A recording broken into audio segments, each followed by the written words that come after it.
This is going to be a long one, so make sure to sit back, relax, and enjoy the video. We seem to be at a school, and it says, "Students, after 3 years of study, you have now learned and mastered the theoretical knowledge of the profession system. And it is a beautiful day, and the light is shining through on the school." We then see a star with crystals floating around it, and the professor says, "Today is the day your profession is chosen, and the day that will determine your fates." And this guy looks pretty cool, and his name is Lu Yun, the principal of Zihai First Academy, and I like how he's rocking a turtleneck. He also says that he will spare them the pleasantries, and he will hope that all of them can reach the same level as the senior, Su Xin Xing, and become a pillar of the human race. And we find out that this guy, who is shrouded in mystery, is a level 80 holy mage, and all of the people look very intimidated.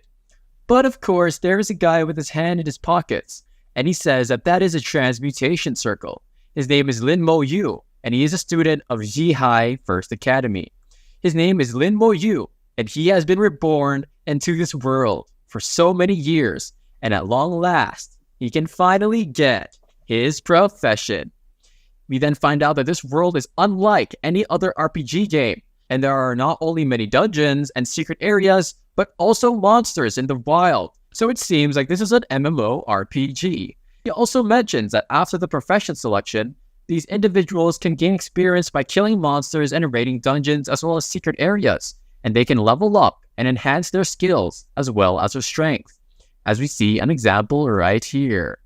He also mentions that countless sages of the human race have carved out a living space for the human among the countless monsters, and that's how they have a stable society today, which kind of makes sense.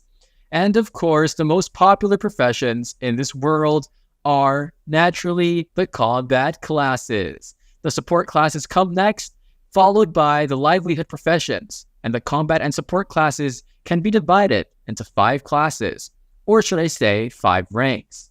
It is a low rank, the medium rank, the high rank, the rare rank, and of course, our favorite, the legendary rank. He also says that the entire Zihai city may not even be able to produce a legendary occupation in more than 10 years.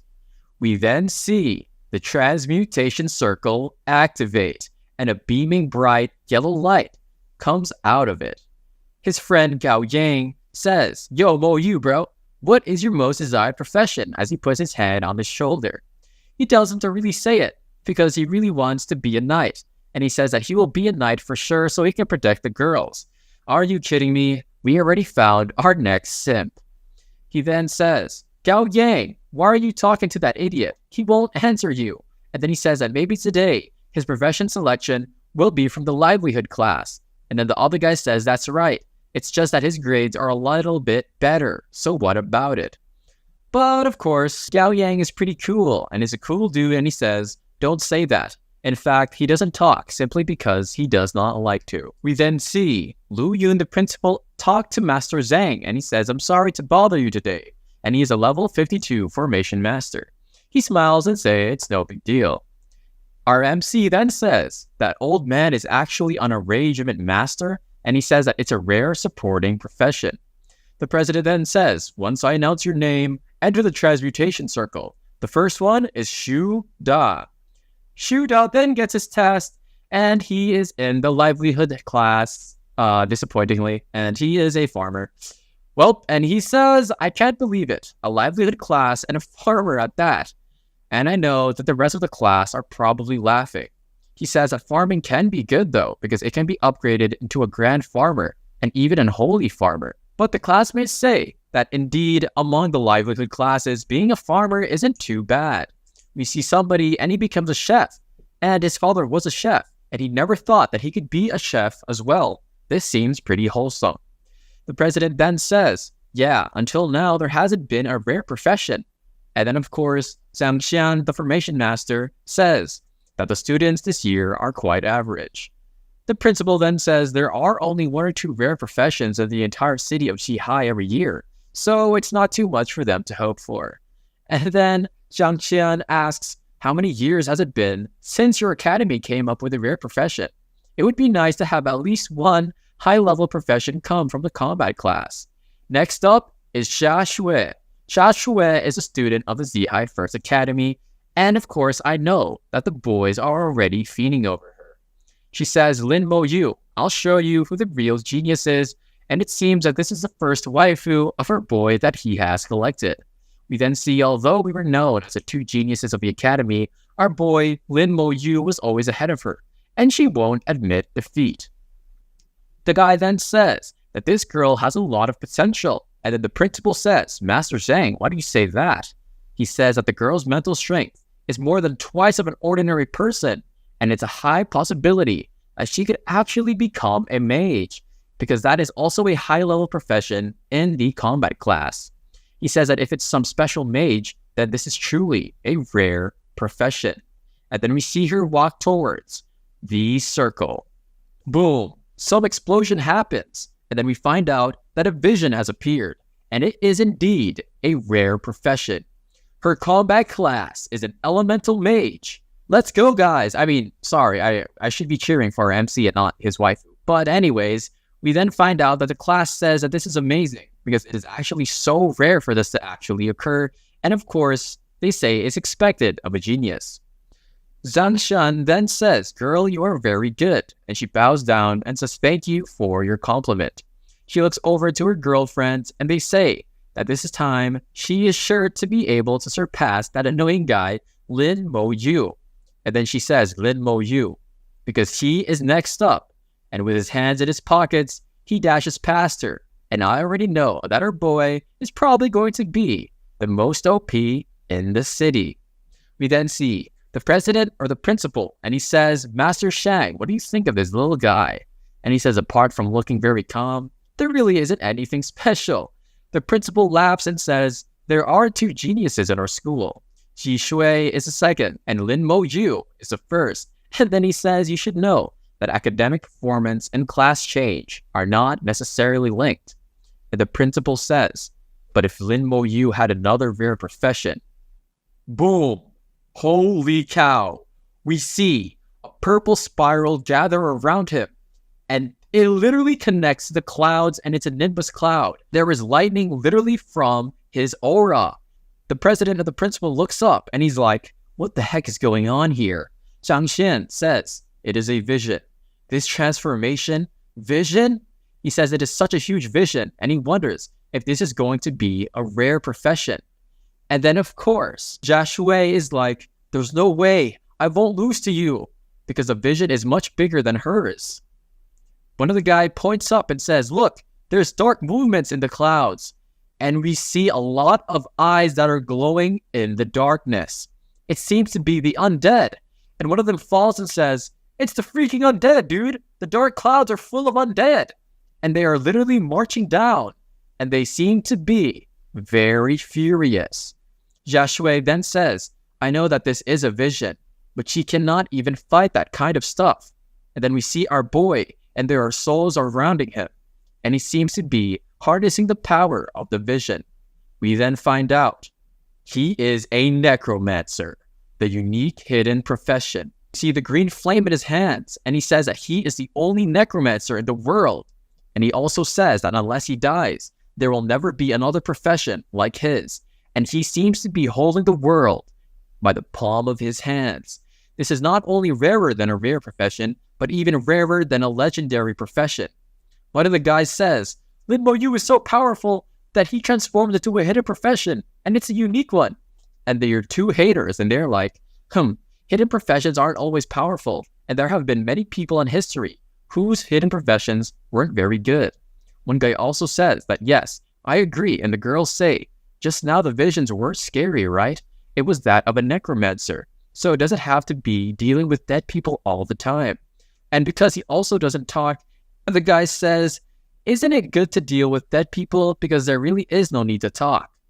And then Lin Mo Yu just says in his head while the other people are gossiping that the uniqueness of this profession is way better than he expected. Then Zhang Xian then walks up to him and says, young man, wait a minute. He replies, saying, Senior, how may I be of service? He then says, I have never seen your unique profession. Can you please demonstrate your skills? And then he says, please wait a moment. We then see a stats window, His level is 1 and he is a Necromancer. Everything else is at 10 except for his spirit. It is at level 20. We then see Summon Skeleton Warrior level 1. He is able to summon a Black Iron level Skeleton Warrior. It goes from Black Iron to Bronze to Silver, Gold, Diamond, Legendary. And I didn't expect this, but Divine. He also has a Soul Blaze level 1, which he can burn the target's soul and deal burning damage, and it depends on his spiritual power and skill level. He has a flame in his hand and he says that his spiritual power is stronger, which means that the Necromancers belong to the mage profession, but the skill of the summoning skeleton warriors are that of the summoning class. He says, summon skeleton warrior, and he loses 10 spirit points. We then see the Black Iron skeleton warrior. Everything is at 15, but he has no skills. They're like, this time it's for real. And they're like, whoa, there's no way that this is actually happening. We also find out that his skeleton warrior was attacked, and it asks if he wants to counteract it. And if he doesn't make a choice within 10 seconds, it will automatically attack him. And then he says, stay put. And then Zhang Shen is like very vigilant. The guy says, I'm a level 52 professional, and this Lin Mo Yu is only level 1. But if the summon is hostile to me, he also mentions that the attributes of the skeleton warrior are average, because Lin Mo Yu is only level 1. So it's really hard to see the strength of the profession. But he says maybe, after becoming a high level, the skeleton will become more powerful. And this skeleton looks pretty scary to me. The guy says, thanks a lot and good effort, and I hope your future will make a difference. He then walks away as others look at him, and of course, the skeleton is walking with him. And Gao Yang is like, yo, can I touch it? And then he says, is this skeleton powerful? I don't believe it. It looks like a rag. And of course, our boy Mo Yu responds saying, it should be better than you. He calls the skeleton back into his system, and then it is Gao Yang's turn for the profession class. We then see summoning space is 1 out of 10. And just like he knew, the summoning space can accommodate summons that can be summoned at any time without the need to consume spiritual energy. And as he levels up, the capacity will also go up. He then gets a glimpse and remembers that when I just changed his profession, he seems to have seen a real Necromancer, and maybe one day he will also be able to defeat dragons in mere seconds. I think our boy might have been too OP. We then see Gao Yang, and he is like, what do you think of that? I'm a sword and shield knight, and it is an advanced profession. And he says that he will protect him. And then Lin Mo Yu starts to talk more, and he is like, you finally opened your mouth, huh?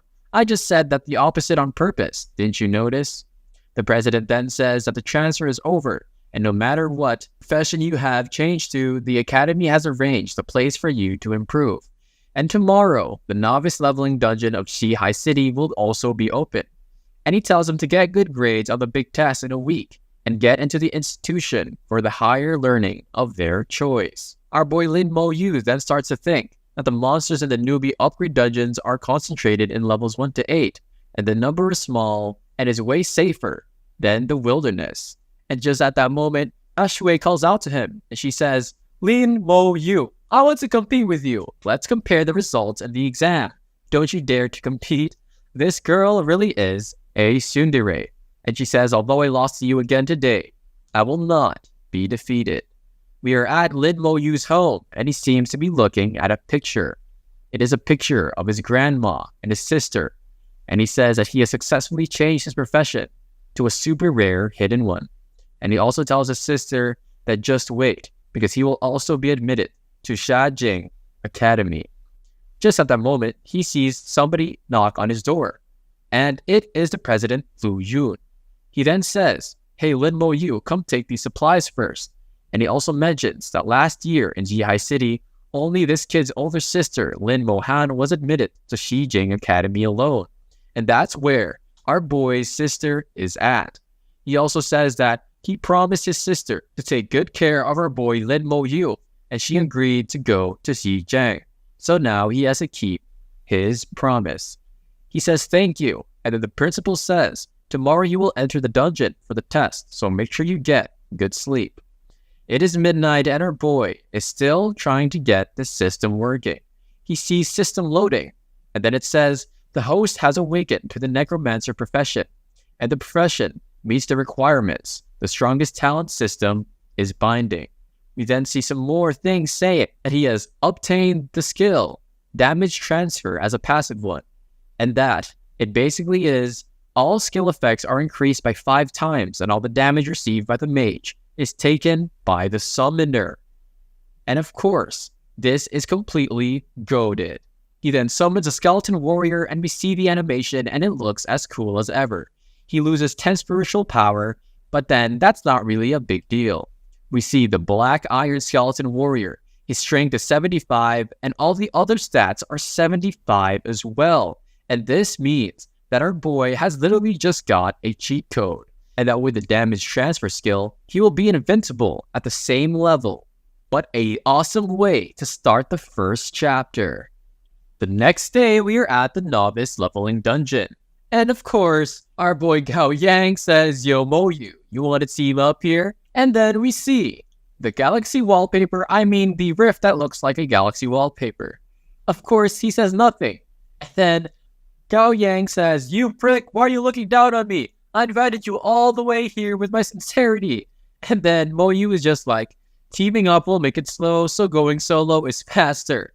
And then Xiao Shui is like, "What Lin Moyu said is correct, because the experience is equally split between you two during co-op."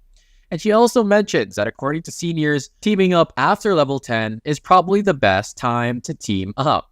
We then see President Lu Yun, and then he says, "At least you guys are still students, so there's no trick and schemes." And then he also says that the other combat professions will bring support into the dungeon.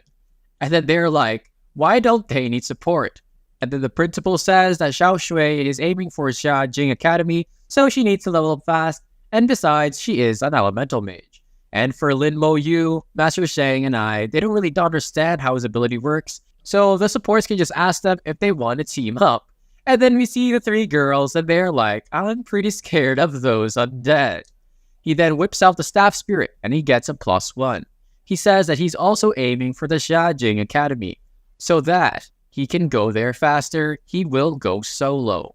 The principal then says, "Do you know how hard it is to get into Xiajing Academy? And if you're thinking you'll get in, you'll have to be able to be level 12 or even level 15 to be safe before the final trial." And the principal looks kind of nervous, so I'm guessing this is really tough. He also says that his sister Lin Mohan got into the academy at level 16. He also then says, "Do you think it's easy just to level up to level 12 in a short week? It'll get harder when you get to level 15. And then he also mentions that the highest level of monsters in the novice dungeon is only level 8, so there's no way he can get to level 12. And besides that, there's also a lot of other requirements that will be revealed during the final trial." He then gives him a smug look, and then he says, "I have confidence." And then the president says, "Good kid." And he says since this kid has a hidden profession, this might actually work. We then see Xiao Shui, and she is like, "Let's compete to see who can go faster. And if you keep quiet, then I'll count you in." And our boy is just like, okay, whatever, because this girl is so competitive. They enter the rift, and then our boy releases his fire from his hands, and then he notices that it used up 10 spirit points when he summoned an undead last night. And after meditating for 1 night, his spirit has recovered to 40 points. So now he summons 4 undead knights. He then points his staff, and he tells them to go and find and kill these monsters. Our boy really is just laying back and enjoying the harvest without even moving a single finger. Successfully eliminated Big Ears Rabbit plus 10 XP. Successfully eliminated Big Ears Rabbit plus 10 XP. And it keeps on going on. He says that every single monster that has been eliminated by the Skeleton Warrior raises his experience by 1%. So eliminating 100 will literally be enough to level up. This really is an OP way to level up, but you could call it solo leveling. I didn't say anything, guys. Please don't copyright me. He says he leveled up in half an hour, and we now see that his level is 2, and he's at 1%. Strength is at 20, Agility 20, Spirit 40, Physique 20, and of course he has 6 out of 20 Skeleton Warrior in his summoning space. He is like, I can summon another level 2 Undead Knight now, and then he spawns one in, and then he all has 125 as his stats. He also mentioned that he has now 8 spaces that he can put into his summon space, and he says that this is just the beginning. Boom, he kills a gray cat, a brown dog dies, and then a blue-eyed rat dies, giving him a total of 90 XP. He says, the trace of the skeleton warriors will create a map, and this seems to be a pretty useful function. He also mentions that there are some monsters that the skeleton warriors have missed, and he wonders if he can try his active skill now. Boom! Soul Blaze. He literally eliminates this cat in a single hit, and his heart is set ablaze, but of course, that is not a Demon Slayer reference. He says that a skill with 5 times of the boost, a level 2 gray cat turns into ashes in mere seconds. He also says that because of this, he can level up, and without the boost from the talent, Necromancer won't be any less powerful than any legendary profession. We now see that he is level 3, and our boy has just undergone a transformation. He then summons more skeleton warriors, and we just see it pop up. Loads and loads of level 5 monsters literally getting wrecked by his skeleton warriors. He says that it's been 4 hours, and now there are only 8 hours left, but he has already reached level 4. And if this continues with his speed, it will only take him less than an hour to level up again. And if he's able to get to level 8, then he says that he will go to Shihai Suburbia, because there's even higher level monsters there. Our boy really is just really leveling up way too fast. We then see Xiao Dongyang, the head of the Xia family, and he's also Xia Shui's father. The principal says, Mr. Xia, you're here to visit Xia Shui, right? And then he says, it's all thanks to you, Principal Liu, for taking care of Xiao Shui all these years. Looks like they have a good relationship. The principal, while holding his drink, says that I'm sure you must have known it's a rare profession for her to get the elemental mage. The guy says that it's sad that he was busy yesterday and he wasn't able to see her transmutation. He also mentions that he cannot miss her first dungeon too. He says that her seniors, Su Xianxing and Lin Mohan, both are rare professions, and they even got to level 5 when they got out of the dungeon. And he thinks that Xiao Shui should be the same level as well. He says, I hope that girl has been very competitive because she really wants this to happen. The principal says, we'll be able to foresee their speed of leveling up in the next few days, judging by how they did in the first day. But of course, the principal's mind is just focused on what level Lin Mo Yu will be, because he is a hidden professionalist. We then see 12 hours. He explains that there is a countdown when somebody enters the dungeon, and that after the 12 hours, they can see how much they leveled up. The father says, right, I heard that there was another hidden profession appearing during yesterday's transmutation. And the principal says, yeah, that is Lin Mo Yu, and he got the Necromancer.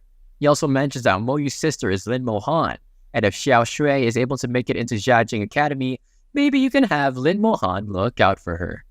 We are back into the dungeon, and we see him along with his skeleton soldier. He says that the furthest distance that the skeleton warriors can be away from him is 500 meters, so he can just literally be AFK and wait to level up within this area. And oh gosh, if only I had this ability to literally have these guys do my homework for me. We then see that almost 7 hours have passed, and that he hasn't seen any level 8 monsters, and we see his skeleton soldiers just ticking down these level 7 and level 6 beasts. He wonders how the others are doing. But boom, he gets sliced, and it says that his passive skill damage transfer has activated. We then see the bullwhip tree. It is in hibernation for most of the time and will attack any living creature passing by. And it is first level 8 monster. Lin Mo Yu says, so this is a level 8 monster in the novice dungeon, huh? And he says that the stats of his skeleton warriors have reached 275. So he says, let's see how much damage you can take in. One of the skeleton warrior attacks it, and he is like, it didn't just die. He says that eliminating a level 8 monster needed 4 slashes, so this will greatly decrease his speed of leveling up. He then attacks it, and of course, he successfully eliminated the level 8 bullwhip tree. We also see a lot of them, and he says that there's already hundreds of bullwhip trees within this area that he can see. And so this is literally a leveling up sanctuary made specifically for our boy. as he just remains AFK. Boom, one is taken down, another taken down, and another taken down. We then see the rift, and it seems somebody is walking out. We then see you must get through the forest guarded by level 8 monsters in order to find the exit, so he wonders if it could be. And then somebody says that it's weird because the time is not up yet, and he wonders if there was accidents. Lin Mo-yu walks out, and then they're like, "Why are you out here?" And he simply says with a calm, smug face, "I killed them all, so..." And the principal is like, "You're level 7? Because he managed to get level 7 in just a span of 10 hours. He says there's 2 little monsters in there, or else he would have been able to get to level 8. And he says, "Mentor Lu, I wish to go to Shihai Suburbia." The principal is like, "This is the first time I've heard that there's somebody killing everything in the novice domain, and only in 10 hours. And our boy waves his hand in front of Mentor Lu because it seems like he is daydreaming now. He wonders how Lin Mo-yu was able to do this, and he wonders if that is a skill of a Necromancer. He then says nervously, "Okay, I'll get you a traveling certificate." And he also mentions that he can rest up for a bit and wait for the other students to come out, and that he will send him back.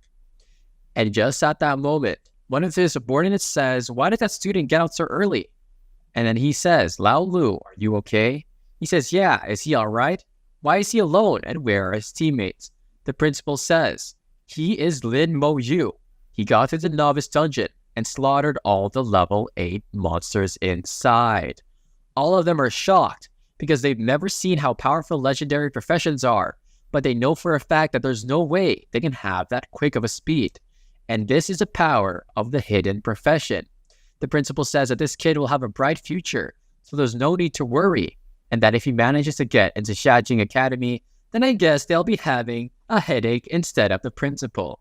Xiao Shui's father says that she has been competitive since she was young, and he is afraid that this will be very impactful towards her.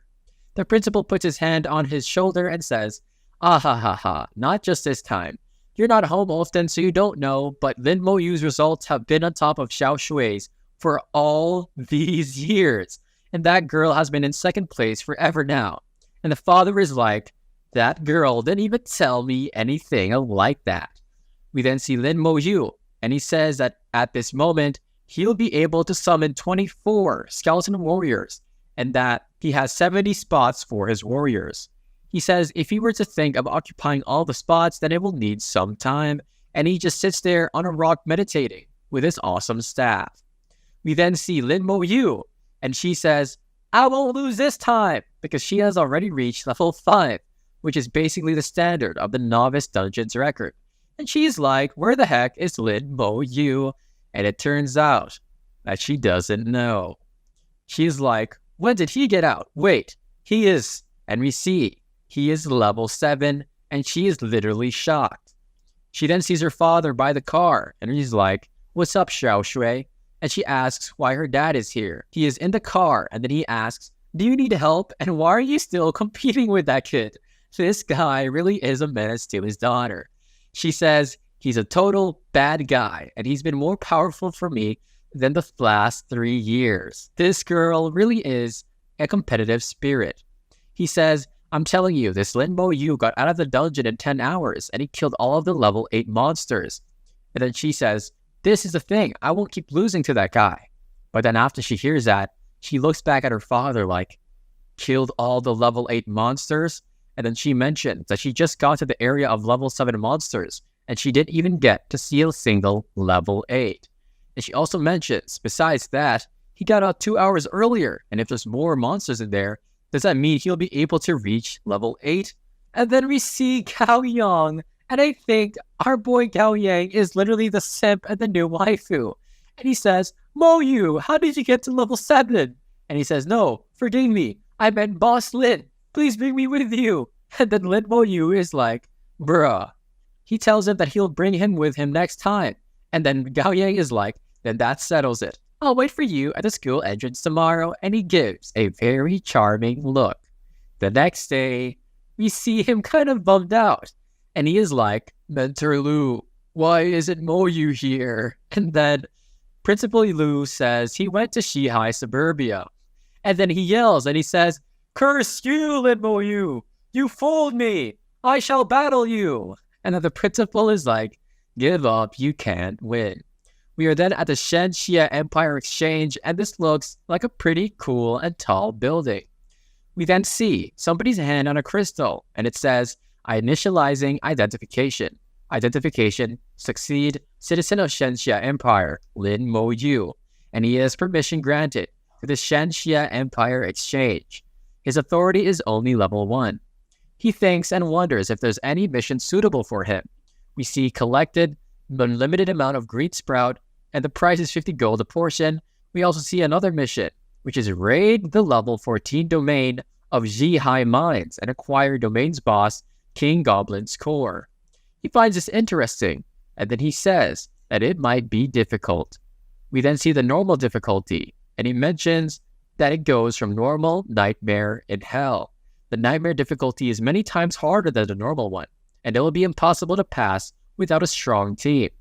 And then the hell difficulty. It's not something that normal professions could do at all. And he says that he can't take on that mission for now. We then see a large knight, and is it just me or does this guy look like Gris from Solo Leveling? Let me know what you guys think. He says, profession is a necromancer, and he says, Lin Yu level 7 necromancer? He wonders which academy is letting a mere level 7 out of town. The guy says that your traveling certificate has been active and you'll be able to freely travel around the cities in the Xia Empire. He says if you encounter any danger, you're allowed to return because your life matters the most. And our boy just says that he will. He then goes past the wall and it becomes an utter desert. He says that it is not just a simple wall. It's 2 different worlds in and outside of the city. He also mentions that he can literally hear beasts growling. And there's even a flow of blood circulating around the air. Just as he's looking around, a goblin is behind him. He summons one of his soldiers and he says, go kill that goblin. It is a goblin in patrols. Level 10, strength 120, physique 120, agility and spirit are 50, and it has no skills. He says that a level 10 goblin is practically nothing to a skeleton warrior with stats of level 375. The goblin attacks him, and the skeleton warrior takes no damage at all, and of course he ends it in an instant. We then see Lin Yu, and there are a lot of goblins headed his direction. He says if he manages to keep up with his speed, he'll get level 15 in no time, and he's getting literally 300 XP from killing all of these monsters. He says that his sister got to level 16 before the trial, and he wonders how did she do that. He then gets a flashback to her holding bread, and she seems way different from how he was imagining her a while ago, and he says that he will get into Jia Jing's academy. We then see Lin Yu, level 10, strength, agility, physique 100, and spirit 300, and now he has 40 skeletons and 100 is the limit. He mentions that there isn't a big change in the other stats. Every time it levels up, it'll only increase by 10. But his spirit is at 300 and it increased in points, which is a massive W. He also mentions that they said that there'll be a huge boost after reaching level 10. And so, he belongs in the mage profession, so the biggest boost is spirit. And now, he never thought that he would become level 10 so quickly. We then see he has a bronze skeleton warrior, strength 1500.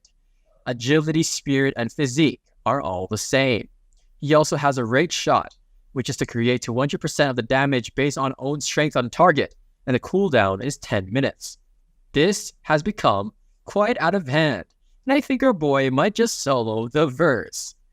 He then says, it seems like he'll be able to rule this area just with his bronze skeleton warrior. And then he is like, wait, as he looks around, I think I cleared all the monsters here. But boom, something launches towards him, and he manages to see it. He doesn't manage to dodge it, but he did use damage transfer. And then, boom. We then see a girl, and she seems to be in a hood, and she has a mask on. He says, who is this girl? He says it's probably an assassin profession, and the one who attacked him might be an archer professional. We then see the arrow stabbed on his chest, and the girl just runs straight past him. He says it's them. And then he says that their direction is wrong, and they'll never get that assassin. The man then says, that person is cunning and an assassin too, and he probably escaped. And then one of the guys with the bow says, hey kid, did you see a person with black clothes passing by?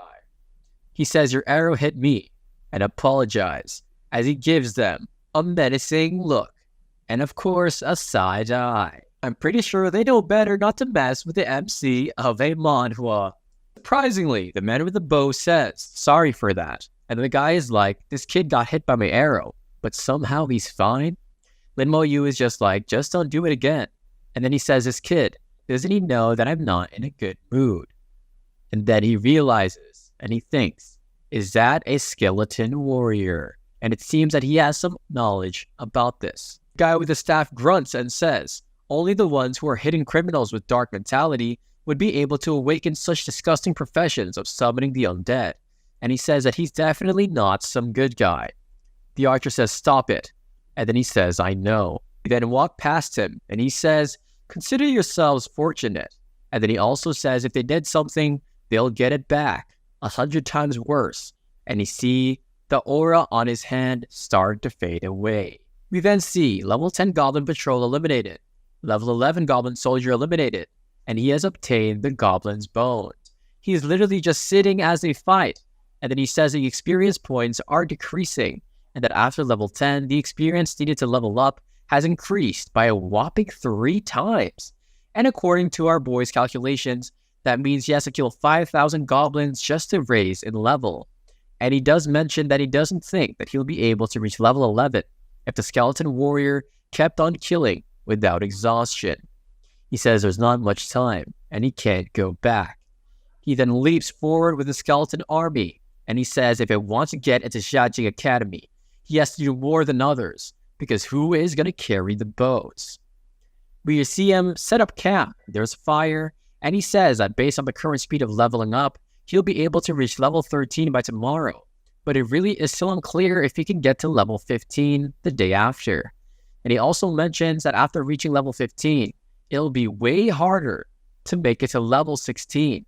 And so his only goal is to truly make it to level 16, and even that is pushing it.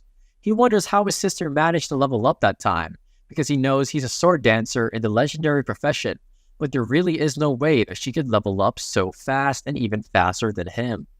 As he is thinking, he realizes something. Ji Hai Maid's dungeon.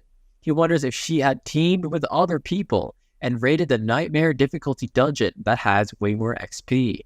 That would explain why she was wounded when she made it back that time. He then shakes his leg and says that his guess might be correct, and so he has to go and take a look tomorrow. Just at that moment, we see somebody approach him, and a skeleton warrior looks at it as well. He says, leveling professional, there's not a lot of people who would be leveling here at midnight. Are they lost? And it is a girl from earlier, the assassin. She says, do you have any food? And of course, our boy gives some to her. She pulls her mask down, and she seems to be pretty cute. She then starts to chew down on this potato, and he is like, this girl must be very hungry. And of course, she starts to choke because she doesn't have water, so he gives her some as well, and she literally just chugs it down. She says, what is your name? And he doesn't say anything. She then also says, you don't like talking? Then why don't we analyze skills with each other? They then touch their fingers and we see an orb of light arise. Analytic skill. Boom, analysis has failed, and he wonders if he did not get any information. She says, didn't get anything, right? And then she manages to see his stats though. You're called Lin Mo Yu, level 10, and your occupation is a Necromancer, she says. I've never heard of this occupation before. It is quite strange. She then ponders back earlier, and she says that I think I saw that you had a skeleton standing next to you during the afternoon. And she says that summons, and especially undead summons, are extremely rare. She then asks, why don't you talk? Because don't tell me you're muted though, because you don't look like it. And then he is like, why? She's happy that he talked. And of course, our boy just says, why?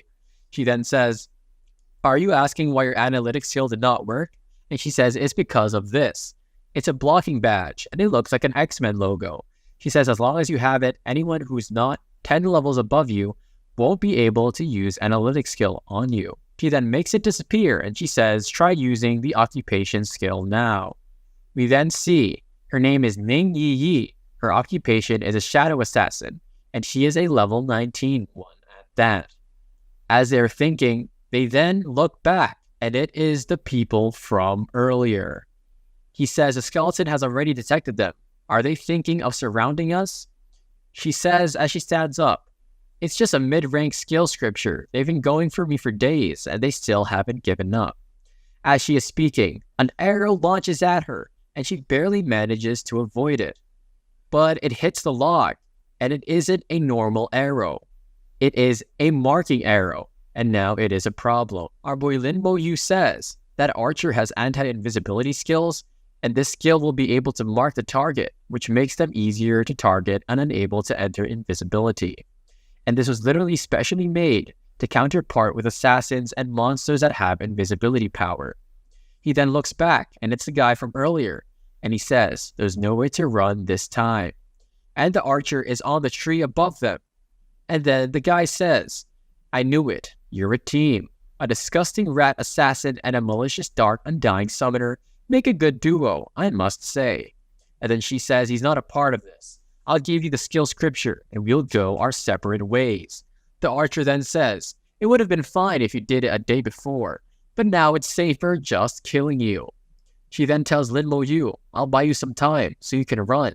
And then she also mentions that he's only level 10, and so she cannot drag him with her for something that she has done. And looks happy, and she smiles saying, I am the shadow assassin, and beneath the night is where she dances, and so she has her own way to get out of here. She also says you wouldn't be running away during daytime if you really are capable, and obviously they are more powerful. He also says she's already marked, so her invisibility skill is gone. And then the Archer is like, just cut the crap, let's not waste any time on her. The guy then lifts his staff and it starts to glow, and then he says, I just don't want your life today. I want that guy to be dead too. We then see the illumination skill, and her boy thinks he is Escanor. It is explained that the illumination skill wasn't only used to illuminate, it will chase away the darkness, increasing the range of his ability. The most important part is that it can counterpart with the assassin's invisibility skill, which means that she's a piece of dead meat. She then has a blade in her hand, and she says that she has to go all out right now. The Archer is ready, the guy with the shield is ready, and of course the staff man magician is ready. They are literally in the center of the attacks, and I wonder what's going to happen.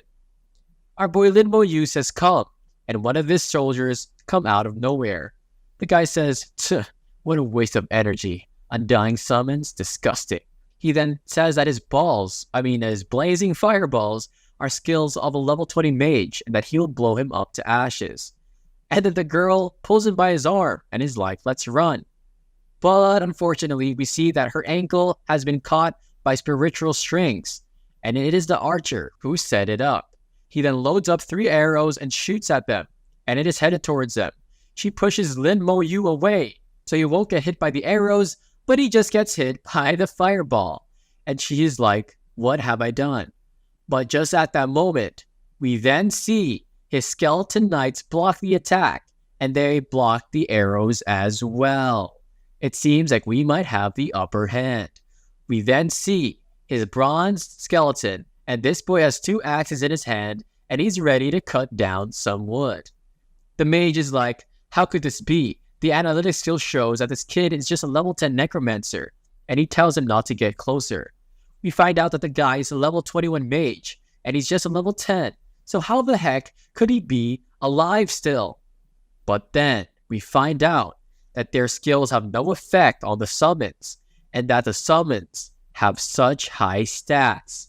Little blue flames appear around all of them, and then we see a massive horde of skeletons surrounding them, and it seems that they have chosen the wrong fight. We see the girl, she is in utter shock, and she is like, are those really the skeleton warriors that she saw before? They are broken, but why are they so strong? She even mentions that these really are level 10s, but a level 20 mage cannot even do damage to them. And then we see a whole bunch of them, and she wonders if this is too much. She then looks at Lin Mo Yu, And then we see all of the other skeleton warriors around him. And we see the comprehensive increase of activated, damage transfer, soul blaze level 10, summon skeleton warrior level 10, and all of it has increased by 10 times, and that he is able to summon a bronze skeleton warrior. It looks like the Three Stooges just don't know what trouble they got themselves into this time. The chapter starts, and the guy is trying to fend off these skeletons. Although one of the skeletons swings its sword at his shield, and of course it cracks right open. He then releases a fire spell, and he says, "Have a taste of my power." And guys, this guy knows he's gonna lose. The zombies jump on top of him, and then they slice him into pieces. One of the guys running says, "Instant kill," but it's only been a few seconds. And he also mentioned that his agility attribute is obviously 1,000. So why the heck can he not get away from these skeletons? And we find out it's because the skeletons have an agility of 1,500. We then see one of the guards, and he has such good defense to the point where our boy Lin Mo Yu is shocked. We see him with his shield, and then Lin Mo Yu says a level 20 knight performing the skill is able to withstand the attacks of a level 40 mage. But then we see our boy Lin Mo Yu put his hand up and he says, "Use skill, stop him from running." We then see a skeleton holding his fiery blazing sword, and he says Berserk Strike. Berserk Strike inflicts 200% of its own strength on the target, and its strength is 1,500. He then slices up and through his barrier, and it's C. Extreme defense can last up to 1 minute, but the more intense the attack, the shorter it will last. And this guy gets surrounded by the skeletons, and he meets his demise. We then get a flashback, and it seems to be his sister. And then he says, "Mo Yu, remember, if you set your mind to do anything, then do it and never hesitate." The girl is shocked, and then Lin Mo Yu says, "When a professional dies, the items in their storage will drop, so let's see what they have." We see they have the bronze rank Carmen Staff, Spirit plus 20, and it can increase the powerful or the power of mage skills by 5%, available only after level 18. We have the bronze rank Carmen's Battle Bow, agility plus 20, and we have the bronze rank Carmen's Shield, physique plus 20. We also have the bronze rank Carmen's Sword, which is strength plus 10, stamina plus 10, and it can increase the power of magic attack skills by 5%. But it seems you all need to be level 18. The girl then asks Ning Yi, "These are the weapons dropped in the dungeons of Carmen's Orc Legion." And she says that is a level 20 dungeon outside Shanghai City, so they must have gone there together. He then whips out his portable storage, and he says that he'll store these equipments for now, and it's because they're pretty useless. Ning Yi is like, "Hey, I don't think you've ever had a primary scroll, have you?" And then we see the primary skill scroll. You can obtain skills below level 20, and it is possible to obtain acquired skills. She says you should really use it, because although you might get a skill you already learned, there's also a chance of learning new skills. And she mentions you won't sell it for much, and because it's not an advanced skill scroll, it's not worth a lot of money. He asks how to use it, and she says it's simple, just say use while holding the scroll. He says use, and I think nothing happens. She then looks at him with a smile and says, you said it too softly. You need to say it louder in order for it to work." She is literally sparkling all around her body, and he says, "Looks like it's a scroll that requires spiritual energy to activate." And then he releases his spiritual energy into it, and she is like, "How did you find out?" Because she tried to troll him. We then see he acquired the skill of Corpse as he see the orange flame in his hand. He says he got a new skill, so this girl really wasn't that bad. He says to a Necromancer, corpses also contain life, and even though the skill might look weak, if you factor in his talent, his radius will increase by 10 meters, and we see a picture of what could happen after his AoE, his area of effect skills, are given a larger area. Ning Yi asks, "How is it? Did you learn a new skill?" As we see his body being surrounded by aura. He says yes, and then she says, "You have a nice voice, so why don't you talk a lot? It's such a pity." And then he just looks at her, And then he says this girl is a bit different from those girls in high school. Our boy really got that Necromancer riz. He says, you have a nice voice too. And she just sparkles and lights up, saying, thank you for your compliment. I know my voice is very nice. She then says, as a repayment for saving me and even complimenting me, I'll give you this. And she hands him a treasure chest. Inside, it says, an intermediate skill scroll. You can obtain skills between level 40 and level 70, and it is possible to obtain acquired skills. He is like, what the heck? An intermediate skill scroll? This is something worth 1 million, and it's way more expensive than a primary skill scroll. He then wonders, wasn't she chased because of the scroll and now she's just giving it away? She says she obtained the scroll after opening the chest, to which she was being watched by the 3 mages. She says they wanted to snatch it, so they chased her and she just had to escape. And after running for more than 2 days from Shanghai City to Zhihai City, they were still on her, like stinky bugs. He then sits down and says, you almost died just now. And she says, if I receive a critical damage, she will be automatically teleported away. And then she looks at him, and she says, it's painful when you get hurt, so I'm scared of getting hurt the most. And then he just looks at her, and of course he wonders, looks like I was worried for nothing. She must be the young lady of some big family and had a treasure that can save her if needed. She then asks, do you have any food to eat because I'm hungry? And then our boy is holding a croissant. He gives it to her, or sorry, it's a potato. And she says, are you here to farm levels? Looking at your level now, you haven't gone to university, right? And she asks which one he is planning to go to. He says, Xiajing University. She then says, not bad. And she also mentions with his skills, he should be able to get into the university. But, however, she points her finger up and says, if you go to Xiajing University, remember to head to the Shensha Tower. The first clear will give you double the reward, so you need to clear as many floors as possible in the first try. But guys, if you're seeing this, this seems like a literal, very scary castle, and it has an ominous red aura around it, and I don't think that's somewhere you want to go on your first day of school. She explains you'll get a lot of points this way in Xiajing, and in the Xiajing, points are the equivalent of gold coins. And then she falls asleep, and her boy gives her his sweater like an absolute Giga Chad. He then starts to meditate because he needs to recover his spiritual energy. The next day, Ning Yi Yi says, I'm hungry. Do you have potatoes? And then she asks him for potatoes, and she literally has like 50 that she is holding. And she says, you're the big man here, so give me more. He then explains there's really nothing left, and she says, I believe you. This girl must really love sweet potatoes. She then gets up, and she says, I'll be going to raise my level now, so let's meet again next time. And she says that you can quickly level up too, so that we can meet together. She runs away, and she also mentions that they should level up together next time. And then now our boy is alone, and he says it's time to try my new skill. And then we see the mages' bodies on the ground, and I think our boy is going to turn them into his skeleton army troops. Corpse explosion. Boom. The explosion literally sets the body on fire. He says after being enhanced by my talent, the area of effect has increased by a lot, and so now it's basically a divine skill. And then we see, he says that he'll go try it out at the Zhihai Mine dungeon.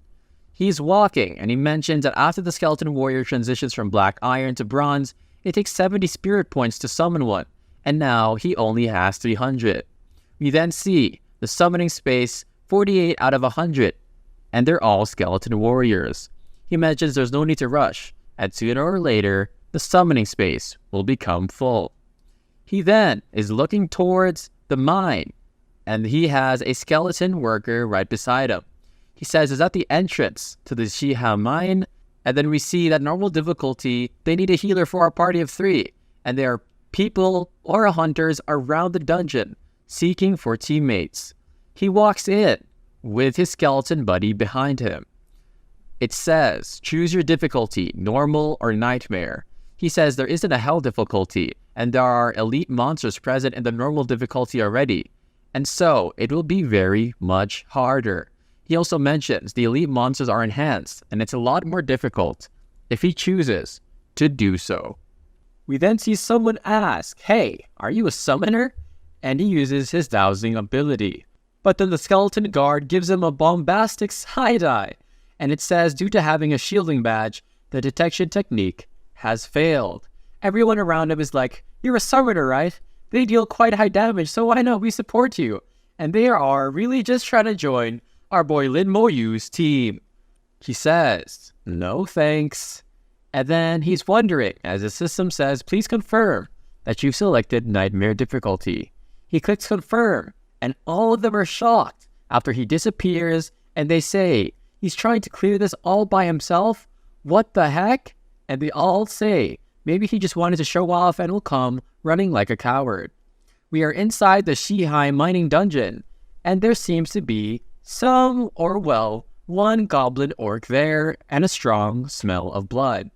He points towards one of the goblins, and it says he is a goblin mine guard, an enhanced elite monster which is level 14, strength 800, agility 400, spirit 200, and constitution 1000 with a stun attack. He then brings up some of his summons, and he says a constitution of a level 14 knight will be only around 300 to 400, completely unmatched for an enhanced elite monster. And a normal professional will have no way of clearing this, but compared to his skeletons as we see him here, the enhanced mine goblin's attributes are literally nothing. And it seems like our boy is ready to get the show on the road. We see the skeletons literally demolishing these goblins, and he gets 4200 XP. He says that this is 10 times higher than the monsters of the same level. And then he mentions that basically killing one monster in here is equivalent to killing 10 on the outside. And then he says he won't let a single one live because he needs all of the experience points. We then get so many notifications: 14 goblin mine guards eliminated, 5 skulls obtained, 6 fur obtained, and he has leveled up. That's why I wish I had a system. Well, I guess technically we all kind of have it. We then see he reached level 11 in 5 minutes, and after leveling up, his spirit recovers, so he can summon even 4 more skeletons. We see his stats window right here. He is already at 120 strength, and more importantly, he has 100 summoning space, which is absolutely crazy. We also then see that his talent comprehensive has increased to level 2, and his passive skill, damage transfer, is also there as well. We then get an explanation from the system, saying the damage taken by the Necromancer itself would be transferred to the summit, and his soul flame level 11 burns the soul of the target, causing burning damage. Our boy has leveled up very significantly. He also mentions that after level 10, the increase in basic attributes has increased. Strength and agility used to increase by 10, but now it's by 20 points. We then see the skeletons literally burning, and it seems that they have gotten furious. He is looking at the bronze skeleton warrior. He says the basic attributes of them were increased by 20, and after boosted 10 times, it becomes 200. And now, all of his skills have increased except for corpse explosion. And then he gets a flashback to Ning Yi, and he wonders if she might know why. 32.22% of the area is completed, but a sudden gush reaches his body. We then see a big wolf, and it seems to be a white one.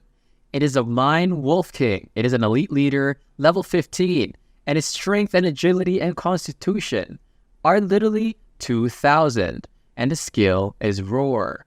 We then see it with his red eyes, and it seems to be in chaos mode. And then he says, even though your attributes are higher than my skeleton warriors, you're still one against many. He commands them to advance, but roar, and they just attack him with rage strike, and they have turned a red sort of aura. He says the bigger the enemy, the more advantageous it is for his skeleton warriors. It then roars again, and then he mentions the attack power of that skill isn't much, but it's quite good at sending things flying. It then runs away, and then he's confused because he never thought that a dungeon boss could literally run away. But then he says something is wrong, and there are some eyes behind him. We then see chains, and we see a mighty wolf, which is level 14 this time. And then he remembers that they're not just strong, but now they have at least 100 of them. And even professionals in teams of 5 cannot cope with so many mining wolves. But he just gives a smirk as we see his skeletons taking it down. And he says, I'm a necromancer, and these are all my experience points. And our boy has become greedy for them. We then see his hair literally start to go up because he is about to use corpse explosion as we see the red ball of lightning or such in his hands. He says after the talent enhancement, the damage dealt by the skill will take away 100% of the wolf's health, which will result in an instant elimination. Boom! We then see the wolf is still there, and then Lin Bo Yu says, he's a fair person, so you should have a taste of it as well. Boom! The wolf then gets engulfed by the attack, and of course, it became defeated. We find out it gave him 15,000 experience, which is equivalent to 5 fierce wolves, and the cost effectiveness is kind of low, but fortunately, he seemed to have gotten some good dropped items. He then puts it away, and he says if he keeps clearing this passage, he should soon encounter the final boss of the dungeon. And then he mentions that in the future, if he goes solo leveling, solo clearing dungeons, he should gain experience. Shout out to you guys who read solo leveling. He then tells us that he's leveled up about 1 time in just over an hour, and that based on this efficiency, it is possible to reach level 19. We then see a goblin, and it is a goblin king. He said it's time to wake up, big guy, and I should reach level 12 after killing this thing, right? It is the monster leader, level 16, and it literally has 3,000 strength, and I think our boy might be in a predicament. It opens up his eyes, but then boom, he tries to slash Lin Bo Yu, but he successfully uses damage transfer, and the damage goes to his skeleton friend instead, and then it literally cracks and gets destroyed. He then mentions that it killed 2 skeletons in 1 hit, and that is a pretty dangerous. But then he analyzed it and realized that his attributes are too weak, and his defense is way too weak against a constitution of 3,000.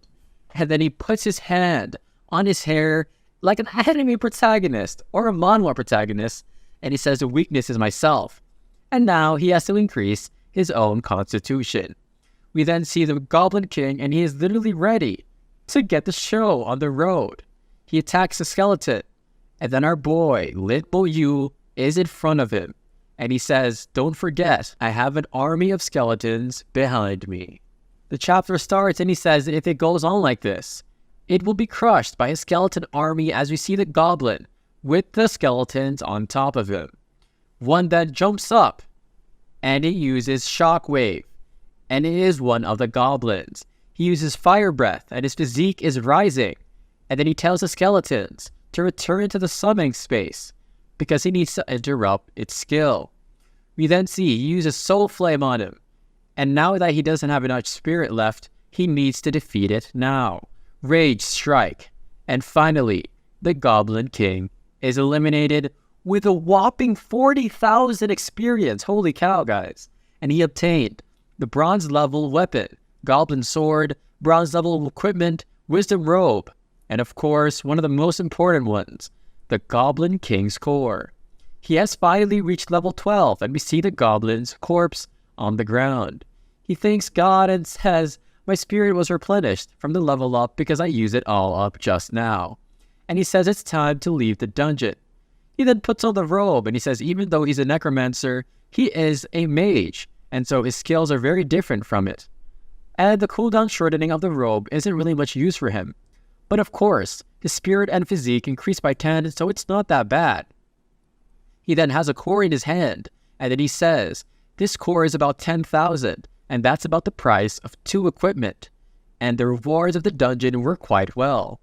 He then has something in his hand, and it seems to be glowing green. He mentions that after leveling up and having his spirit replenished, he can summon 4 skeleton warriors once again, and I think our boy is literally just about to amass an army. He says it's time to get out, and he tells the skeleton army to return.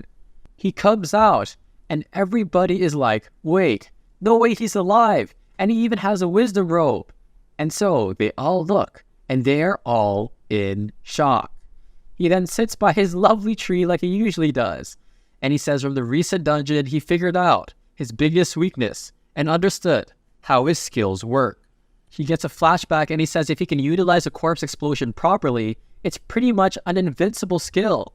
And for the Soul Flame, not only can it interrupt an enemy's skill, it also ignores the enemy's defense. So even a nightmare level boss won't be able to fight well against it. And I think our boy is starting to become absolute Necromancer Monarch, which I'm ready to see. 12 hours later, he can summon 4 skeletons again. As he is walking, he says that these people usually gather outside the wilderness, so they're experienced. And then he gets a flashback towards Ning Yi, and then he says, but that person is something different. We then see him, and they're outside of the dungeon. It is people, and they are fighting, and he seems to be intrigued by this. They go back and forth saying, isn't the Dynasty Guild being too unfair? What gives you the right from stopping us from entering the dungeon? And he says, it's not like the Dynasty Guild owns it. A guy with orange hair or peach hair says, the guild leader is completing a task in the dungeon. No one is allowed inside until he's done. They say as if the Dynasty Guild is just abusing their power.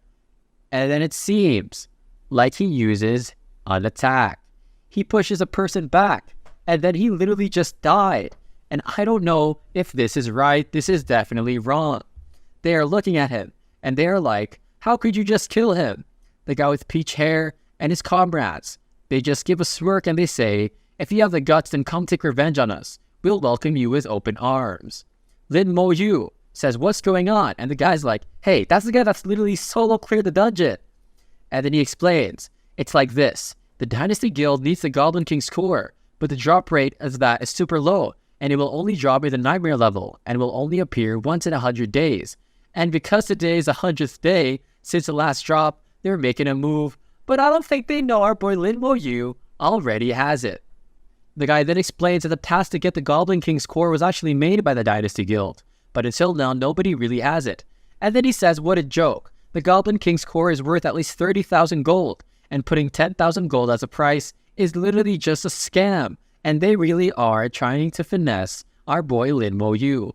He asks, what's the core, and what is it for? He says it can be made into a Goblin King's ring, and all attributes increase by 10, and all skill levels increase by 1, and it can be only used from level 15 onwards, and it is the strongest accessory to have, below level 40.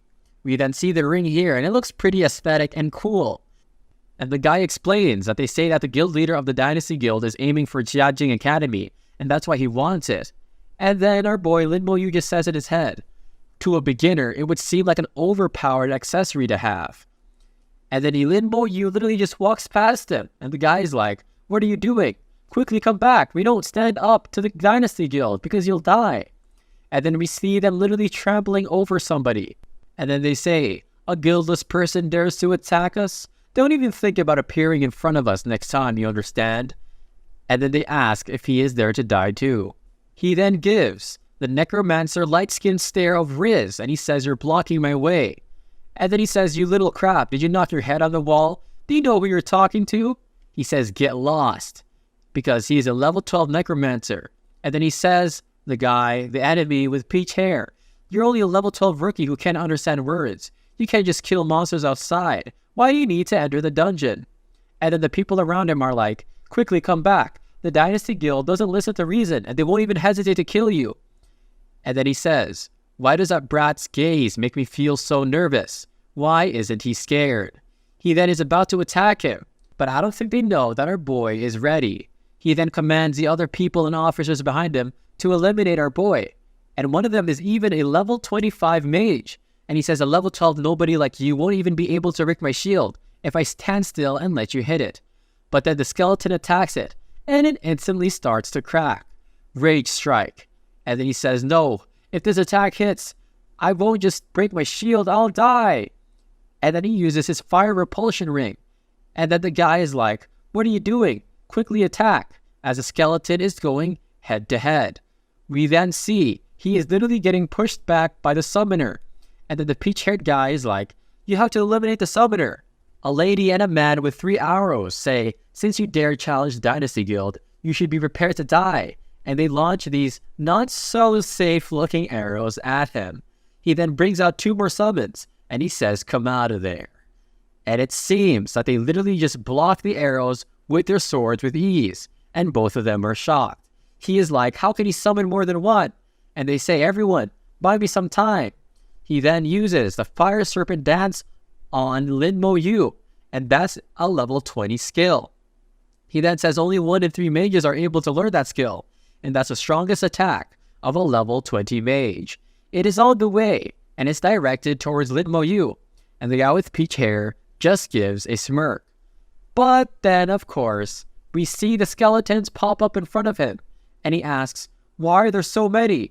He says, that guy's a monster. They've exceeded our numbers. And the chapter comes to an end, and that's why you don't mess with the MC protagonist.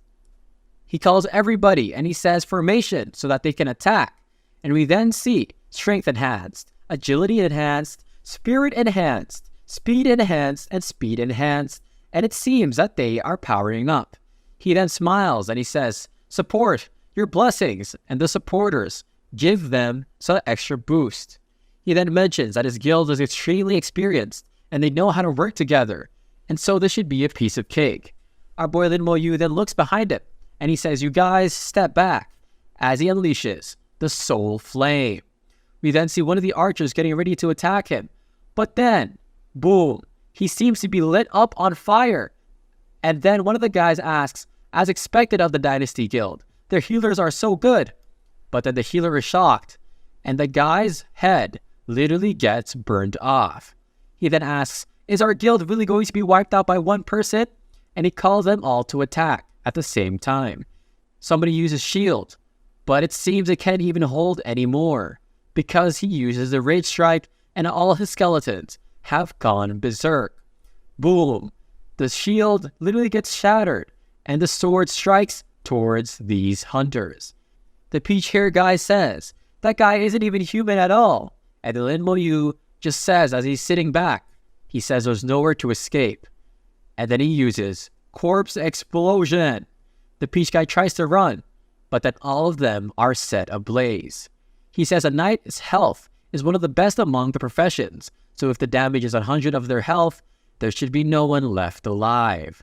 The peach guy manages to escape the attack for now, but he falls onto the ground, and he sees Lin Mo Yu standing there, unfazed.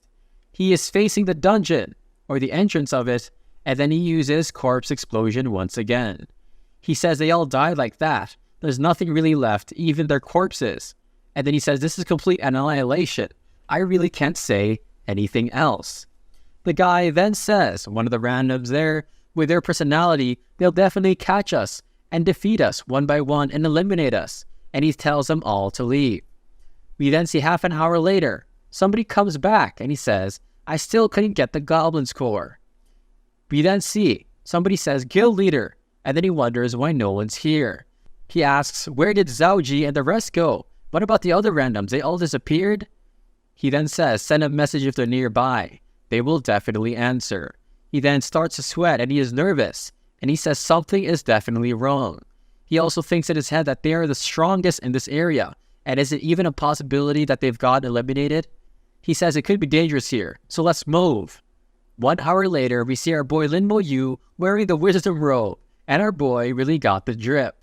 He then kills another Goblin King and 40,000 experience gained, and he obtained a low-level monster core. He says it looks like the Goblin King's core wasn't dropped by the boss again, and he'll have to wait till he gets to the Jiajing Academy and find an alchemist before making the Goblin's Ring. He then has the Goblin King's magic book, and then he says this magic book is useful, and it's good for the soul flame and corpse explosion. And our boy has reached level 13 and he just leveled up. He then mentions it's a bit lower than he wants, but it should be enough for him to get to the Jiajing Academy, and he uses teleport. As soon as he is outside, he wonders why everyone left, and he says, I guess as expected, leaving was the best choice for them. I mean, obviously guys, would you guys stay if you saw a literal Giga Chad level 99 sorcerer outside of a dungeon? I'm guessing no. The next day we see Xia Shui, and she is by the Shi Hai Mine dungeon, And she says because she is finally level 10, she can enter the mind. She is like, it's Lin Mo Yu. He's the only one in this place that can summon those kinds of creatures, a necromancer. And she says, is he really going solo? And our girl really is about to take another L once more, even though she just hit level 10. She then says she's also a rare elemental mage, and so it's going to be easy for her for finding a party. 45 minutes later, and of course, it's still our boy raiding the dungeons. He says after leveling up and using meditation to recover his spirit, his skeleton army is now at 72, and it's almost filled out of the 110. He then says it's time to wake up Mr. Goblin King. He defeats it with ease, and of course, he did get another stone.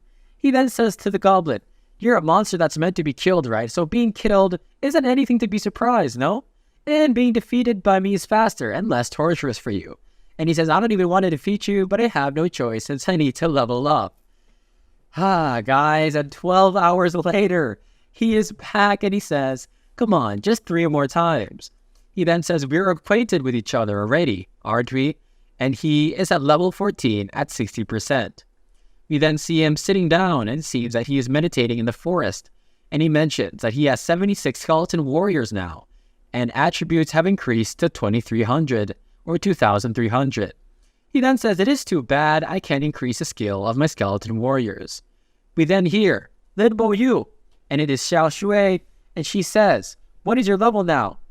He's kind of shocked to see that Xiao Shui just came out of the dungeon. He says level 14, and our girl is literally taken aback by our boy's infinite riz. Just kidding, but she asks how he is so fast. She has become level 11, which honestly guys, it's actually not too shabby. It's actually pretty impressive for a rare elemental mage and not a super giga chad like our MC to reach level 11, and that's still really impressive for a normal mage like her when it comes to comparing her to our MC. She says, my party is so exhausted after clearing the dungeon 2 times, and they barely got to level 11. She says in the beginner dungeon, he was level 7 and she was level 5. And how is it that she is level 11 now and he is level 14? She then leaves and turns her back on him. And of course she says, I won't let myself lose to you. He says, did she just come out? Why is she looking for another party to enter again? And then he says, don't tell me she doesn't have cooldowns. An hour later, she says, level 11 elemental mage, I'm looking for a party. And she says one time isn't enough. She needs to do it more. We then see the others look at her, and Lin Mo Yu says in his head, she is too competitive. I can't find any opportunity to ask. 1 hour later, our boy is literally just sitting here, just enjoying the lo-fi ASMR in the forest probably, and she is on the ground and she says, I won't lose to you. Lin Mo Yu is just like, you've got to be kidding. We then hear, clearing the Shihai dungeon. We're missing a mage here. Over here, I'm a level elemental mage. And then a half an hour later, she is sitting on the ground. And yes, we gotta keep that part censored. Sorry, guys. And then she says she's exhausted. And now that she's level 12, she can catch up to our boy soon. He says to her, aren't you tired? And then she says, I don't even want to move a finger. But it's because of her competitive spirit that she is literally just trying to keep up with our boy. He says just because of that. And then she asks, why? You still have the face to ask me that? After being overshadowed by you for so many years, I'll definitely surpass you this time. And then he says, if I had known earlier, I would have given her the first place. Our boy got that unintentional riz. She's then looking up to the sky and the stars. And she says, of course, it's not just that. I want to get into Xiajing Academy too as well. And aren't you going there too? He says you should be at least level 15 to take the test for Xiajing Academy, and level 16 to be more secured. And at her speed now, getting into level 15 is going to be so difficult. And then he says you should clear the nightmare level. You'll level up faster that way. She then looks at him like, are you kidding me, bruh? Are you joking? Elite parties are difficult to join because they're looking for level 16 and 17 professionals. And a level 12 like me won't even get recruited. And she explains that's why she can only clear the normal one. And it shouldn't be a problem for her to reach level 14 if she works hard. And even level 15 won't be hard. He then says as he looks at her, with real sincerity in his heart, how are you able to ignore the dungeon cooldown times? And it seems that she might have an advantage on him. She says, "You don't know?" He says, "So you do have something that you don't know, huh?" And she says, "I'll tell you if you say please." And then she says, "They say that a mage's thoughts are the most brightest, but here you are being a dummy," as she gives him something in her hand. She says here, "This is a cooldown item. It's the item that lets me reset the dungeon cooldown." We find out it is a beginner cooldown talisman, and it has been used 3 out of 10 times. He says, "I can't believe there's something like this too." And he is quite shocked by this. He asks, "Is this quite expensive?" And she says, "Yes, it should be quite expensive." Her father looked quite sad when he passed this on to her. And she said, "Looks like I won't be able to make use of this talisman." She then mentions, "But I need to use all 7 chances in 2 days, and plus her own cooldowns, she needs to clear the dungeon at least 9 more times before she can get to level 15. She is exhausted, and our boy Lin Mo Yu notices this. He then says, "I can party up with you, and that way you'll definitely reach level 15, and you won't have to do anything." And then she says, "Why did I forget this guy can solo clear a dungeon?" And she says there's more experience if 2 people clear the dungeon. What's more, she won't even have to do anything. She gives a smile and she says, "I'll take you up on the offer. You'll party up with me and we'll share the cooldown talisman." He then says, "You should rest 2 hours as we see her on the ground." And she says, "Yeah, I'm going to take a nap." She then wakes up and they're at the entrance. She says 2 hours flies by so quickly, and she still stretches because she had just woken up. He clicks on it, boom, and it seems that he used the nightmare level, and she is shocked by this. She says the monster's attributes are so high, and this is clearly the nightmare level, and she asks if he chose the wrong level. He then has a wisdom robe on, and he just says, "Stick close to me, Mamacita." I'm just kidding, that sounded kinda corny, but he said, "Just stick close to me." She is then near to him, and she says, "But he'll definitely make fun of me if I run away now." And then he says, "Walk faster. Don't tell me you are scared." We then see, "Why aren't you attacking?" And then he says the monsters aren't dealing any damage to his skeletons, and she wonders what exactly he is doing. We then see the white wolf from earlier, and she says, "This is the Wolf King in Nightmare level. It's twice bigger than the normal one." And then he uses Corpse Explosion because he says it's a waste of time if I fight it like before, and using Corpse Explosion to kill them immediately will save him a lot of time. Boom. Killed level 14 Mine Guard, 1100 XP acquired, and he killed 2 of them. She says her experience instantly went up by 30. He says, "What the heck is this? You can clear a dungeon just like that?" And she says, "It's literally dead just like that." And then she mentions, "My party of 3 suffered for 20 minutes just to kill the Wolf King, but it died in less than a minute here." And then he says, "Let's go." And then she wonders if he has been clearing Nightmare level all this time. She says, "If I hadn't seen it in person, I would have never believed it. A professional below level 20 solo clearing a Nightmare level dungeon." She then says, "It hasn't been 10 minutes since we entered the dungeon, and we're already facing the boss."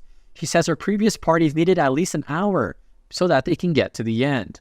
But then the final boss was also killed in 1 hit, and our boy reaches level 15. She is like, "You leveled up again to 15? And she says the difference between us is getting bigger. And she is on the ground and she is like, "What do you know? A longsword. It's not too bad because it's not a staff." She then says the Goblin King's Scepter is the strongest mage weapon here before level 20. And even though there's some in the trade market, I don't want to ask my father for money. And so she picks up the Goblin King's Spectre. And then he says to her to keep it. She asks, "Why don't you want to use it?" He says, "I have this and I don't like specters too." And he is referring to the book that he has in his hand. It is the Goblin King's magic. She then says, "I've never seen him take out the magic book, and maybe it's too insignificant of an item to use."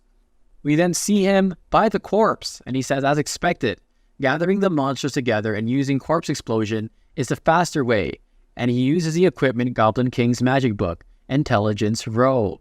He then crouches down and he says, "Sorry, but you'll have to die like 5 more times." She then asks, "Why are you talking to the boss? It's not like it understands you." He says, "I just want to say it. It's not important whether it can understand me or not." Our boy is just bullying the monsters at this point. She then looks back at him while he was about to leave and she says, "Who the heck would say sorry to the boss that seriously? Isn't the boss just there for it to kill?" And then she looks at him and then she thinks in her head with a vision behind her, what a weird person, but he's kinda cute. He then looks back and says, let's go out and continue, come on. And she says, all right. The second clear, and boom, it's easy. The third, the fourth, the fifth, and boom. We then see she is now level 14, and she says, we still have 1.5 days before the big exam, and we can clear the dungeon 2 more times. And she says, idiot Lin, are you also going to be leveling up again? And then he says, if I can reach level 15, then passing the exam will be easy. He says, yeah. And we see that he's almost close to level 16. She then asks why. Are you become the champion? He says, champion? She explains, you'll get a lot of points for being the champion. And the most important thing is, you get the chance to enter the Creation Seminary. And that's extremely useful in the Xiaojing Academy. He asks, what is the Creation Seminary? She says, I heard from my father that the Creation Seminary is the best of the best in the country. And if the Xiaojing Academy is filled with talented elites, then the Creation Seminary is filled with talented ones at the pinnacle of power. And we see them standing on top of some sort of building, and they seem to be very menacing, and a menacing group as well. She says, I heard that senior Su Shanjin is inside, and he's the only one from Shihai City. She then looks happy and she says, I think you have the chance to become the second one, and if you can enter, I bet Principal Lu will even smile in his dreams. And then she says, this guy's clearing method has never been seen before, and he has completely refreshed my understanding. If he can't enter the seminary, then who the heck else can? He says, my sister is at Xiaojing Academy, so he must be admitted as well. He then says if there's a chance for the Creation Seminary, he has to try it out. And then she says, hey, isn't that Gao Yang? And we see, Gao Yang is a level 11 knight. And of course, it is our boy Lin Mo Yu's close friend. And then he tells our girl Xia Shui to bring him along to the dungeon. We are then inside some sort of office, and we hear somebody yelling. And he says, did your brain get eaten by a dog? Why the heck do you think of restricting dungeons? Do you think the country and the association are just there for decoration? And if you want to die, don't drag the guild on with you. And this guy has a ring on his finger. And he says, stay in the guild and don't go anywhere for the time being. Anyway, you're already level 16, so you should wait patiently for the exam to start. He then asks, what do we do about Xiaoji and the rest? And then the old guy just says, I already sent people to investigate. You don't need to bother with this anymore. And for this person to be able to make several people disappear without a trace, his strength is much more than you can imagine. And then he says, so there is somebody who would dare stand against the Dynasty Guild, huh? And yeah, heck yeah there is. And it is our boy, Lin Mo Yu, with his friends, Xia Shui, Gao Yang, and of course, the Skeleton Army. We then see Gao Yang and he is looking for Xia Shui and Mo Yu, but they're both behind him. He then gives it a really menacing smirk or a smile and he says, the both of you are on a date? And then she is like, shut up or I'll rip you apart. He then laughs and says, I was only joking, so don't mind me. She then says, don't look for a party anymore. Just come with us once the cooldown ends. She also says with her arms crossed like a Sigma female, we'll be definitely bringing you to level 12 before the exam. He is like, really? And then he looks like a little cute anime dude. And then he says, the both of you are my saviors. And he also says that he needs to get to level 12 if he wants to go to the academy. He then literally bows down and says, don't worry, Miss Xia. I will listen and follow your every order. She then says, if you continue acting like this, we're not helping you anymore. He then mentions, if you ask me head east, I will definitely head east. And if you ask me to play dead, I will actually play dead. Our boy really is just too funny. She then says, shut up, as she releases some fire in the palm of her hand. He says, I shall obey, but how long more until your cooldowns reset? She then says 10 hours, and she puts away the fire in her hand. He then says, all right, then I'll take a rest first, and he'll go and hunt some other monsters. And then he just says, I wish you the best, Mo Yu, and I'm cheering you on. Sooner or later, you'll get Xia Shui. But then there is a fireball, and it is literally headed towards Gao Yang as he tries to run away from Xia Shui. He then says, very angrily, that Gao Yang is so annoying. He definitely deserves this. And then our boy Lin Mo Yu just says he just likes to tease, just cut him some slack. 10 hours later, we seem to be in the dungeon. And then Gao Yang asks, Boss Lin, Miss Xia, did you guys pick the wrong difficulty? Why is it nightmare? As we see them, and the nightmare mode is selected. She then says don't ask many questions and just follow along from the back. He then says, finally, looks like it's not only me who'll react like that, because we all know that Xia Shui was like the same as Gao Yang, and they are about to be transported into the rift. We are now in the rift, and then Gao Yang is like, this is nightmare difficulty. I'm dead if I even get a scratch. And she is like, why are you sticking so close to me? You are a knight. You're the one that's supposed to be protecting me. Just at that moment, we see corpse explosion, and our boy Lin Mo Yu has already literally annihilated the monster in front of them, and he's wearing his cool robe. Gao Yang is like, what? That's the boss in nightmare difficulty. And we see the orc goblin just on the floor passed out. He is like, it died just like that? A boss that even a party of 10 would find hard to defeat? She just says it's nothing to be surprised of. Of course, it's our MC of the manhwa. I mean, it's our boy Lin Mo Yu. He then hugs onto his leg and he says, Boss, Lin Mo Yu, please bring me along when you clear other dungeons in the future. And then she says, can you act at least like a knight and have some backbone instead of being a coward like this? And then he sweats and says, what's the point of acting like a knight? With boss around, what's a knight supposed to do? Honestly, he's right. What do you need to do when you have an OP Necromancer? He then says, let go of me, I'll bring you along in the future. And then he also mentions that one more dungeon and he'll be level 16. And Xia Shui will reach level 15 and Gao Yang, level 12. He says you're the pest, and they get transported once more. He then says, after this, it will be the exam. And as we see him here, he has gotten serious because he knows that this is a huge thing. We then see some people on top of a wall, and they say the children should be returning, right? And then it is, of course, the president, as well as some girl in a hood. And then she says, it's already the exam tomorrow. I wonder how things will turn out. And then a guy wearing some sort of robe, I guess, with some cool-looking shades, though, says, Old Lu, I heard that the two geniuses from our school are aiming for Xiajing Academy. And, of course, our president Lu Yun, or the principal, says, yes, they are both going for Xiajing Academy, and according to the previous year's standard, only those at level 15 will have a greater chance, and those at level 16 will surely make it in. However, he also mentions it is difficult, because level 15 is already hard, but level 16 is way too difficult. And in Shihai City, other than Su Qianxing, only Lin Mo Yu's sister has ever attained level 16 before it. And then he says, one is Lin Mo Han's brother, and the other is a pride of the Xia family. Perhaps the both of them will create miracles. And the guy with shade says, somebody is here. We then see it is Zhu Zhen, and he is a swordsman, and he is level 12. They say that's somebody from our school, and they're like, level 12, not bad, and it is as expected of some of the talents from their school. We then see Wan Ming, who seems to be some sort of goth girl with short hair, and she has a bow behind her with some weird-looking leaf arrows, or I don't know what that is, but she is an eagle-eye archer, and she is level 15.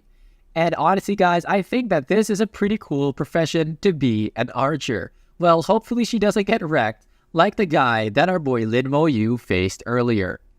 The guy on the left says, she's level 13, a level higher than your student. And the girl, or the lady on the right says, levels do not determine anything. The important results are in the exam. And Principal Lu Yun is just like these two old men trying to look good, but everyone is about the same. No one above level 14 has appeared yet. We then see the doves going towards the north to migrate, and then one of them asks, Xia Shui, Lin Mo Yu, and Gao Yang, why haven't they appeared yet? She says the three of them should be here. And then they wonder and speculate. Don't tell me something has happened to them. We then see the three of them. They're walking as the sun is setting, and they really think that they are Naruto, Hinata, and Sasuke. I'm just kidding, guys, but they look pretty cool here as well. We then see the principal is like, yes, they are finally here. It's good that they are back safe. because he was kind of nervous that they would be injured. He then wonders what their levels are. We see Gao Yang. He is a level 12 Sword Shield Knight, and Shashui is a level 15 Elemental Mage. The girl or two of the ladies are like, that girl really reached level 15. And then Principal Lu Yun is like, which means she has an 80% chance of getting into Xiajing Academy. And the guy on his right says, Old Lu, you must be really proud. But then we see Lin Mo Yu, Necromancer, level 16. The three of them are shocked, and they're like, level 16? That's crazy. Even the principal is just having a Giga Chad face on. The guy on the right says, they must have cleared the dungeons non-stop, and look at their weapons.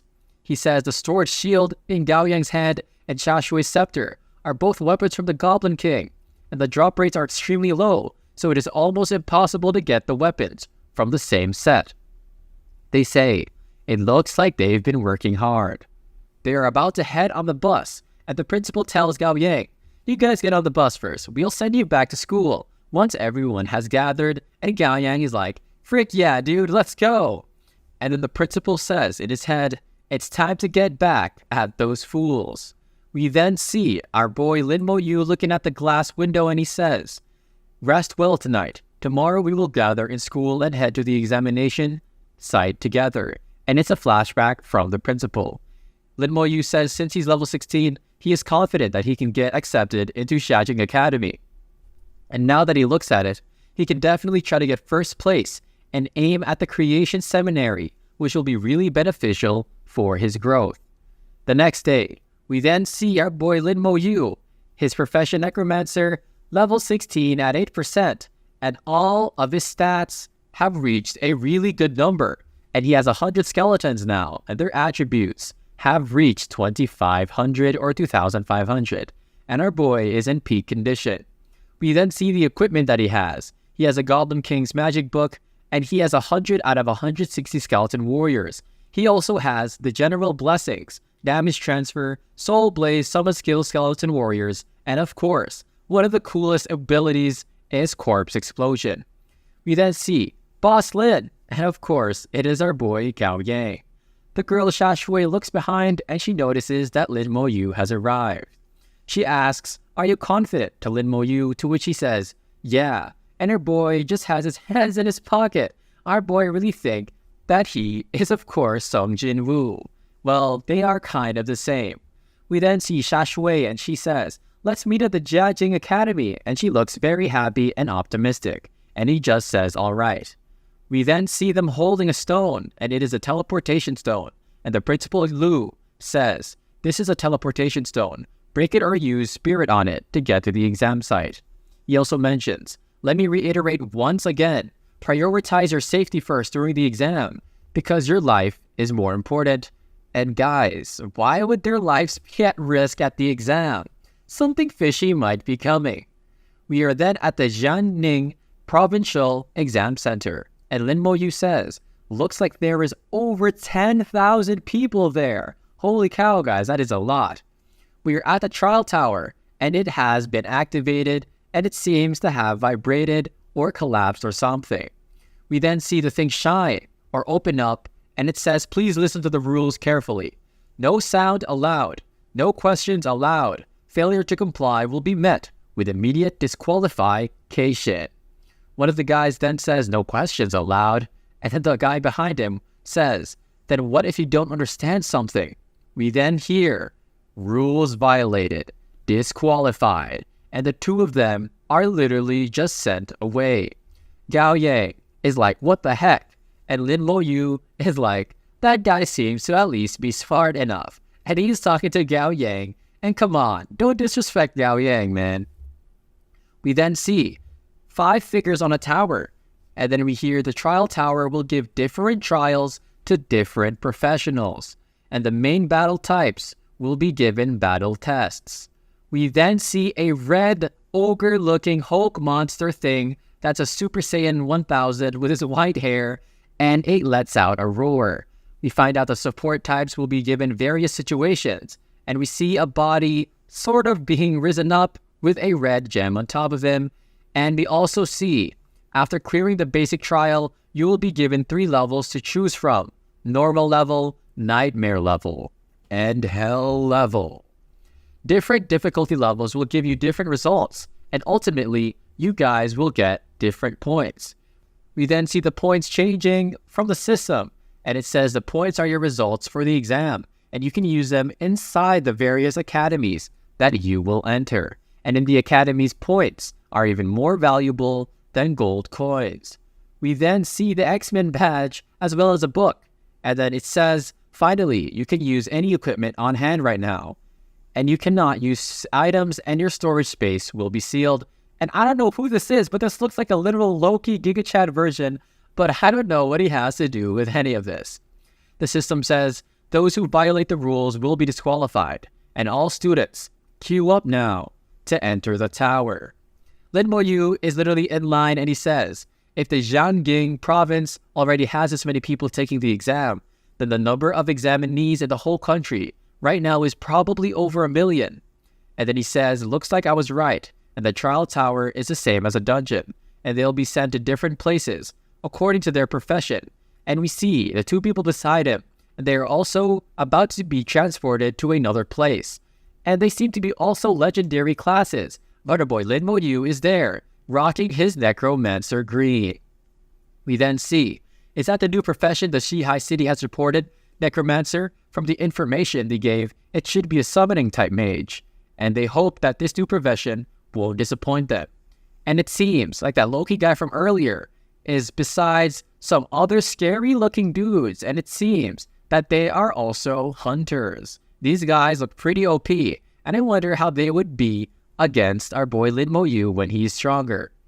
They then say, let's classify him as a rare mage first, and send mage-type monsters 2 levels higher than him. And then we see our boy Lin Mo Yu, and he is eager to get the party started. He is then standing in front of this monster which seems to have a lion face with the body of an old desert traveler.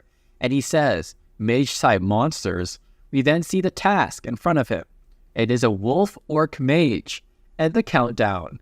3, 2, and then he says that light around the monster isn't allowing him to see its level and attributes. And then the countdown reaches 0. He then puts his hand up, and then he says, Soul Blaze. And he also mentions that it doesn't matter if he doesn't see his attributes. Boom. We then see the monster literally twirling around, and the Loki-looking dude is like, Nani? Because our boy Lin Mo Yu has defeated it, and the time taken was 0.1 seconds. It was an instant kill, and our boy Lin Mo Yu just stands there, unfazed. Our boy really is the king of the Riz. I mean, the king of the Necromancers. We are in the trial tower monitor room, and we see Ning Xuanfeng, one of the main examiners. One of them asks why Master Ning was here, and he replies, there's a new profession, so he wants to see it. The guy at the monitor says, what should we do? He killed the monster instantaneously, and we can't judge the ability of the class. The guy looking then says, Necromancer, is it? If rare profession difficulty cannot test his strength, do it again with legendary profession difficulty. And the guy is like, hold up, isn't this a bit unfair? Master Ning then says, it's fine, since it's an instant kill for the first time, and we'll give him 100 marks. And if he passes the second round, they'll give him 1,000. We then see him facing this kind of hunchbacked over monster with some branches coming out from his back. The system says, please enter the second exam and kill the monster ahead. It is a wolf beastman mage, and it is a level 20. He uses Soul Blaze and another instant kill. They are surprised because is it another legendary class? And then Ning says, no need for further testing. Just enter the second round of exams. We then hear combat profession examinees. The first round is over. Attended examinees 10,632, and only 5,000 people passed. As Lin Mo Yu just looks up in the air, they are now announcing the results. We then see Xia Shui looking at the leaderboard, and we see Lin Mo Yu, 0.15 seconds for the kill, and 100 points, and Xia Shui is in 3rd place. She's like, what the heck? How did he get 0.1 seconds? Isn't that ridiculous? And she says she won't surrender. Some guy also gets mad and he says, the first place should have been me. I'm not even in the top 3. 0.1 seconds, that's impossible. Lin Mo Yu is just there like Saitama, and he wonders if he went too far. We then get a system notification, and it says Combat Profession, second round begins. Examinations can choose the difficulty. They also say that the second round of exams might cause injuries, so do not overmeasure yourself. If you face any dangers, you can shout forfeit and your exams will end and your results will be taken. We then see, of course, the difficulties here. There is a 30-minute time period. Normal monster with an ordinary skull is 1 point, Nightmare monster score is 3 points, and Hellish monster score with literal barbed wires on the skull is 5 points. Lin Mo Yu says, looks like we are competing. Who can kill more monsters in 30 minutes? We then see Wang Zihao, the level 16 Rage Warrior, and he says killing a hell level monster is equal to killing 5 normal ones, and even if he got first place in the first round, he'll never beat me this round. Xia Shui then says elemental mages are not adept at close combat, nor at high difficulty single combat, but they win in quantity.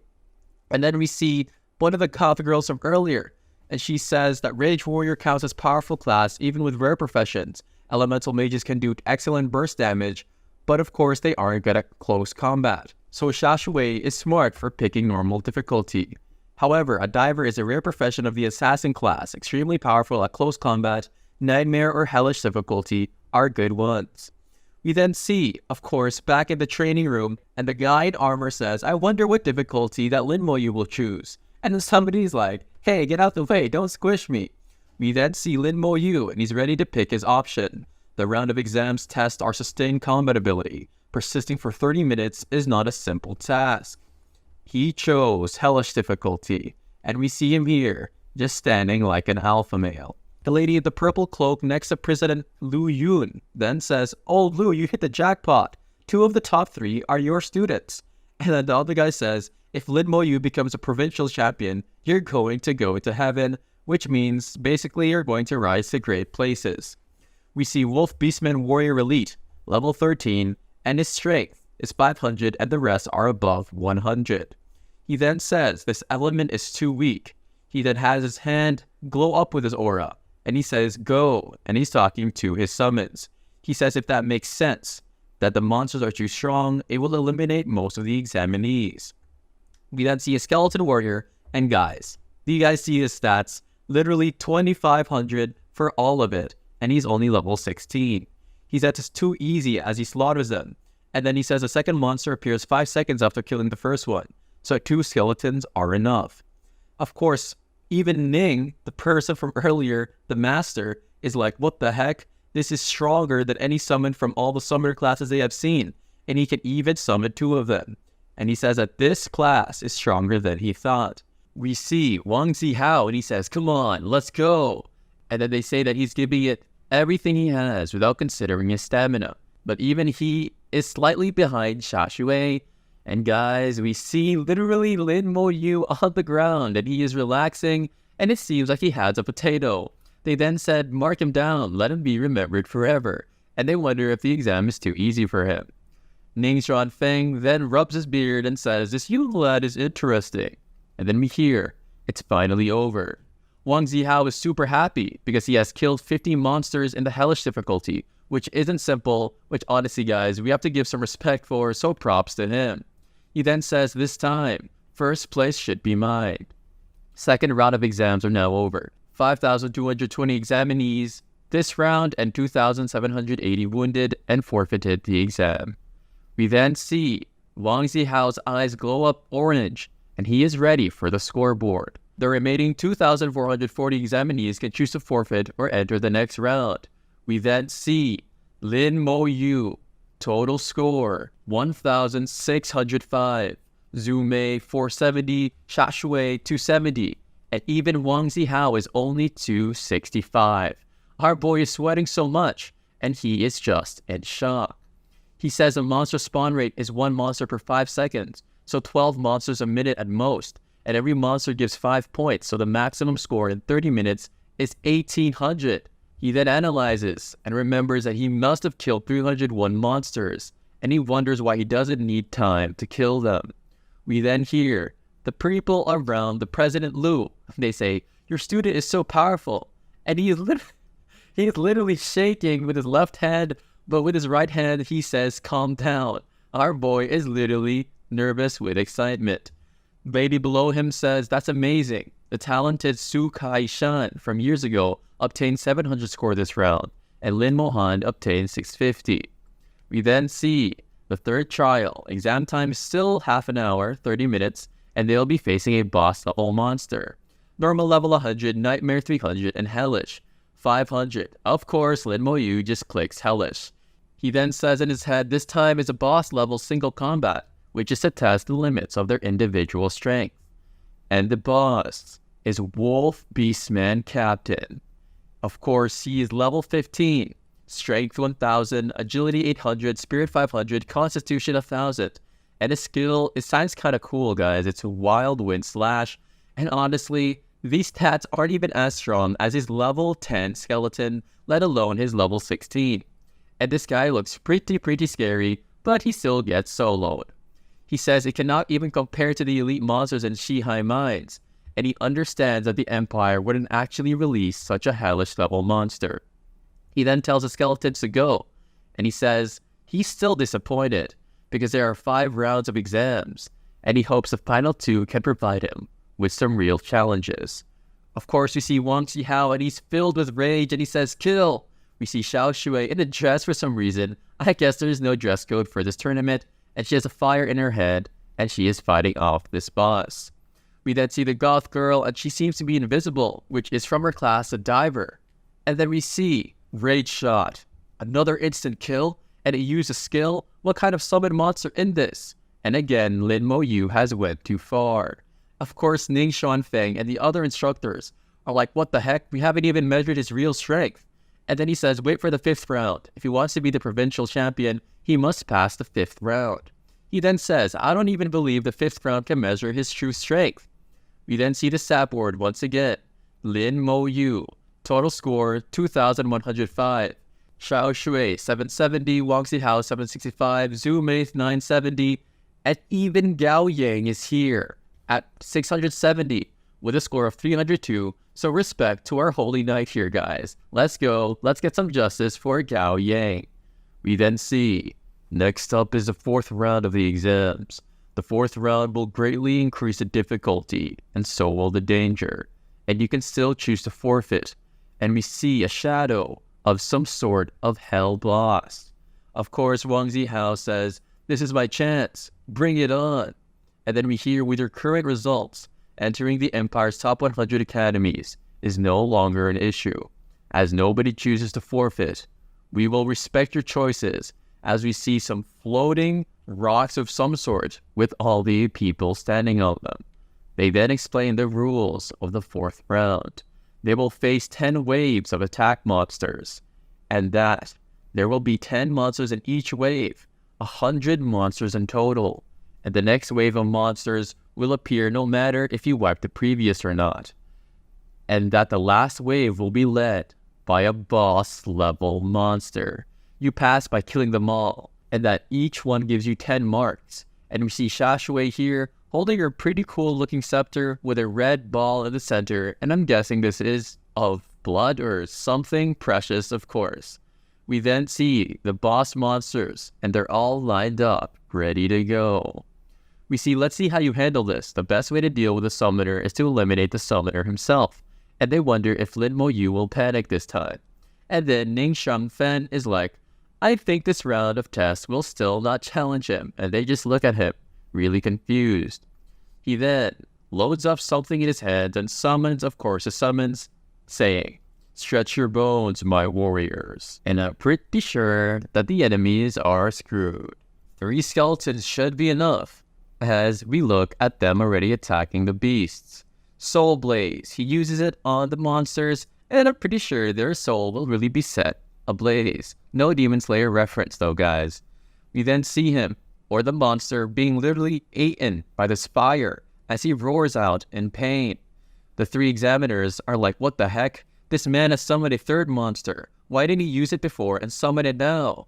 And they say, why does he like hiding so much stuff? That guy is such a show-off. He then begins to yawn, saying, this exam is so uneventful. Even the Shihai Mines are better than this. No surprise at all. The guy with crystals or gems or shards floating around his head and his shoulders then says this isn't interesting. There's nothing exciting about this kid. You might as well watch the others. And they say, yeah, I guess our boy is so OP, it's making it bored to watch. We see Shashui on the path of fire. And then she says, area of effect attacks are elemental mage's strong unit, so she can do this. We then see Wang Zihao, who is a rage warrior. And he's literally raging, as I guess that's part of his class. We see the other people watching it on the big screen from outside. And they're like, Lin Mo Yu is amazing. His skeletons instantly killed the monster the moment it appeared. Some of them say that there are too many monsters for them to kill, so it's a good thing that they forfeited. I guess they're cowards. Just kidding. We see Gao Yang, and he held on until the 6th wave of monsters. And he says, Lin Mo Yu is my boss. He's so amazing. Let me tell you about the time he soloed a nightmare level dungeon. And they're like, soloed a nightmare level dungeon? And they begin to be skeptical. We see 4 of the contestants left, and this is an awesome panel. I don't know about you guys, as we see Shashui, Wang Zihao, the goth girl, and the other guy from the other district. And then we see Lin Mo Yu just eating on his sweet potato, literally just chilling. He says that this Feng Shui guy is finally showing his true strength, and he was the other guy in the 4 panels. We then see he is a level 15 sacred swordsman. He came from the swordsman line of Feng family, so he knows that the final 2 rounds are important to increasing the scores. We see Wang Zihao is going to go berserk, and our boy literally looks like a villain here, which I think he eventually will become, unless Lin Mo Yu somehow uses the power of friendship to make him his friend, but I don't think that's happening. We see that for 5 minutes, strength and constitution increases by 500%, and it decreases agility by 200 seconds. Once the effect ends, you enter a state of weakness for 30 minutes. We then see as he unleashes his attacks. And then, of course, Lin Mo Yu's just saying in his head, it's finally the last wave of monsters. The 4th round of exam ends. 5 examinees have passed. The results are as followed as we see this Thor-looking dude say it. Lin Mo Yu, score is 3,605. Zhu Mei, 2,470. Shashui, 2,270. Wang Zihao, 2,265. And Feng Shu, 2,200. Only 5 people have passed. There's only 5 people left after the 4th round. Will someone really pass the 5th, as we see the others just under the forest watching it happen? They say if the 4th round is that hard, they can imagine the difficulty of the 5th. We see Wang Zihao, and he says with his sword on his ground keeping it up, that as expected, the 5th round is where we truly decide the victor. Xiaoshui is literally injured with some bruises on her shoulders and her neck. And she says, I'm in the top 5. There should be no problem entering Xiajing Academy, right? And then we see the goth girl, and she says, Xiajing Academy, here I come. We then see some sort of figure, which is a Loki guy with his purple eyes, saying, I know all of you wish to enter Xiajing Academy, but don't think you can rest easy after entering the top 5. You will still be eliminated if you do not perform well enough in the 5th round, and do your best to earn scores if you want to enter. It's finally here, and we see the iconic rivalry, Xia Shui and Lin Mo Yu, and they're about to announce the rules for this 5th round. All of you will be teleported into a special space, the campaign space. The campaign space will continuously spawn all sorts of monsters in large numbers, and it will be over 100 in the first wave. Oh gosh, guys. It contains elite class, leader class, and even bosses. And the faster you kill, the faster the monster spawns. And the faster you become stronger, which is good for Lin Mo Yu. We see them right here, and they look 10 times more menacing than the ones from before. And this is actually probably instantly a hell difficulty. The campaign space is split into 5 different phases. Each phases have a different score. Only the examinees can see the rules for the scores. Not even the examiner knows them. And after entering the campaign space, all the examiners can see is a change of your score, as we see the bunch of rocks with some formations come on top of them. If you have any hidden cards, use them now. First phase, monster level 15, and after each kill is 50. Second phase, level 16 after each kill 100. 17 for the third phase, 200 after each kill. Fourth phase, 18, each kill 400. And fifth phase, level 19 monsters, and 800 points per kill. Also, by the way, guys, these stat windows are pretty cool. It has like those cool gems and like the ancient stone thing, so I just wanted to put that on there. We see Lin Mo Yu, and he says, I can feel the aura of death filled to the brim here. Looks like there was an unimaginable battle that occurred. As we see the battlefield with literal lightning there, and Lin Mo Yu just stands there with his summons. Is this to prepare us for the feeling of a battlefield? And it looks very similar to one, so I'm pretty sure he's right. We see the furry beastmen, they're level 15, and they let out an aura. Just level, and it doesn't say the skills or the attributes. And he wonders if that roar is summoning comrades with it. But he then looks up, and then we see it didn't die instantly. And he says it looks like the constitution or defense is high. And if it didn't die in a single strike, then 2 will do. Corpse burst. Boom. It explodes. And we see that his score went up by 500 at once. And of course the examiners are just shocked, because he instant killed 10 first phase monsters. He says since they will attract comrades with their roar, it's good to keep some of them alive, and that they will come here. And we see him literally in his hand. Our boy got the Rasengan, but it seemed like the Necromancer version. We then see the corpse disappearing, and he wonders if it can only exist around 10 seconds. And so he needs to change the plan.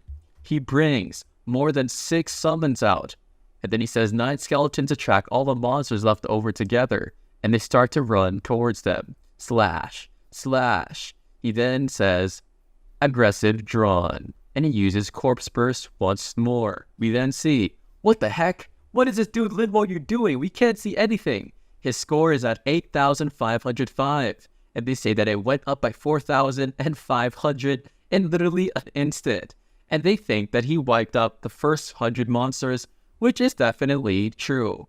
We then see Ning Xuan Feng, and he says, while sweating in his little cool old-style armor, what kind of profession is a necromancer? Where are his limits?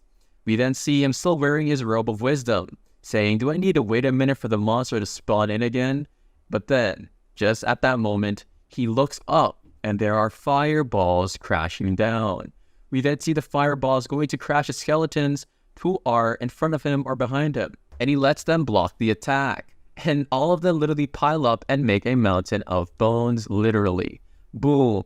It is Fire Rain, and that is the furry beastmen mages, and they are level 16, and they seem to be on top of a mountain. He then looks back, saying, it finally spawned. Is it my turn now? And that is the end of the chapter. We see the crocodile creatures with their spears, and they're running towards the skeletons. The skeletons have their swords, and they're ready for battle. We see one jump up, and we see Lin Mo Yu behind the lines as he is controlling them. Slash. He then uses corpse explosion, and we see the corpses literally get incinerated and burnt to a crisp. We then see his points have reached 14,605. The score went up again by 6,000, which meant he killed 120 monsters at a single moment. We then see he has AoE attacks even though his summon monsters are so powerful already. So his area of effect is pretty OP. We see the Loki dude, the guy with crystals around him, and the person in the white cloak here, and they're literally just shocked. They then begin to say, I wonder if this class surpassed legendary classes, and it means that he can stand up against those few classes, and we see some sort of mummy there. He says we can't say yet. Being powerful in low levels doesn't mean it will stay the same when the level increases. So let's observe a little more. Lin Mo Yu says the aura of death increased, and he wonders if this is phase 2. He says there are at least 40 beastmen packs scattered around, and we see an image of them, and they are shrouded in mystery. We see the furry beastman archer level 16, and a furry beastman warrior at level 16. He says the levels of monsters increased, and their numbers doubled. And judging by the difficulty, other professions will have a hard time phasing too, and it will take them a lot of time either way, but that doesn't really apply to him, so he doesn't need to worry, just like the cool MC he is. He mentions that in the history of Shenxia exams, there is only one profession from a century ago that passed phase 3 in the campaign. We then see them murmuring and gossiping, and he says, I think Lin Mo Yu has a high chance too. He is literally overpowered, and he suspects he has awakened an ultimate talent. We then see them in the lab, and they start to say if he does awaken a talent, that means that's great news to humankind, and that if a genius who awakened his talent not long after unlocking his profession, maybe he'll awaken a new talent when he undergoes a second unlock, which I think is pretty mysterious. They then say professions with talent are extremely rare, and dual talents are 1 in a million, and this could be 1 in 10 million. Lin Mo Yu total score, 34,605. Xia Shui, our girl, has 7,270, and Feng Shu has a total score of 6,200. They then mention, look, Lin Mo Yu entered phase 2, 100 scores a monster. He instantly killed 200 monsters once again, and they're literally like, what the heck is going on now? They say they were just gifting him marks now. If it wasn't because I don't have rights, I'll send a couple dozen bosses at him. We are then seeing the Shajing.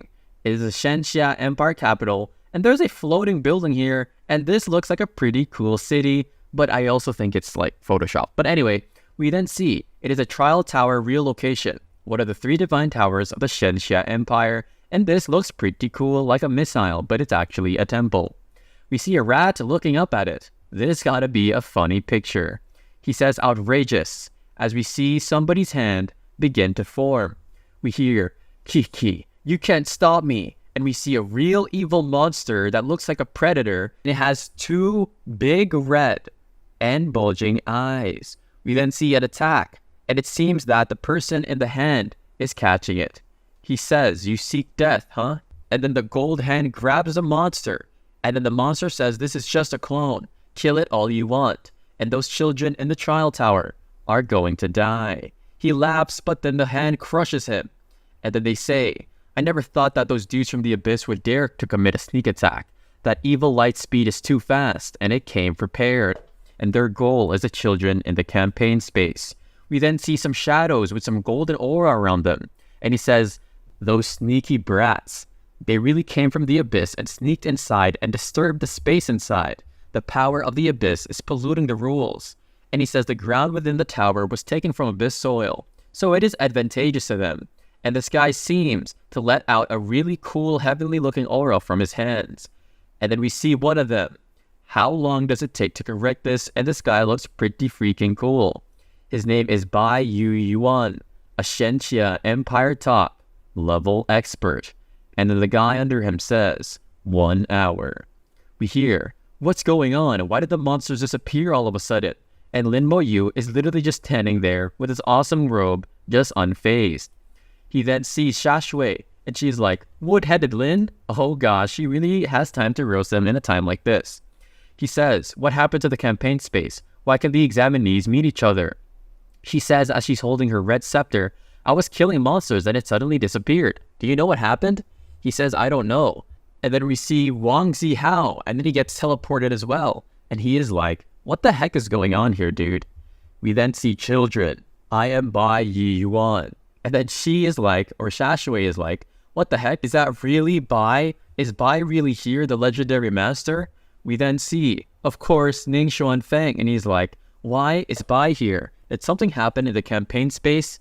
He says the demons from the Abyss world have invaded the campaign space, and their target is you, as we see his hologram looking down on the kids. He says they are doing their best to repair the rules, and it is estimated to take them 1 hour. He then says, in the coming hour, you must protect yourselves. We don't know how will the demons from the Abyss act against you, but he believes that as long as you stay united, there is nothing the power of the Abyss can do. And we see Xia Shui, and she doesn't look too pretty anymore, and she literally has a look of despair on her face. We see Bai, and he looks pretty cool here, and he says, people of Shenxia, we will not be afraid to die while fighting. Somebody then raises his sword, and he says, we shall not be afraid to die while fighting. Of course, it is Wang Zihao the Rage Warrior, and our boy really is a good leader. They then start to chant with him that they won't be afraid to die. Lin Mo Yu, of course, is more on the strategic side. He says the weakest monsters from the Abyss are level 70, and if Bai says that we can fight against the invading power, That means that the power is not too strong, which makes sense. We see the examiners and they say, the Abyss are clearly aiming for the exam. And he says something like this really happened. One of them then say they are aiming for the geniuses who can participate in the 5th round. This is trying to cut off the foundation of Shenxia. And if they can't handle it, this time they might come again every year. Of course, Ning Xuanfeng says, stop talking, tell the people outside to not panic, and they have to believe in Bai. They are then like, yes, we must believe in him. And we then see a red moon, and it is the Blood Abyss moon.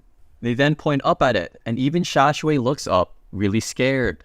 He says, look, the power of the Abyss is acting now, and they say everybody to get ready. They then mention, you gotta step over the corpse of knights if you want to kill our teammates, and then the monsters say, not bad as expected of the future of Shenxia Empire. Too bad you will all die.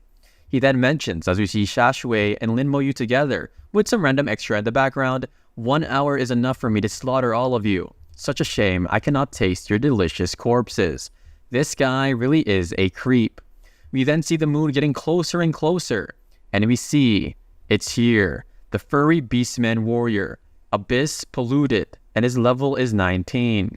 We also see he has 2 axes in his hands, and they are short axes, which means this guy is a full-range, close-range warrior. And this might be dangerous because, of course, he has gone rogue. One of the ladies says, I remember now, there's a limitation in the campaign space and the highest level is 19. And then the guy with bows behind him says, yeah, how could I forget about that? So what are you acting afraid of? There are so many of us. But then more come out behind him, and they wonder how there are so many, because all of them are at least enhanced elites. Shashui literally grabs onto Lin Moyu's arm and she hides behind him. She says, what should we do? Because our girl has become afraid. He says it's troublesome, but this is manageable. He then mentions enhanced elites. Isn't that the same as a nightmare dungeon? And he mentions that they have mutated from being infected by the Abyss powers. So he says they will provide more experience points, as we see him facing off against a goblin, and our guy just cares about the experience points because he knows that with him there, all is going to be alright. The chapter starts, and of course, the monsters ask, are you scared now? Are you frightened? And then he says, the white deity said that as long as you work together, you would win. There is one for each of you to take. By the way, guys, the white deity is, of course, it's Bai, but that's just his nickname, I guess. Wang Zihao says, we can't win. I can't even lift my blade, and he's going to be surrounded by the darkness. We then see the goth girl, and of course, the sword user beside her, and honestly, she looks like she's Wolverine with those swords coming out of her hands. And then we see Lin Mo Yu, and he knows what's about to go down. She says, stupid Lin, what are you doing? Come back quickly. There's over 100 level 19 enhanced elite monsters over there. And then Lin Mo Yu says, go back. She says, no. He then says, whatever then, it won't really affect me if she follows me whatsoever. And then she has a specter in her hand, or the scepter. And then she says, what is this guy doing? And the others around them say the same as well. Lin Mo Yu is a level 60 Necromancer. What kind of profession is that? Are those skeletons he created? She then says, a new profession, another type of summoner. What do we do? Do we really trust this and fight with him? We then see them following behind Xia Shui, and they know that this is their best hope of surviving. And Lin Mo Yu just looks back, and he knows that things are about to go down. Of course, the girl says, we cannot cower from battle nor fear from death. And then the monster laughs, saying, someone finally wants to die. How brave. It would be a pity to kill you now. So why not you consider becoming the Demon King's slave? He says consider it. But Lin Mo Yu seems like he doesn't give a crap. He says the gate will be open just for you. And then he's just thinking in his mind, it's about 50 meters. That's the best distance from corpse explosion to work the most effectively. They wonder why he stopped. And then he says, as the aura comes out of his hand, this is enough. He then summons all of his skeletons and his summons as we see them form behind him. And then we see the skeleton warrior's amount is 100. And they look ready and they're hungry for battle. They're like, how does he have so many? What kind of profession is this? And she wonders how it's so fast, and this girl is just shocked. These summoned creatures are even faster than her. whose main attribute is agility. We see them use Rage Strike and Slash. They are still alive even after getting hit. We then see the skeleton, however, and the bones start to get cut. Rage Strike, 1,995 out of 2,500. He says, looks like these monsters have around 3,000 strength. He just smiles in the face of danger, saying to be able to withstand that many attacks, the constitution is probably over 3,500. And however, with Corpse Explosion, the higher the constitution, the better. Killed, level 19 Fury Beastman Warrior, and he obtained 8,000 experience as we see the warrior get sliced like he is an onion. He then has his hand and he uses Corpse Explosion, and he mentions, even though the amount of experience gained is a little small, it's still better than not getting none at all. And yeah, that actually just rhymed. He uses Corpse Explosion, and we see them start to blow up as the people behind him wonder what's going on. Boom, boom, boom. They're all that dead. They wonder, was it that simple? What kind of skill is that? He's so powerful. Wang Zihao is literally shocked like Gao Yang, and he says, how is he so strong? Why didn't I awaken this profession? This is not fair at all. The monster says, impossible. This is impossible. You have angered me. I will kill you, drink your blood, and eat your flesh. Our boy really thinks he's going to even touch Lin Mo Yu. He says, let's see how you deal with this. And he sends even more monsters. And he looks up and he realizes, so that's where you are. And I know where he's going to be headed. He says, you lunatic, as we see the ugly looking creature question what he's going to do. And of course, he's going to get wrecked. Corpse Explosion, Soul Blaze. He then sends it, and boom. I'll kill you. I'll definitely kill you. He wonders how he's still alive, as we see the ugly horned beast here. He mentions, what kind of skill is this? How is it able to burn my soul? What is this profession? This can't be. There's not a way that somebody like you can exist in this world, as we see him. And our boy is literally about to get disintegrated. Lin Mo Yu just says, this is the price for invading. And then we hear, on the outside, what? The power of the abyss is getting weaker, and it is some old bearded man. And he wonders, all of the people in the tower are dead? But of course, that is wrong. He says, I can still feel the energy of many people in there. It's only the abyss aura getting weaker. And he says a demon king must be injured. And then we see, say, that earlier I was worried to death. Next time, don't just release your aura without thinking, okay? And then Bai mentions, however, the Demon King uses the power of the Abyss to disrupt the rules of the battle space. Even if we can't enter, who is able to hurt it? Can it be those candidates who are level 15 and 16? And then we switch back to inside the dungeon, and of course the monster says, I'll kill you! I'll eliminate you! Everybody, go kill Lin Mo Yu! And the monsters are getting a power-up. We see a monster that is about to attack one of the examinees, and he just looks back. And of course, Lin Mo Yu says to himself, Corpse Explosion leveled up. After the blessing, the radius of Corpse Explosion will be 20 meters and deal 150 damage. Corpse Explosion went from level 1 to level 2. And of course, the damage to enemies is now within 2 meters. He mentions, is this a type of skill that requires repeated use and familiarity to upgrade? Or does it mean that the other talent skills, when changing professions, all the skills learned using scrolls need to be upgraded? He says perfect timing, and he looks behind him. And I know that these dudes are gonna get wrecked. The chapter starts, and we see Lin Mo Yu literally shining in golden aura, as we see that he has leveled up. Everybody around him is like, who is he? He's actually using these weird monsters to level up? He seemed to be called Lin Mo Yu, a new class. Thankfully, he's on our side. There is a lot of emotion in this picture. We then see the moon, and then Lin Mo Yu looks up as his monsters literally send these goblins up, and he says it looks like you can't escape. The monster then says, you're Lin Mo Yu. This king remembers you. When you come to this abyss, this king will... Boom, he literally gets Corpse Explosion, and rest in peace to that guy. The moon literally shatters, and we see the battle space is back to normal. The kids look up, and they wonder if Lin Mo Yu won.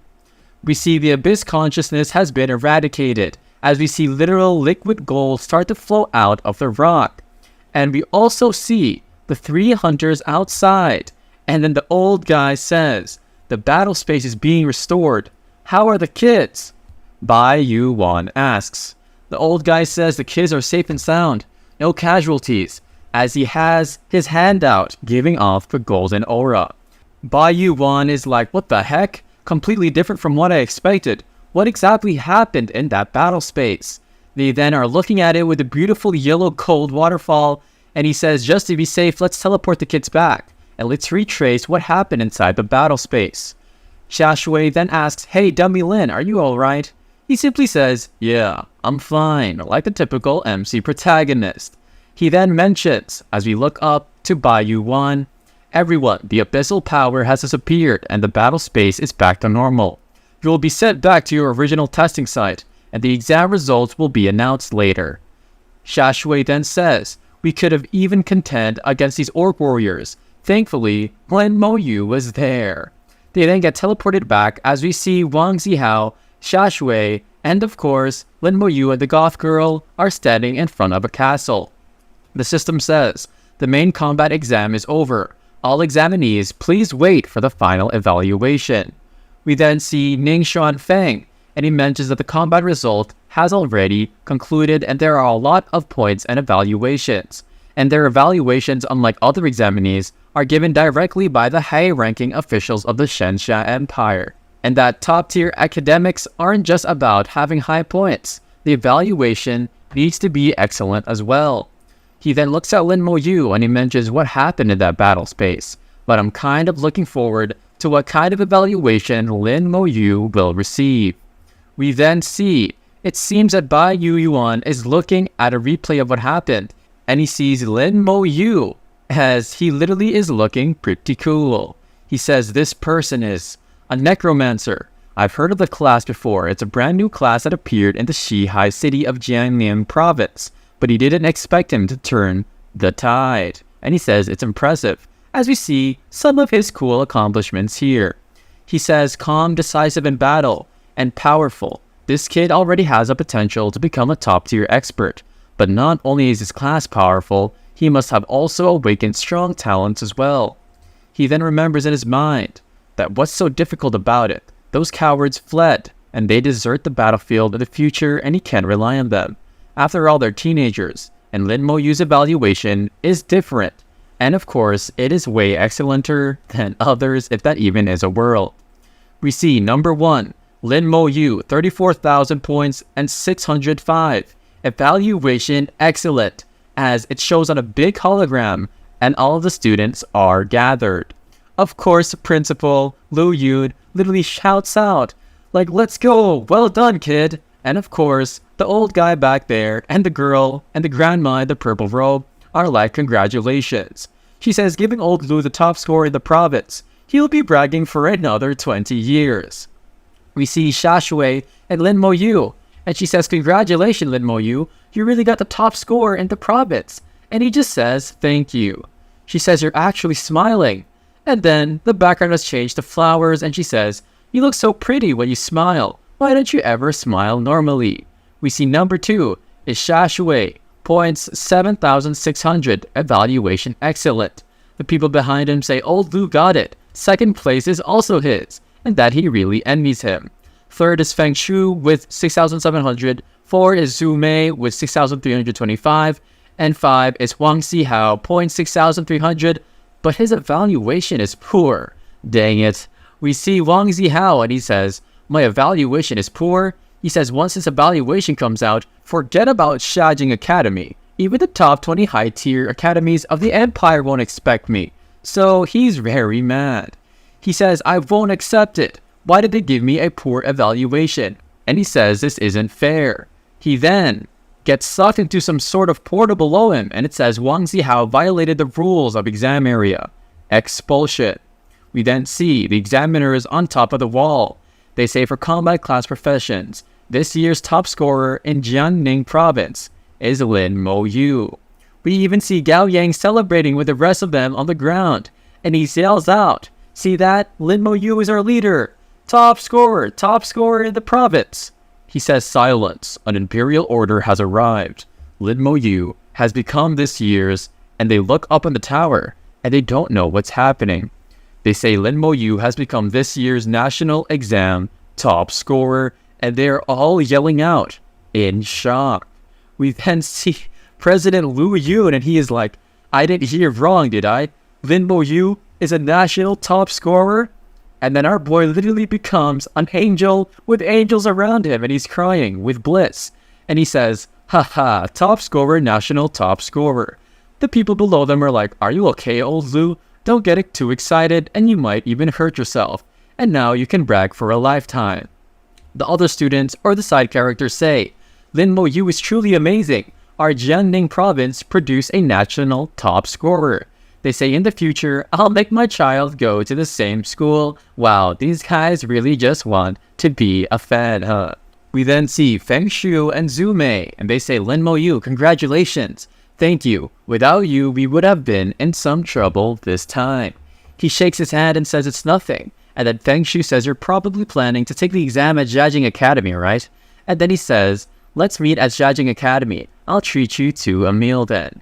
He says okay, and then of course, Xia Shui says, this guy doesn't really talk much. I've been his classmate for 3 years, and we haven't even exchanged 10 sentences as she puts up the X sign with her fingers. Lin Mo Yu says, 26 sentences, and they are all literally shocked and puzzled. And then, of course, Xia Shui is embarrassed, while Zhu Mei and Feng Shu are like, that is so funny. We are back at Lin Mo Yu's home, and he says, sister, I'll be at Jiajing Academy soon. And he mentions to his grandma, I have become the national top scorer. We then see a knock on the door, and he says, Principal Lu, why are you here? We then see a shadow or a literal graven image of Bai Yi Guan. He says, such a terrifying aura, even breathing is difficult. He then releases one of his summons, and he brings him out so quickly, and it seems like he got sort of intimidated. Bai Yuan says, good reaction.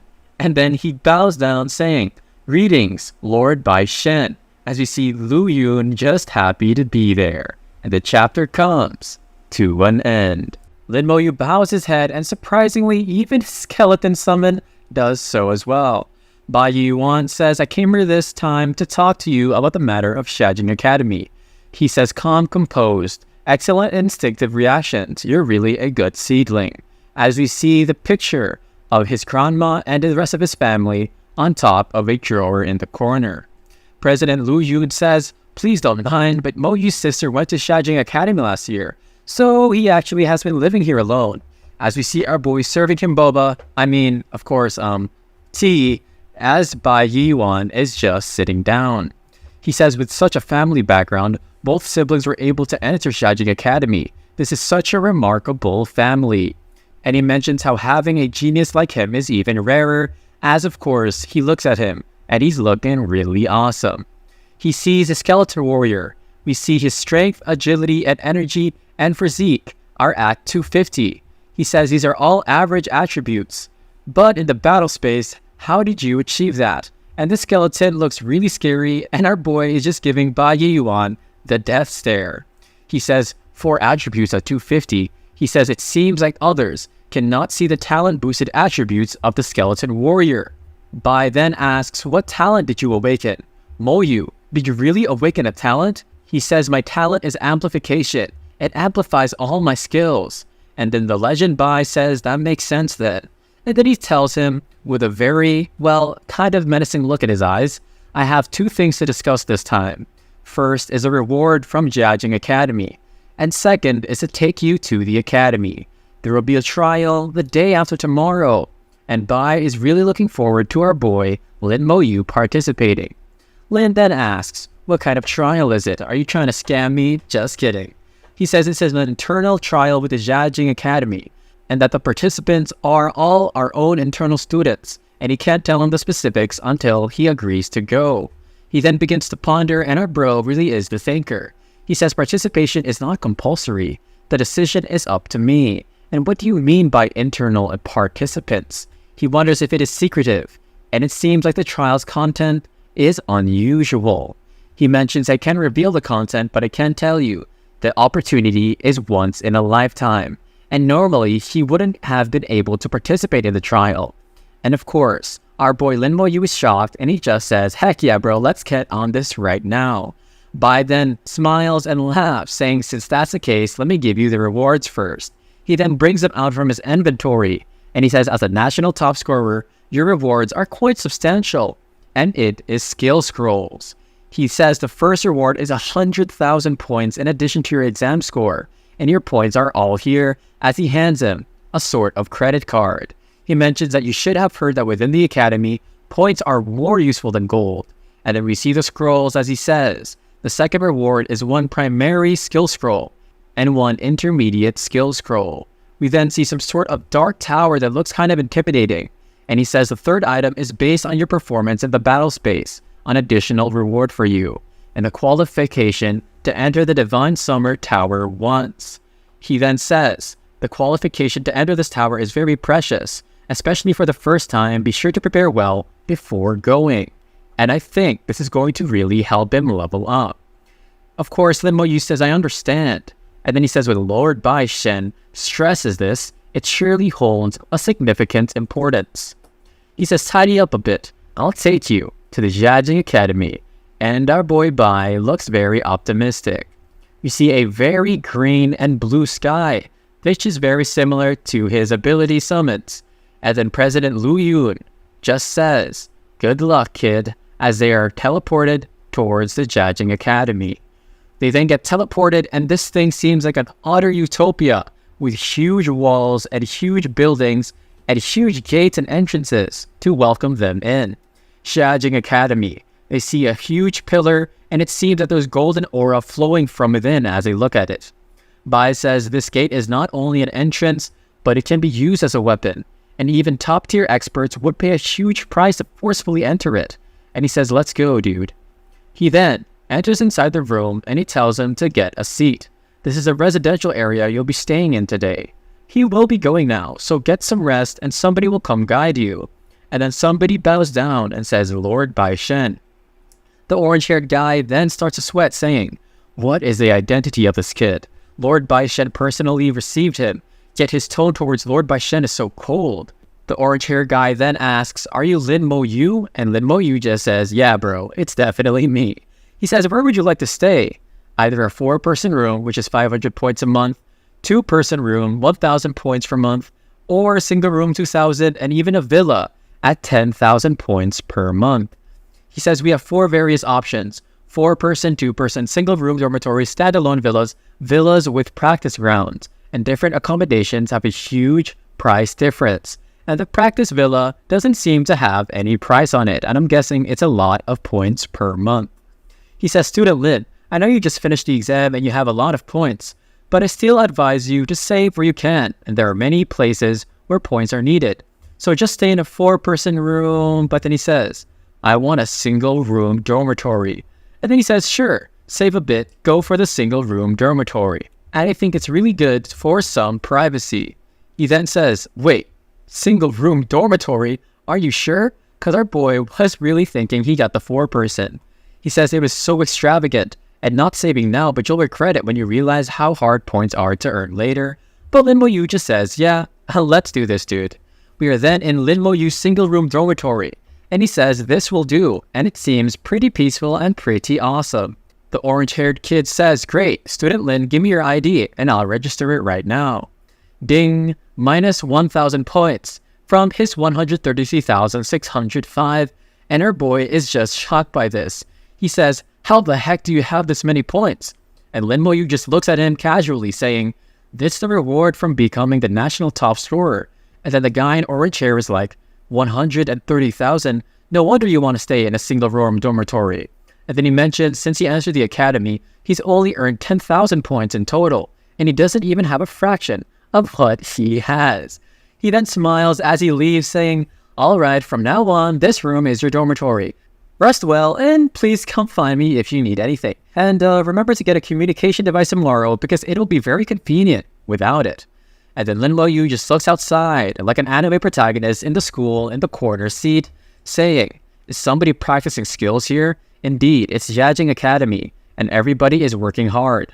as we see some different colored auras, which are red, yellow, and blue, and even purple, and they seem to be cultivating of some sorts. He says in this kind of atmosphere, leveling up will definitely be much faster than before. The next day, he ends his meditation after somebody rings on the bell. And by the way, guys, those shelves in the back look pretty aesthetic to me, and I don't know about you guys. His aura then starts to dissipate, and then he says, hey, what's wrong? Don't recognize me? And then Lin Mo-yu says, I do. It is Ning Yi, and it was the assassin from the earlier chapters. She grabs onto his hand as she says, come on, I'll take you to breakfast and show you around the academy. She really got that reverse Riz, but Lin Mo-yu is unrizzable. Let's go, guys. Don't even bother playing the Riz music. We then see them at the academy cafeteria, and there seem to be a lot of delicious foods right here, as he's holding a tray with a large piece of bread, and of course, Ning Yi has like 10 steamed buns whatsoever.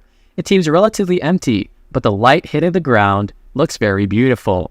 He says, I'm here, and then she says, how are you paying with points? You can use coins here. Places that accept coins definitely won't use points. He says, I don't have coins, only points. And she says, if you don't have coins, just say so. I've got plenty of coins. She says, don't waste points. Points are hard to earn. Luckily, it's just 5 points, but then she sees, how the heck do you have so many points? And her steamed bun literally just drops from her mouth, and she is shook. And Lin Mo-yu just gives a blank face, like, wait, this is a lot to you? She then says, remember, wherever you can use coins, never use points, and points should be used wisely, even if you have that many points. And it seems like she is scolding him like his bigger sister. And he says, yeah, okay, with his hand in his pocket, just a casual Lin Mo-yu.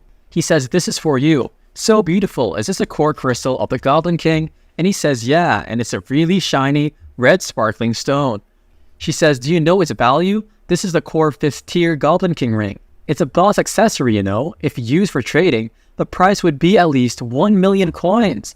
And Lin Mo-yu just says, so what? And then she says, are you really giving it to me? She then begins to blush because he says, yeah, you can have it.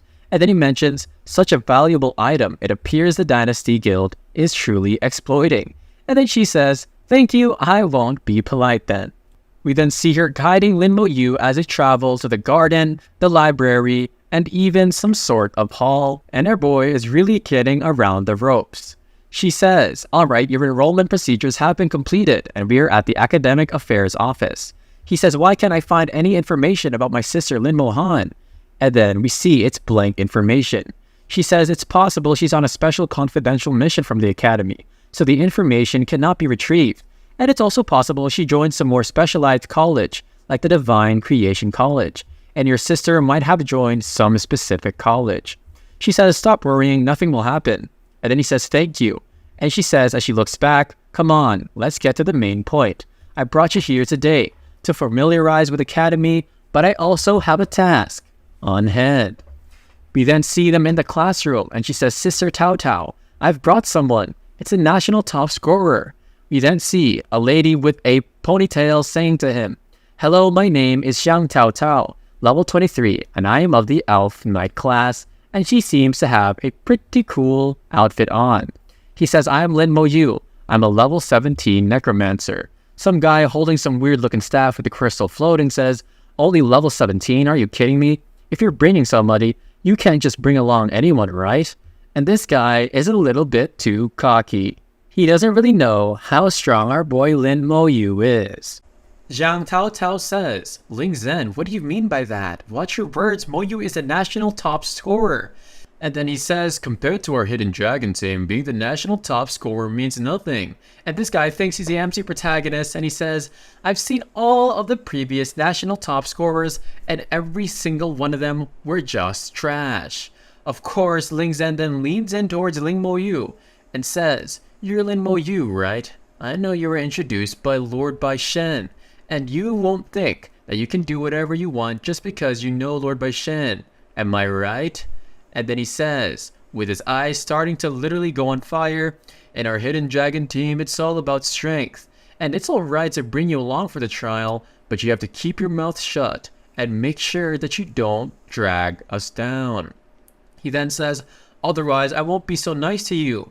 And then Lin Mo-yu says in his head, Even Xia Shui isn't as arrogant as this dude, and his hands are still in his pocket, and he says, going nuts? Ling Zhen is literally on a rampage now as we see the veins from his head, and he says, what did you say? And he unleashes some of his fiery aura.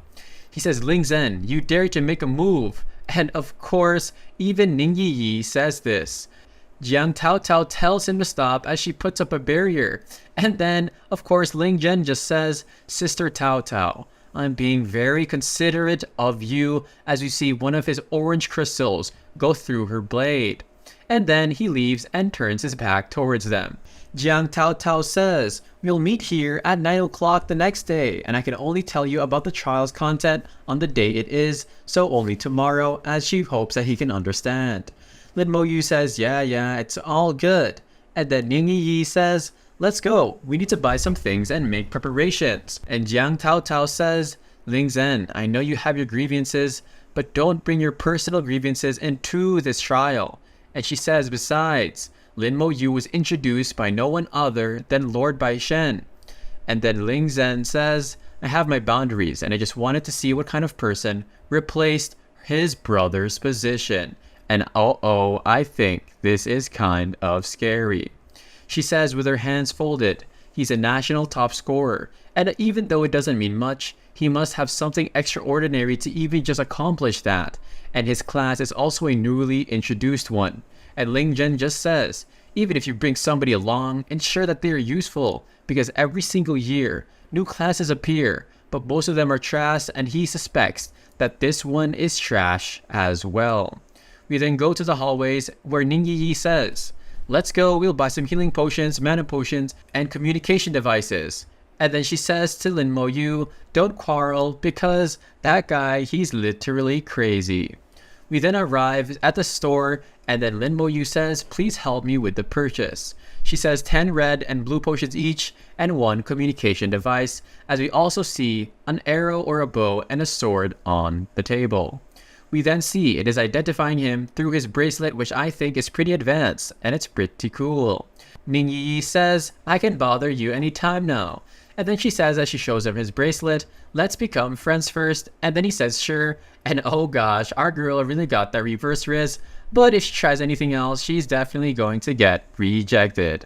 As we see, you can actually add friends on your bracelets, and this is a pretty cool mechanic, like it's straight out of a video game.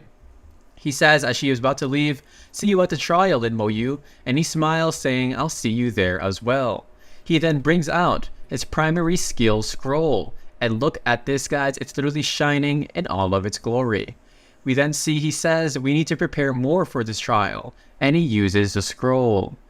And we see it literally start to evaporate and he absorbs it. Acquired skill, Slow Curse. Slow Curse is at level 1, and it curses enemies within a 50-meter range, reducing their speed by 50%. However, it only lasts for 10 minutes, but honestly, that's not even that bad. That's pretty long in a fight. Lin Mo Yu says to himself, after talent amplification, the range reached 50 meters and the slowing effect increased to 50. And then we see an image of him literally running away from a goblin with an axe, and the goblin seems annoyed. He says the duration has also extended to 10 minutes, and this is really another amazing skill. And now his skills can now be categorized into summoning, attack, and curse series. And I think our boy Lin Mo Yu just keeps getting more OP as he puts his head on his cheeks. And our boy is really looking like an OP MC even more. He says regardless of the series, they are all important and very powerful. And he says he hopes to learn other skill series in the future as he sits down on his bed, thinking and reminiscing. The next day, it is a beautiful sunny day and the clouds are out being beautiful. And of course, we see Ning Yi and she says, wake up, the sun is shining. And she says that she will come down for breakfast. And then after that, they'll head towards the location. Of course, Jiang Tao Tao says, after we're teleported over, don't wander around aimlessly. And then Ling Zhen is still folding his arms and he says, kid, don't slow us down. There seems to be somebody else beside Lin Mo Yu with some pretty crazy looking hair. Ning Yi spits out her tongue and says, don't drag us down too, and we'll be fine. And of course, Yang Tao Tao just says, now let's introduce our classes, guys, and whatever conflicts you have, please deal with them after the trial. We see Miao Yu, who had the crazy hair, beside Lin Mo Yu, and she is an elf elder, and she is a level 20, and she has a rare class. And we see Duan Gao, a level 20, who has a rare class of a diviner. And these two look pretty mature for their age, and they seem pretty strong.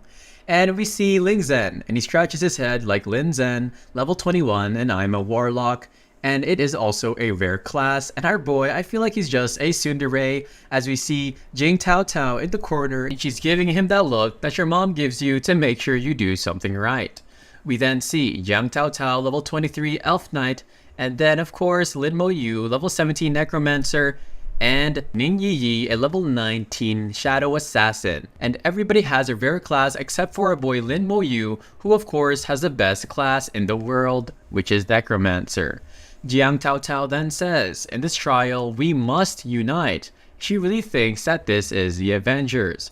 She has some sort of crystal in her hand, and she tells everyone to not blame her for being impolite. And Ning Yi says, "Rest assured, Mrs. Tao Tao, we won't affect the trial." We then see some sort of portal open up below them, and the crystal starts to float in the air.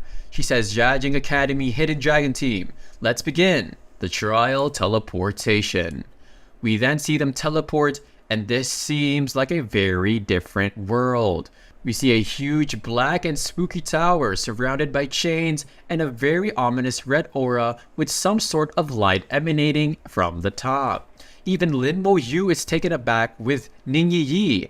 He says it is the Divine Xia Tower, and it turns out the Divine Xia Tower is in the sky. He wonders if the Divine Xia Tower's power teleports them, as we see some sort of light hitting their face and going across them. We see the Mermaid Island, and it seems to be inside of some sort of globe, and they get there. They see a mission stone, and Jiang Tao Tao says, "Everybody please touch the mission stone to learn about this mission." He touches it, and we find out the mission says, "Enter the Mermaid's Tier dungeon, defeat the final boss, and obtain the Mermaid's Tier." 1. A team of up to 6 people can enter the island with an average level of up to 20. The Mermaid's Tier only drops in Nightmare difficulty dungeons. And 3. Only 3 Mermaid Tiers will drop as Lin Mo Yu is touching the stone. And in other words, only the top 3 teams that clear the dungeon can obtain this Mermaid's Tier. The Mermaid's Tier dungeon is located at the center of the Mermaid Island, as we see a huge literal mountain here with birds, and there seems to be a very glorious waterfall flowing from the side of it. He says in the end, it's just a matter of clearing the dungeon. And could it be that the Mermaid's Tier might actually have some special properties which will be useful to Lin Mo Yu? Jiang Tao Tao says as she folds her arm, "I did expect this trial to be on Mermaid Island." And Ning Yi Yi asks, "Sister Tao Tao, you've been on many trial missions, you're all experienced, so please tell us about it." She explains that the Mermaid's Tier can be used to craft a very special equipment, and the effects are significant, and this is exactly what we wanted to hear. Not only is the Mermaid Island within the territory of Divine Xia Empire, and only 3 Mermaid's Tier drops every single year. And she starts to ponder, and she says, so besides our Divine Xia Empire, other countries also come to Mermaid Island every year. As we see the island over here, and there seems to be a battle, she explains that there are 10 teams in the Hidden Dragon Academy, and they are the Team 2. Which means we not only compete with our fellow students, but also from the academies, from other countries, which means the competition is high, as we see some shadows here with red eyes, and I think these guys are definitely OP. Ning Yi is kind of nervous, and she says, "What if we run into other teams from other countries? What should we do?" And Jiang Tao Tao just says, similar situations have happened before, but at most they would guard the entrance to the dungeon to prevent the entry. But then we see Jiang Tao Tao, and she seems kind of nervous.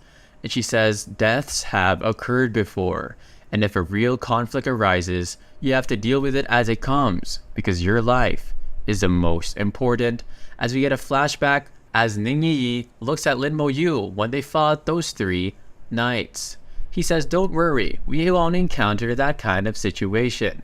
We are then in the jungle, and we hear, "Alright guys, we're ready to enter the Mermaid Island. Duan Gao, apply your buffs." "Sure," he says. Strength enhancement, agility enhancement, defense enhancement, and mana activations, as everybody is literally getting a buff, and I'm really hyped for this battle. Lin Mo Yu looks at his hand and says, attributes increase by 30%, skill power 20%, and it lasts for 1 hour, and this divider is indeed a powerful support class. He does say though, it's just a pity, compared to his talent, the divider's amplification effect is way too weak. As we see, he summons one of his skeletons, and he says if the divider's buffs are also applied to the skeleton warriors, he wonders what effect they will have.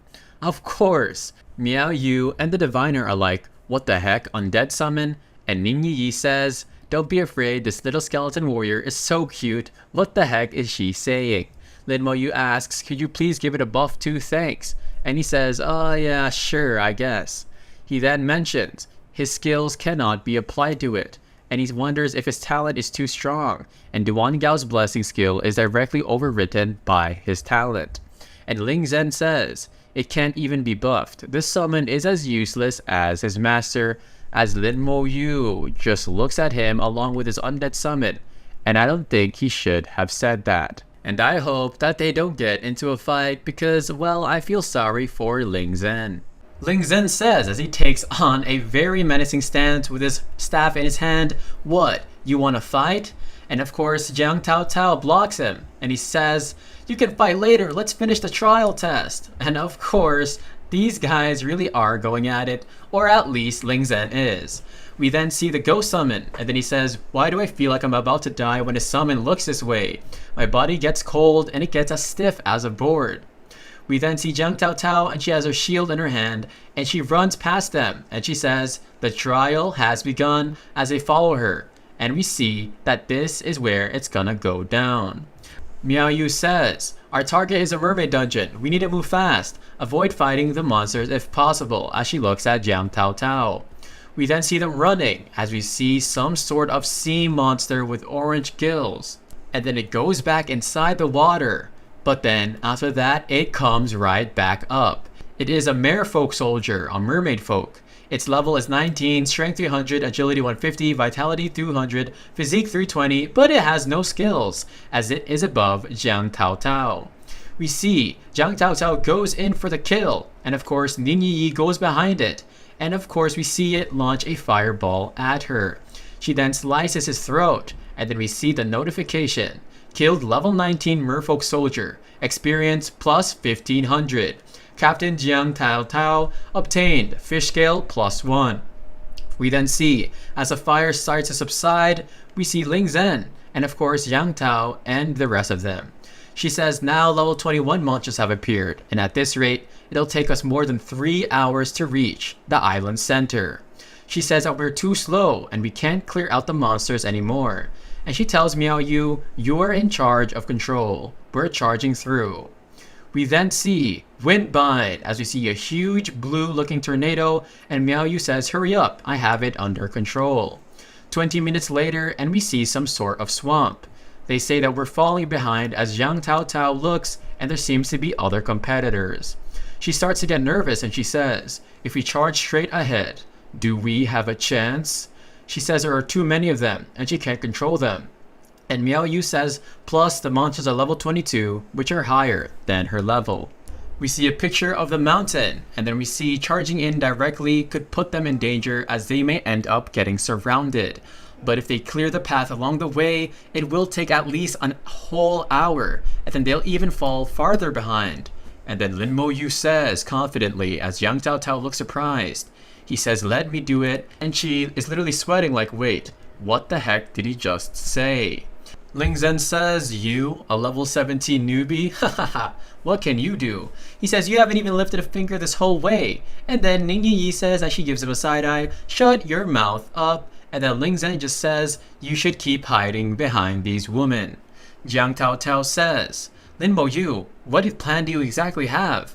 And he just gives him a side eye too, saying, I'll use a skeleton warrior to distract the merfolk monsters. As we see, he still has his hand in his pocket like an absolute savage. Jiang Tao Tao says, right, he has a summon. And then she says, alright Lin Mo Yu, it's all up to you now. Like the typical side character, I'm just kidding guys. Anyways, we see the skeleton literally leap forward and she notices how fast his movements are. She yells out to her assistants or her comrades and she says, the path is cleared, let's go right now.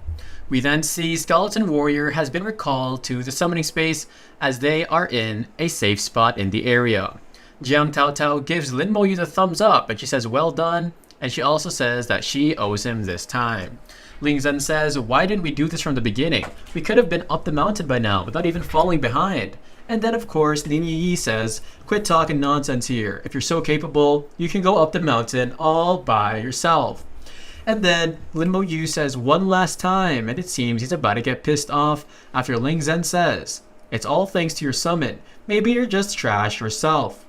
But then Miao Yu looks very despairful and she says, hurry, run away. We then see literally hundreds of the merfolk above Jiang Tao Tao, and she yells out with all that she can, everybody, we must all retreat. And even Duan Gao the Diviner behind her is getting nervous. We then see it is a people from Country 4, as this guy seems to be holding some sort of charm. And he is holding the country's unique class Shikigami Summoners, also known as Spirit Summoners. He then launches 2 of them and they are literally blazing, as we see some sort of centaur or horse thing step on the ground. And one of the skills of the Shikigami Summoners is that they can summon ancient deities, and Jiang Tao Tao and Miao are like, why the heck are they doing this? And then Jiang Tao Tao says they want us to stop from going up the mountain. We then see the guy from the 4th country and he's on top of that sort of Taurus, and then he points towards them saying, you guys can stay here. If you can't hold on, use the mission stone to teleport away, because this mermaid dungeon belongs to our great country this time. And he laughs. We then see some of them in the back and they mention, this Shikigami Summoner is a legendary level, and they say that their country has not spared anything. Now there are hundreds of merfolk gathered here and it'll take several hours to clear them all. Jiang Tao Tao then looks at Lin Mo Yu and says, Lin Mo Yu, can you really do this? She asks, is there a summoner here? Get those monsters away, as Lin Mo Yu starts to load up his summoners. We then see one of his summon and it is running away and it is chasing the merfolk, or getting chased by the merfolk, and they wonder, whose summon is this? He's literally drawing all the monsters away, and this is good news for them. But too bad there are still 2/3 of the monsters left. He then brings out another one and says, go lure those monsters away. And Jiang Tao Tao is really shocked as she says, wow, Lin Mo Yu, you really have 2 of them? This girl is in for a world of surprise because she does not know that he literally has like 100. He says there is no need for corpse explosions because that will seal his experience. He then says, here comes another one, as they see the other skeleton, and this guy is about to run really fast. He says when the trial is over, I'll treat you 2 drinks. The skeleton then begins to run, and they're like, there's actually a 3rd one. And they all yell, thank you to whoever who summoned this. And it's all thanks to Lin Mo Yu. It's all stable now, so let's go, and don't let the Shikigami Summoners get so cocky. They then go to Lin Mo Yu and they pat his back like thank you so much. And next time they run into him, they will really bring him along. And Ling Zhen folds his arm because he is jealous. The Shikigami Summoner looks behind him and wonders what the heck is going on, because all of the merfolk are running the opposite direction. He wonders how did they get up here, and with so many monsters they should be held back for at least a few hours. But then he calls out to his archers and says, get ready archers, they must have found a way to deal with the merfolk, so we must stop him, as we see all the arrows get shot. It not only shoots the merfolk, but also the magicians and of course the mages, and they tell them to put up their shields on. Lin Mo Yu is in a safe bubble, and he says the clash has begun. And of course, this time with you and your warrior skeleton, I'm not afraid, is what Ning Yi says. After the first round of clashes, we see them sitting around on rocks, and they talk about how it won't work. Their team is too chaotic, and they need to regroup. They need a powerful mage. They say, yeah, we're missing quite a few people at the mountain's base. And of course, we must regroup to suppress countrywide. Ling Zhen then says, Captain, I want to join another team as Jiang Tao Tao is regaining her strength. Of course, Ling Zhen says either Lin Mo Yu leaves or I leave, Captain, so you get to decide. And then Duan Gao says to Ling Zhen, you really are going a bit far, and even Miao Yu is just shocked by what he's saying. She yells, exactly, if it wasn't for Lin Mo Yu luring the monsters, we wouldn't even have made it up here. And then Ning Yi just looks at Ling Zhen like, really? You're really something, Ling Zhen. This guy really saved all of us and he still has to trash talk. Of course, Ling Zhen says in his mind, Captain will definitely try to keep me, and other teams are looking for mages, and they can't afford to lose a damage dealer, so this way he can kick Lin Mo Yu out of the team. But then, Jiang Tao Tao says, with complete conviction, in that case, Ling Zhen, you must leave, and you should leave this team. And that's what happens when you get too cocky and pride comes before the fall. We see Ling Zhen's face, and guys, this guy is literally shocked. And this guy should really just leave the team. He says to Jiang Tao Tao, you want me to leave the team? If I leave the team, you won't be able to pass a trial. Are you saying you don't want to get into the creation seminary anymore?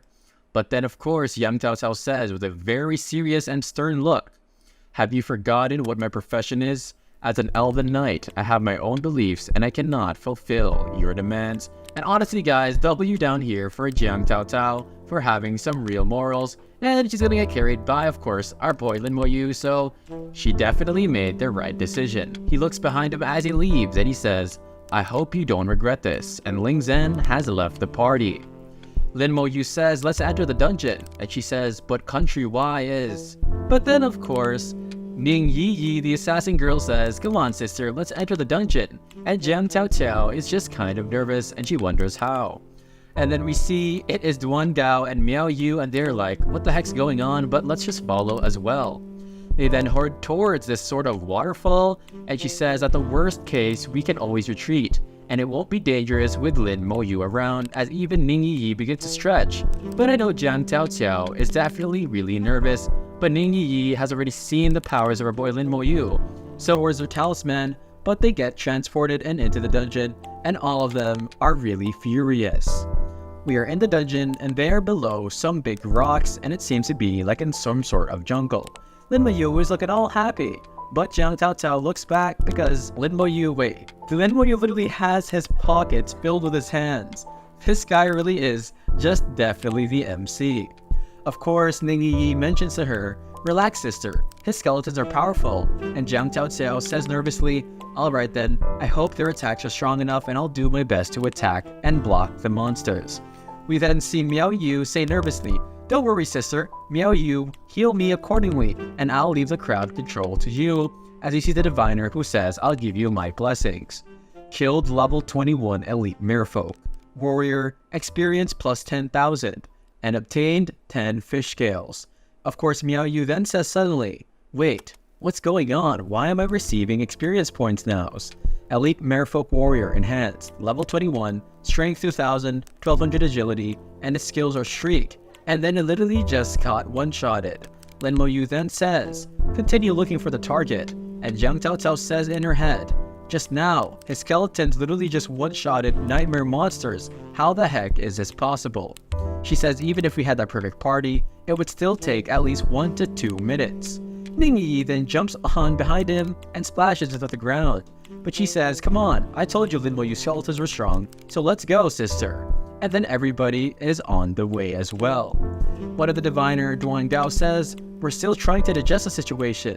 But of course, this is such a good leader move by Jiang Tao Tao. He says there's no point, let's just hurry up now. He uses Rage Strike on these merfolk again. And then she says, as she literally just shocked and sweating in her head, this is the first time she felt so relaxed while clearing a dungeon. Yeah, that's just a side effect of knowing Lin Mo Yu and having him on your party. She says usually she would be at the front, but now she doesn't even need to aggro any monsters. As Duan Gao says, it looks like we're not needed. And Miao Yu just says, yeah, there's really nothing for us to do here. We then run into a dead end as they are on some sort of cliff. Lin Mo Yu says there's not a lot of monsters in this dungeon. But then Ning Yi looks down from the cliff and she says, look, it is the boss. It is the Merfolk Queen Serpent, an elite target with a strength of 3600. A level 23, and its skills are Lash, Death Strangle, and Venom.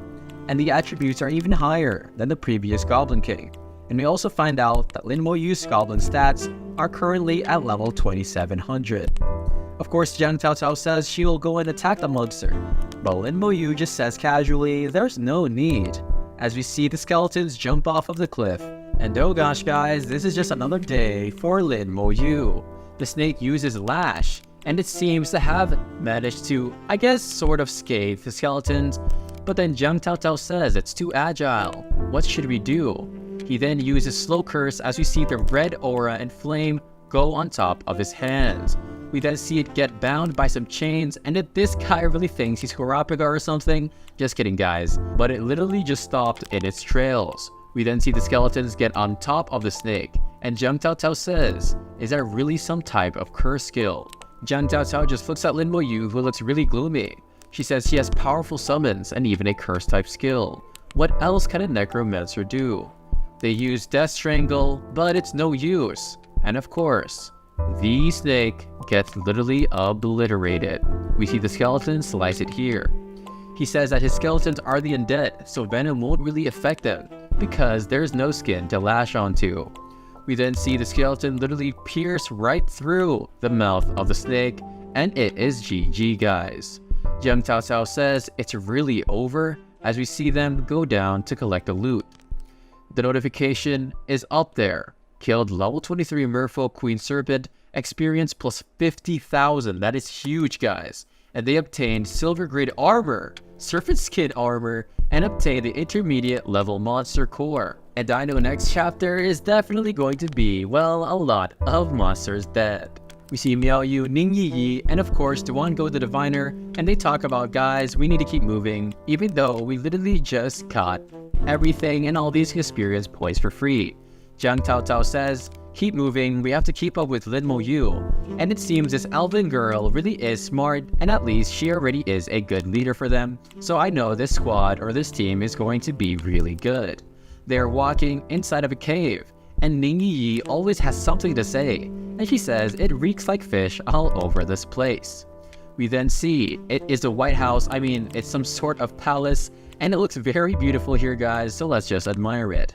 We also mention, and we see this sort of merfolk, and oh gosh, there seems to be a lot of them, as he has his three-headed trident.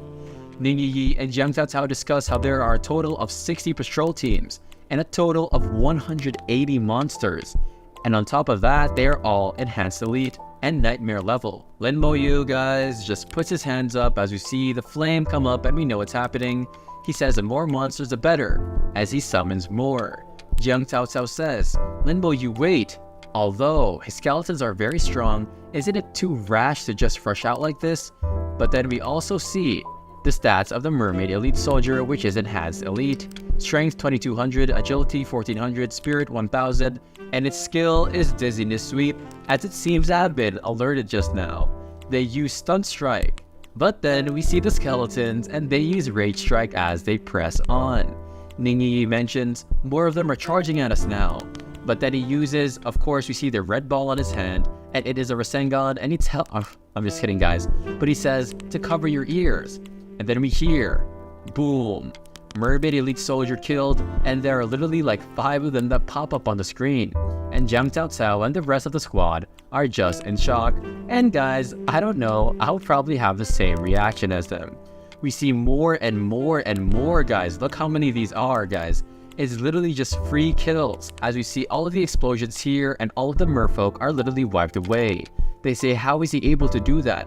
I've never seen a skill so powerful, and that's just what happens when you meet Lin Mo Yu.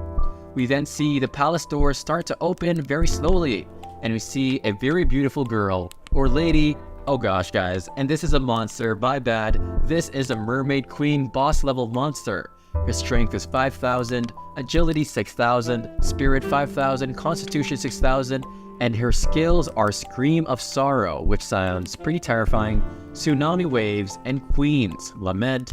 And guys, this mob or this lady, literally looks so enchanting. I think some of the people in the dungeon would try to rizz her up and they just get literally one-shotted by her abilities. Even Ning Yi says, look, she is so beautiful. But then of course, Lin Mo Yu says, this is enchantment magic, and all of them seem to have been bewitched by this. Of course, they wonder how Lin Mo Yu is alright because he uses Awaken and they're all back to their senses. Ning Yi says, what the heck just happened to me? And Miao Yu says, the Mermaid Queen has innate enchantment magic and we all fell for it. Fortunately, Lin Mo Yu was there to stop us. Otherwise, we might have been annihilated just now. As you see, the mermaid queen in all of her glory with a big freaking tail, and she is releasing aura from her body and she's about to attack. We then see her real form, and oh gosh, she literally looks like another character out of some sort of creepy game like Coraline. She uses Scream of Sorrow and her aura turns red. Of course, Jiang Taotao thinks in her head like she likes to do, given the attributes of this mermaid queen, with a normal 6-person team, it would take at least an hour to defeat her. But with Lin Mo Yu on my side, I don't know how long this would take, cause he definitely has some tricks up his sleeve, and yeah, I will have to agree with you there. She then shouts as she mentions the power attribute of the mermaid queen is too high, and the skeletons can't hold much longer. She explains the situation, like a pack of wolves attacking a male lion. It's hard to say who will win or lose. We then see the queen and she uses her golden trident to attack the skeletons. And then we see that one of the skeleton warriors have been eliminated and it is gone, just like that. Of course, Yang Taotao tells the healer and the diviner, Duan Gao, buff her status and get ready for battle. And she says once Lin Mo Yu's skeleton warriors can't hold on any longer, we'll take over. But Lin Mo Yu just says in an instant, of course, with his Riz, no need, and he uses Curse. She's then bound by chains, but then she uses 2 Nami waves to attack the skeletons, as we see it right here, and it literally looks just like the Grimace Shake. Oh, sorry guys, I know that was cringe. Anyway, we see 12 skeleton warriors have been eliminated as they all fall to the ground and they are shattered. Jiang Taotao says, Lin Mo Yu, call back your skeletons. I will attack these. But then Lin Mo Yu just says, arise and dominate, my soldiers. And it summons 87 skeleton warriors, and oh gosh, they're definitely shocked by this. We then see all of them, they're ready to attack this mermaid queen. Jiang Taotao, Miao Yu, and Duan Gao just say, am I seeing things? Their numbers are overwhelming. This is terrifying, no wonder Yi Yi always trusted him so much. But then we go back to Ning Yi Yi, and she says, as expected, he has become even stronger, and at this rate of growth, he is way stronger than what I had imagined. As we see the queen and she has already been injured on her waist as the skeletons just attack her continuously. He uses Queen's Lament, and Lin Mo Yu says it's alright, because Miao Yu mentions how she cannot do it and how her level is too low to counter the boss's skill. Lin Mo Yu says his spiritual energy is high enough so he won't be affected, and we see the queen in her last moments crying out blood, and she gets sliced like she is a fruit in the game of Fruit Ninja, and shout out to you guys if you guys played that as a kid.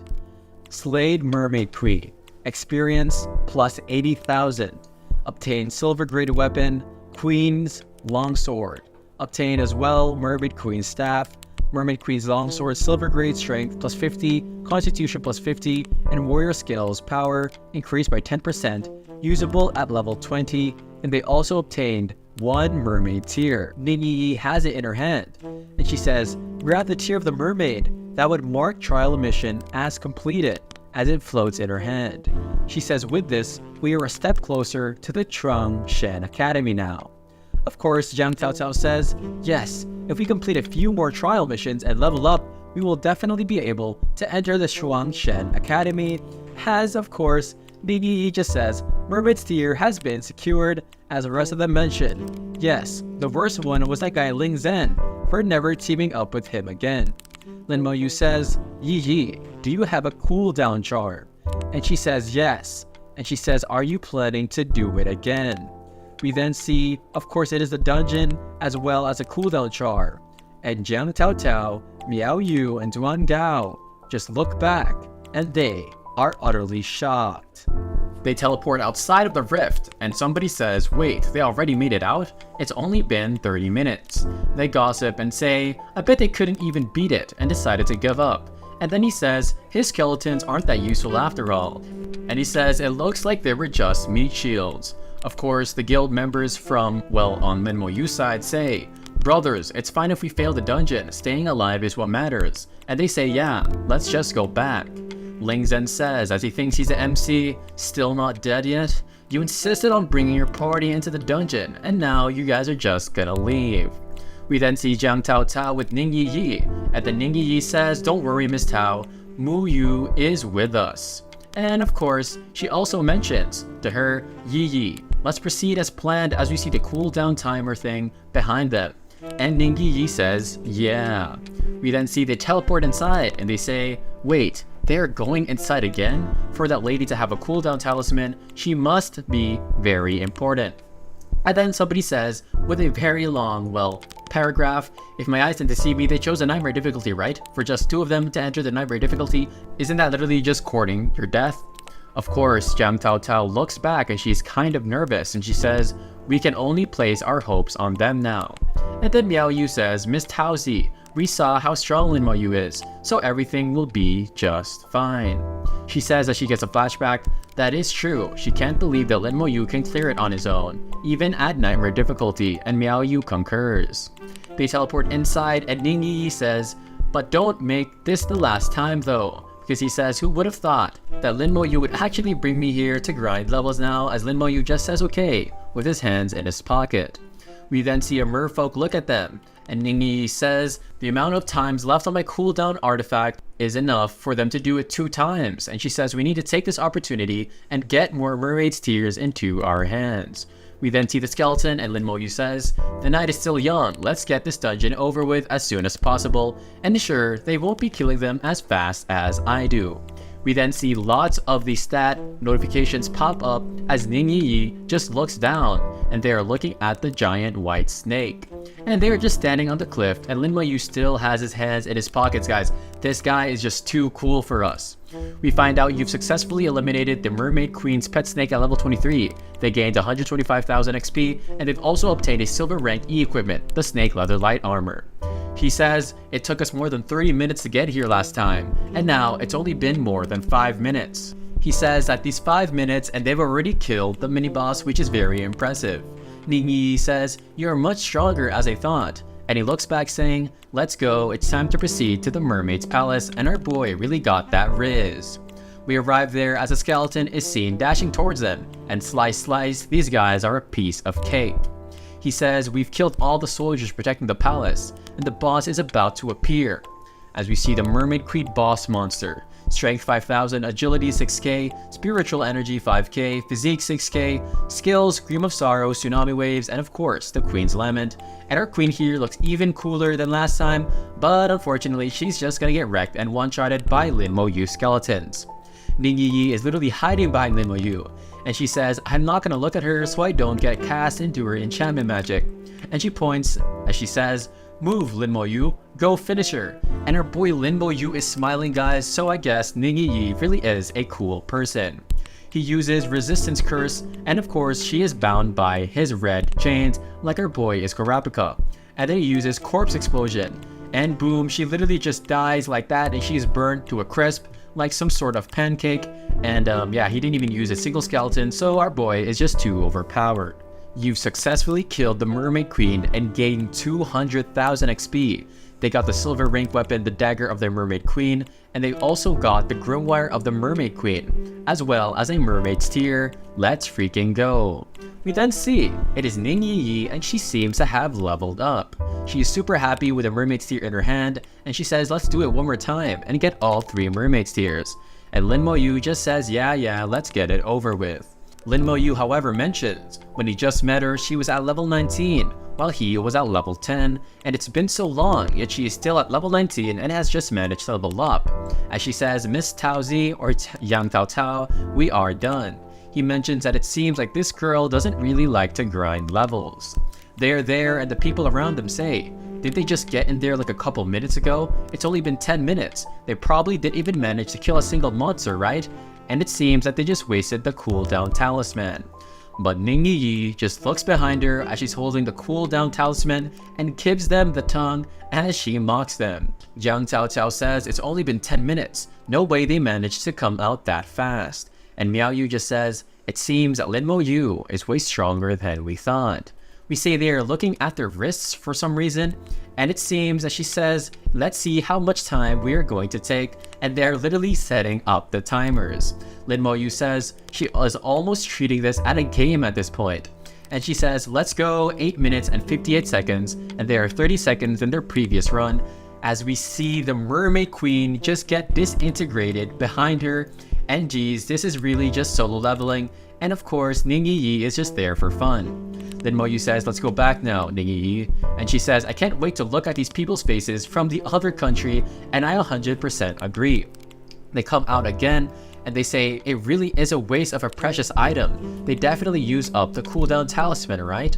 They say what a joke, they probably decided to run away after running away from one of the monsters they couldn't defeat. Of course, Ning Yi gives the okay to Jiang Tao Tao, as he asks, how did it go, Ning Yi? Did you get your hands on it? And she says, yep, it's all good. We then see them on a cliff, and then we see the portal start to disappear. They all wonder, what? The dungeon is disappearing. How could this be possible? And it seems that the portal really is away. And they find out that the dungeon will only be gone if 3 mermaids' tears have been obtained. And yes, they did it 3 times and they got it all on each try. Lin Mo Yu says, since the test is over, let's move. And Jiang Tao Tao is so serious with a mermaid's tear in her hand, and she says, okay. We see one of the people from the other countries, and he says we can't let them get away. The mermaid's tears are with them, so we must make them hand it over, as they go to attack them, and they're making a really grave mistake. They start to discuss, saying, Jiang Tao Tao's party has all the mermaid's tears. That's really hard for them to believe, but the dungeon did disappear. And so they fight, saying, since a party from our Shensha Empire got it, they can't let the Sakura country snatch it away from them. As we see one of the dudes from earlier with the summons, and he is about to attack Lin Mo Yu. We see the shadow of his monster summon, and it has red eyes, and it is pretty menacing, and it seems that both of them are about to attack Jiang Tao Tao. She looks very nervous as she is even sweating, but Lin Mo Yu says as he absorbs some of the aura outside of him, and he uses Soul Flame as he attacks one of the monsters. And of course, it literally just gets disintegrated, and the guy with the ponytail who summoned him says, die. And this guy has definitely messed up, so yeah, never mess with Lin Mo Yu. He uses Divine Summoning, and he summons, well, some more monsters. He says go get them, and this guy seems to be some sort of Cobra Knight, as he has a cool axe. We see the fire on his axe, and he's about to hit him. And of course, the summoner says, your attacks are so feeble, they're really a tickle to my giant axe Divine Summon, but this guy is really just talking. Lin Mo Yu has his skeleton summon around him, and we see them attack them, and they're in rage mode as their aura is red. We see the Furious Strike, and the power is 2700. He says, wait, what? And Lin Mo Yu says it's really that weak, and the people behind him says, wait, did he just really kill a divine summon with just one hit? And of course the summoner coughs out blood and says, wait, not only did his summon get wiped out, but he also suffered backlash. As we see 2 skeletons chase after him, and of course Lin Mo Yu says for more to go, and this guy is definitely done for. He calls one of his Taurus or his bulls to go faster, but then they all think in their heads, his skeletons are that powerful, the Divine Summoner is a legendary class and it was killed so easily, as we see an image of Lin Mo Yu here, and our boy really looks like Sung Jin Woo. They talk about what level is he, and what are those skeletons, and they wonder what the heck is his class. The guy looks back and says, a level 17 Necromancer. He must have awakened his innate ability or his talent, and so he must report this back because the Shensha Empire has somebody extremely strong. We then see him standing in the middle of his summons, guys, and our boy really looks super cold, and our boy really is about to smurf on this entire universe. One of the guys from the other country says, I give up, I'm not going to fight against those things, and he doesn't want to die as he starts to run. And we see everybody else with the robe on, and they begin to run away as well, because even if the Divine Summoner has died, how are we going to even win? And then the other people from Lin Mo Yu's country says, look at those little craps, they literally pissed their pants, and of course they really are scared of a couple skeletons. But I think they're underestimating Lin Mo Yu's summons. They say, anyways, where did that Lin Mo Yu come from? He's a man of few words, he is ruthless, and he is a role model. As we literally just see his back like he is an MC, well he is one, and our boy really is getting that recognition. They say yeah, he looks so cool when he single-handedly killed that Divine Summon. And guys, we see Ling Zhen, and he's just looking at them celebrating as he says to himself, I wonder if I would have been one of the people who completed the trial if he was in their team. And yeah, you would have, but your cockiness and your pride really comes before your fall. He says, wait, it's not my fault. Lin Mo Yu, just wait, I'll make you pay by tenfold. As Jiang Tao Tao says, trial completed successfully. It's time to go back. They then go outside of the dungeon as we see the red chains holding it up. As we see, the system says, trial successfully completed, commencing teleportation. We are back in the Hidden Dragon Academy, also known as the Shanlong Academy, and of course they are talking as Jiang Tao Tao says, this trial was extremely important for me. Thank you so much, Lin Mo Yu, as she begins to roll her hair. And yeah, she definitely likes Lin Mo Yu. Ning Yi is on the desk tired, and she says, it's finally over, I'm really tired. Wait, but didn't she just do nothing that entire time? But it's whatever. She says, Miss Jiang Tao Tao, you don't have to be so formal with him. Although he doesn't talk much, he's actually a really good person. She smiles as she says, look at you, always speaking up for him, and Lin Mo Yu just has a really confused face on cause yeah, Ning Yi is definitely not speaking up, she is just a troll. We see beep beep, and it seems that Bai Yuan has contacted Lin Mo Yu. It says, Lin Mo Yu, come to the Academic Affairs office for a moment. And we are in the Academic Affairs office, and we see Bai Yuan. And he says, I watched the trials recordings just now. You did very well. And he says, yeah, I did my best. Of course, Bai Yuan says to himself, wow, he's not even cocky, even though he succeeded, and he's not discouraged by failure. He then questions Lin Mo Yu if he knows what mermaid's tears are for. He says no, and he wonders if it is an extremely valuable item. He then explains, it is an item that would affect the success rate in an awakening of their innate talent during their second class transitioning at level 40. And items that can help awaken talents are very rare. Even if the level of the mermaid's tears is still relatively low, it is still very precious, as we see a really cute dude here in the summoning or the magic circle. He says at this time, unexpectedly, the Sakura country also calculated the time and location of the appearance of Mermaid Island, which almost led to the failure of the trial. He then explains furthermore, it was fortunate that he was able to obtain the mermaid tears for Shenxia, and he asks if there's anything that you want. Lin Mo Yu begins to ponder, saying he really couldn't find information on his sister at the Information Administration Office, so he wonders if this is a good opportunity. He says, can you help me find somebody? Bai Yuan is of course also a Sigma male, and he says, your sister Lin Mo Han. She joined the Changshuan Academy at the beginning of the year, so you can't really find information because all their information is confidential. He says, Shuangshen Academy. Jiang Tao Tao's ultimate dream is to go there. And he says Yi Yi and Xia Shui have also told me that if there is a chance, he must join that academy. He gets a flashback to his sister or an image of her, and he wonders he didn't really expect his sister to enter first because it only has been like half a year. Bai Yuan says, your sister is a part of the Shuangshen Academy, so he's bound to the rules and he can't reveal anything. However, of course, he should just join the academy, and yeah, I think this is the simplest solution to all of this mess. He then says, I have sent you the requirements for joining the Shuangshen Academy, and it'll come in handy, as he types it in on his wristband. And Lin Mo Yu is very thankful. He also says one more thing. He was going to say what he knew about his sister's situation, so he can ask for another reward. And Lin Mo Yu says, I would like a cooldown amulet. Bai Yuan says, this item can't even be bought in a trading house, so it is really rare. He then tells Lin Mo Yu, fine, I knew you would want this after the training or the trial, so I will give it to you. However, you need to complete this quest, because it is worth more than just a trial. Lin Mo Yu says okay, and he mentions how with the cooldown talisman, he'll be able to grind levels like literal games here guys, way easier.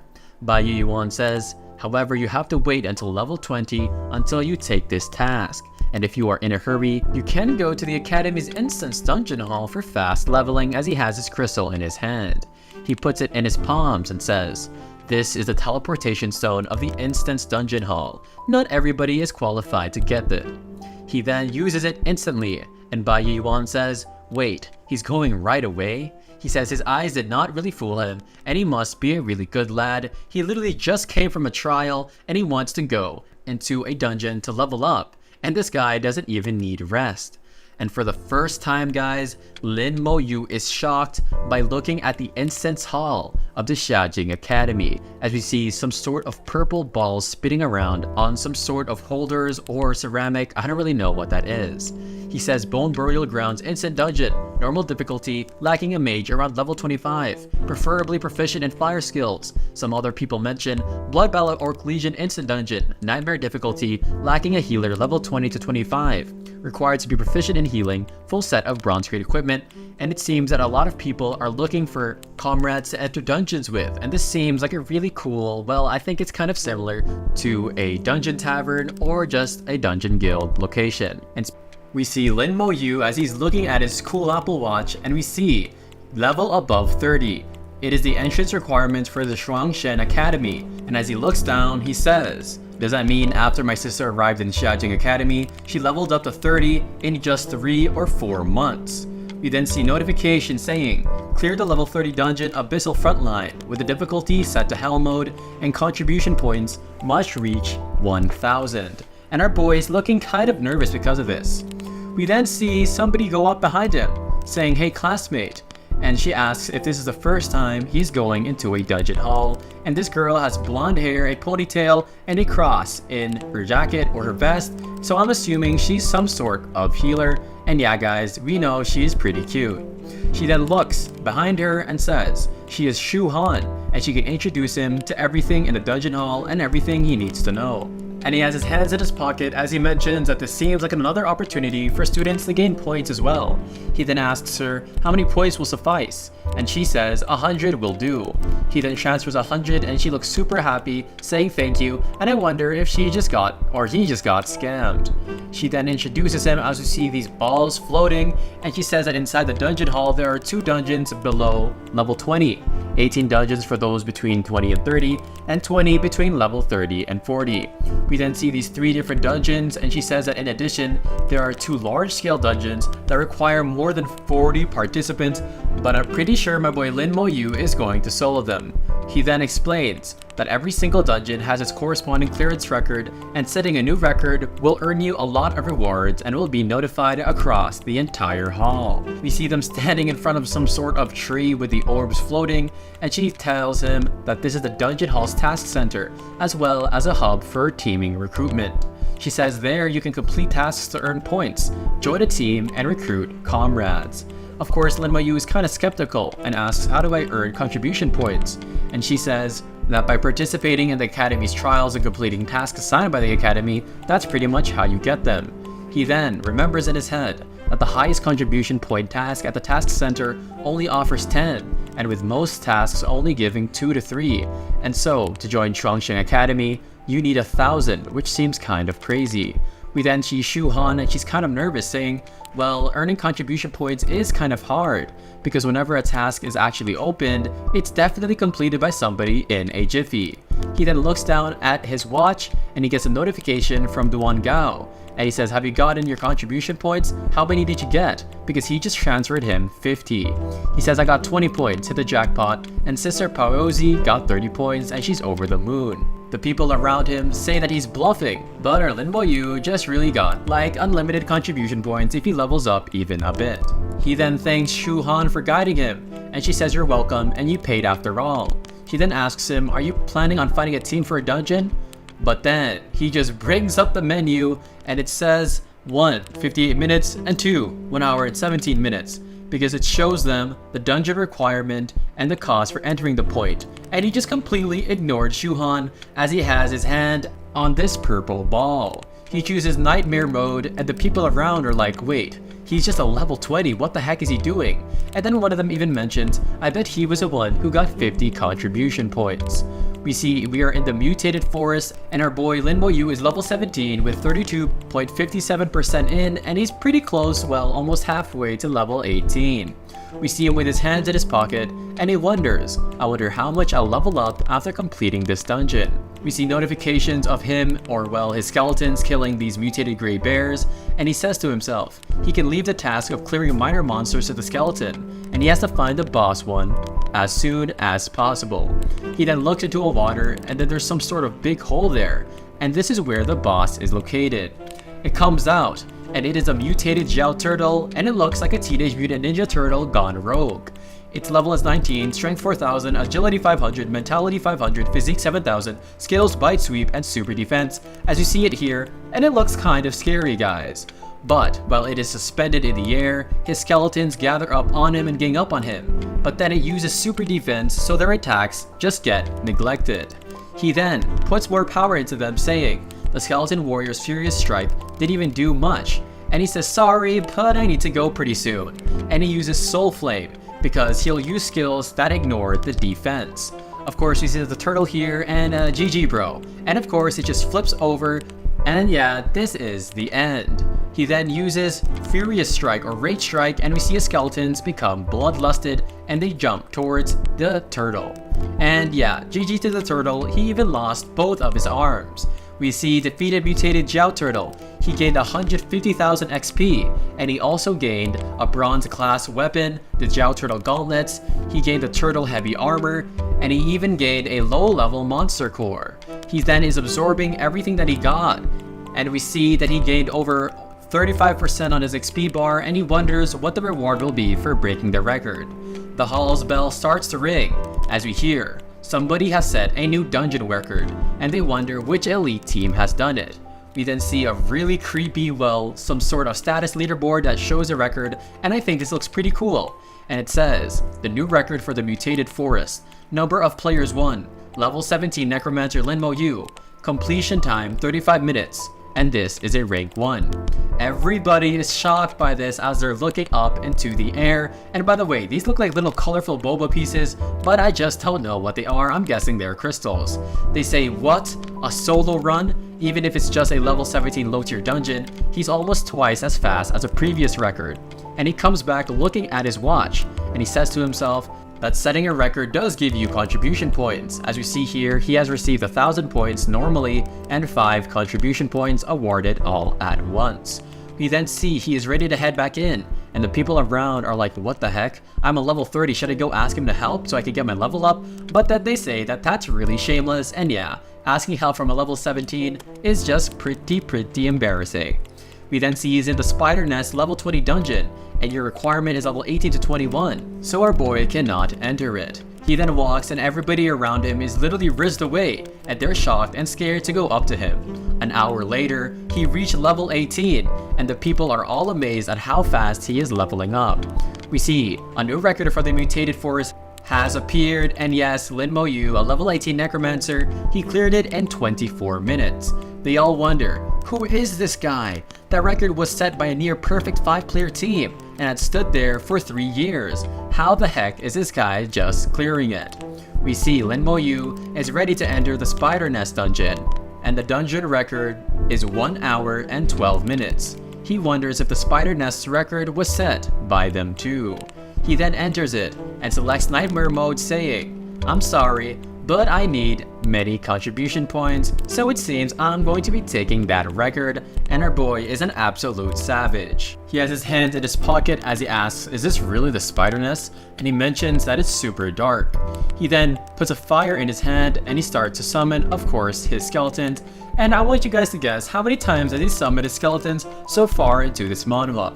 We see defeated level 20 Crimson Spider experience plus 9k, and defeated level 19 Long-Haired Spider experience plus 8k. And he mentions that there's so many forks in the road, and all the skeletons are encountering enemies nearby. By the way, for forks, it means diversions or like splitting up, and that's what the translator left with us. He also wonders if all the little spiders as well are dungeon monsters, because they literally look harmless, well I think maybe only to Linmo Yu. He said let's try a skill, and he uses Soul Flame, and there are notifications saying, defeated level 18 Little Spider, plus 500 experience, and he mentions that the experience given is equivalent to 20 enhanced elite monsters of the same level, so this is actually a bargain. We see the spiders jump on one of his summons though, but of course his physique is going down because the spiders are biting him. He then uses the return space and brings back some of the skeletons. As we see, the recall has failed, and he wonders if it's because there are spiders on it. But then he just uses Corpse Explosion and he clears all the spiders just like that with a blink of an eye. He then dashes forward and says because this is a prime hotspot for farming experience, he definitely has to use the most of it, and he can't let this go to waste. 10 minutes later, as we see he is about to fight the Spider King boss level monster, level 21, strength 5k, agility 3.5k, spirit 500, physique 4000, and skills web spitting and acid, wind swirl, and wow, what a very cliche attack of web spitting. He says, "I finally found you," and he gives a very menacing smirk, and he wonders how much HP or how much XP he's going to get. We then see it's Shuhan outside of the nest, as she says, "Can he really solo and clear the spider nest?" And somebody even folds his arms saying, "Yeah, that is known as a holy ground for ranking up experience, so that guy is as good as dead." We see now he is level 18 and he is 81% there, and he mentioned that after clearing it once, the experience increased by 80%. And so, after defeating the Spider King, he gained 190,000 experience, and he also gained 4 silver ranked weapons and a spider dagger. Shuhan wonders if he just died, but then, while she's pouting, we see Lin Moyu come out of nowhere, and she says, "You're finally out, did you clear the dungeon?"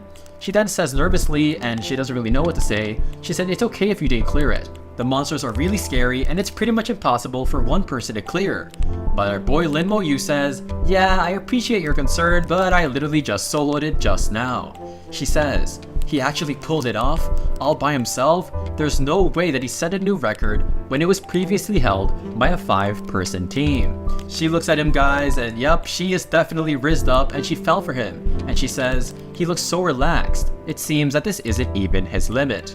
Lin Moyu asks if you know which dungeons give more experience, and she says for those under level 25, the spider nest definitely provides the most, and the spider from the spider nest is almost 3 times that of the forest he cleared previously.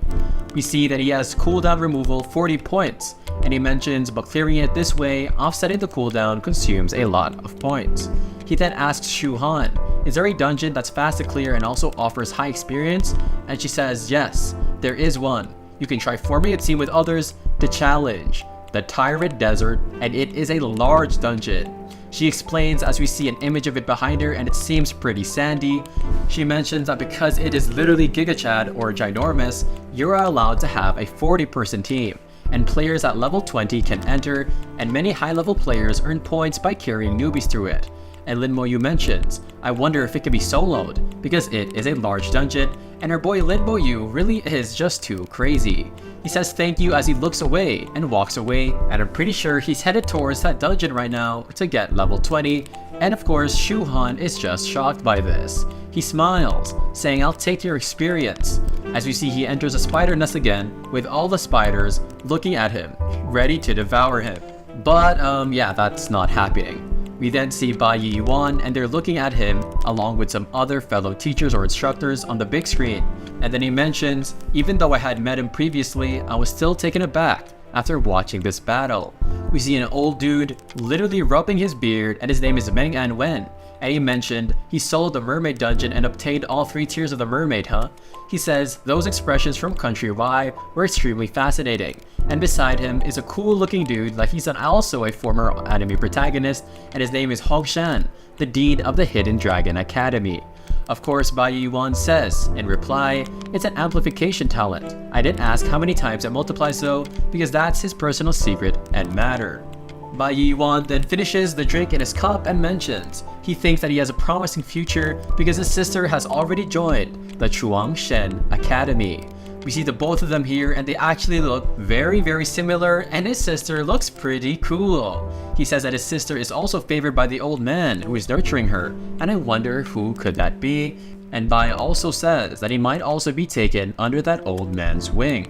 He then explains that it seems that our human race will have soon 2 stars rising, and the guy to his left mentions, in my opinion, that young man in the future might become a formidable presence, able to go against thousands at once. As we see his skeletons dashing into battle against the spiders, and he's on top of the hill just commanding them from there. He gives a really wide grin saying, "This time I'll not only kill all the spiders, I'll gain a bit less experience, but of course he still earned a lot because of the boost in experience," and he mentions that the completion time has sped up and that he'll clear the record for this dungeon. And yeah, this is just another ordinary day for our boy Lin Moyu. Everybody in the hall are saying, "Wait, it must be that student Linmo Yu again, because we hear that the bell has rung once again, meaning the record has been broken. And Ling Zhen just says, what's with your nonsense about having a powerful class? That boy Linmo Yu just got fortunate. And he gives a thumbs down saying he's just from a regular academy and he got some connection to Bai Shen, and yeah, this guy is definitely jealous. But then, Shu Han yells, what's wrong being from a regular academy? Why can somebody from a regular academy set the record? And then one of the other guys below him says, hey, I recognize you. You're from the Hidden Dragon Academy. Do you really think your academy is superior? As we see, Linmo Yu is coming out and our boy literally plays with his hair and he thinks he's Gojo. Anyway, we see the tombstone or the floating hologram behind him and it says new record for Spider Nest Dungeon. Number of players 1, level 19 Necromancer Linmo Yu, it took him 47 minutes. And of course, he is the number 1 ranker and he got 1,000 points and 5 contribution points. Everybody says, hey, great one, somebody is flattering you. And then Linmo Yu just looks at Ling Zhen and he says, it's you again, huh? And Ling Zhen says, stop showing off, Linmo Yu. I know it's because Bai is backing you up.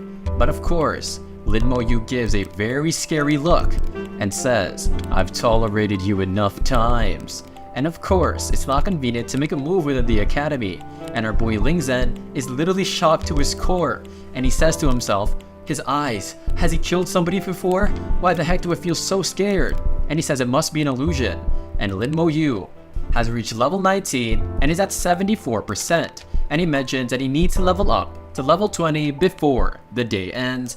And yeah, Ling Zhen, you definitely should not mess with the strongest Necromancer and the only Necromancer of all time. We see Linmo Yu as he has his head in the air with his aura going out of it. And he says after this grind, he can finally level up. We see a very beautiful orange bright aura, and of course it says that he has leveled up and he has reached level 20. He remembered how before he accepted Bai Shen's task, he wants to take a look at the changes after leveling up. We see his occupation is still Necromancer as usual, but he has a strong increase in all of his attributes. We also noticed that he has a 200 space capacity in his summoning space as well, and he uses 500 spirit to summon something up. We then see it is a silver level skeleton warrior compared to the black iron one he summoned before, and he mentions that attributes are comprehensively enhanced and almost a single one can compete with a boss in a dungeon. He then begins to ponder saying, summoning skeletons consumes too much, and it's time to get some new gear. He then walks out of the dungeon and everybody is like, wait, it's that expert again. No way, he went from level 17 to level 20, this guy must be cheating. We see Linmo Yu at the counter and he says, can you help me sell this for some gold as well as some beginner skill scrolls? And the clerk is like, hold on, how did this level 20 get this good of an equipment? The man takes it and says, alright, but don't you need these equipment for yourself? So why even sell it? But then he mentions that he does need new equipment, but ordinary silver gear is of no use. As we see something drops, and he picks it up and gives it back to him, and saying, no worries, we also have a point store here, and all the real good stuff is here, as he says nervously. He then guides him into the room as we see things enclosed in these glass boxes, as we see a spiritual longsword, a silver level for 400 spirit, and the craftsman is Zantai, and it is one of the 3 spiritual item set, and it is 3,000 points. Linmo Yu then mentions, it seems that the equipment here is even better in this sex, and so it's time to cop some. He also sees a spiritual robe and spiritual ring, and he mentions how these effects can provide an additional 800 spirit. He then looks, and something catches his eye. It is a scythe, and oh yes guys, this is going to be his signature weapon. It is 50,000 points as we see it here, and he mentions that with this price, he's pretty sure that not a lot of people in the academy can purchase it. This is Danathus' scythe, a growth type weapon usable for level 10 and above, and it is one of the Necromancer set. It has Reaper, and when Danathus' scythe absorbs the skull of an abyssal demon, it gains experience and grows. It has Undying, and it has Hero General Formation, but of course the others are locked and they can be unlocked with upgrades. He mentions how this is one of the Necromancer set item, and guys, this looks super freaking cool, and I know our boy Linmo Yu is gonna look super good while he's wielding this, just commanding his summons. He mentions that his skeleton warriors could indeed use a leader, and so he buys it. We then see a sort of monster come up behind him, and I'm guessing this is his aura. And then he mentions that even though it has no attributes, in others' eyes, it is pure trash, but it can even absorb the souls of abyssal demons, so he gives a smile saying that this is a perfect weapon to him. He is about to purchase the items as a clerk says, "Do you know how many points it costs? Did you read it wrong?" But Lin Mo Yu just gives him his special card. And yes guys, the clerk is absolutely shocked to see that he has 130,000 points. And he mentions that the scythe that has been there has been longer than he has been working there, as Lin Mo Yu has it in his left hand holding it, and our boy just walks away like an absolute Sigma male. The clerk then says he never imagined that somebody would ever choose it, because I'm guessing Necromancer class is such a really rare one, especially for Lin Mo Yu, his is an ultimate Necromancer class. He has it in his hand and it's floating along with some beginner level scrolls, and he mentions that he doesn't have the opportunity to seek abyssal demons, so he has to awaken the weapon using some scrolls. We then see the scroll begins to disappear, as well as our boy Lin Mo Yu focusing for a successful pull. He has acquired skeleton armor, and of course the summoned skeletal armor providing 100 points of physique-based defense and increasing resistance to elemental attacks by 10%, but it only lasts 5 minutes and it can also be used for others. He mentions that this is finally a great skill that can help with his weaknesses, which I think is just gonna make our boy even stronger. He then looks at his hand as something starts to form. As we see, I think that he has a new summon. He then points towards the ground and says, "Come out." And yes, it is a black iron tier skeletal mage guys. Although his stats are weak, our boy is literally able to damage a target with his fire element, and the attack power is determined by Lin Mo Yu's spirit. He mentions that this way, his skeletons will have a ranged attack. And yes, this is just another reason why Lin Mo Yu is going to get even stronger. We see Lin Mo Yu as he is talking while Bai Yu is across from him, and Bai Yu asks him what is up. He mentions how he has reached level 20, and our boy, or Mr. Bai, is just shocked by this. He mentions how his speed is even faster than Lord Bai back when he was in his prime. He gives a smile saying, well, both of these siblings are monsters, and he tells Lin Mo Yu the mission is simple, just go and fetch something for me. He says that since you went to the dungeon hall, you must know about a large-scale dungeon called the Tyrant Desert. He says you need to retrieve the Tyrant's heart, as we see it here, and it looks very beautiful as it is glistening with gold, and gosh, this is super shiny.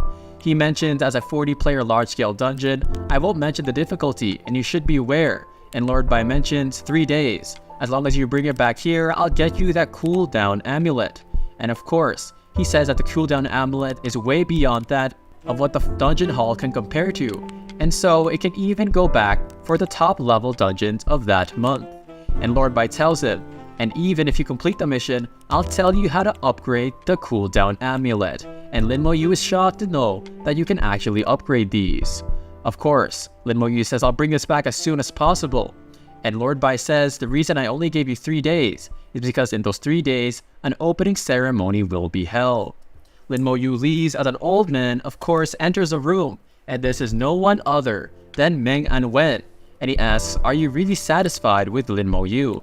Lord Bai says very cheerfully with his arms folded, you know what, the more I look at him, the more I am satisfied with who he is, because he's super calm and collected, and it's kind of contrary to who Lord Bai was. Lord Anwen then tells him, I remember when you went in at level 30 back then, and you came out in a sorry state, and Lord Bai is just there sweating, saying, well, Lin Mo Yu is way stronger than me, as you see an image of Lin Mo Yu walking away to the sunset, and gosh, our boy just continues to keep being cool. And I cannot wait to see what his scythe is going to do on the battlefield. We see he has his hand on the orb again, and everybody mentions that's a large-scale dungeon. There is no way in heck that he's going to try and set a record for it.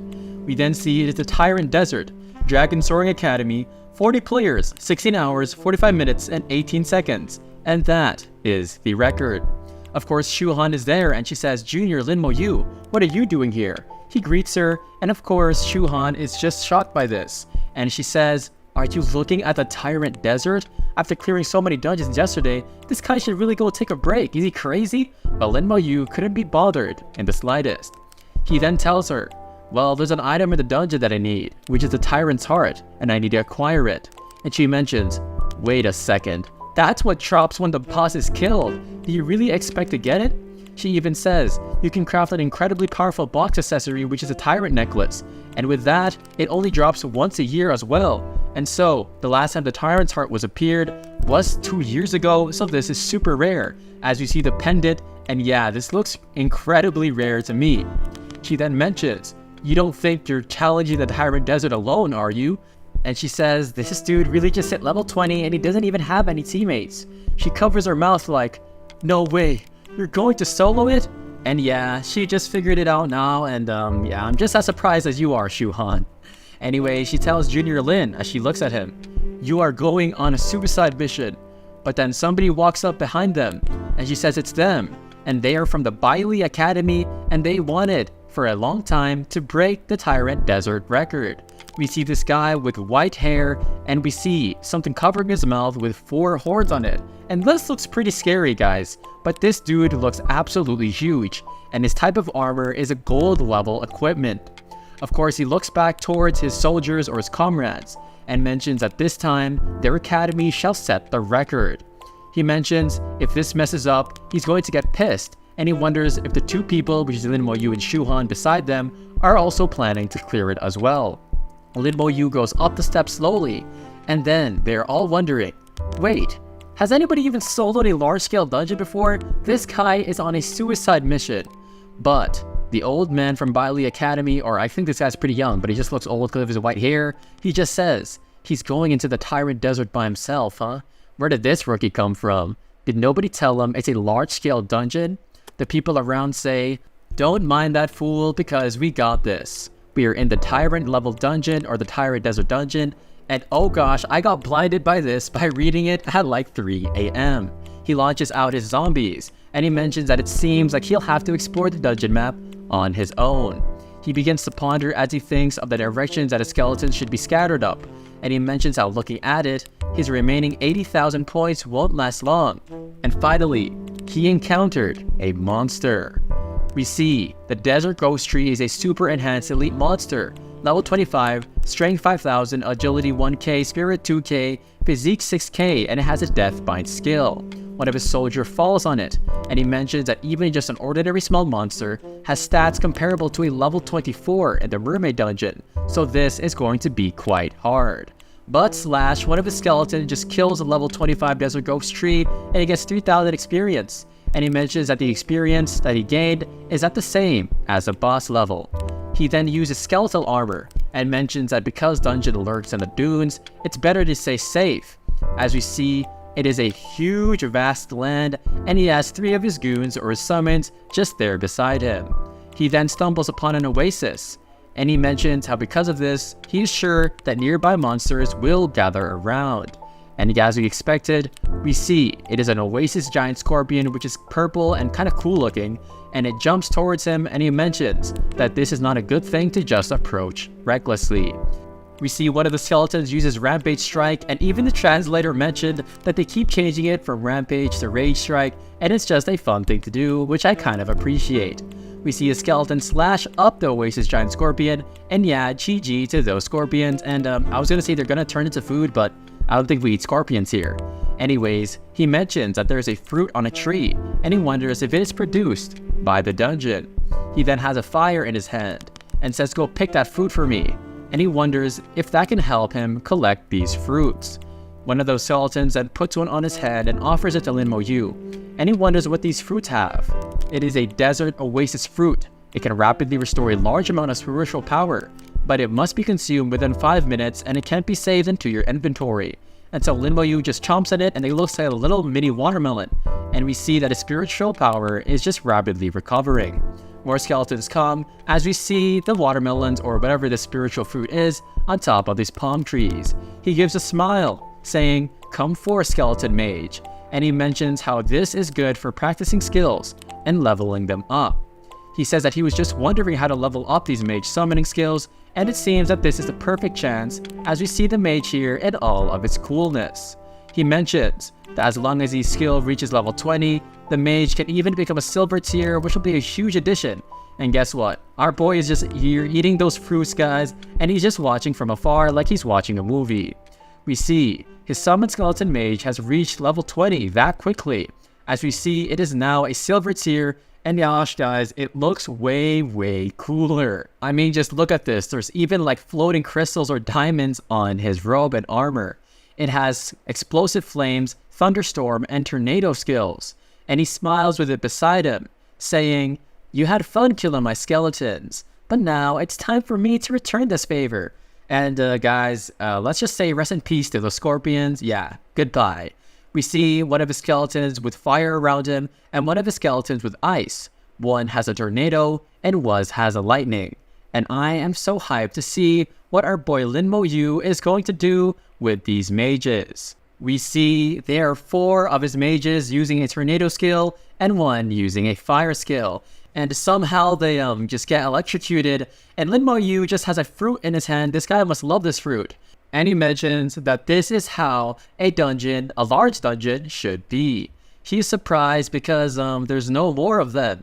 And he mentions it would be always good if there was always that many monsters, because the skeleton mages really need to level up. As you see the oasis here on a sun setting in the dungeon, and I think it's a pretty cool panel. But then something comes up behind him and he has his scythe out and he summons skeleton armor because another horde of tarantulas come behind him. Oh, sorry, it was actually ants, but they are level 26 ants. He manages to land somewhere and he wonders if this is the ant's nest. We also see a flying desert ant, level 27 with a strength of 6k, which this means that our boy might be in a predicament. He mentions how flying ants are considered the personal troops of the queen ant, so he wonders if the boss ant is there. His skeleton armor prevents the ant from hurting him, and he says, "You're bullying me, huh? Just because my skeleton armor isn't leveled up?" And so he brings out one of his mages that uses tornado, and the ants are sent flying. He is standing on top of a cliff, and he says, "Come out, my soldiers." And now he wants them to look for where the queen ant is. As you see, his mages just wipe off all of these other bugs or these ants, and he finally located her. The queen ant, and her size on the map is pretty huge. We see she is a desert queen ant, the leader level monster, with a level 29, and her strength is 9,000, and she can summon ants, sonic wave attacks, storm strike, and curl. We also see that our personal army is of level 27, which is pretty cool, as we see Linmo Yu with his skeleton army ready to mess these dudes up. He says how boring. He thought that this would be a challenging boss, and just as he says that, they launch a sort of dust storm towards them and he covers his face, saying, "That's the same grade as my soldiers, this attack." He says, "Thank God that I have this skeleton armor." He then says, "Mages, stall the queen's army," and he tells the ground troops to go for the kill. We see that of course the queen uses hardened shell to protect herself, and then she uses sonic wave attack, and some of Linmo Yu's summons are completely obliterated. She summons more ants, and Linmo Yu says this is a waste of time, and he says, "Revive my warriors." He looks behind him, and he says, "Wait, those summon ants." He says, "Because it's like that, it looks like you're all going to die now." He uses corpse explosion, and the cocoon is, well, completely gone. He gets 800,000 experience. He obtained a silver grade weapon, the queen ant spear, the queen ant ring, and the queen ant egg. And we also find out that it can be incubated by a beast tamer, and he can even get the queen ant. And I know that's going to be an extraordinary summon. We see he is at level 20, 78% still, as he has the egg in his hand. He mentions that with this, his experience has gone up significantly. He says now it's time to farm experience again, and it's time to head and do the tyrant's heart.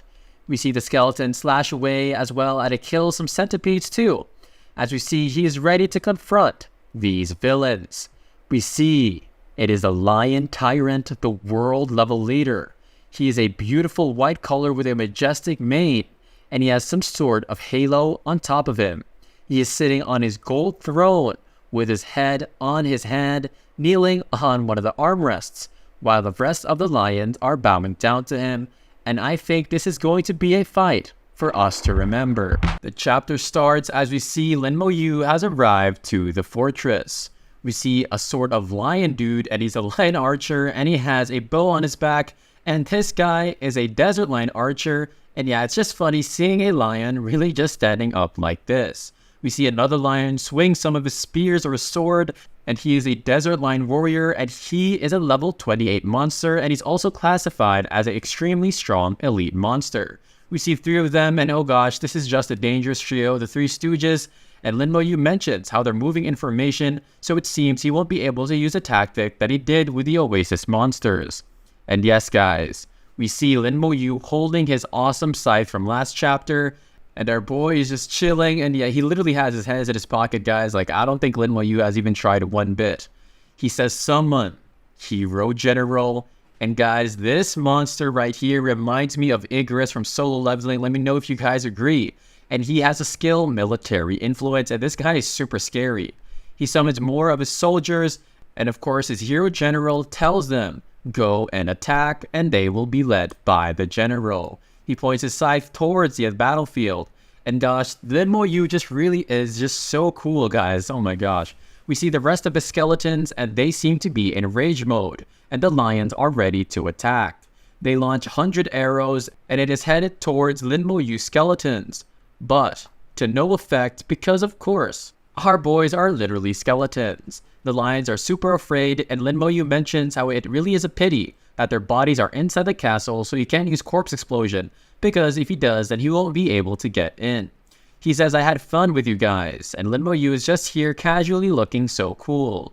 We see the Hero General again here, and guys, this guy literally looks bloodlusted to the maximum, and he looks leagues ahead above the other summons. He uses Rage Strike, and yeah, pretty much it's GG for those entire lions. We see he is in front of the gate, and he tells his mages to focus and concentrate on destroying it, as we see the fire and the ice head towards the gate. He then begins to ponder like he's the thinker, and he says this is truly a large dungeon, and the party would have to work together and find different ways to open the gate and to meet the final boss. But he just gives a really weird smile, and he gives a grin because he knows that all the troubles with this mechanism is taken into account that all of the team members are not strong enough. And so, he tells his skeletons to, of course, put all of the lion bodies in front of the gate and stack it on top of each other. And now he uses corpse explosion, and boom! Of course the gate explodes, and he's just there with a scythe on his shoulder, and his Hero General is just there being very mysterious. We then see the lion sitting on his throne with a very cool halo around his back. And guys, this lion looks like he's gonna be a lot of trouble. This is a lion tyrant. He is a world level leader, a level 31, with strength of 13,000, agility 8k, spirit 4k, physique 12,000, and he has Hell Roar, Furry Pounce, and Revolving Storm. And yeah, this guy just really seems like another type of beast.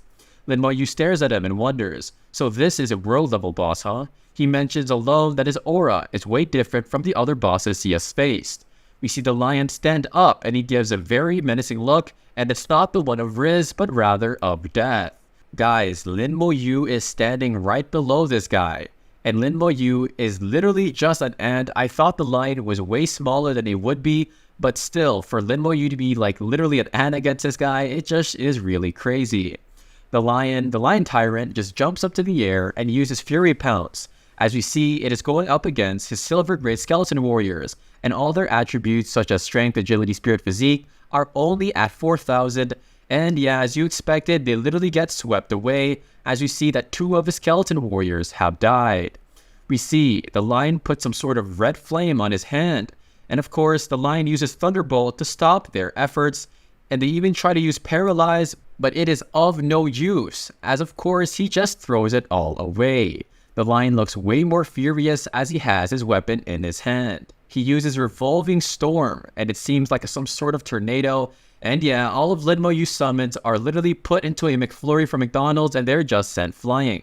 And guys, 24 of the Skeleton Warriors have died now, and that's probably the most Lin Mo Yu has ever lost in a dungeon. Lin Mo Yu covers his face, as he is in awe of the Lion Tyrant's immense strength. He mentions how even night professionals won't be able to withstand one of his attacks, and so he needs to stop him ASAP.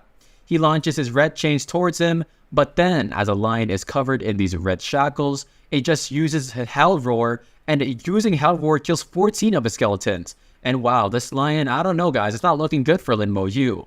Lin Mo Yu mentions how his skeleton armor can't even last 2 seconds, as we see it break here. as you see the lion already jump up to the air with his 2 axes in his hand, and he uses fury pelts, and his eyes are so red, guys. Yeah, I hope Lin Mo Yu doesn't just get wrecked by this. He jumps on top of Lin Mo Yu, and Lin Mo Yu mentions how he's not that scared though because he has damage transfer on, but still, if he hesitates for a single moment, all of his warriors will be left out. He then puts his hand up to the air and uses Soul Blaze on the lion, and he sees there is a chance now after the lion comes crashing to the ground. The lion then begins to get up, but of course his mages have already sent their attacks towards him. He just slashes them all apart, and 4 skeleton warriors have died, and the lion tyrant seems even more furious than like 10 seconds ago. Lin Mo Yu puts out both hands, and none of his hands are in his pockets now, and this symbolizes that yes, our boy Lin Mo Yu has gotten serious. He says if he can't stop it with the Soul Blaze, he would have to do something else. He also mentions how if he didn't even level up his mages, he would have died right at that moment. And so 20 minutes later, Flame Burst, Tornado, Ice Storm, Thunderbolt. The lion used all of this, but finally, after hours of Lin Mo Yu's strength being poured out into this fight, it finally falls down as we see his hand. And he literally just trips. Just kidding, guys. He just falls down with great respect. Lin Mo Yu then says, I approve of you. And he has both of his hands in his pockets now. And yeah, Lin Mo Yu approving a villain. Yeah, that's a pretty good accomplishment to die by, guys. We see killed Lion Tyrant. He gained 2 million XP. Guys, he gained 2 million XP. That is absolutely crazy. He obtained the gold grade weapon, the Tyrant Battle Axe, the gold grade weapon, the Tyrant Sword, as well as the Tyrant Staff, which is also a gold grade weapon. Of course, he obtains a Tyrant Heart, which has a drop rate cooldown of an entire year, which is way too long. And we also find out that it is a very unique item, and it is essential in making the Tyrant's Necklace, and the chapter comes to a very satisfying end. Of course, guys, Lin Mo Yu levels up once again, and he just looks back and acts all dumb like, wait, I just leveled up? Yeah, this guy's just way too cool, and his coolness is off the charts. He then plays with his hair like he's some sort of model. This guy thinks he's Patrick Bateman or something, and he says, I totally forgot I was level 20 while fighting the boss. Yeah, this dude is just a show off now. He then is kind of shocked though, after finding out that his skeleton mages also leveled up as well. He said if he fully learns the skills, he wonders if they'll level up as well as him. He says if that's the case, then of course he's just gonna max out his skills like this is solo leveling to the max. He says this while looking at the dead Lion Tyrant, and of course he says, although it's going to get heavier and harder to level up from now on, if I don't max out my skills. Now he got the heart, and we are back into the dungeon hall, and we hear 6 bells, and everybody mentions how wait, this is such a rare occurrence. They wonder who it is because this means that a new record has been set in this large dungeon as you see all the people waiting, looking at these mysterious floating crystal balls or something. I'm never going to find out what these are, guys. Anyway, they say, who is it? And then we see some dude named Bai Li Sheng, who is a grandson of the Bai Li Academy's headmaster. And he says, let's go. It was said by our Bai Li Academy. And then he says, I remember Lin Mo Yu went into, could it be him? As somebody says that in the crowd. Of course, he then gives a very confused look. He's like, what the heck? What kind of academy does he go to? And what party does he belong as well? Of course, Bai Li Sheng really is a doubter, and he doesn't know how strong our boy Lin Mo Yu is. He says, I can't believe there'd be somebody who dared to compete with us. Somebody then whispers in his ear, boss, Lin Mo Yu is, and I'm guessing he said that he is a solo leveling, sorry guys, he is a solo ranking up monster and solo clearer. And then Bai Li Sheng begins to laugh until his stomach hurts, and he even punches himself, saying, you said he really went in alone? Come on, dude, you really don't know what you're talking about. Then some of the people on the crowd say, this dude must not know who our boy Lin Mo Yu the GOAT is. He already set new records for 2 dungeons. And Bai Li Sheng just mentions he's at most level 20, and a large dungeon is simply not able to be cleared like that. We see a notification pop up. Tyrant's Heart has spawned. The cooldown is a whole year, and oh gosh, everybody in the crowd is just astonished, and they mentioned that this means that if you don't kill the Tyrant within an hour, the Tyrant's Heart won't be dropped. So that means Lin Mo Yu just killed the boss Tyrant in just 1 hour. Of course, Bai Li Sheng really looks like somebody straight out of lookism, like a bully, like your old grandpa, like an old uncle. I'm gonna stop roasting this guy. Anyway, he says, not only did we set a new record, we also got the Tyrant's Heart. We see a new record has been set in the large dungeon. Tyrant Desert Lin Mo Yu, level 21, 14 hours and 11 minutes with 43 seconds. Everybody is shocked, as well as Bai Li Sheng, and his expression turned even uglier as he begins to sweat, saying, Lin Mo Yu? Lin Mo Yu then walks out of the dungeon and everybody's jaw drops and they give him $1 billion. I'm just kidding, guys. But they are all shocked to see that it was actually him and that he managed to solo it and even set a new record for the Bai Li Academy, and this is simply unheard of. He then sees Bai Li Sheng, and guys, am I right? Or Bai Li Sheng just aged like 20 years in 2 panels, and he mentions, are you Lin Mo Yu? Lin Mo Yu just ignores him like an absolute Chad and says, I'm busy. And yeah, guys, let's be more like Lin Mo Yu and just be the bigger person and the Sigma male. Everybody is like, wait, he just really embarrassed the headmaster's son. And they mention how this dude is definitely going to be on the front headlines tomorrow. Everybody on the grounds of the city hall mentioned that this guy's already level 21 when he entered at level 20. And they mentioned that this is extremely terrifying and absolutely unheard of in the history of the academy. And they are very scared now and very curious if this is a true strength of the Necromancer class. We see Bai Yuan, and of course he seems kind of drowsy, so I'm guessing he just took a nap because he's probably really lazy now that he's this strong. But he sees a hologram pop up on his Apple Watch, and of course it is Lin Mo Yu. He asks Lin Mo Yu if he couldn't find a party, to which Lin Mo Yu just responds, I have obtained the heart of the tyrant. Of course Bai Li then says, okay, I'll look for some new team members for you. But then, his expression goes south when he says, wait, did I just hear that right? Did you really just obtain the Tyrant's Heart? To which Lin Mo Yu says, Roger, affirmative, and yeah, I really did, bro, or sir. Of course, Bai Yuan is in shock by this, and he mentions, didn't I just give him this task? There's no way he managed to get it. And of course, Bai Yuan tells him, where are you right now? To which Lin Mo Yu is currently located by the dormitory. And while he gets a notification saying that he's set a new record for the Tyrant Desert, he has also obtained 5,000 points and 30 contribution points. But of course, he's kind of sad that he did get more contribution points. He suddenly gets teleported somewhere. And of course, he is with Lord Bai Yuan, and he meets Mr. Meng, who is sitting down by a coffee table having a drink.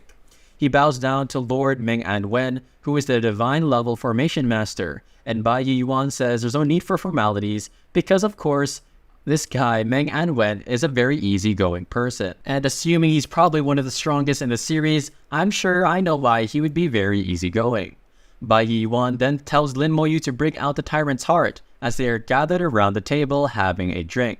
He then whips it out, and of course, even Anwen is super surprised by this. And Bai Yuan says, you really solo cleared it this time as well. He says, yeah bro, or yeah sir, and Bai Yuan asks him how many times or how long did it take. And of course Lin Mo Yu replies, 14 hours, that's how long it took me. And Bai Yuan just looks at Meng Anwen, and our boy is like, yo old man, did you really just hear this? Of course Meng Anwen says, hey old Bai, you gotta keep your word now. And Lord Bai tosses something to Lin Mo Yu while the Tyrant's Heart is in the center of this round table. And yes guys, Lin Mo Yu has it in his hand. Within his grasp is the cooldown talisman, and now he'll be able to go to more dungeons even quicker. Lord Bai then asks, are you really that in a rush to go to the creation seminary? And Lin Mo Yu says affirmative, and he also needs a lot of contribution score, because setting 3 records gives him 90 contribution scores, and he needs 1,000, which is way more than he had expected. Of course, he asks Lord Bai if he can use this in the Yuan battlefield, and Lord Bai says, yeah, you can do whatever you want, but are you willing to accept this task? Lin Mo Yu says yes, and he also has the image, of course, his summons behind him, and our boy Lin Mo Yu is feeling a little pretty optimistic, and I can see why, and it is a great day because our boy Lin Mo Yu just got the cooldown talisman. So on next chapter guys, next video, you'll definitely expect this guy to be level 1 million. They both stand up, and of course Lord Bai tells him, you should go and rest, and he'll send you to the battlefield once the opening ceremony tomorrow is over. And yes, just like that, Lin Mo Yu secured the bag. Lord Meng Anwen then asks Lord Bai, Are you really sure for him to go at such an early point? And Lord Bai just folds his arms and says, you've already seen that he soloed an entire large dungeon, and although he's level 20, his skill far exceeds those who have even evolved in their own professions, and to go there earlier is better than for waiting for the cream to rise to the top, but I think our boy Lin Mo Yu is already at the top. Meng Anwen then says, as he has an image of some sort of fiery monster behind him, that you didn't tell him that humanity's greatest enemy is there as well. The chapter starts as we see Lin Mo Yu just chilling in his bed, and of course he's resting from soloing every single dungeon ever. He says that he has to sleep first and head over to the Tyrant Desert so he can level up his skills. The day starts as we see some dude in the golden armor, and he yells, saying, I am back. The people all mention look how happy they are. They wonder if they've set the new record for a dungeon, and they all say that this really is going to be amazing. They all begin to cheer, and he even says, along with his comrades, that they've managed to clear the dungeon in under 16 hours, so they think they've definitely set the record. But then, the people watching are just smirking and laughing because they didn't get the notification. The people that cleared the dungeon mentioned they didn't obtain the Tyrant's Heart, so they wonder who did. The guy in golden armor then is absolutely shocked and sweats nervously as he sees the floating hologram that mentions Lin Mo Yu, level 21. He cleared it in 14 hours. He gets a flashback to Lin Mo Yu walking into the dungeon and him calling him stupid. And of course, he gets absolutely enraged and says how the heck did he clear that when he's only level 1? And of course, he is just a solo. He says let's go because they want to go and do it again. We then see Lin Mo Yu wakes up and our bro really is the honored one, shout out to Gojo. And of course, he goes back to the temple or the hall and mentions if he can find some oasis fruits, he can max out the level of his slow curse and of course, his skeleton armor. Somebody then approaches him and asks if he is Lin Mo Yu, to which Lin Mo Yu says, actually, he just ignores him because the dude is asking if he wants to meet a senior. Lin Mo Yu says if that senior wants to meet me, he can come up to me himself. As we see Lin Mo Yu here, pondering upon the cooldown for the dungeon. We then see it is no one other than Shu Han, and she sees and she's looking at Lin Mo Yu, just there looking like the thinker, wondering if he should go into the dungeon again. The other people begin to reason with her because they know that they've seen her with Lin Mo Yu. They say that can you please help us go with Lin Mo Yu to clear this dungeon, and we can even pay him points, because they really need to do it. Shu Han is getting kind of overwhelmed by this, and she says, I'll help you guys, but she still isn't really sure. We then see it is a guy who approached Lin Mo Yu earlier, and he tells his boss or the senior that Lin Mo Yu really just refused to go with him. The guy smiles and says he doesn't really understand the second job change, and no matter how strong he is, he will become a piece of trash after evolution. Shu Han approaches Lin Mo Yu, and she says, very hopefully, can you please help these people? Because they all need to do this so that they can level up. They mention that they can pay 1,000 points, which is a lot, and Shu Han says it is a dungeon task issued by the academy because Lin Mo Yu did not know about this at all. One of the dudes explains to him that they've been stuck at this for way too long, and if they don't complete it, it'll be impossible for them to enter the academy. Lin Mo Yu says apologies because he's actually a new student and he didn't know about this, and everybody is shocked to see this, and they now realize and connect the dots that that is the reason why his level is so low. Lin Mo Yu is then thinking how he has not a lot of points after buying equipment, and this is a great opportunity to get a lot of points. And because 40 people is a limit for each dungeon, he can get 39,000 points, which is absolutely absurd. He then agrees and says he has one request though. And of course, he says if you find the oasis fruit, he has to get it no matter what. And the people are kind of surprised though, because they mentioned that the oasis fruit is almost never seen in the dungeon, and that the fruit is super rare and they never even thought of seeing it. They then agree and say, yeah bro, we got you bro, you can definitely have this watermelon, the oasis fruit. Lin Mo Yu then says, who's coming with me first? And Lin Mo Yu is just an absolute Sigma. People then fight to see who's going first, but Shu Han gets absolutely furious and yells out saying, you better get in a single file line guys, and you better be nice. Everybody is then shocked, and of course we see them go into the light, and some of them are kind of feeling down. Lin Mo-yu then thanks Shu Han, and of course he sees the 39,000 points added into his account. He then asks if Shu Han has completed this task as well, and she mentions that she already has, and that his stuff doesn't really mind her. We then enter the dungeon. He tells everybody to follow him and do not run ahead, and of course he summons his summons, and they are literally shocked to see how many skeletons he can pull out. We see the first monster is a ghost tree, and everybody is shocked because Lin Mo-yu's skeletons took it down in one shot, and their previous parties took around 2 minutes just to beat it. Lin Mo-yu is kind of feeling kind of down because of course, because there's more people, there is less points available to him, but he mentions that this is good though because he can level up his skills, and of course he gets a lot of points. They are surprised because he has over 100 monsters, and they are there just with their staffs, and the mages are sitting behind, just watching everything happen. We then see it is a tree, and it seems like there was no oasis fruit. He then stands just amidst the battle with his mages fighting the monsters, and he uses corpse explosion, and of course everybody is watching with their jaws dropped saying, "That explosion is a skill? Wait, isn't that just too overpowered?" And yeah, that's what happens when you tag along with an anime or a manhwa protagonist. He then says, "I've cleared most of the monsters. You guys should wait here and I'll clear the entire ant nest alone." They look at him like he is absolutely insane, and they say, if we did not see his efficiency with our own eyes, yeah, we would definitely not allow that to happen. 20 minutes later, and we see people just sitting around getting bored, and one of them mentions how they should attack a monster. It seems like a great idea, and they say, well, Lin Mo-yu was able to kill lots of monsters, so we at least should be able to take out one. We then see somebody runs towards them with 2 of the monsters, and it seems like they need to get ready for battle. We see the scorpions headed towards them, and boom, it clashes with somebody's shield. And thankfully, he survived, but as we see here, he got pushed so far. We then see a girl who is a mage, and she mentions that they need to stop shouting and focus on fighting, because our damage healer is not really up to par. We then see it is a scorpion's physique or his defense, and it is 5,892 over 6,000, and it is super high. They start to attack it, and the main team actually says leave it to us, and they're ready to attack, and of course they tell the others to retreat for now. Finally, they have killed the level 25 Oasis Scorpion, and they've gained 7,500 or 7,500 experience, and that took around 30 minutes. Lin Mo-yu is in a dungeon, and he sees the notification that they killed it, and he says they really can't stand still. But then, another one is still there, and all of the people are so exhausted, and they don't know if they can take it down. But in a blink of an eye, we see a red skeleton up in the air. Rage strike. We then see the body of the scorpion absolutely split in half, and in one shot, and it is no one other than Lin Mo-yu's skeleton. We see the girl there crying, and she is so thankful that Lin Mo-yu left one skeleton.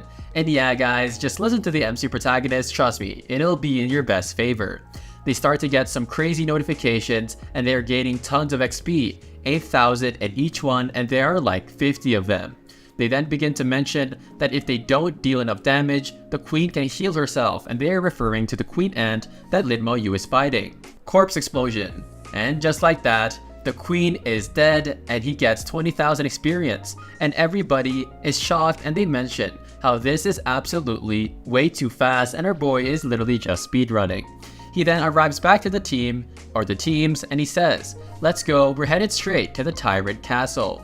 They arrive there as we see hundreds if not thousands of the lions outside of the palace, and Lin Mo-yu is just walking towards it, and this guy literally just says, wait, if Lin Mo-yu clears these dungeons this fast, he can definitely reach level 30 in a month.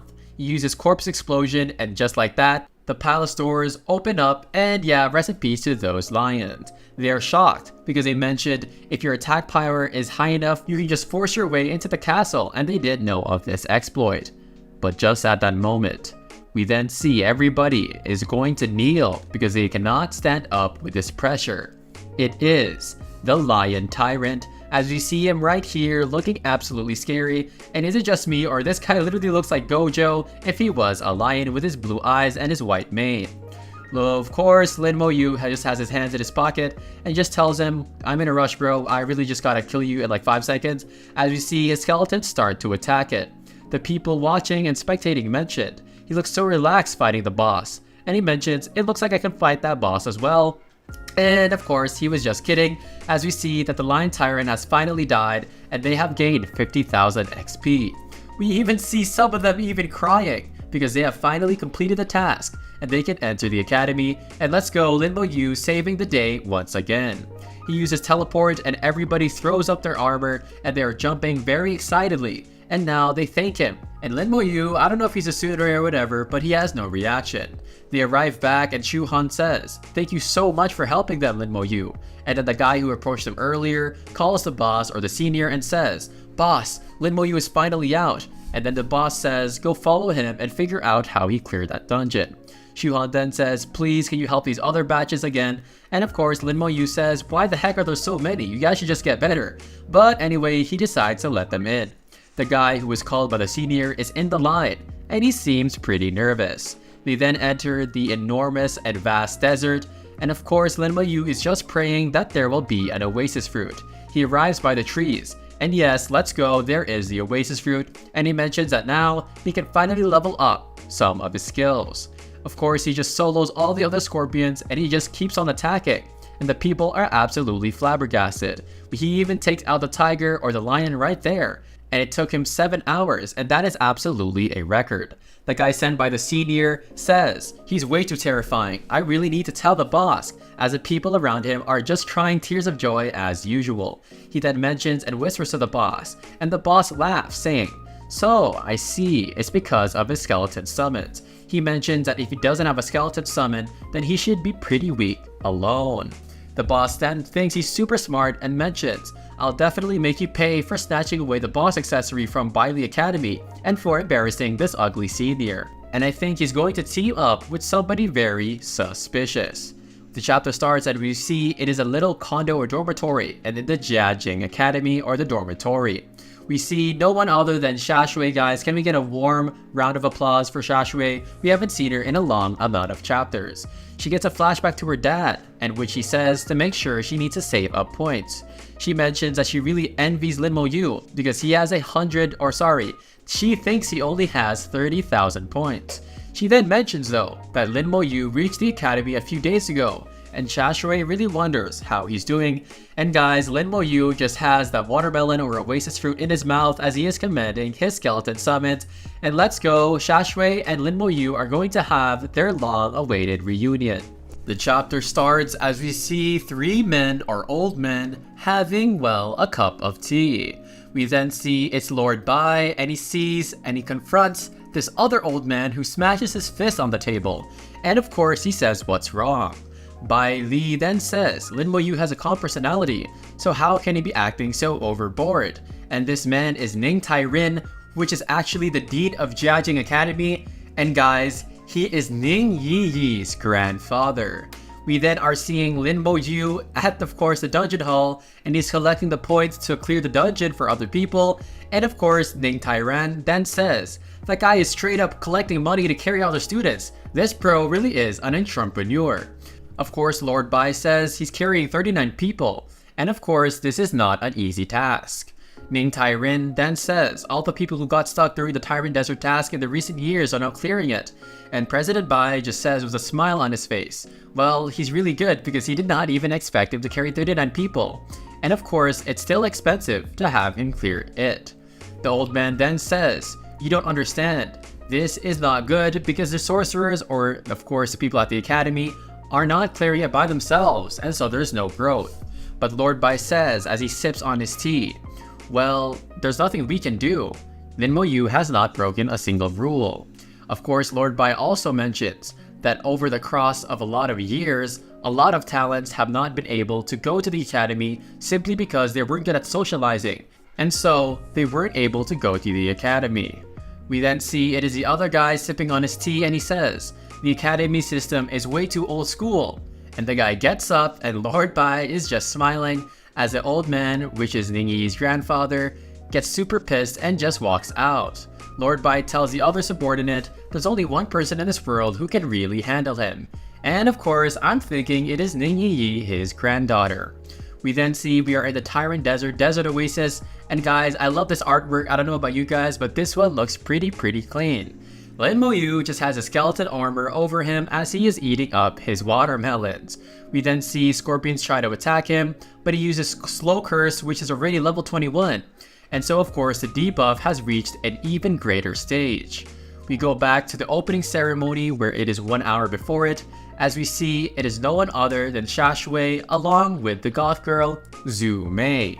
While they're speaking, Shashui looks behind her, but then, of course, Zhu Mei says, "Wait, that is Feng Shu," and her boy right here is an absolute Riz Lord as he has his cool berserk scut sword on his back, and the girls are going to fall for him. They then greet each other and they say, "Long time no see," and of course, this is an awesome reunion. Of course, she then asks, "Have you guys seen Lin Mo-yu?" To which Feng Shu is just like, yeah, we definitely have not." We see Lin Mo-yu and he's looking at some sort of purple status window, and he has reached level 22. A lot of his abilities has risen up in, of course, strength. As you see, strength goes up by 30, physique 30, agility 30, spirit by 200, and he even got the Daedalus sickle, which I think is pretty cool. And yes, let's go guys, Lin Mo-yu is finally leveling up. He then says though, when his levels go up, his skills go up as well. We then see he teleports back outside of the dungeon and he starts to ponder and says that he doesn't have enough points even though he has 350,000 points. The reason why is because he says that an intermediate grade skill scroll costs 80,000 and that just means he can only get 4 at the moment. And our boy Lin Mo-yu is really thinking ahead because well, what an ordinary student would take 1 year to do, it would probably take Lin Mo-yu like 1 week. He then answers a call on his watch as he says he should just attend the opening ceremony as it's about to start soon and he can figure out how to get more points in the future. We then see the academy and guys, looks absolutely beautiful. I wish my class or my school looked like this. And then we see Zhu Mei, Feng Shu, and of course Shashui as they're waiting for Lin Mo-yu. As Shashui is looking at her watch, of course, Feng Shu then says he's here, and Lin Mo-yu has seemed to have gotten an even cooler aura around him. They are then shocked to see this because he got an even stronger, and he still has the aura of battle, and of course it's because he just came out of the dungeon. Everybody around says, "Is that really Lin Mo-yu? He looks so different now. In fact, he looks a bit scary." But Shashui, the three of them, just say, "Yo, what's up Lin Mo-yu?" And of course Shashui calls him Dummy Lin. Of course, Lin Mo-yu then greets everybody, and even Zhu Mei wonders what level he is now. And he says 22, and all three of them are absolutely shocked because it's only been a few days and he leveled up super quickly. Shashui then says, "Well, you are the top scorer, so you can use as many points as you want. But for us, we really need to save." Feng Shu then says, "You can spend points to reset the cooldown of a dungeon in the Dungeon Palace." Lin Mo-yu then says, "Points aren't that hard to come across, right?" As we see how much points he got from carrying these people, it's just a bunch of 39,000. And yeah, Lin Mo-yu just definitely has no idea how rich he truly is. The bell begins to sound, and of course we hear, "Welcome to the Judging Academy students. I believe everyone was a genius on campus during high school, but that's all in the past. Now they're freshmen of the academy." He then explains that there are 3 types of students as we see it here. There are ordinary students, academic students, and top students. And Lin Mo-yu is probably like 100 times better than a top student. The announcer then says they also follow a tradition during the ceremony, where the freshmen can challenge the seniors. We then see a picture over here and it seems to have become a literal 1v1 battle like those anime ones I watch on YouTube. We see the seniors standing up front and then the students begin to gossip about how this is a great opportunity for them to fight against their seniors. And we see the real 3 OG men, Lord Bai, Meng Anwen, and Ning Tairan, and they discuss about how all of these students are top sorcerers from all around the world and they're going to protect this country. Lord Bai then says, "I wonder if anybody will even fight Lin Mo-yu." And Meng Anwen then just says, "No way, who would be so dumb like that?" The others then begin to discuss their level and skills are way lower than the seniors, so how can they win? As we see them facing up against each other. We then see the mage and he discusses that in this competition, skills above level 20 cannot be used. And of course, that's how it's going to balance out. We then see somebody with a bow in his head, and he challenges somebody else with a bow, and it seems they're going to go at it. But Lin Mo Yu, as he is talking to Xia Shui and Zhu Mei, we hear, "Lin Mo Yu, I challenge you." And guys, it is no one other than Ling Zhen, of course, the guy that got kicked out of his team, and yeah, he's just super cocky. He then says, "Are you scared, Lin Mo Yu?" And Lin Mo Yu just says, "This guy is way too persistent," and he says, "Too bad, I'm fighting him inside the academy." Lin Mo Yu then mentions, "How many points are you paying?" And Ling Zhen says 5,000, and he says it's too little, and of course our boy Ling Zhen is just like, "Wait, what?" Lin Mo Yu then says with his finger pointed, "What about 100,000? And yeah, all these brokies will never understand the importance of how much points our boy Lin Mo Yu truly needs. Everybody is shocked because they only have 7,000 and some only have 5,000. And Ling Zhen says, "Do you even know the meaning behind 100,000? He says, "Do you even have that amount? If not, there is even no point." Lin Mo Yu then says, "How about we do it like this? If I win, you will give me the amount of points I have. And if he loses, he will give Ling Zhen the amount of points he has." Ling Zhen then begins to get startled because Lin Mo Yu gave him a threatening look and said, "Do you really have the guts?" Xia Shui is kinda shocked because this is the first time that she heard Lin Mo Yu start running his mouth. Oh gosh, Ling Zhen is like, why is he so confident? He says, "If I don't accept this bet, I'm really just ruining my reputation." He then says, "Fine, I accept," and he wonders how many points could a new student have anyways. And yeah, Meng and Wen lured by and are just talking about how that Ling Zhen is such a dummy because Lin Mo Yu has over 300,000. The match is about to start as we see Ling Zhen level 21 and Lin Mo Yu is there as a level 22 Necromancer, the country's top scorer. Everybody outside are like, "It's him, he's the one who set the new dungeon," and they mention that he should be earning 40,000 points every single time he clears it. And if he wins, well, let's just say Ling Zhen is not going to be in the best position. Ling Zhen still talks trash and says, "In front of me, you're just a pile of crap." And of course, he also mentions how Lin Mo Yu's level is lower than his, but Lin Mo Yu just has his hands in his pockets. And then Ling Zhen says, "I've had excellent qualification since he was young and since he entered the academy." And he says, as he says furiously and he grips his staff, "I cannot even be compared to you." But Lin Mo Yu, he knows that his level is above that of Ling Zhen. Ling Zhen then looks super ugly here and just shouts out, "You just got lucky, and in the battlefield, experience is more important." And he keeps talking about how Lin Mo Yu's level is lower than his, but Lin Mo Yu just doesn't say a word. Ling Zhen then says, "Did your parents not teach you to talk?" And he launches at him with a punch. But Lin Mo Yu gets a flashback to him and his sister as well as his grandma, and he looks absolutely furious. We see Ling Zhen and he's super scared now. He says this is the same gaze that he gave before the dungeon palace. He then says, "You only have summoning and corpse explosion, don't you?"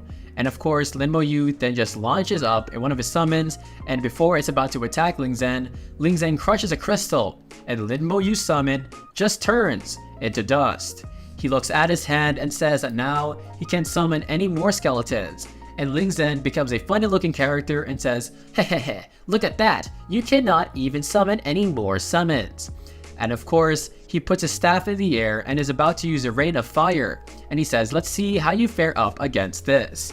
Meng Anwen says that talisman is an intermediate grade, and so somebody behind the scenes is helping Ling Zhen to defeat Lin Mo Yu.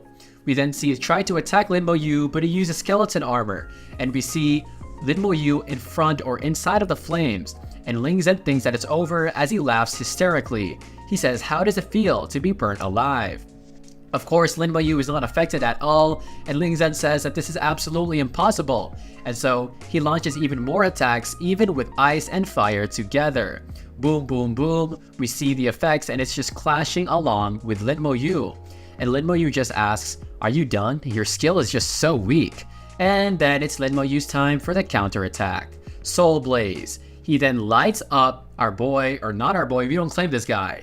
And well, rest in peace to Ling Zhen because he is literally getting burnt alive by the soul blaze. His eyes begin to cry out red blood, he coughs out blood, and his snot is even blood now. And the healer mentions, if it weren't for her protection of the battlefield, of course, he would have just instantly died. The people watching are like, wait, he just died in an instant. And it's crazy that a freshman beat a senior just like that. Lin Mo-yu then approaches him and says, you lost. Ling Zhen says, don't come closer, please. And then he tells him, I'll pay you the amount of points you have. And subsequently, he thinks in his head, as long as I can keep my life, points don't matter. But then, the MC or the referee says, according to the agreement, both parties, Ling Zhen needs to pay 358,000 points. And well, Ling Zhen's face here just says it all, guys. This guy is definitely going to be working for the rest of his life just trying to pay off his debt towards Lin Mo-yu, and that's why you never mess with the MC. The chapter starts, and of course Ling Zhen is on the ground bloody and tired, and he is saying to himself there's no way that he has that many points, and that must be a mistake. Of course, the referee then looks at him with an obviously menacing stare, and he says, are you saying that I'm lying? And of course, Ling Zhen says no, and so the referee says, okay Ling Zhen, please hand over your points. Ling Zhen then mentioned that he doesn't have that amount. But then we hear the referee mentions that you will give all of your points to Lin Mo-yu, and that is 128,000 points. And the remaining points, he has to borrow them, or of course, if he does not pay within 6 months, then he will ask his family, and if he doesn't even pay from his family, then he will get expelled from the school. Lin Mo-yu gets his 128,000 points, and Xia Shui then rushes to his side and asks him, how did you get so strong? And of course, she asks if she can also accompany him to clear some dungeons, and he says yeah. Lin Mo-yu then checks on his watch as we see that Lord Bai has called him, and of course they have to leave within the hour, and then he also remembers that Lord Bai will bring him into a battlefield which is a Yuan one, and so he is kind of excited. He then walks away, and of course our boy Lin Mo-yu cannot contain his excitement, but he just doesn't really show on his face. We see Feng Shu, Zhu Mei, and Xia Shui, and they all discuss how the Yuan battlefield is a real battlefield and even in the real world. And so they have been fighting against abyss monsters for over thousands of years, and so it is not some sort of training ground. Lin Mo-yu then goes to the clerk and begins to sell items, and he managed to get over 2 million coins. And at this moment, he only has 140 skeleton warriors and 70 mages, but actually this is a lot of zombies, or summons. We see him right here, his levels 22, strength 360, physique 360, agility 360, spirit 1700, and he has the Thanatos sight only at level 1, so I hope he levels it up. He then teleports with Lord Bai, and then he tells Old Meng to take him to the battlefield, as of course our boy Meng Anwen just uses his ability to teleport them over there. We then arrive to the Shensha Tower, and Lin Mo-yu is kind of shocked by this, to see how big it is. Of course, this time Lord Bai has his hands in his pocket, and he tells Lin Mo-yu that you have to wait until your second evolution in order to get into this place. We then teleport, and boom, they are now in the Yuan battlefield as we see some sort of spinning eye here, which looks kind of creepy, as we see also the entrance with a lot of chains on it. Even our boy Lin Mo-yu is really shocked to see how scary it really is. He says that this familiar aura is definitely stronger in here, as we see some sort of red demonic curse chains and some guards on standby as Bai and Lin Mo-yu begin to approach the entrance. We see the guard just looking at them, and we also see Lord Bai with some sort of badge on him, and he has a really golden sword with a purple handle and a 5-star around the badge, and he looks at the guards, and he hopes that they are really on standby. Of course, Lord Bai is just laughing, and Lin Mo-yu is really thinking hardly here, but Lord Bai says as long as you have this badge, they don't really care about who you are. We then enter the Surgeon Badge Processing Office, and there's some dude on the laptop. He seems to be just having fun on his free time. Lord Bai then says, make a Sergeant Badge for my companion, and the dude then shouts out and looks up like, what kind of trash is trying to bother me? But then of course he sees the badge, and he then bows down and says, hello General. He then writes it up fast away as Lin Mo-yu puts his hand or his card onto the counter, and the clerk is getting straight to work very nervously. He then wonders who the heck is Lin Mo-yu, because of course he brought the 5-star Divine General with him, and this doesn't make sense. He then hands him the sergeant badge. As we see, it is a golden sword with no stars yet. And Lord Bai mentions that it can keep count of how many abyssal monsters you've killed when you're fighting, and Lin Mo Yu just thinks this is pretty interesting. We then find out that white is the lowest rank of the private, followed by the black sergeant, silver captain, gold major, and then the purple general. Of course, we also find out that the stars on Lord Bai's badge, it means and represents the military achievements made in the rank, and the more military achievements, the more stars will be shown on your badge. For Lord Bai's rank, of course, there are no more than 10 5-star divine generals in the entire Shenxia Empire, as you see his glorious badge right here. He then puts it onto his shirt, and Bai mentions there's a place we still have to go to. As we see, we have now entered the Hall of Heroes, and there is a statue of a large warrior here with a humongous sword, and Lin Mo Yu is really shocked by this, and even Bai is just taken aback by the beauty. He then explains that these floating things are representing the dead people or the dead heroes, and even after death, they will not return to the heavens, and they will continue to defend the Shenxia Empire with the power of their soul, and so that's why they are all floating here. This is really a noble way to go. Lord Bai then gives his respects and mentions that Shenxia's younger generation, Bai Yiyuan, pleads with imperial sages to bless his junior. We then see it is a Tower of Destruction, which is one of Shenxia's divine towers, and it starts to really shine. We then find out that the Tower of Destruction has given him a spiritual imprint, and Lin Mo Yu is just here completely shocked. This way, even if he dies in the battlefield, he will be resurrected once, and so he literally has another life. Lin Mo Yu is completely shocked by this because Mr. Bai just really gave up one of his divine stars just so that our boy Lin Mo Yu can have another life, and he wonders if this is really what it means to be favored. He then a real huge thank you. Lord Bai then just laughs it off and pats him on the shoulder and says, don't worry about it because when he arrives at the Yuan battlefield, you just need to kill more enemies. We then see a picture of the Great Wall of China sort of, and he explains that this is 9 fortresses and they are arranged in a row and separated by over 1,000 miles each, and that is exactly the wall that is in front of us. They then begin to look down as we see the sort of creepy chains and the vast darkness below them. He says that this fortress that they are in right now is the front line, and of course, unlike other countries that need their help, Shenxia Empire has never been breached by abyssal monsters, and so they are a really secure place. We then see the purple portal, and Lord Bai explains that this is going to be the most dangerous fight, and so he should buy some teleportation stones before he goes. We see the guards here on standby with these still eerie looking chains here, and this really reminds me of Kurapika from Hunter x Hunter. As we see, somebody takes a step, and it is no one other than Lin Mo Yu. The guards mentioned that the lowest monsters there are level 30, and Lin Mo Yu is only level 22. And of course, Lin Mo Yu just thanks them and saying, yeah, I'll take care of myself. He then mentions that the aura here is really strong, and the area really represents a bad sort of ominous energy. And by the way here, we can see his badge attached to the right side of his shirt. He then puts up his armor, his skeleton armor, in an instant, because he suddenly got attacked out of nowhere. He wonders what it is because he literally cannot see it, and his sword summon of course slashes but nothing happens. We then see he identifies it. This is the battlefield ghost, it is level 30, and this guy seems pretty OP, and it's something that Lin Mo Yu has never encountered. He says as expected, physical attacks don't work as his summon tries to slash it once again. He then summons a mage and says hopefully this time it will work. They then launch their attacks and boom, of course they get to kill it, and they gain 300,000 XP, and he obtains Soul Breath, which is actually containing the will of the deceased on the battlefield, and it can enhance weapons and your equipment. He then mentions and wonders why something this rare is on the battlefield, and says that this is a really good thing for him to have. He then looks onto the remaining vast land, and yeah, this is definitely dangerous and he has to keep his guard up. His skeletons then begin to keep on killing some of the monsters, and he says that after walking for about 2 hours, he should reach the dungeon soon. 3 people are headed towards him as they yell, "You need to run away because their abyssal monsters have arrived." We see it right here, and this is an abyssal hound. It is level 31 with a strength, agility, and spirit of 5,000 on average, and it looks here like a really scary demonic horse. They mentioned that they changed their target, and now it is Lin Mo Yu, and so he's done for. Lin Mo Yu then looks at it, and he mentions that he sees the hand sticking out from their tooth or his mouth, that they really killed the person.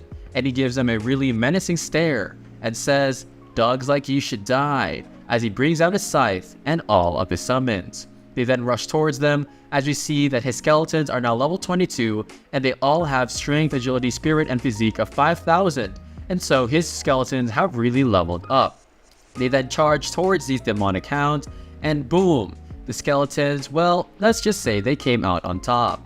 He then gains a star on his badge, and of course he gains 310,000 experience and he gained 1 merit. Also, his Thanatos Scythe has grown up as well, and it has went up by 3.33%. And finally, he can level up his weapon, so let's go, he can absorb more souls with his scythe. He uses Corpse Explosion, of course, to kill the corpse and to kill the remaining monsters around it, and it seems like this is going pretty good. He says that if he can get his merit points, his scythe can also level up, and so he really wishes that there were more Abyss Hounds, and I'm pretty sure Lin Mo Yu is the only one who wishes there were more Abyss Hounds. The people who escaped barely are wondering if he is some sort of professional because of his ability Corpse Explosion, and they all thank him because he is saved, but they mention that they've never seen somebody who can summon undead creatures. On the other hand, we see a red pair of eyes come out of the darkness and say, "I wonder if my little minions encountered a level or a high level professional." And as we see here guys, there are hundreds of them lurking in the dark. We are now at the level 26 dungeon, the Dragon Frontline Post, as we see a lot of people outside of it. People are lighting up fires and they are resting. He then walks onto one of the grounds, and the people around the campfire mentioned how this guy is so young, and he is definitely not over 20, and he is a white sergeant without a single star, so he is a private. And he has a 5-star emblem, meaning he is from Shenxia. Somebody with with brown hair goes up to him like he is some sort of peasant. Just kidding, sorry to that guy. But he asks Lin Mo Yu if he wants to join their party. But Lin Mo Yu says, no, it is fine. Of course, he then looks at the dungeon face to face. As we see, it is a level 26 dungeon. The requirements are to be level 21 to 31. 4 people recommended for the normal difficulty, 6 for nightmare, and 12 for hell. Of course, Lin Mo Yu is very thankful that there is a hell mode. Yeah, this guy Lin Mo Yu is utterly insane.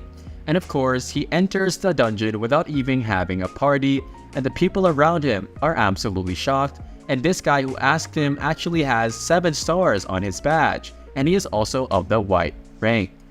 Of course, one of the guys with white hair mentions, "Let me do some investigating." He has some sort of brick in his hand, and he tosses it inside. And it is a dungeon detector, and he explains that it can detect how many teams there are in each difficulty and whether or not there are casualties or people that have died in each.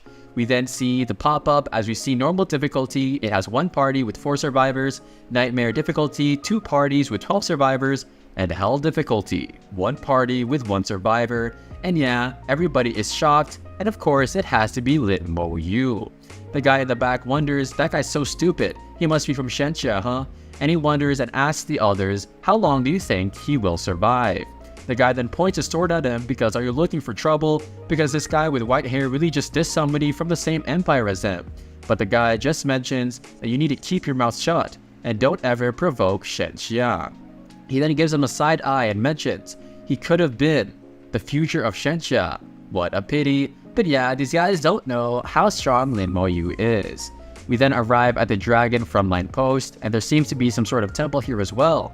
But Lin Mo Yu mentions that something is really off. He says that inventory cannot be used, which means that he won't be able to escape using the teleportation stone. He says monsters here will be definitely stronger than usual, as we see 4 or 3 already begin to approach him. They seem to be very demonic with some sort of horns on them with fiery hair. And these are Dragon Spearmen, Hell level elite monsters, level 30, and their strength is 10,000. They begin to charge towards him, and he just brings out his scythe and says, "So this is Hell difficulty, huh?" He mentions that one of these soldiers already surpassed his own summons and even that big white lion that we saw in the previous chapters. He says that this is about the same as a nightmare dungeon boss, so this fight will not be easy. Well, it probably will be for Lin Mo Yu. The chapter starts as we see the Dragon Spearmen going up against Lin Mo Yu's Silver Grade Skeleton Warriors. They then use Sweeping Spear and Slash, but of course it makes Lin Mo Yu's skeletons get stunned. Lin Yu mentions that he can bring them back into the summoning space after they've been sunned, and so 3 of the skeleton warriors have just been annihilated. He then tells the warriors to surround the spearmen and the mages get ready to fire. We see a silver grade skeleton mage here, and it has a lot of spirit strength. The skeletons then attack towards the front lines, and Lin Yu says, no matter how high your attributes are, it's nothing if you are outnumbered. He then sees them right here as they explode. And of course, they are defeated, as you see Lin Yu here, and we have seen 3 of them get defeated, and 600,000 XP for everybody, so that's 1.8 million, which is absolutely crazy.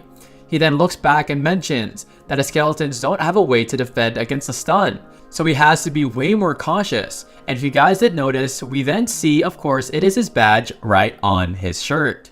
He smiles and says, from the beginning, all the dungeons up till now have been way too easy, and I finally found one that requires him to actually try more than 5%. We then see it as a dragon spearman in the forest as they look at Lin Yu from above, and he smiles saying how agile they truly are. He then sends a few skeletons over there before killing them all in one shot, and as we see them here, suddenly the skeletons get wrapped in some sort of shackle. And yes, these are wind shackles, and it is a mage's skill. He wonders how can the monsters there use simple spells, and he mentions that they might have got some intelligence from the humans, or of course they might have just evolved. 2 of his skeleton warriors have been destroyed, and of course he mentions, well, if I only had a few soldiers, losing these would have been tough on 2.4 million XP.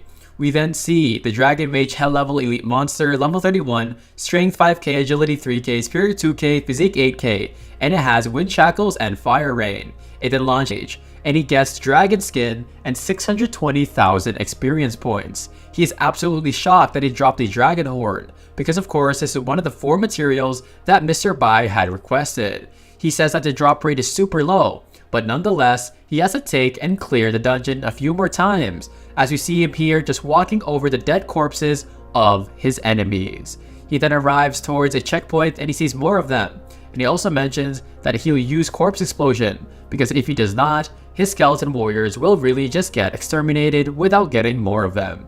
He uses slow curse on the enemy, as we see them right here bound by chains, and they're screeching and yelling, as you see their eyes in utter anguish, and it is glowing yellow. Lin Yu, however, has no care in the world. He smiles and says, it's time to attack, skeleton mages, and we see the skeleton mages here, looking very ominous. We then see Lord Bai teleports back towards Meng Anwen, and of course he bows down, and Anwen wonders if you are finished.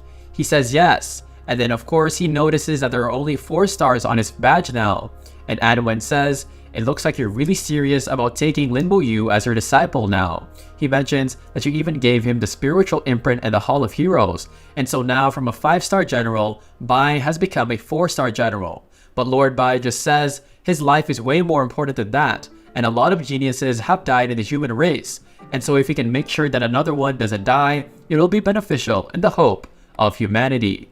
He smiles and says that he also gave him a task to collect materials from the dragon race, so he has no choice but to go to the dragon frontline post. And he mentions that this is sort of some sort of training for Lin Yu. Bai Li then smiles and says, of course, when Anwen asks, the materials you need are low drop rate for nightmare difficulty. And Bai then says, that's what I'm aiming for. I gave that kid a cooldown talisman, so he only needs to clear it 7 to 8 times. But then Meng Anwen says something very eerie. He says there is a hell difficulty, and Bai says there's no way that kid would have chosen that as well. Of course, Anwen just smiles and says, don't worry, he could carry 39 people, so what else isn't possible? Of course, he also mentions that he did give him the spiritual imprint, so he won't die, but the most he will do is, well, suffer. Bai Li then scratches his head and says, yeah, I really forgot about this, and I should have reminded him earlier that the difficulty of Hell and Nightmare are completely different, but he doesn't know that our boy Lin Yu is so used to Nightmare difficulty. Bai Li then says, have you ever thought about if he really clears a Hell difficulty dungeon? And Anwen says, if he does that, he'll be simply a prodigy and an amazing talent. We see Lin Yu as he is sitting down by a tree like the thumbnail of this video, and he mentions that only 2 dragon horns are left after killing about 20 dragon mages. He also mentions how his skeleton summons are really injured, and he barely got through the third of this dungeon. He smiles though with integrity and grit, and says although this is quite tough and the monsters are strong, this is definitely a dungeon of hell difficulty. We then see the kingdom in the background, and this seems to be some sort of goth and eerie place. He continues to fight them right here with his mages. As we see, of course, he is now going up against a dragon archer, which has a level of 31, strength 8k, agility 10k, spirit 3k, physique 8k, and skills arrow rate and binding arrow. He says as he has a scythe in his hand, they have crowd control skills, which makes them stronger than the others. However, of course, he says to his summons, go and mess them up. But before one could even go, one just got obliterated, and we see one skeleton warrior has been destroyed. He mentions that it is an unknown enemy, something that is strong and fast, and he wonders what in the world could or who could it be. The chapter starts and another one of his skeleton warriors have been utterly obliterated. He then commands his mages to attack, and they use Tornado and Ice Storm as we see the shards of ice and crystals launching towards the enemy. He mentions as he sees the shadow of the figure, and of course finally we see it. It is a dragon assassin, hell level elite monster with a level 32 and a strength, agility, and spirit of near to 10,000. His skeleton warrior then slashes it, and he mentions that his attributes are so extreme, and so we see his skeletons beside him and they are in rage mode. He mentions that the invisibility is cancelled if they get attacked, and once revealed, their advantage would disappear as we see his zombies head towards him. They then launch, and in a fury we see killed level 32 dragon assassin, and we see that he killed 3 of them. He mentions that this is a monster that drops the dragon heart. He then begins to ponder though, where could the blood essence and the core be? And just at that moment, we see binding arrow and arrow rain, and he says perfect timing as he blocks it with his skeleton armor. He uses corpse explosion on the corpses and he launches it towards the castle. And yeah, look at the faces of these dragon dudes, guys, and yeah, this is just like seconds before death. They then blow up like kaboom, and yeah, GG to those dragon archers. That's why you should never beat Archer without an escape route. He then turns his back towards the explosion like it's some sort of movie, and he says, the archers dropped the blood essence, huh? So now only I need the core. Of course, he then goes to literally solo the entire castle, and guys, this is just getting unfair at this point as the literal scaffolding begins to crumble down, and Lin Mo Yu is just really solo leveling here, no pun intended. He says where is the boss as he seems to be by a big statue here, and the dude is saying stop. We then see his eye starts to crack, and from that statue emerges the Sentry Post Guardian, Hell level leader, level 32, strength 10k, agility 10k, skills, crowd attack, crowd stun, and buff resistance, and Lin Mo Yu just stares at it in a face-off and he isn't even phased. Wait, what is this? He then gets kind of nervous, and he says it's level 33 and it's 11 levels higher than the skeletons. He mentions that this is way stronger than the Tyrant boss. He then takes a step back, but of course the monster just launches a fury of attacks at him. He tries to use a slow curse because he cannot let it move with such agility points. We then see it wrapped in chains and this guy looks absolutely monstrous. He then lets out a roar and the skeleton warriors then attack the slow cursed monster. Of course, he wonders if he managed to injure the boss at all, but the red eyes just break through the chains and this is buff resistant. Of course, he uses one slash with his attack, and wow, 4 of Lin Mo Yu's skeletons are literally put into the drain. He uses crowd stun, but even that just freezes all of his skeletons, and 12 have been destroyed now, and this is not looking good at all for our boy Lin Mo Yu. He mentions that stun skill is too dangerous, and of course if he kills any more of his skeleton warriors, it's gonna be trouble. And yes guys, he launches out and brings out his undead general, and his undead general uses military influence as we see the red aura emanating from around him.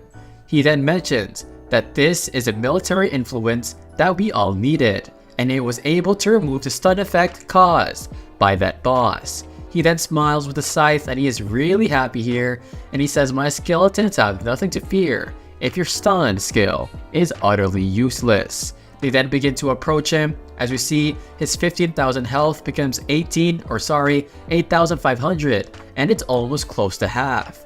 He uses crowd stun again, but military influence and our boy skeletons are ready to go.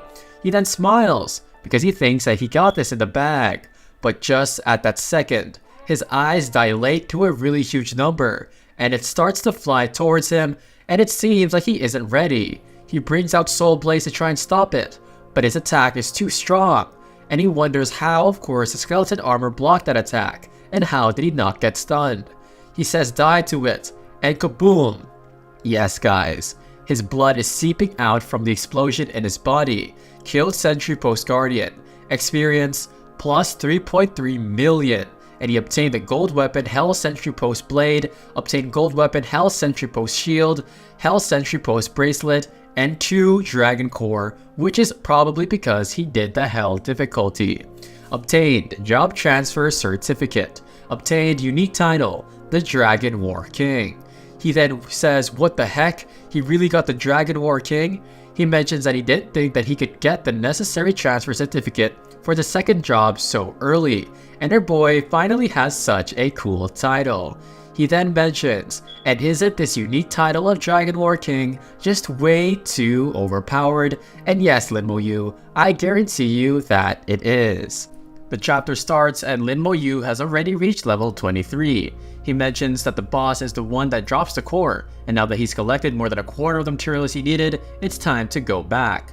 He has corrected Dragon's Horn, Dragon's Blood Essence, Dragon's Heart, and Dragon's Core, and he says to himself, I should take a look at my attributes after leveling up. We see here Linmo Yu, class Necromancer, unique, of course he's level 23, and guys, he has a Dragon War King, and all of his other stats are looking really good.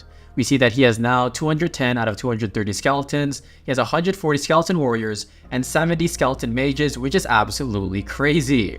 We then see an image of his skeletons and his mages, guys, and they are now of the silver grade, and yeah, these dudes just look absolutely scary now, boys.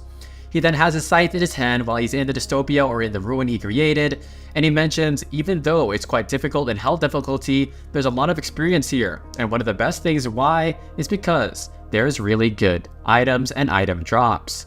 He then teleports back to the entrance of the Dragon Frontline Outpost, and we see the body of thousands of dead people as well as monsters, and even Linmo Yu is kind of taken aback. He mentions how the stench of blood is super strong and eerie, and he puts on his armor even at this only, and he wonders what the heck happened here.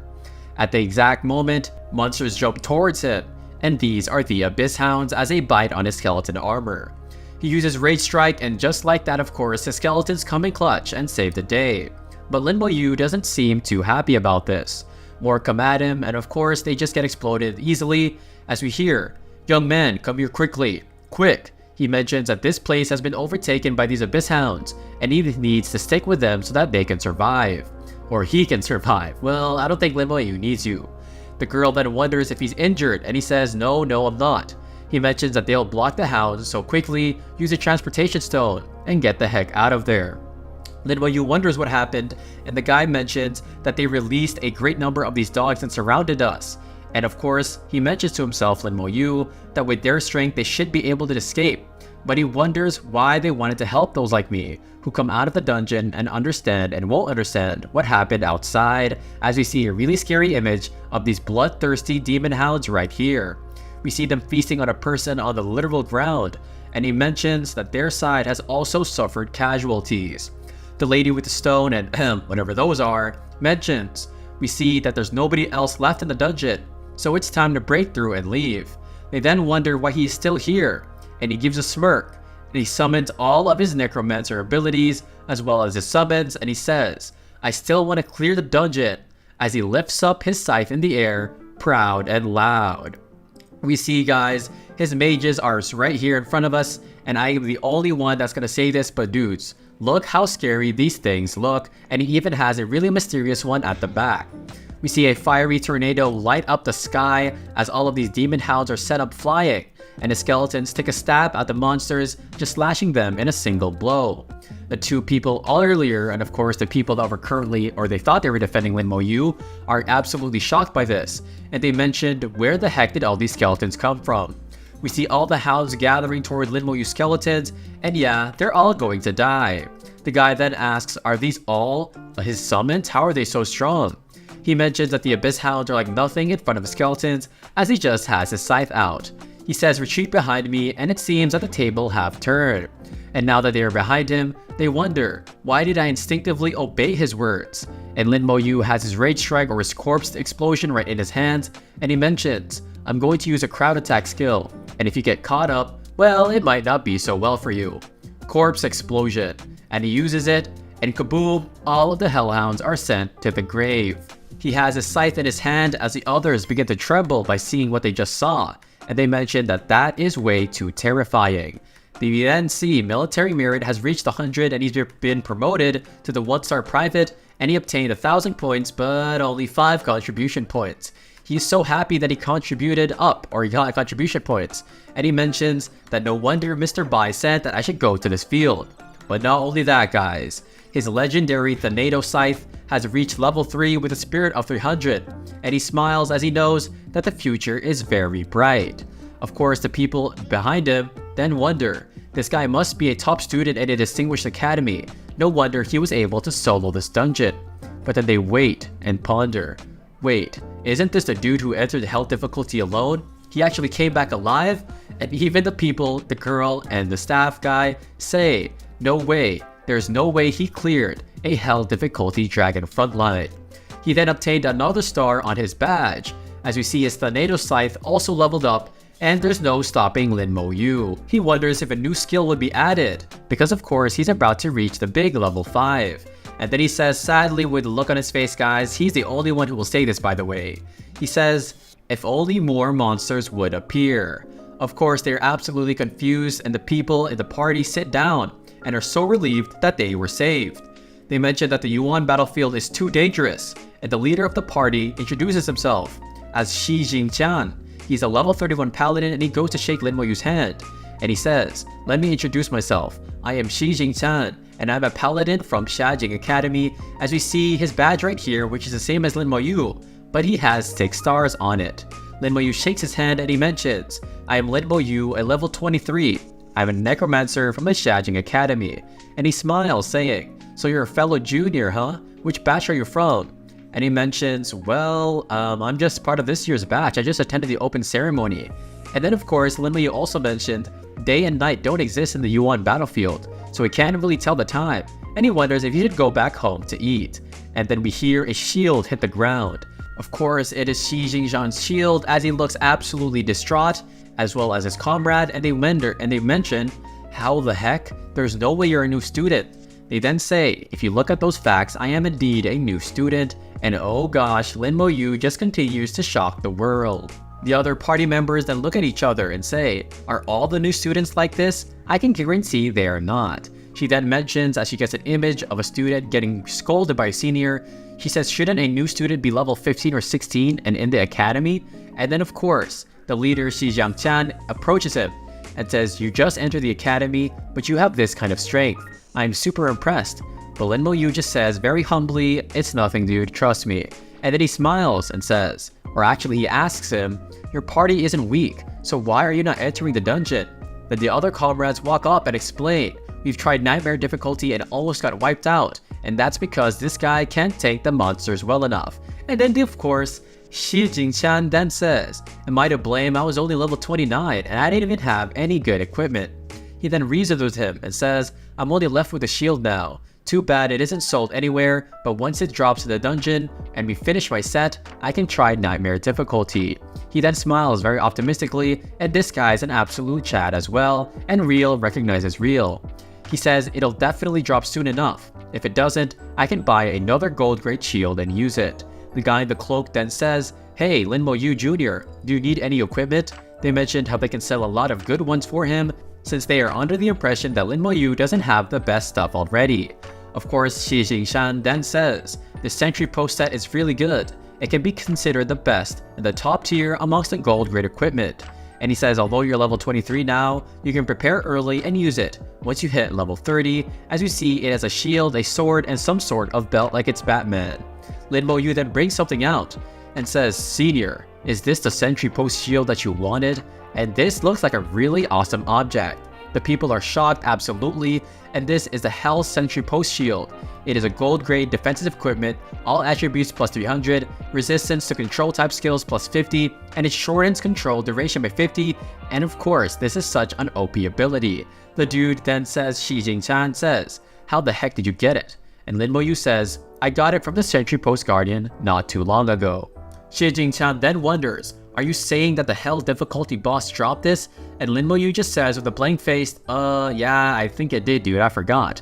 Of course, the girl and the dude in the cloak mentioned, no way, you soloed a Hell difficulty. But he just says, yeah, it's just another day in the life. They then wonder, how the heck is that possible? And there's no way it's fake because the Sentry Post shield is definitely real. He then holds the shield at his hand, and then it activates a bright white or yellow light, and this is the full set special effect.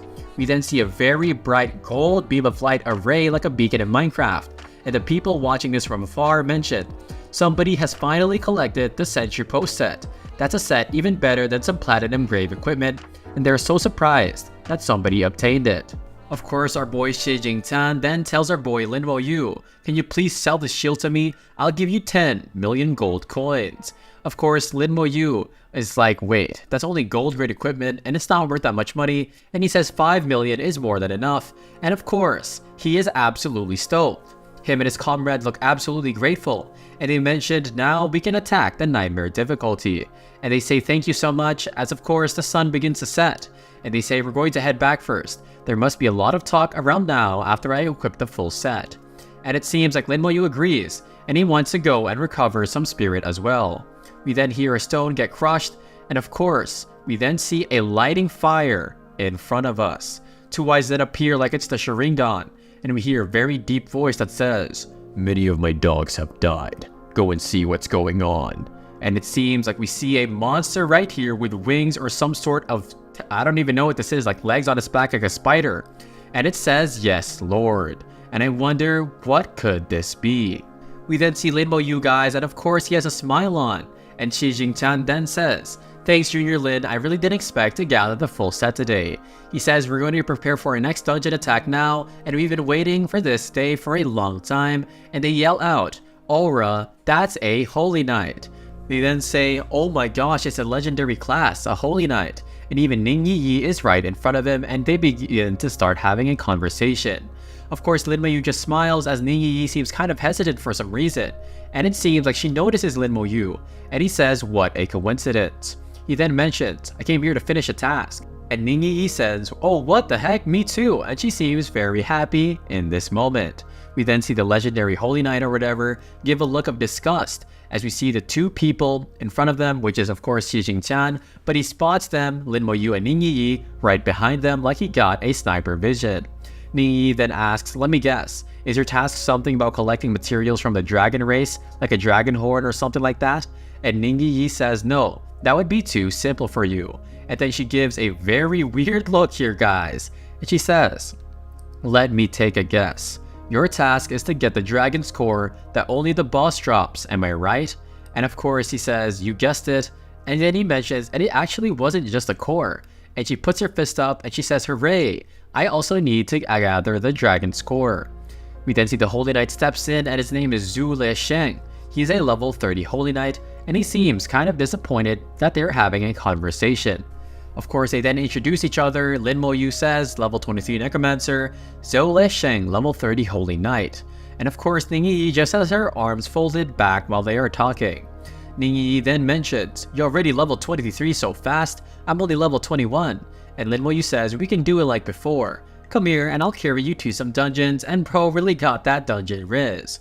She says, sure, but then, of course guys, Zhu Lesheng says, hey wait, didn't we agree that I would help you? And she just says like an absolute Sigma, I don't need your help anymore, so sorry about that. And yeah dude, just get rejected. I guess legendary Holy Knights aren't really that legendary anymore. Anyways, he then says with a very ugly look on his face of envy, he says, just him alone? He's only level 23. He needs other people to protect him. How can he be possibly of use to you? And she then says, that's none of your business. I appreciate your offer, but truly just get lost. And then he just says really disappointingly, alright then, be careful. If it doesn't work out, come to me please. And of course he thinks to himself in his head, that pretentious piece of crap, he's only level 23 and he dares to look down on me. And what the heck bro, Linmo, you didn't even say a single word to you, so yeah, this guy definitely is suffering in imagination. Ningyi then goes right beside Linmo Yu as he looks like bruh. And of course she says thumbs up and says don't worry, he's good bro. And then she wonders as she grabs him by the arm, anyway Linmo Yu, which difficulty are you going to clear? Normal and nightmare. And he says hell difficulty. And yeah, of course it's the casual reaction by Ningyi. She is absolutely shocked by this, but hey, with Linmo Yu, what is there not to expect? The chapter starts and of course Ningyi covers her mouth in shock as he mentions that she is going now to the hell difficulty. She mentions that Zhu Lesheng, the legendary knight, offered her to go to the nightmare difficulty. And of course she just says with a very charming look on her face to Linmo Yu, that's so great, I've been always wanting to see the hell difficulty for a long time, and I'm assuming she's never ever seen it in her entire career as a hunter. We then see Zhu Lesheng looking at them as of course she has her hands on Linmo Yu, and I can just tell that she really likes him. Zhu Lesheng mentions that I guess tomorrow she'll come back running to me because of course they're just going to die, or sorry, Linmo Yu's going to die. They then are in front of the portal, and Linmo Yu brings out the cooldown talisman as of course Ningyi mentions. She's still happy that she gets to experience, of course, hell difficulty. They then are in front of it as they teleport inside, and two people wonder, wait, isn't that suicidal, going to the health difficulty? They mention that the last people that went there was a team from the Shajing Academy School of Creation and Divinity, and one of them mentions that they also remember a particularly skilled female professional, and she was called the Blade Dancer, and I think that they are referring to Linmo Yu's older sister. They then say forget about them, they're probably just gonna go inside to enjoy the scenery, but I guarantee you they're not there for the scenery at all. We then go inside of the dungeon and Linmo Yu puts up his skeleton armor, and we also find out that he puts one on Ningyi, which is a pretty cool thing that you're able to put it on people inside of your party.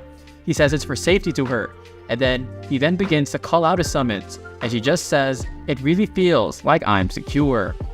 Of course, he mentions, as long as we don't get hit by the control skills, this dungeon will be much easier as the skeletons are around him. We then of course see his skeletons just go after the Dragon Tribe Spearman when he is even pushed out from her tree. And she says, no, that's what Momo gave me. Linmo Yu uses Soul Flame on the beast, and of course, his general uses War Formation, and the skeletons are put out of the boss's effects as the boss slams his foot on the ground, and Linmo Yu says to recall all the skeletons. He then says, I wonder if the boss can still play like this, because of course recalling the skeletons to the summoning space in order to avoid the boss's burst skills is what he's going after for. Ningyi says to herself, even if I tell Grandpa, he probably won't believe me, right? There's no way he can solo a hell level boss. We then see his skeletons go towards his center and go for his core, and as we see, he killed the Outpost Guardian and he gained 1.65 million experience. He got the gold grade weapon, the magic sword, the magic robe, the watchtower ring, and he even obtained Dragon Tribe Crystal Core, 2 of them. We also find out that Ningyi has obtained a class change certificate, and she also leveled up by doing nothing. She then mentioned that she also got cores, and a class change certificate? There really is no way. She then hugs Linmo Yu from behind as he jumps on him, and she mentions that she really obtained a class change certificate, and Linmo Yu just says, isn't the class change certificate a guaranteed drop from hell level monsters? And she mentions in hell level, only 1 drops at a time. And of course, only Linmo Yu would say something so casually, and yeah, he mentioned, there's something I need to give you before we leave. He then says of course this, and she is startled as she has the rewards in her hand. We then see it is a Hell Sentry headgear, which is part of the Sentry set, and he mentions, let's take a break, and let's continue this conversation later. The scene then switches to the party of 4, and of course these are the people who Linmo Yu gave his gold sentry set to. And the leader or the knight mentions, it's a good thing that we have the set now, otherwise we'd be in danger. But the mage then mentions Laoshi, what should we do? Because there is still a demon abyss in the air. He then says we have to hold out until Lin Moyu comes, and once he arrives, all these abyss hounds will literally be sent into the graveyard. And just like that, we all know Lin Moyu is going to come and save the day. We then see a really ugly looking monster right here, and it seems to have the same glow like Lin Moyu's creatures. She then says it's not them. They do not have my children's smell, as she looks down on all of these people. She then says at them, if that's the case, I will have to eat them all along with my abyss hounds. And she's literally just floating here like a demonic angel. Of course, Lesheng looks at them, and he sees the abyss hounds going towards him. He uses aura change and a resistance aura. Then of course we see a really glowy yellow barrier come out around them. He says, I wonder how there are so many, as we see literally hundreds of them right in front of him. Of course, we then see the knight, and he says, watch out, there's a demon in the sky. And he looks up towards this really scary looking monster, and she has a triple-edged scythe here. And he says, don't worry, it won't be able to break through my tough aura. And that's why he is really feared as a holy knight. But bro, I don't think you should be that cocky. She then attacks him with his shield, and of course it absolutely crushes it. And he says the resistance aura isn't activating. And he then falls to the ground and mentions, how is this possible, as he gets sucker punched into the torso even more. And he mentions how he almost died just now, as he coughs out blood. And yeah, this guy almost literally just got wrecked. Of course, the knight with the gold sentry armor just puts his hand on his head and is disappointed, because he talks so big about himself, but in the end, he's just getting beaten like that. And his mage mentions, I thought a legendary profession would be way stronger. We then see the creature in the air, of course, and this is a level 36 monster, but its name is unknown. The guy then begins to get nervous, and he says, what should we do now? We won't be able to win, and he's just hoping that Junior Lin will come to the rescue. Of course, the monster then looks at them with a very degrading look, and she says, a holy knight, huh? What an opportunity to kill you and earn some fame. But just at that moment, we see the signal that they left out, and boom, something crashes down into the ground. We see the monster start to charge towards a legendary knight, but of course we see Lin Moyu and Ning Yi, and they come in and teleport just in time to save the day. She then looks at Lin Moyu, and we see the black sort of aura coming outside of him, and she says that it is you. You're the one who killed my children, and she is already going to attack him 0.5 milliseconds after they just arrived. She then looks up, and of course Lin Moyu looks up as well, and she crushes him with her scythe. But he just emerges out of the smoke and says, what the heck is wrong with you? She then launches a barrage of more punches and attacks, and she keeps on yelling, why can't I touch you? And of course, you're just not strong enough. He uses Soul Blaze with the skeleton armor around him, and boom, she begins to get burned by his fire. And she mentions, I will definitely kill you. As she tries to fly away though, he uses Slow Curse. And of course, she is bound by the chains as well as the Abyss Hounds. They mentioned that the Abyss Hounds have gotten slower as well, and they really can't believe that the ability can affect such a wide range. Of course, we then see the monster on the air, and she says, curses. And yeah, Ning Yi just begins to laugh. He then brings out his skeletons, and yeah, it's GG for this little monster. We then see them jump up and slice her, and the guy with the gold sentry armor just says, Junior Lin has summoned his skeletons. He uses corpse explosion, and yeah, goodbye to all these abyss hounds and to this monster. We then see him, he's standing with his hands in his pocket like usual, and he's just looking at the fallen monster, and then he steps over it and says, do better next time. Killed the level 36 Abyss Monster. He only gains 360,000 XP, which is kind of confusing, but of course he gets a military merit of plus 50, and he also obtains an Abyss Monster Blood Essence, and it contains energy of the Abyss, and alchemists and blacksmiths can use it to strengthen equipment, which will be really good if he decides to use it on his Thanatos scythe. He then goes towards Ning Yi, and Ning Yi is just shocked, saying, I didn't think I would get so much military merit as well. And guys, Lin Moyu upgraded to a 5-star private and even obtained 1,000 points and only 5 contribution points. I don't know what the heck is up with him getting so little points. Of course, his Thanatos Scythe is now at level 7 with 2100 spirit, and then he tells Ning Yi, "Did you complete your task?" And she then smiles happily as she of course hugs him and says it's all thanks to you that I could do so really quickly. They're then celebrating with the rest of the adventurers, and of course we hear, "The person shining should be me," and it is no one other than the legendary Holy Knight who got literally wrecked in one punch by of course that demon monster. He is a level 30, but he says, "There's no way I was saved by a level 23 rookie." He says, "How can I be embarrassed like this?" He then looks at Lin Mo Yu and of course at Ning Yi sharing a really happy moment together. And it looks like they are a really good couple. He says, "Sooner or later, you will kneel and pray for your forgiveness. And I will let everybody know which one of us is the strongest." And bro, he didn't even do anything, he literally just saved him, and this legendary knight just really has a big ego. The chapter starts and Lin Mo Yu is standing here as he asks the guard, or of course the knight, if everything is okay. He says no worries, and thanks to his shield that he gave him, he completed the set. And of course, he realizes something as he looks back. He remembers that his guards are of the Eternal Wall.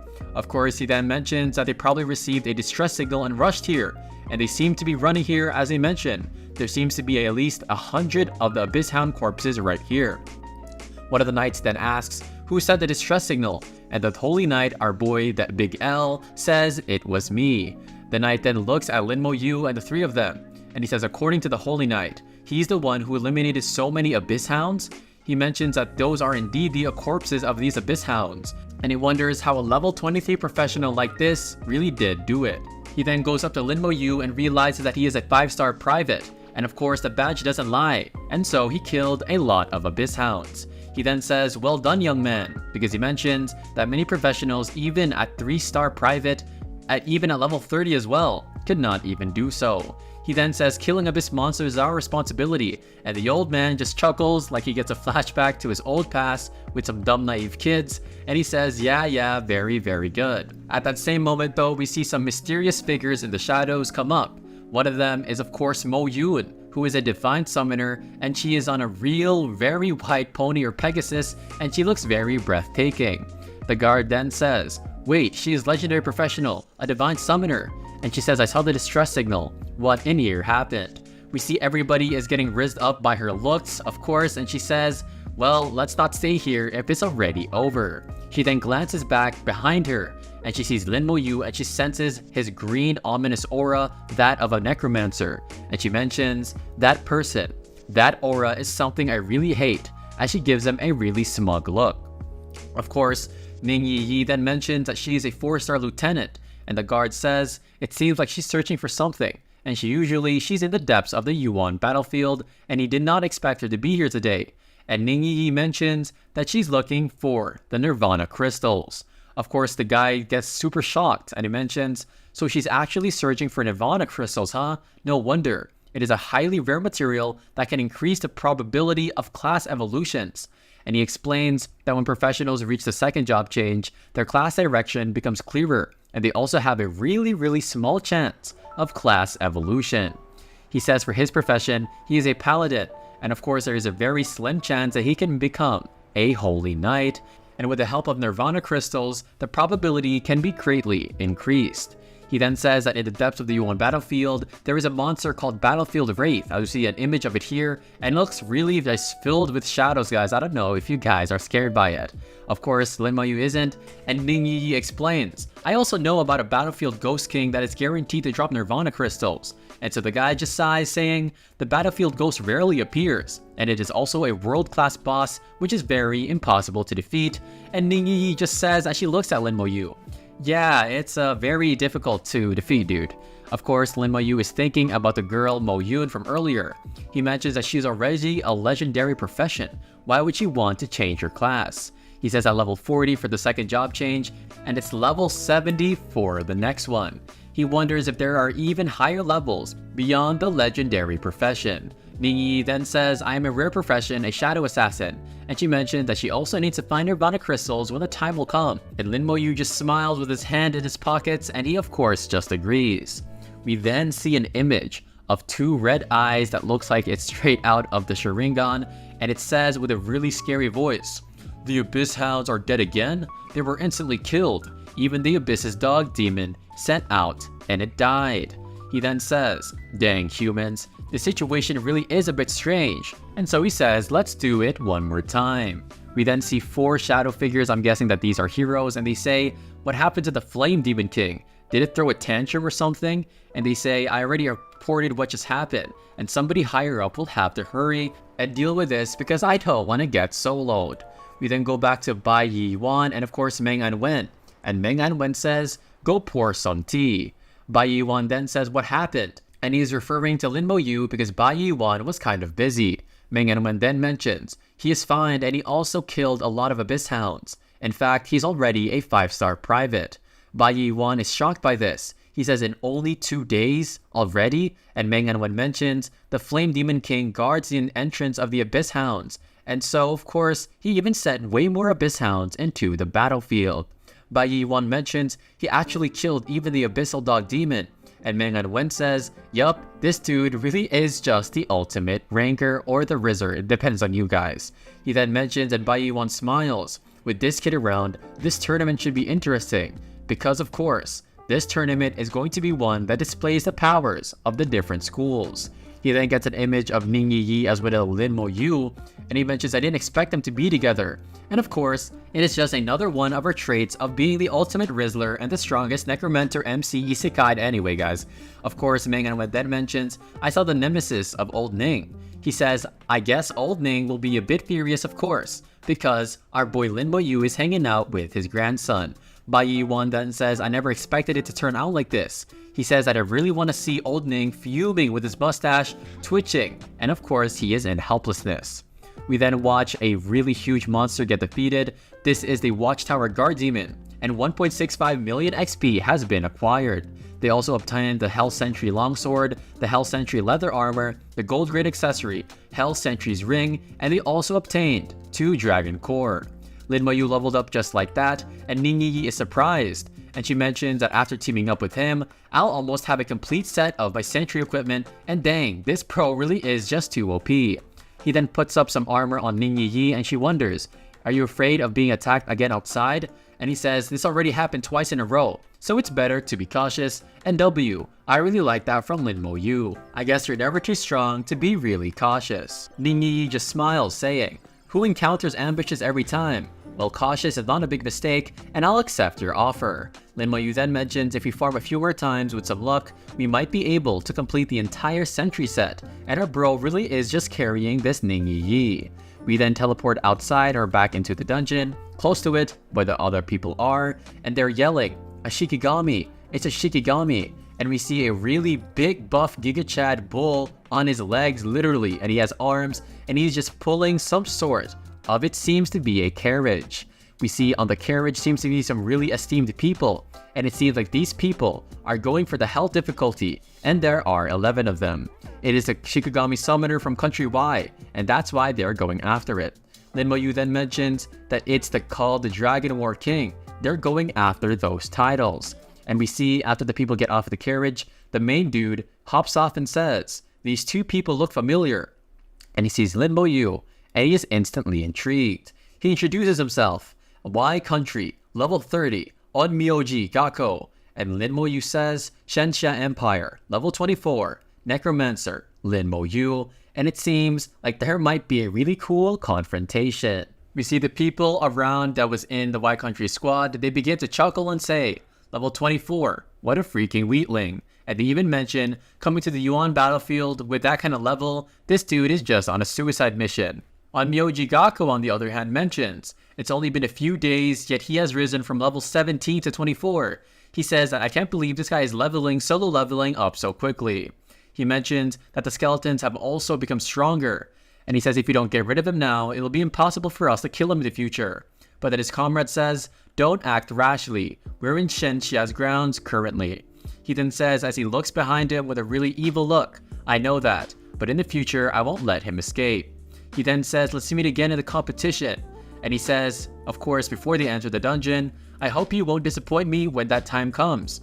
And Ning Yi mentions he's running away because there's too many people around now. And Lin Mo-yu just says with a really smug look on his face, "It doesn't matter, even if I was alone, I would never be scared of him." And yeah, just another awesome comment from our boy, the Sigma. Of course, he mentions, in a world of professions, a worldwide competition is held every 5 years. Battle, support, tank types, they all have their own competitions. And of course, the most exciting is definitely the battle types competition. He says that it will be held in Shenxia, and the scale is so grand and countless of professionals will come from all over the world just to participate in the competition. Ningyi then mentions, "In my opinion, Mo-yu, you won't be able to run from this." And she says, "Come on, let's sign up to participate." She then pleads with him, and she says, "We need 5 people for the team competition so we can search probably later, and for the solo, you must sign up for that. The rewards are really good." He says there really is a solo competition. I wonder what the rewards will be. We then see, she looks at her badge and it starts to glow yellow as well as Lin Mo-yu's, and everybody on the Shenxia ground has the same thing happening to them. And they say, "Don't tell me that the Abyss monsters have launched an attack." We then hear a notification as Lin Mo-yu and Ningyi look up into the sky. All Shenxia professionals, return to the fortress and gather. All Shenxia professionals, please return and gather. We see 2 people here worrying and wondering if this is the cohesion of the Shenxia Empire and this is how they stay strong, because for their country, they would never do something like that.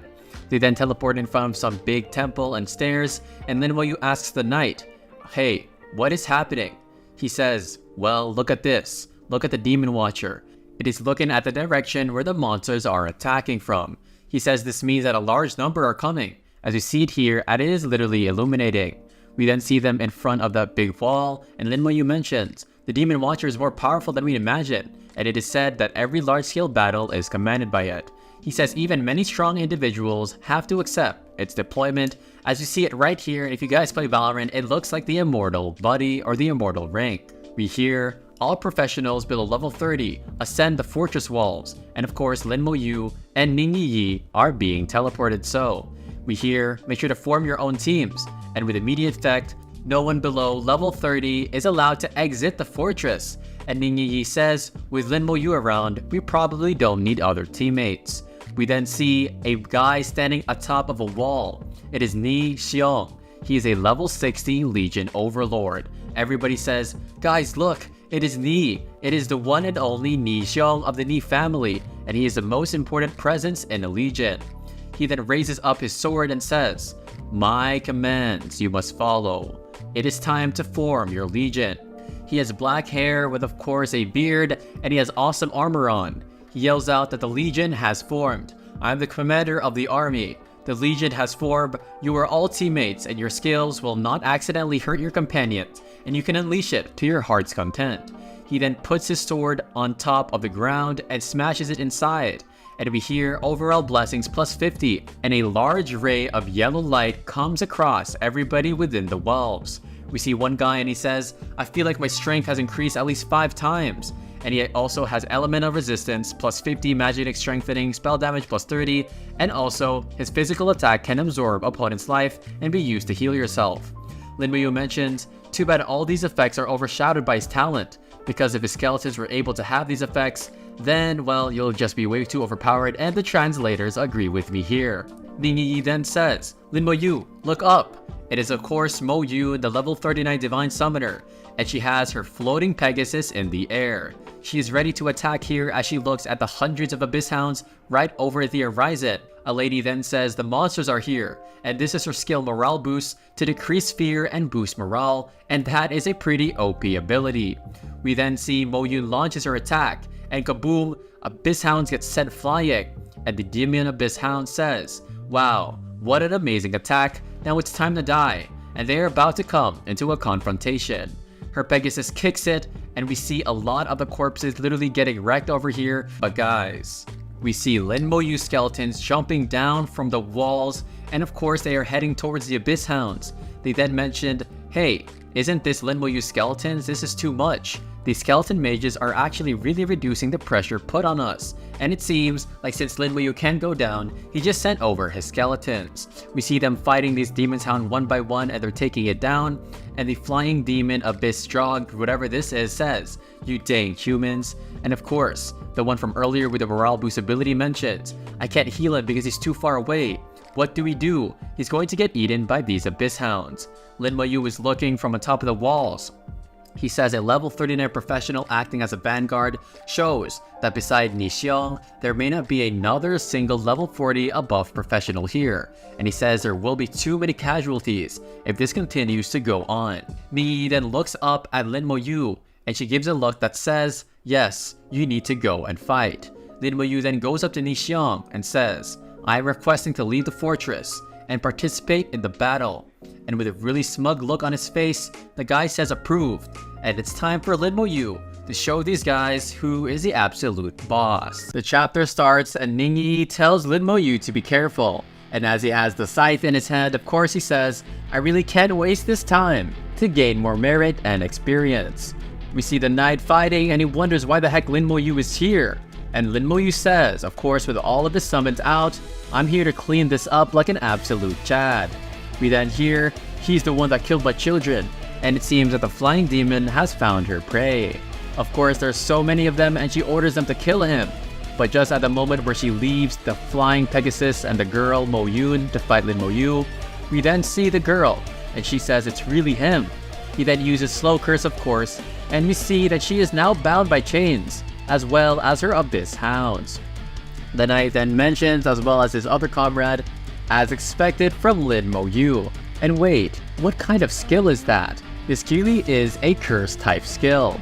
Lin Muyu says with a smile, "My corpse explosion skill can be used to its fullest ability in a battlefield with its corpses." We then see our Abyss Hound literally getting violated, and of course we even see a huge explosion killing a lot of them. And she wonders, who in the world is this human?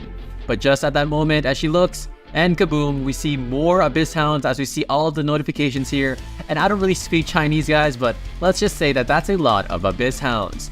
We then see Mo Yun and she says, with a very bright explosion in her eyes, and she covers it, "This is that guy's skill? This is such a terrifying skill." And they wonder if he has reached the second job change already. Of course the knight just says, "Thank God that Junior Lin is a student of the Shajing Academy." And the ones behind him wonder, how the heck can the Necromancer class be this strong? And Lin Muyu just says, "I won't let a single one of you alive." Of course we see Mo Yun, and she looks down like, wait, his detestable aura from that time was because of his undead summons. I really did expect him to become this strong.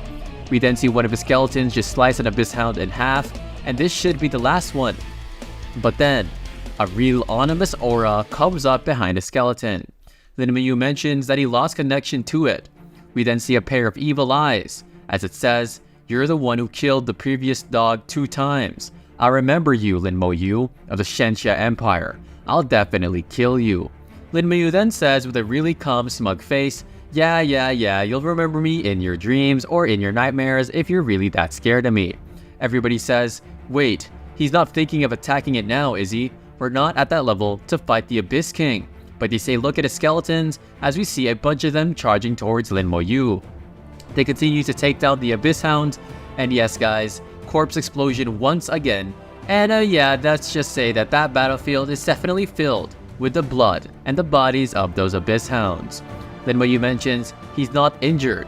He says it seems like I have a long way to go before I can even destroy the teleportation formation. But then in a single instant, his expression changes to that of a shocked one as a pair of eyes come up right behind him. We then see 2 lasers, and it is from the eyes as it pierces through a skeleton and the torso just like that, and it didn't even last 1 millisecond. The laser then goes towards Lin Muyu and he puts up his skeleton armor, but it breaks it and shatters in only 2 seconds, and he's completely shocked by it. He then uses damage transfer to try and negate the damage and nullify it, and guys, 124 skeletons were destroyed in the damage transfer, which means that that attack was absolutely dangerous.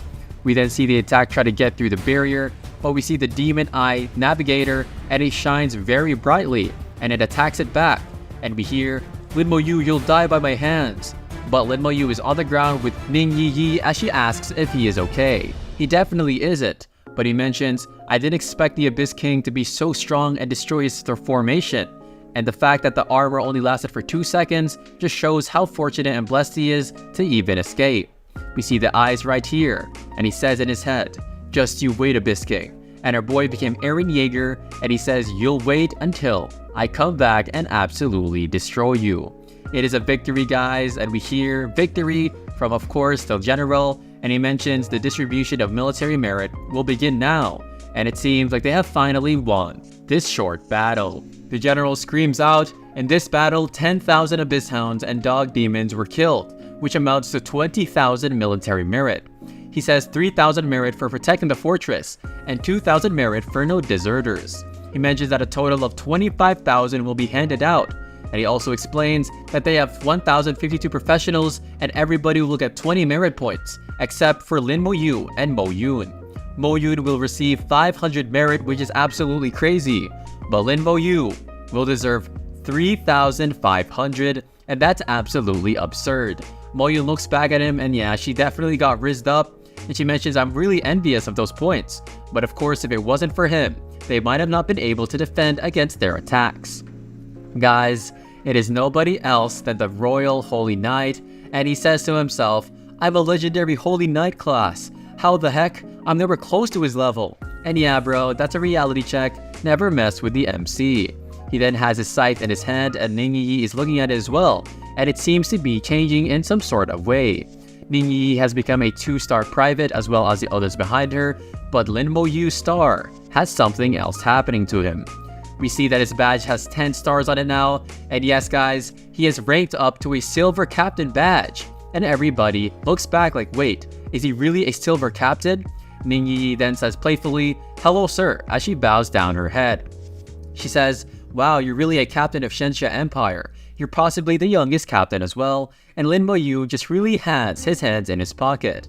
He mentions that it really hasn't been a long time since I finished the exam too. I wonder if this is the Manhwa recap effect. Just kidding guys. He just says that that's pretty cool. We then see he also receives a title, Star of Shenxia, and he is really shocked by this, and I know he's excited. The skill basically gives all attributes 300, and of course the skill consumptions cost -20% and 10% damage reduction. He says, "Wait, you have a title already?" And he says, yeah, I got it," as we see Star of Shenxia right above his head. The general then asks, "Dragon War King, where did you get this title, dude?" That title can only be obtained in the Hell difficulty dungeon in the Dragon Frontline Outpost. We then see Mo-yoon and she says, "Wait, I've tried to solo clear that dungeon too, but almost died inside. I didn't think that he was able to do that, and yeah, she just got rizzed up to the absolute max." The general then says, "Please tell me how you obtained the title and its effects." And Lin Mo-yu just says everything. The title is obtained from solo clearing Hell difficulty on Dragon Frontline Dungeon, and the effects are all attributes plus 500. And yes guys, the consumption of skills is -50%. The general then says as he pats his shoulder, "This is absolutely beautiful. Shenxia has another genius now." He says, "You're pretty talented, and I will permit you to use the military facilities in the fortress." He then says with a big smile on his face, like a typical dad, "You will need to spend some time in military merits in order to use the facilities, so make sure you spend some points to yourself." And he says, "Thank you, senior," because only 3-star captains are able to use them. We then see the military general stands atop the stairs, and he yells out, "The battle is over. The legions are dismissed." Lin Mo-yu has his Thanatos Scythe in his hand, and he mentions that the Thanatos Scythe is almost unchanging, and we look at it here and it seems kind of different from when we first had it. This is the Thanatos Scythe. It is of course level 25, and the spirit is 3,000 now, and the max limit is to gather the other sets so that he can unlock it.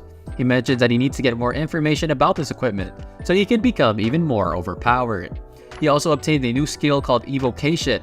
It is the Thanatos Scythe will record down the soul of a killed boss. 1,000 spirit will be used to summon that soul, and it can only be summoned for 180 seconds. And we see an image of a boss right here, the one he killed just now. And guys, he is able to summon a boss right here to clear the frontline dungeon again. And this is absolutely broken. Of course, the knight says, combined with the heavy defenses arranged by the top professionals of the Empire, the Abyss cannot teleport demons that are too powerful. And Lin Mo Yu says to Ning Yi, I will, because of course Ning Yi asks him, Lin Mo Yu, you already marked it, so you have to be careful when going to the Yuan battlefield. And we hear a buzz on the side of her pockets. Of course, it is her grandpa, and she says, Grandpa, I am at the first fortress in the Yuan battlefield. And the grandpa says, I am on my way, because of course he's definitely worried about her. We then see him right here, and yeah, it is a 5-star general, and this is Ning Yi's grandfather. She says hello, and of course the grandfather says, Lin Mo Yu. And of course Lin Mo Yu is confused, like what? How do you know me? And of course Ning Yi just really good. Heck are you doing? He then says, it's nothing, I just wanted to see if you had any guts. And of course he doesn't want to make Ning Yi mad. Our boy Lin Mo Yu then bows down and says, nice to meet you, Mr. Ning, because he is the principal of the Xiajing Academy. He then says, alright, just spare the formalities. Anyway, he then says that old Bai has really become senile. How can he ask you to go to the Yuan battlefield to do a task? He then gets enraged and says, how dare him literally do it behind my back, because I was busy and he decided to fool around. He then mentions, be good, Ning Yi, and come back with me. There are some tasks in the academy. But then she says, you were the one who told me to finish what I've started, and because of this, I'm going to complete my task. The grandpa then says, Lin Mo Yu, you brat. Of course, but Ning Yi mentions, don't threaten Lin Mo Yu. I want to farm levels in the Yuan battlefield. He then says, I can send people to help you. But then of course she says, Lin Mo Yu can carry us by herself. And then he says, there's no way. But she brings out the dagger. And of course, this is the Hell Sentry's dagger. And he's surprised how the two of them cleared the Hell difficulty. He then looks at Lin Mo Yu, and Lin Mo Yu says, don't worry, Mr. Ning. I will protect her. And he sees a Dragon War King as his title. He says there's something strange about this guy. I have to talk to old Bai really about this. There's no way that he was really able to clear such a large and strong dungeon that is of the Hell difficulty. And just like that, I guess the grandpa of Ning Yi really got swayed by our boy's strength. The chapter starts and Ning Yi says, of course grandpa, you can go on ahead. She mentions that they will return when the competition begins in a few days.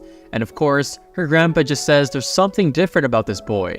And of course, something is really off about him, so I'm gonna go ask Lord Bai and Meng and Wen. But Lin Mo Yu just gives a smile. He then arrives at the officer resting room where of course Lord Bai permitted him to enter, and he mentions that this really seems like a military facility, and he goes to check the exchange of the military merit.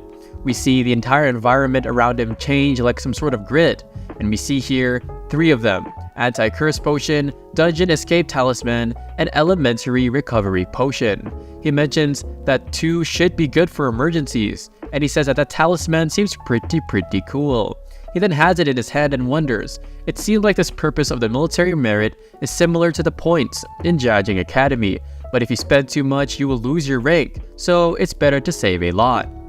He then gives it to Ning Yi, and we hear somebody call out to her. And yes guys, it is a dazzling and very charming lady, Sister Yoon. Yoon then says, Ning Yi, is he your boyfriend? And of course she blushes saying, no, just tell me what's going on. Of course she then hands Ning Yi something, and she wonders what it is. And she says it is a destination, teleportation gem. Of course, the purpose of this is to send them to a designated destination, which means that she's going to be teleporting them to a dungeon, I guess. She then tells Lin Mo Yu, I've been searching for the Battlefield Ghost King lately, and I'd like you to help me out in finding it. Lin Mo Yu then wonders, is that the Battlefield Ghost King who is to drop the Nirvana Crystal? She then says as she looks back and she walks away, and gosh, this girl or this lady really is the Riz Master. She mentions, I will give you as many of the Nirvana Crystals in the range of 3 to 5 or 6 because she only wants one of them. Ning Yi then looks at him, and she says it's impossible for me to defeat it. And Lin Mo Yu mentions, I'm only level 24, so I might not be able to defeat a level 38 world-class boss. Ning Yi then says, as she keeps on pondering, well, if you can solo Hell difficulty, then you won't have a problem, and Sister Yoon must be aware of this, and this is the reason why she invited you. But for the meantime, let's go ahead and rank up. Lin Mo Yu then asks about, of course, the cooldown talisman. It seems that Ning Yi has 9, and Lin Mo Yu has 8. He says, well, let's go ahead and just rest for now. We then see Ning Yi out here smiling, looking really pretty, and everybody says how pretty that girl is. Of course, she's holding on to Lin Mo Yu's arm, and they begin to gossip, and the guy says, shut up, the one next to her is a beast. Ningyi then says, look at them, they're all looking at you. It's probably because of the performance on the battlefield yesterday that you did. He says, yeah, whatever, let them be, and let's go, as we see the huge portal like the nether portal for Minecraft right in front of them, which leads to the dungeon. Lin Mo Yu, guys, he already reached level 25. He says that the quantity and attributes of the skeletons have been increased once again, and so the efficiency has accelerated right now. He then says, with all of his zombies or his undead right behind him, this time he can reach the boss in less than 4 hours. And we see the giant stone, and yeah, he commends his army with a scythe, and he's going to test out his new skills, and yeah, that stone guy isn't lasting a few seconds.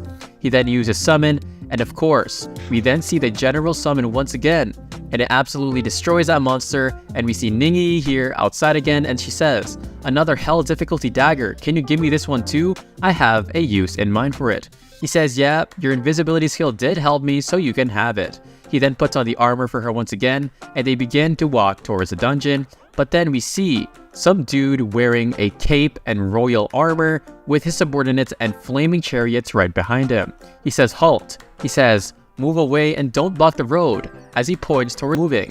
And then he yells again, get out of here, you are ruining the red carpet of His Highness. Just at that moment, Lin Mo Yu literally puts a sword towards him, and yeah, he falls down and almost pees his pants. And if that sword went a bit further, well, this guy might not be able to have any more babies. The skeleton looks at him with very dreadful looks, and of course, Ningyi mentions they're from the ancient Rome's Holy See, and of course, the strength comparable to theirs is unmatched. We then hear stop, and all of the flaming horses and the knights on them come to a complete stop. Somebody then walks out, and they are all gossiping about how this dude's golden armor was made by a professional blacksmith, and how the jewelry were made by really good chemists and alchemists as well. Of course, this is definitely better than the Nightmare Gold set. Ningyi then gives a look of absolute riz or intimidation, and he is bewildered, and he says, how can you be so rude? Back off. And the subordinate just bows his head.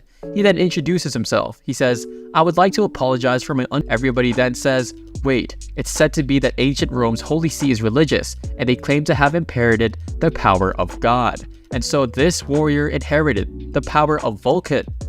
But then one of them says, that's nothing more than a class with a fire attribute. The guy who killed nearly 10,000 Abyss Hounds can be called powerful in comparison. Of course, this guy is still trying to rizz up Ningyi, and Ningyi looks nervous. He says, beautiful lady, I wonder if you would be honor me by accepting my invitation to get to know each other. And Lin Mo Yu just stands up like, bro, you're not even worthy of her, just look at your drip, bro. You definitely have none. And yeah, this is going to definitely be a cool conflict. Rutgers then says, dude, you're only level 25, I should be more qualified than you. But Lin Mo Yu says, how ignorant. Of course, Rutgers then mentions, you're so narrow-minded, you're so low, and do you know what dungeon I'm going to clear? He then says out arrogantly and haughtily, I'm going to solo clear the Outpost Sentry Hell difficulty and obtain that legendary title. And he says to Ningyi as he calls her a beautiful lady, just wait, and I'll invite you once again. Of course, Ningyi just begins to chuckle, and Rutgers is like, wait, bro, are you literally kidding me? And everybody in the crowd around them begins to chuckle as well. His subordinate then rushes towards him, and he says, Master Rutgers, the legendary title has already been taken by the person in front of you, and Lin Mo Yu is absolutely just looking so bone-chilling right here. He says, all of you come here, and of course, everybody gathers around him. We then see one of the subordinate mentions, are we really going to do this? This is Shenxia's territory, and the majority of all the professionals here are from Shenxia. And Rutgers just says, let's just be discreet about it then, as he looks at Lin Mo Yu and says, even if they die, others will only assume that they died inside the dungeon. And Lin Mo Yu has his hands in his pockets, so yeah, this guy is definitely just like trash in front of his eyes. Lin Mo Yu looks back with a side eye, and says, don't even mind these pieces of junk, just kidding, but he's just said, let's just continue clearing the dungeon. They then enter the dungeon, and we see that Rutgers activated his dungeon tracking scroll, and it can track people that have entered a dungeon. He then says, did he say he was going to solo clear? Why is he bringing his whole party in? And it seems like the people watching don't like what's about to happen. They're inside the dungeon, and Rutgers has a scroll in his hand, and he says, you didn't expect to find us, did you not? And he says with the scroll in his hand, I heard that you solo cleared this dungeon and took away the title. And so the only way for him to get the title is to kill Lin Mo Yu. He then activates the teleportation sealing scroll, and Ningyi looks at her teleportation crystal, and she mentions that of course this talisman does not work anymore. He then says, like he thinks he's literally Aizen from Bleach, "Are you scared? Are you terrified? This is the price for angering the Vatican of ancient Rome." Or of course, this guy just doesn't know how strong Lin Mo Yu is. He then says, "I have a feeling that she'll make a wonderful toy," and this guy really just disrespected Ningyi. Lin Mo Yu then begins to chuckle, like he casually does whenever somebody's acting so prideful, and he brings out a scythe and says, "If I can teleport out of here because of the scroll, that means that you're stuck in here with me." They then wonder what he's doing, and we see all of his skeletons come out, and he mentions, "Know the enemy and know yourself. Then of course you wouldn't need to fear the result of 100 battles." And this is obviously from Sun Tzu, but Sun Tzu, come on bro, you definitely probably didn't even say this. Or maybe you did. Anyway, he says, "You want to kill me with those shabby skeletons? I'm somebody who has a legendary profession, a Vulcan warrior." We then see he activates his armor and it turns red and black, and obviously even though he's a villain guys, this would look pretty cool on Lin Mo Yu. He says that in this state, all his attributes are literally increased by 300 and he is immune to control skills. He then raises his sword as we see a very dazzling golden aura come up behind him. And it's of course, all of his subordinates get cheered up and are probably up in morale now, and they say victory to his highness. But this guy literally looks like, I don't know what this guy looks like. He looks like he messed up with plastic surgery. And he says, "Nobody is stronger than me." Lin Mo Yu mentions, "As expected, those skill effects are indeed quite strong, but your party members don't have the same skill." Slow curse. Everybody is then bound up by chains, and we see them right here stuck as Lin Mo Yu's skeletons begin to run towards him. We then see that Vulcan Body Boy tries to attack one of his skeletons, but he blocks it, and he wonders how they're so strong, and Lin Mo Yu's skeleton sword pierces right through one of the shields of the guards. One gets sent flying by Lin Mo Yu's, by Lin Mo Yu's summon, and yeah, they all say it's over, and are we really going to die here? They then begin to get literally obliterated and chuckled up, and they all yell out for his highness, but it seems like he couldn't save them. Lin Mo Yu says, "Oh my gosh, it's only the stupid fool left. How convenient for me." Rutgers then gets even more furious and he says, "I'll kill you." And guys, come on, this is just a repeat with what happened with the other Abyss Demon King. Of course, Lin Mo Yu brings out his scythe and uses evocation. And we see something eerie right here. And yes, it is the general boss that is an undead summon as it looks at Rutgers. And yeah, this dude is absolutely screwed. Of course, guys, Rutgers is sweating his anyways, he says, "That's the Dragon Guardian. How is it possible for you to summon the Hell difficulty boss?" And yeah, the Dragon Guardian here, it has a really weird looking weapon, but it's going towards Rutgers, so yeah. It then comes in contact with a sword, and boop, shattered, and it even destroys his Vulcan body with just one hit. He says, "Is this the strength of a boss in Hell difficulty?" And we see the general with his huge weapon above him, ready to cut down Rutgers. He says, "I'm the Holy Son of God. If you kill me, you will die." And Lin Mo Yu turned into Yu from the Boxer series, and this guy has red eyes like an absolute deadly foe. And cut. Yep, Rutgers is definitely gone. Of course, we then see it is Ningyi holding onto the armor, and she says, "I didn't know people like that would know how to beg for life in the face of death." She then says, "But he is from the Vatican of ancient Rome. Aren't you afraid?" And Ningyi mentions, "No matter what happens, I'll stay by her side." Of course, they walk away, and she wonders, "I wonder what we'll do with his Vulcan set equipment." And yeah, Ningyi really is a wife candidate. We are in the Vatican headquarters, and we then hear, "Everybody, Rutgers was killed. Inform the Pope." And then we go back to, of course, Bai Yuan as well as Ning Tairan, which is of course Ning Yi's grandfather. We then hear Bai Yuan say, "You're here? What a rare sight." And of course the grandfather mentions, "Why did you give my granddaughter a task at the Yuan battlefield? Be honest, were you the one that asked that boy to flirt with her?" And yeah, this grandpa is kind of getting a little bit too paranoid. Bai Yuan mentions, "You'll see when they come back why exactly they went for Hell difficulty." We then see them come out of course, the dungeon, and it looks even cooler, or it always looked cool. Anyway, Lin Moyu is level 26 and Ning Yi is already level 23. She then tells Lin Moyu that her cooldown talisman needs to charge up again, so she's going to head back first and submit her task that she completed. Lin Moyu then says, "Me too, since I'm going to be going to the competition, so I'm going to sell this equipment as well." We are then at the trade center, and we hear the total is 20 million, and the clerk says as Lin Moyu turns his back, "Whoa, these are all equipment from the hell difficulty dungeons. Is this dude part of a big shot family or something? No bro, that's the MC of the Manhwa." We then see Lin Moyu talking to Bai Yuan, and he says, "I completed my task." And yeah, Bai Yuan says, "Come over quickly." Lin Moyu has his hand in his pocket like usual, and they are surprised that he's level 26. And he says, "How did you level up so fast, my bro?" And he says, "I've been clearing dungeons non-stop." He mentions that I was clearing hell difficulty with somebody else, and Bai Yuan mentions, "That's right. Of course, if you were doing this solo, the rate of leveling shouldn't be that fast." Meng Anwen then mentions, "I told you could clear hell difficulty, and also that somebody else he was with was probably Ning Yi." We then see Bai Yuan mentions, "That means the title, Dragon War King," and Lin Moyu says, "That I got it. It gives your attributes plus 500 and skill consumption minus 50%. Bai Yuan mentions, "You did great this time, and the cooldown talisman is used up." And yeah, he says, "Lord Bai, I couldn't find an alchemist, so I'll have to trouble you," as he has the different materials laid out on the table. Bai Yuan then says, "Yup, I got you, don't worry." He says, "But since your performance was good, I'll help you notify it once it's finished." And he says, "You must have heard about the competition, right?"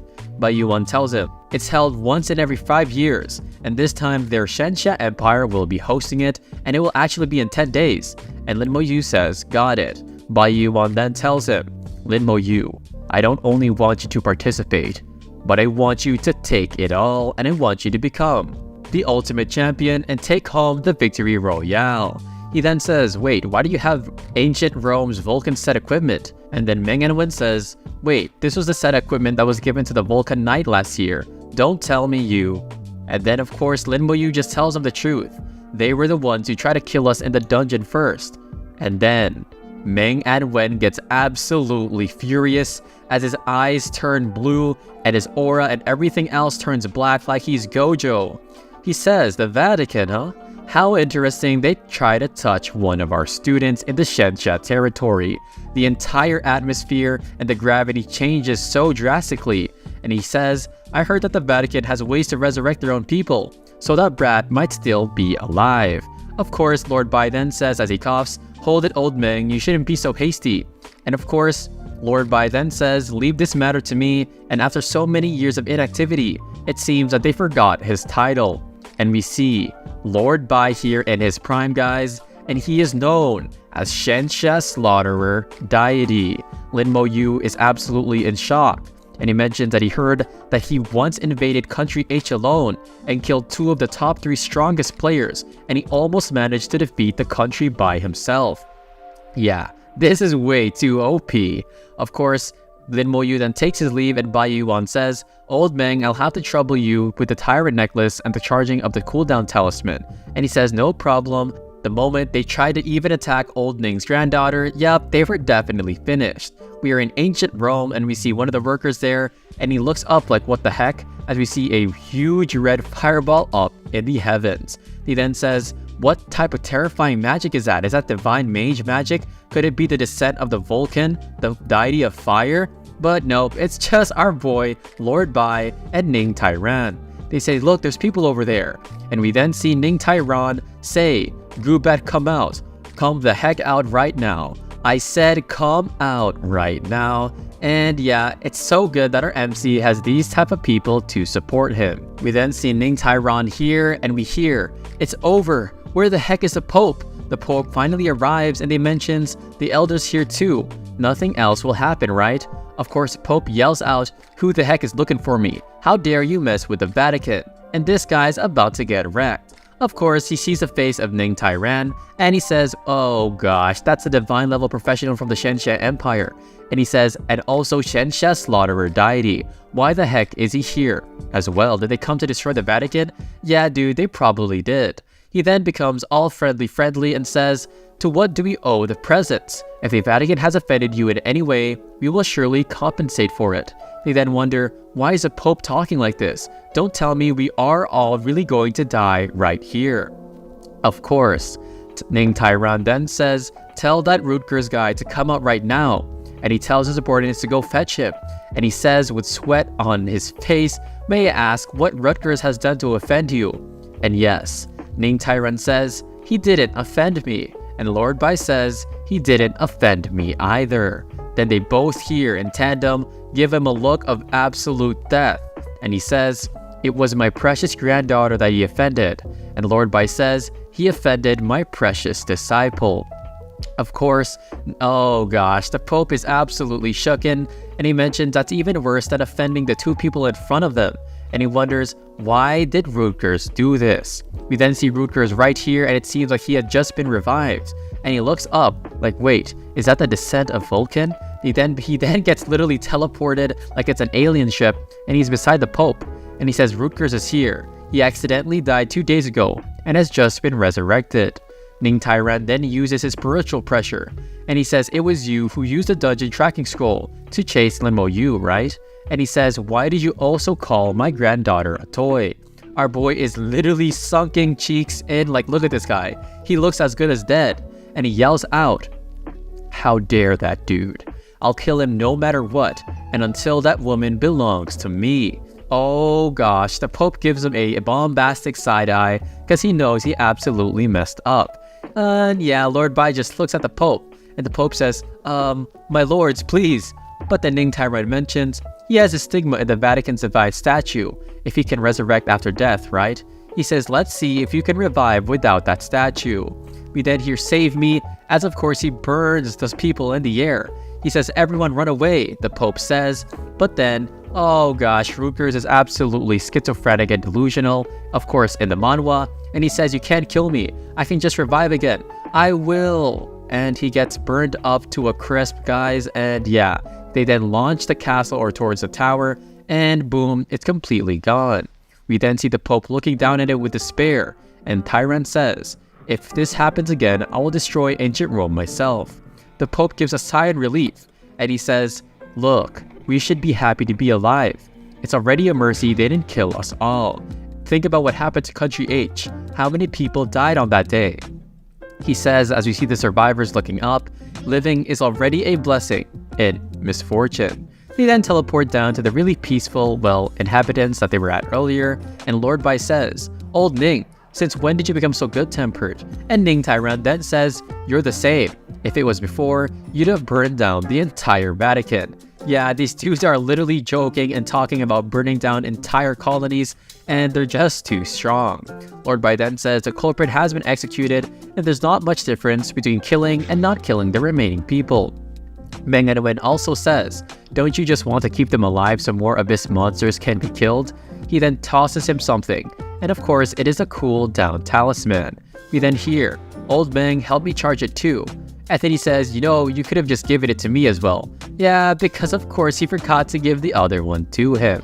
We then see, a few days later, this is the 100th professional great tournament, and Lin Mo Yu is just on his watch, and he says it's time to sign up. We then find out that there are 3 sections to this tournament. First is a solo, second is the team, and third is the challenge competition. He says each grouping consists of 10 levels, so he is in the 20 to 29 group. He then says in this competition, below level 40, the champion of each category can receive a beginner flash skill scroll, a magic potion, or 50 million gold coins. We then see, of course, it is a skill scroll right here. After use, you can obtain 100% of a skill that you haven't mastered, and for the potion, after use, all basic attributes will permanently be increased by 200 points, which is absolutely fantastic. He then begins to ponder again, and he says the rules and rewards of the challenge of the competition has not been announced yet, so I wonder what good rewards they will have. He says, but for them to be so secretive, the reward shall definitely be good.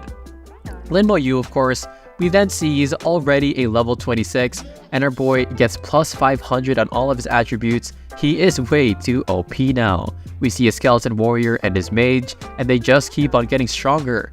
And then we see, yes guys, it is an old gang up right here in front of him. They wonder if he's signing up for the tournament. Shashui then asks, we wanted to invite you, but last time you were already level 22, so we aren't even in the same group anymore. Of course, the goth girl asks, what level are you? Level 26.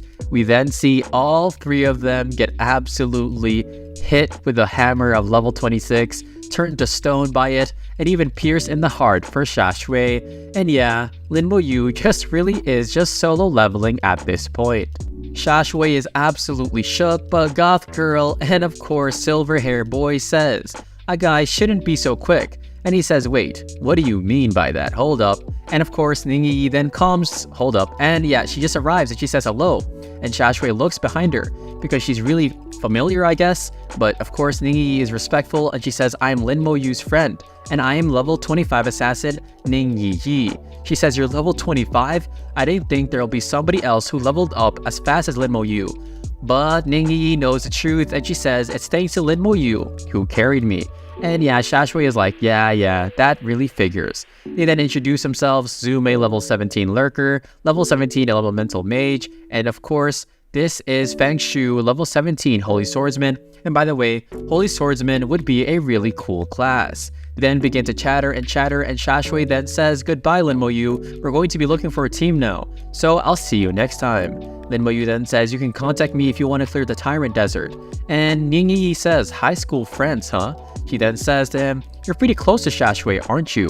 And he says, we're high school friends. She then says as she turns away, you're so dense. Oh gosh, she is a tsundere, and her MC is just a OP blockhead. Of course, we then see Jiang Tao Tao, Duan Gao, and Miao Yu. Jiang Tao Tao has reached level 24, Duan Gao level 21. They wonder if they're here to sign up too. And yeah, they say yeah we are, since of course this is held every 5 years, so it shouldn't be missed. We then see, guys, it is Miao Yu and she says, those other people don't like our low levels and they're unwilling to team up with us, so that's why they were looking for a team. Lin Mo Yu then says, let's team up together then, and they all look back, pretty shocked. He says that this will save time searching for teammates. And she then says, I heard that he solo carried 39 people in a Tyrant Desert dungeon. If we really team up with him, getting first place is probably a matter of absolute certainty, and our boy Lin Mo Yu looks really mean right in this panel, but that's just how he looks. He has a resting bro face. Of course, Ningyi then tries to persuade her, and she says, yeah, I have a condition. She mentions, if we get first place, the Academy will reward contribution points, and that to us is already the best reward. He then agrees, and he says, if I don't agree, they probably won't agree to be our teammates anyway, but that's all good. They then finish up the tournament registration, and Ningyi thanks Lin Mo Yu, and he says, trust me, it's no big deal. And we then see Bai Li Sheng, oh gosh, it's this dude again, and he has his hand in his pocket. And he says, I definitely will win the championship award in this tournament. We hear people pushing other people out of the way for Bai Li Sheng. And of course, he spots Ningyi Yi besides Lin Mo Yu. He gets furious and he stops them. And Ningyi says in her head, of course, an annoying piece of crap has appeared. Bai Li Sheng then says, why are you together with that dude? And she hugs onto his arm tightly. And she says, is that any of your business? Get lost, you piece of trash. He then says, my business? Everybody knows that you're my fiance. And Ningyi can't take it anymore, and she points down to him like an absolute really scary mom, saying, are you mentally ill? You came to propose but I refused, and so you went around lying to people that I'm your fiance. She then points to her own head saying, how about you find a better healer to fix your brain? And yeah, she is the queen of roasting. Lin Mo Yu then says, I never seen Ningyi so angry. And of course he mentions, I'm not even that worried anyway. We then see Bai Li Sheng say, this is not over, and we see all of his teeth here, and our boy is about to get turned into a speck of dust. And he yells saying, Lin Mo Yu, you repeatedly opposed me. How dare you try to snatch my woman?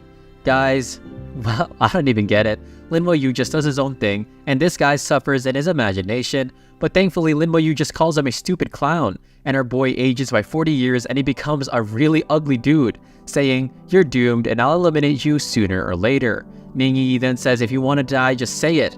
And she brings out her weapons, and we then see the rest of the group and the squad come up right behind her. And Lin Mo Yu brings out his hand, and he's ready to summon his monsters. He says if I don't kill this guy, he'll definitely harass Yi Yi again. We hear, "Who are you going to kill?"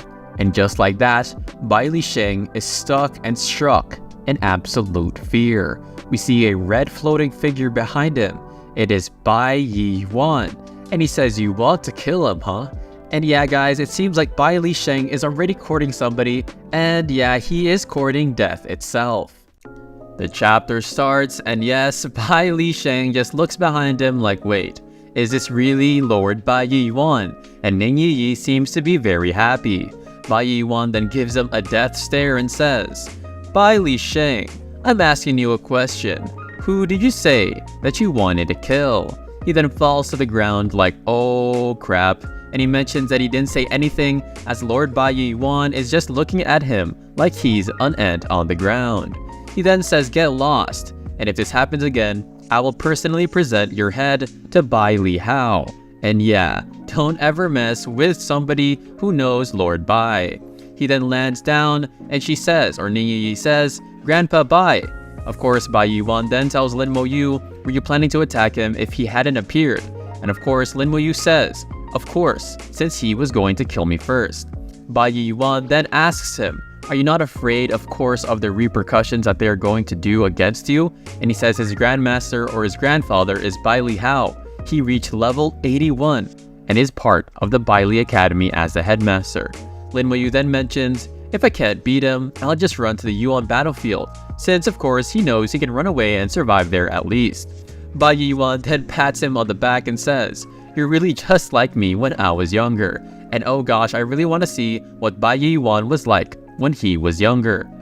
He then says as he clenches his fist, remember, a tough fist is the hard truth, and of course fear and equality are both achieved through one's own strength. He then tells Lin Mo Yu, I've given you the method to raise your level once you gather enough materials, so I'll even send somebody to help you, and it seems our boy Bai Yi Wan might of course take a really huge liking towards Lin Mo Yu, since of course he sees himself in him when he was younger. He then leaves and says, or sorry, he looks behind him, mentioning the three of you are pretty good too, and he is of course referring to, his level 24 and above teammates, but they're kind of shocked to see him look back. Of course, Sister Tao tells them, the tournament will be held in Nanhong City this year, so let's meet up again there because they're going to be busy, and of course, Ning Yi just says, yeah, you got it. She then looks at Lin Mo Yu's watch, and she wonders what's the task that Grandpa Bai gave him. He says he just needs to kill abyss demons at the 3rd fortress, and increase his rank to the 2-star lieutenant. She says that's simple. Lin Mo Yu then says as he continues to, mess with his watch, not only that, there will be an elemental dungeon inside of the 3rd fortress. And he wanted him to of course retrieve the elemental crystals from the elemental dungeon. Ning Yi then gets a picture in her head and wonders, I remember the place outside the 3rd fortress. It's kind of known like an elemental plane of such. And we hear a large-scale battle took place there and a huge explosion just shows up right here. And it seems like there must have been a lot of bloodshed. She says that nearly 1,000 elemental mages in their 3rd job changes casted over 1,000 spells over there of the forbidden rank. We see here a huge crater and it is literally obliterated. And she mentions that's why many elemental creatures were born. She then also says, well, I haven't really seen elemental creatures because, not a lot of people get to come across them in their lifetime. Lin Mo Yu then just says, well, let's see when we get there. Academy teleportation platform. In 3, 2, 1, we are already at the 3rd fortress teleportation platform. They're there, and Ning Yi Yi seems to be kind of anxious and of course dizzy because she isn't used to long distance teleportation. We then see a notification pop up, beginner fire elemental crystal core, 100,000 gold coins apiece, and we see the rest of the things right here. And also guys, I noticed that beginner wind crystal elemental core and the water elemental crystal core are both worth 100,000, but I wonder what, let's just say a necromancer crystal core will be worth. Probably 10 million. They then begin to walk to find the elemental monsters. There is a huge wall with chains literally binding them over, and the knight says on guard, young lad, are you really going to go out there like that without any armor? It's dangerous for you guys to get out of this perimeter. He mentions that the weakest monster in there is level 33, and you're level 26, so don't even risk your life. One of the head guards then approaches them, and the guy reasons with them saying, they want to go out, And of course, the headmaster says, "Where are your guardians? What happened? And who in the world really just sent you over to this place?" We then see on the outside of the walls, it is a level 33 fire element spirit, and this looks like a Ben 10 character of the sorts. Of course, the master is kind of shocked, but Lin Mo Yu brings out his skeletons, and they are ready to commence the hunting and the rumbling. Oh, just kidding, this is an Attack on Titan, because something big is coming. And oh no, guys, we then see it seems like there are tons of elemental spirits behind them, and Ning Yi is absolutely shocked because she mentions that this will only happen if they poke into the lair of the elemental spirits. And Lin Mo Yu is out here just looking super cool and rizzy as he just says, the elemental dungeon randomly appears, and when it does, a riot instantly spawns with a large number of spirits. He says, "I was really wondering if I couldn't see the dungeon, but it seems like this is a blessing to me." The knight from earlier then tells them as he approaches them, "What the heck are you guys doing? Can't you see the elemental spirits behind us? Don't worry about those lunatics, just run away, dude," as the other subordinates come and tell unto the knight. Lin Mo Yu then brings out his skeletons, and he uses kill on these spirits. We see a long list of all, of course, of the notification systems of him getting so much experience, and we see all of the skeletons just charging after them. Ning Yi then begins to get dizzy, and Lin Mo Yu mentions that because his spirit attribute is relatively high, it doesn't have much impact. But of course, it seems Ning Yi doesn't, and that's why that sound can really affect Ning Yi, and this must be the secret call of the ruler of the secret realm, the Elemental Queen. Slow curse, and our boy launches out his red and binding chains. We then see them all bound here, and the people who ran previously mentioned were finally saved. "I thought I was going to die." But one guy points back towards the battlefield, and they say, "Why are they so strong? Who are they? Those summon skeletons are way too powerful, and what kind of profession is it?" He says, "Oh no, I should have not called them lunatics," and our boy is just sweating bricks right here. Ning Yi is very thankful that the sound stopped, because her head was about to explode. The aurora borealis in the air is very beautiful, and Lin Mo Yu just tells her the element crystal is something that only the Elemental Queen drops, so let's go. Ning Yi admires the beauty of the aurora borealis, but Lin Mo Yu is always on guard, and he mentions that there's something inside. He's like, oh wait, never mind, it's just the entrance to the secret realm, and so they head in. He mentions that the secret realms are from different dungeons, and they are an independent space, and they can also encounter different people. He then launches some of his skeletons out to be on guard and to lead them, and she mentions that this is an ice palace. And of course, she says, "Your skeletons have a pathfinding function, they're so useful." And Lin Mo Yu then says, "Let's wait until they find the right path."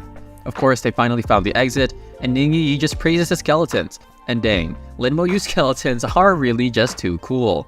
But sitting on a throne, covered in blue shards of ice and crystals, is a very cool looking character.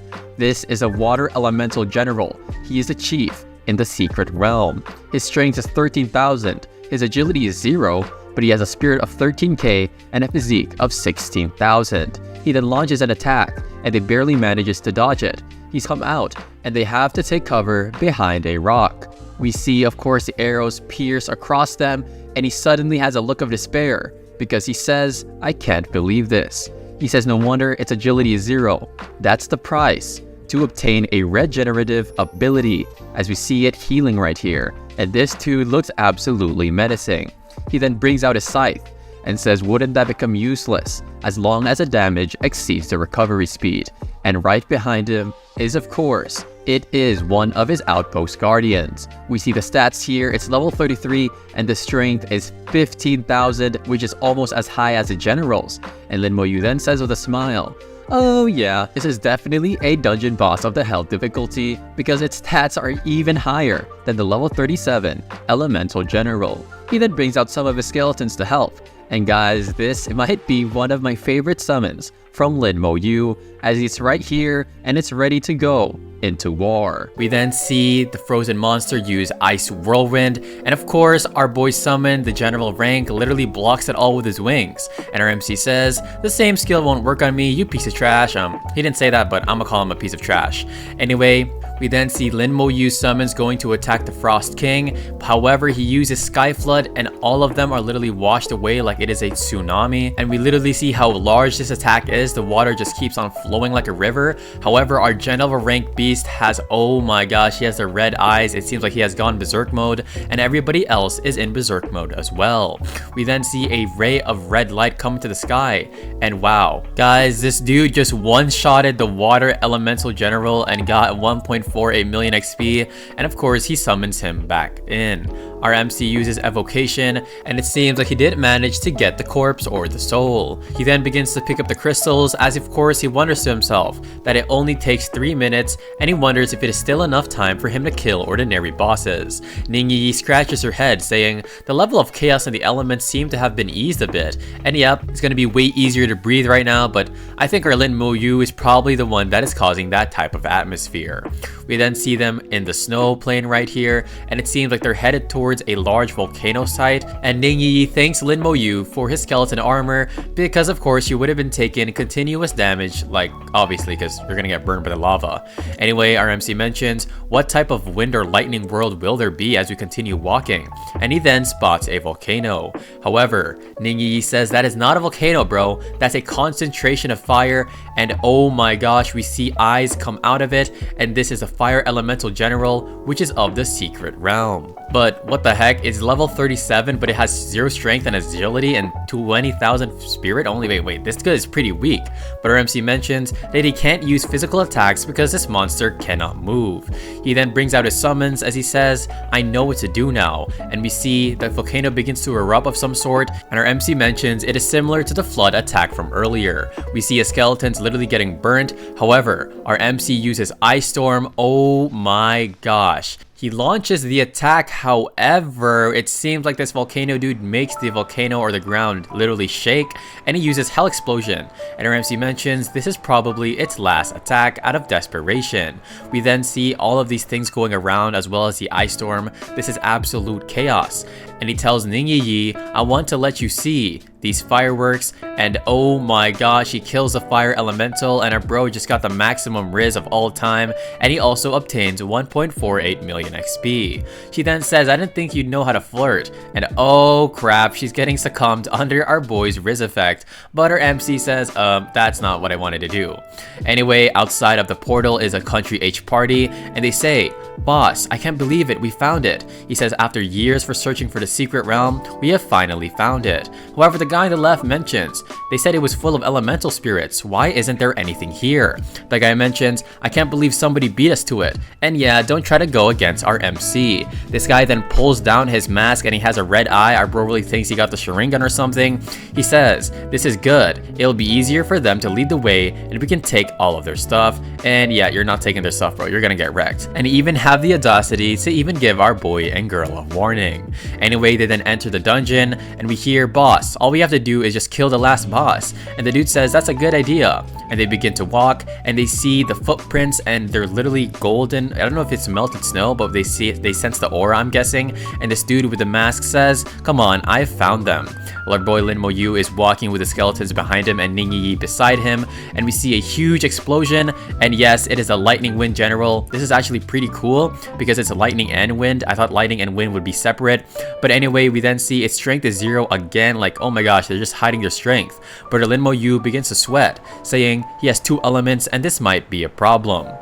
Our MC then gets struck by lightning, but it doesn't even work, and so he uses slow curse on the general and it goes up to the sky. However, all his summons get struck by lightning. He then uses Flame Burst and Ice Storm to try and combat this tornado, and he mentions the flying ones really are the most annoying. We then see a huge ruckus begin to happen. However, they then manage to get that being onto the ground and he kills it easily. Guys, our MC is too OP, bro. Like somebody call Sung Jin Woo, he needs to fight this guy. Anyway, he gets 1.52 million XP and he also obtains a lightning elemental and a wind elemental crystal. Sorry guys. Anyway, he then begins to suck it up, hold up, and the last one is the queen. This is definitely going to be the strongest, and he says with the elemental planes around, these bosses will reappear once again, and they begin to walk in the desert, and look at this Aurora Borealis. This is really a nice panel. We then see there are floating rocks they need to step on to get into this castle. However, the queen is inside, and she is the leader of the secret realm, and oh gosh, level 39, and she definitely has some OP strengths. He then goes to attack her, but he mentions really she's so resistant to physical and elemental attacks as well. And come on guys, this is a queen, like, you know, in chess she's definitely OP. We then see she uses elemental starburst, and 3 of his skeletons have been annihilated in the blink of an eye. Our MC mentions that the skeletons are becoming weak because of all the battles they've been in, and so this is going to be very difficult. She then has 4 arms and she begins to cook up some Rasengans, even one using her mouth, and she uses elemental attack, and wow, this queen is OP, and she just obliterates 5 of his skeletons. And our MC sweats, saying 5 of them have been eliminated. This is as expected from the queen of the secret realm. However, our MC is not done yet, but then the queen is not done yet because she uses elemental starburst again, and this is on a whole different level, and we see all of his skeletons literally get destroyed and 11 get killed out this time. And our MC still has his hand in his pocket. Come on guys, he always does. And he says, why did Lord Bai give me this task? Come on bro, stop holding back. He says since the start of the battle, it has not even moved, and the slow curse is probably not effective either. And yes guys, the only way he's going to be beating this person is by bringing out the big and chunky general. He says, yep, it looks like the elemental queen is a boss that requires some tactics to actually be defeated. As he plays with his hair, this dude really getting cocky. Anyway, he says, I was a bit reckless, and so I know what to do now. We then see it is a country H team again, and he mentions that boss, they're fighting, and this girl with a blindfold, this girl is not Gojo girl, like what are you trying to do? Anyway, the guy beside her mentions, let's go and kill them together, and yeah, you'll do that in your dreams. He then tells the lady to use her skill as she has her wand out, and she begins to chant, and I'm sensing that this is some sort of unique special realm power. However, Ningyi's assassin instinct notices them from behind, and she says, Linmo, you watch out, there is an ambush. We then see these meteors, these little meteors come towards our MC and Ningyi, and one of them even begins to use Armageddon using his white staff. But our MC smiles, saying good timing, and I know our MC is definitely going to use these people for his own good. And by own good, I'm just gonna say guys, it's probably a sacrifice. Anyway, we then see Linmo Yu and Ningyi with their skeleton armor, and we see a skeleton summons begin to charge towards these country H pieces of trash. The leader says, where did they get all these undead creatures from? He says, does the elemental queen have minions or something? No bro, you just ran into the MC, and that's the worst fate you could have had. We then see they begin to get bound by the slow curse, and our MC says, of course, while he's using the slow curse, they may be able to get out of this curse. However, it's time to deal with the healer first. Hey, that kind of rhymed. Anyway, our MC's mages begin to attack the healer, and rest in peace to this dude. Kaboom, it is a new firework, and the boss looks back like, oh crap, and yeah, that healer just got absolutely wrecked. He then uses group provocation and group chain, and the boss is about to sip on something, and oh gosh, please don't tell me. It seems like they drank the potion to lift their curse, and they thought it was some sort of berserker serum, and thankfully it's not that. Anyway, we hear group protection, and Ningyi mentions that they're all level 40, and the knight's group protection, group chain, and the mage sneak attack with meteorite fire are all level 40 skills that are being used after second evolution. And so they're not bound by the anti-curse they're not bound by the curse because they have the anti-curse. And he says, is this really how strong a second evolution professional is? He says, under the circumstances of being able to use props, level 40 skills are really strong, and it seems like I might have underestimated them. However, our MC smirks and says, but so what? If it wasn't for the skeleton armor, I'm afraid Yi and I would have been in a very dangerous situation. And he says, you know what? Just kill them all, as he sends all of his skeletons, and rest in peace to these guys. And they have a little barrier up, but let's be honest, it's not gonna help them at all. And yup, they have that look of, oh crap, this is the moment I knew I messed up. They mentions, boss, what's wrong with these summons? Why can't they be killed? What should we do? And the boss is sweating with his fake Sharingan, and he says, I didn't realize he was so strong. He was able to keep us in check while dealing with the elemental queen. He says there's no choice to retreat, as we see a figure of them. Oh my gosh, this is definitely what you don't want to see, is the MC and his waifu looking at you like this, and her MC uses Soul Flame, and he then burns one of their comrades, and kaboom, he gets sent flying, and yes, he gets absolutely obliterated, and everybody begins to run as they left this guy. He then, oh gosh, it's actually the boss, and so the boss pops a potion like he's popping some drugs, and don't do drugs guys. But anyway, right behind him is a skeleton that slashes him. However, the boss begins to run away out of absolute fear, and Linmo Yu says, don't worry, the knights are on max defense, and they're a bit hard to eliminate, so we have more important things to do here, as we are looking at the queen with her. Oh wow, is this her magic circle? It looks very beautiful. And yes, this is going to be the day where she gets wrecked.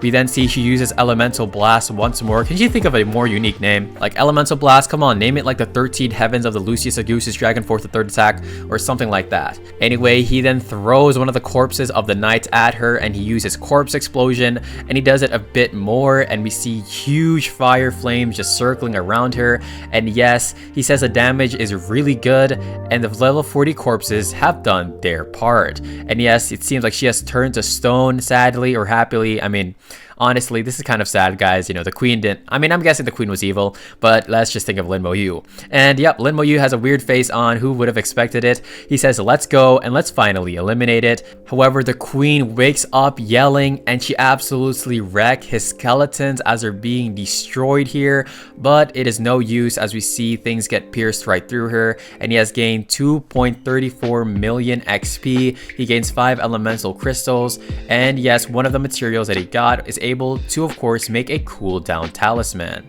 And we see the queen's soul here. It has turned purple because she was evil, and this is kind of sad, but I guess our Lin Mo Yu always wins his fights. He then says, I've got the elemental crystals, let's get the heck out of here. And they begin to walk away, but our MC begins to ponder on how his skeletons are heavily injured and he needs to return them to the summoning space. We are now seeing the battlefield, and yep, they're close to the next one. They're at the 3rd battlefield right now, and Ningyi seems kind of annoyed by the air there because it seems kind of poisonous and red, and it probably doesn't smell good. And yep, we see some abyss monsters right here. They have red eyes, and I'm guessing that these are bloodlusted, and he kills them easily. They are level 35, and he obtains some pretty good items. He says, well, actually, it's better to find abyss demons to kill because these monsters give too little of merit, which he is after.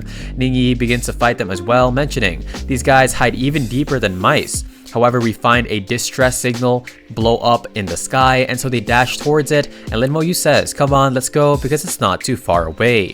Ningyi says that something's weird, because all the monsters are gone, and we hear a voice of a demon, and Ningyi is definitely surprised, saying, what the heck, this might have been a trap, and it seems like the devourers have been summoned away by a demon.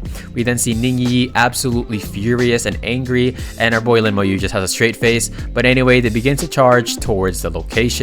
They then arrive here, and we see people trying to fend off these demons, as we see a lot of them. He says, break out with me. However, oh my gosh, it is a abyss wolf ordinary demon, but this guy looks like a boss rank. He literally is on a mount of a wolf or something. He has level 38 and 12,000 strength and 10,000 agility, and his skills are roar attack and bite. This knight mentions it's trying to use her distress signal to attract more people, and Lin Mo Yu says it's that flying monster again, and it seems like that flying monster again, well, you attracted the wrong people this time.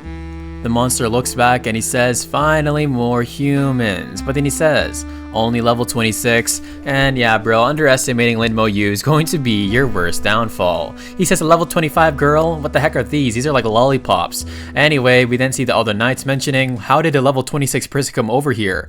Why are there professionals below level 30 in the battlefield? He says it's GG bro, it's GG easy, and then the monster lets an attack, of course, towards our MC, but he protects Ningyi as the monster says, I'm going to bite you one bite at a time, and come on bro, this guy just talks way too much. He says go to hell as he is about to wreck him, but nope, Lin Mo Yu's skeleton armor completely repels him off, and then we see the slow curse surround this dude's body. He says not good, this is definitely a curse, as we see him right here bound by our boy's chains.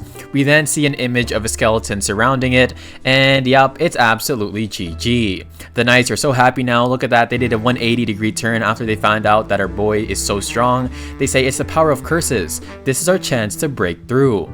They then begin to attack, and of course they sweat as they say, finally, it's over. However, they look up in the sky, and oh my gosh, the monster is still alive. And they wonder, that's an abyss wolf demon, right? What are those undead creatures? And why the heck can't the abyss wolf demon fight back? And it gets absolutely obliterated. He obtains a demon blood essence as well as 380,000 XP. He says, step back, I need to clear the scene. And they say, clean the battlefield, what are you talking about? And Ningyi just waves her hand saying, come on, you guys will get hurt or incinerated, but yeah, you guys might want to come with me. He says those devourers can't be killed with just a few attacks, but our MC just stands there like an absolute sigma male, and and corpse explosion, and yep, all of them just get literally obliterated into pieces. We then see them all in their expressions like, bro, it's like Sung Jin-woo when they found out he was an S-class or the 10th S-class of Korea, and they say, is this really the strength of a level 26? His summons are so powerful. What is that class?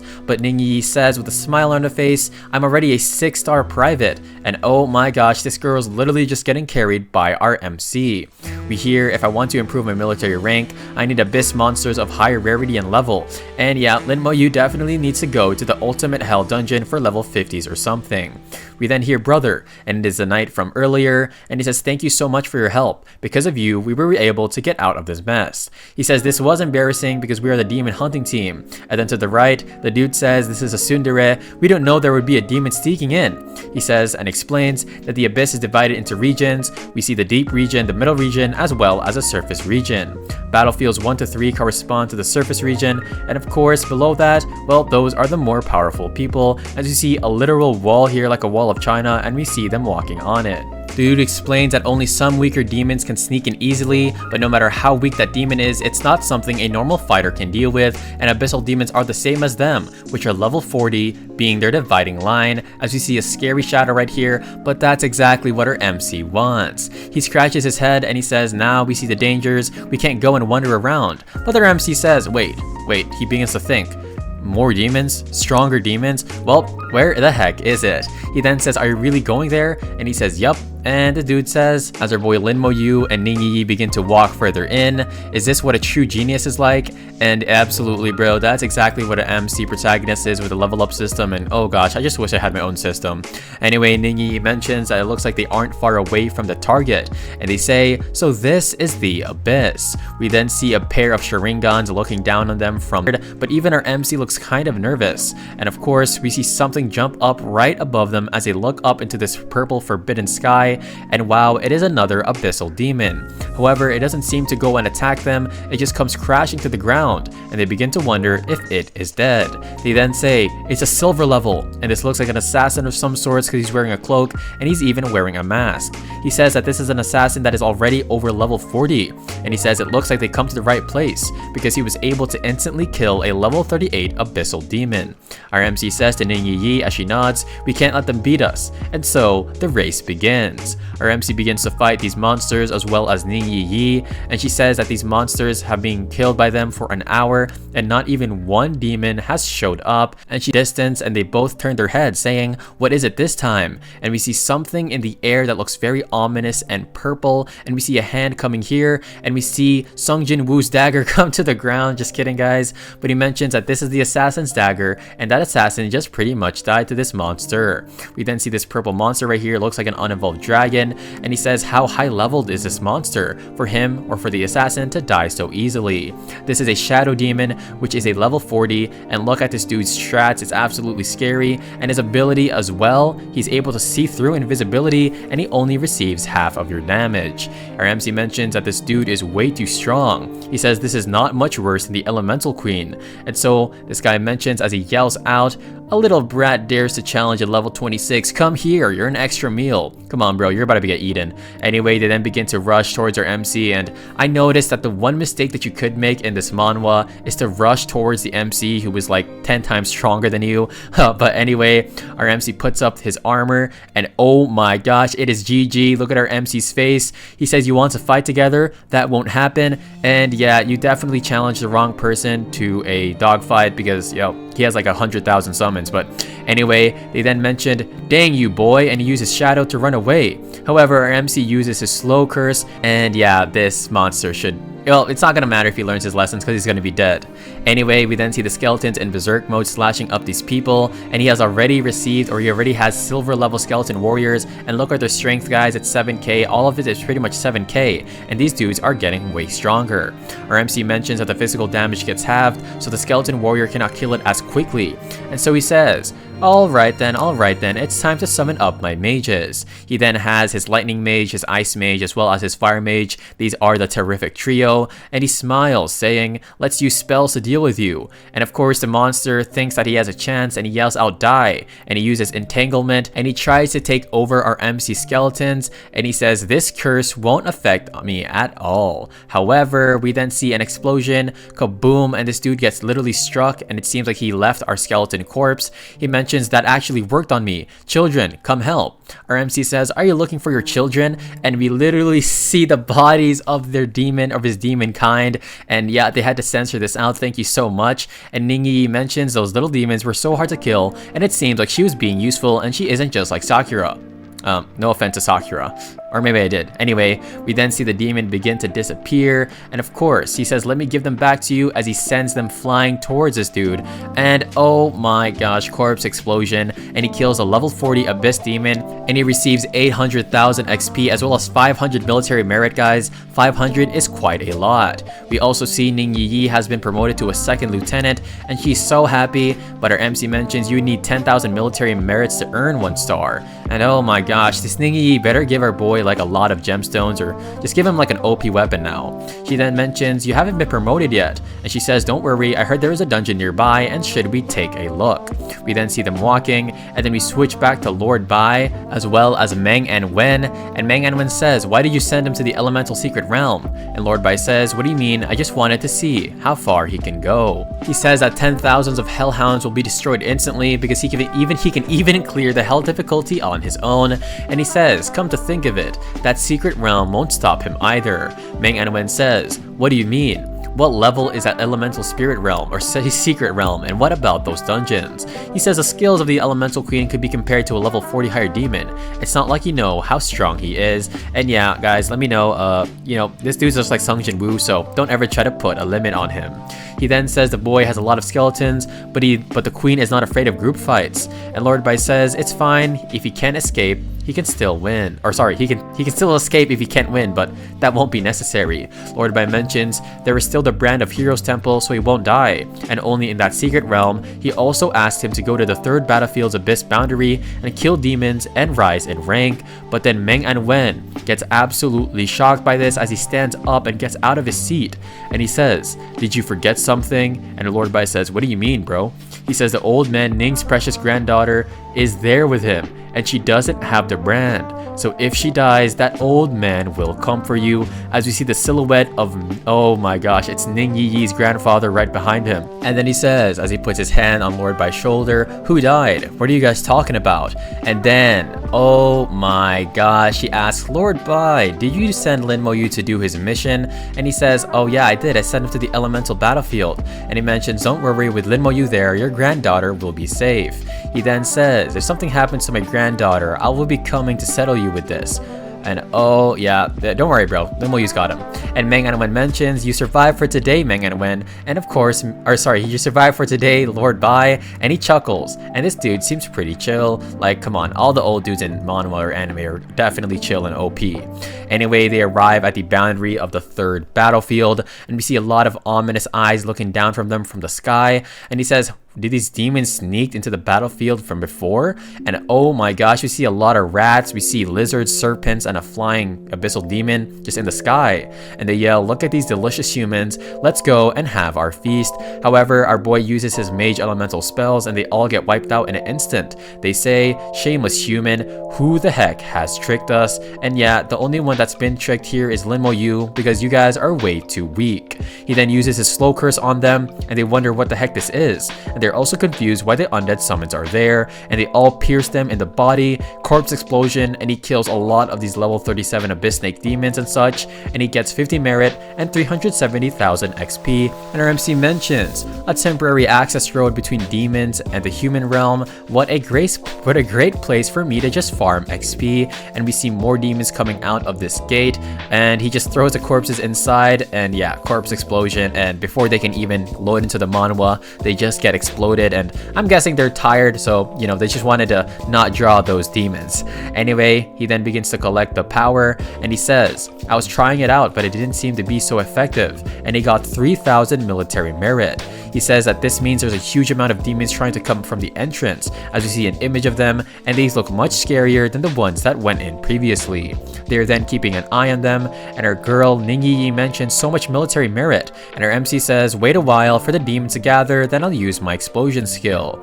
He then says, now, and oh my gosh, he throws in more corpses, and he gets a lot of military merit as well, and yes, he has obtained the 0-star second lieutenant, and she says farming merits here is way too fast, and Ningyi, he is also a 0-star second lieutenant as well. We then hear the access way is closing, what a pity, as we see this huge purple portal begin to close off on its own, and he mentions looks like the corpse explosions have definitely overwhelmed this gate.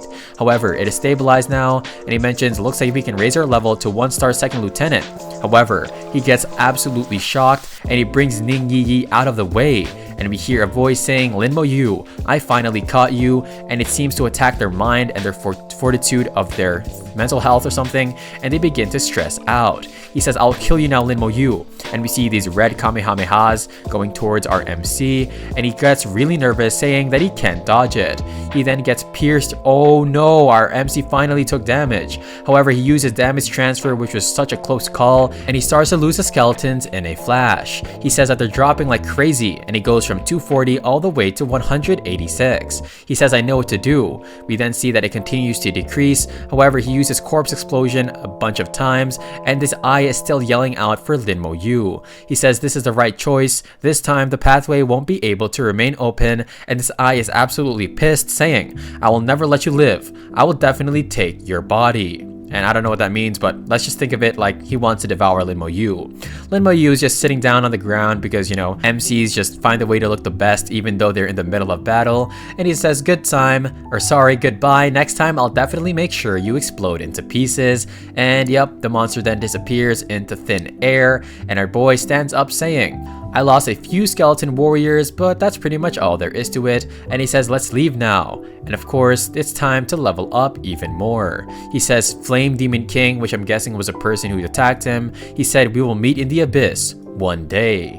And he probably literally meant one day because our boy is definitely going to solo level. Just kidding, he's going to solo clear these dungeons in an absolute flash and speedrun it. And they arrive at the 3rd battlefield world, the level 30 dungeon, and the requirement for entering is level 25 to 35. And we see it right here. There are some people here, and it looks pretty majestic with some floating rocks and castles and such. Our MC says, I wonder how a dungeon with 3 powers combined together will be like this. And so he brings out the system, and we see it right here. Of course, the entry requirements are level 25 and such. Normal difficulty is a recommended party 4, nightmare party of 6, and hell party of 12. And our MC mentions all of his skeletons have recovered, and so there aren't many high level professionals here, so he doesn't think that he needs to be wary of demons ambushing him. He then tells Ningyi, come on, let's go. And then somebody behind them says, hey you youngsters, that's a level 30 dungeon. He says the monsters inside are very dangerous, and even if it's normal difficulty, sorry about that guys, he says you can be dealt with because you're only level 26. He says it's better to go and find a party, but then we then see that they're actually going to the hell difficulty, and he smiles with Ningyi as he mentions, thank you, but you don't need to worry about this. The guy then says they can be so suicidal. He says, why are you sighing for? Did you not see their military badge? He says their badges are silver in color, which means that they are lieutenants and have killed demons before. He says, no way, they're level 26. And the guy mentions, impossible, haven't you heard of it? On the 1st battlefield, an 8-year-old level 24 lieutenant appeared. And I don't know if they're talking about 8 or 18, but hey, that sounds pretty cool. Anyway, they're now on top of this cliff of a mountain, and they are looking down at this blood river saying, a dungeon with 3 powers combined together, huh? And they are then taken aback because they spotted something very eerie. Yup, it is a battle. We then see it. It's like Sung Jin Woo's army is purple, and then the other one is like the Flame Dragon's army. But anyway, he says something is wrong. They're all phantom shadows, including those abyss demons. We hear the word restrict, and oh my gosh, we see a bunch of legendary warriors descend, and they begin to use Forbidden Curse, Elemental Destruction, and they send out this huge attack from above, and they then burn all these creatures. and this demon is standing above all of them, and oh my gosh, he then has the elemental powers as well, and we see a huge explosion that even Lin Mo Yu and Ning Yi have to cover their eyes for. Ning Yi is absolutely shocked, and she says they're all gone. He says, is this the origin of the elemental planes? And I wonder if that was just a flashback. Probably was. However, Ning Yi mentions the ancient battle of forbidden curses and elemental powers colliding. He says, I think so, but I'm afraid that this is literally just a tip of the iceberg. He says, come on, let's go down, as they begin to walk down the stairs, and I was wondering how they got on top of that cliff. Anyway, they seem to be ready to battle as he puts up his skeleton summons. We see a level 34 battle wolf demon, and this dude looks pretty cute. Oh my gosh, if this guy wasn't evil, he would definitely be a little cute cub or something. We then see his strength is 15k and the rest are 10k as well, and he's influenced by the abyss, and so of course his strength and his health have increased. He then charges through Lin Mo Yu's attacks, and he says it's still alive. Is this because of the abyss influence and the abyss power up? He says don't worry, it's only buffed in defense and health, and this should be fine if I attack him with a few more shots. He then gets 700,000 XP, 680,000 to be exact, and he says that this monster is made from abyss powers. And oh gosh, it seems like Ning Yi caught on, saying it seems like you can't use corpse explosion anymore. And he says with this dude, he always has his hands in his pocket, and he just says I'll deal with them just like one by one. And yeah, our MC really is just him. We then see Ning Yi use her assassin's light eyes, and she says I am a master of the night, and I'll help you find the monsters. And we see that he is attacking them one by one, even using slow curse chain to bind them. He says here too and here too, and then of course Ning Yi mentions, is this really hell difficulty? This is way too easy. But our MC says there's something that is definitely wrong. We then see they begin to level up very easily, and we see that he is now level 27, and his strength is still 500, in the mid 500s, but his spirit is 2700, and it's about to hit 6000. And we see Ning Yi is also a level 26, and Lin Mo Yu is definitely leveling up way too fast. She says, is this really hell difficulty? And Lin Mo Yu looks at the corpse of the demon, and he says some of the abyss energy is being absorbed when the abyss monsters die, right? And we see that the statue is the one absorbing it. He then says, looks like the boss will appear once the statue absorbs enough abyss energy. And please don't tell me this is gonna be like Sung Jin Woo, but thankfully our MC is definitely OP as of now, and it's not like Sung Jin Woo when he was weak. Our MC lets out an attack, and he tries to block the attack of these wolves coming at him, and then we see some ominous purple aura come and sounds as well come out of the castle. Our MC says, as expected, it's not too different from the boss in the outpost dungeon, and yes, it is an element leopard king, and this dude is so huge. I'm gonna put an arrow on where Lin Mo Yu and Ning Yi are. He's a level 36, 15k for strength, agility, and spirit, and physique, and his unique characteristic is that he's super fast and he has a lot of health and defense. He then lets out a leopard's roar and tries to snatch our boy and scratch him, but they then take a step back like they're dancing. But Lin Mo Yu says with his eyes are filled with determination, thank God I have skeleton armor, because his dude's really moving at the speed of sound. He then uses evocation, and he tells the other people to retreat, and the people he's telling to retreat is of course Ning Yi as well as his summons. We then see he brings out the outpost guardian. Let's go guys, and this dude has the same stats as the monster, and he says I'll slow you down first as he uses slow curse. The general summon launches towards the leopard, and of course he tries to attack it, mentioning that as expected the strength attributes are the same, and the leopard king boss can't resist the guardian of the outpost dungeon.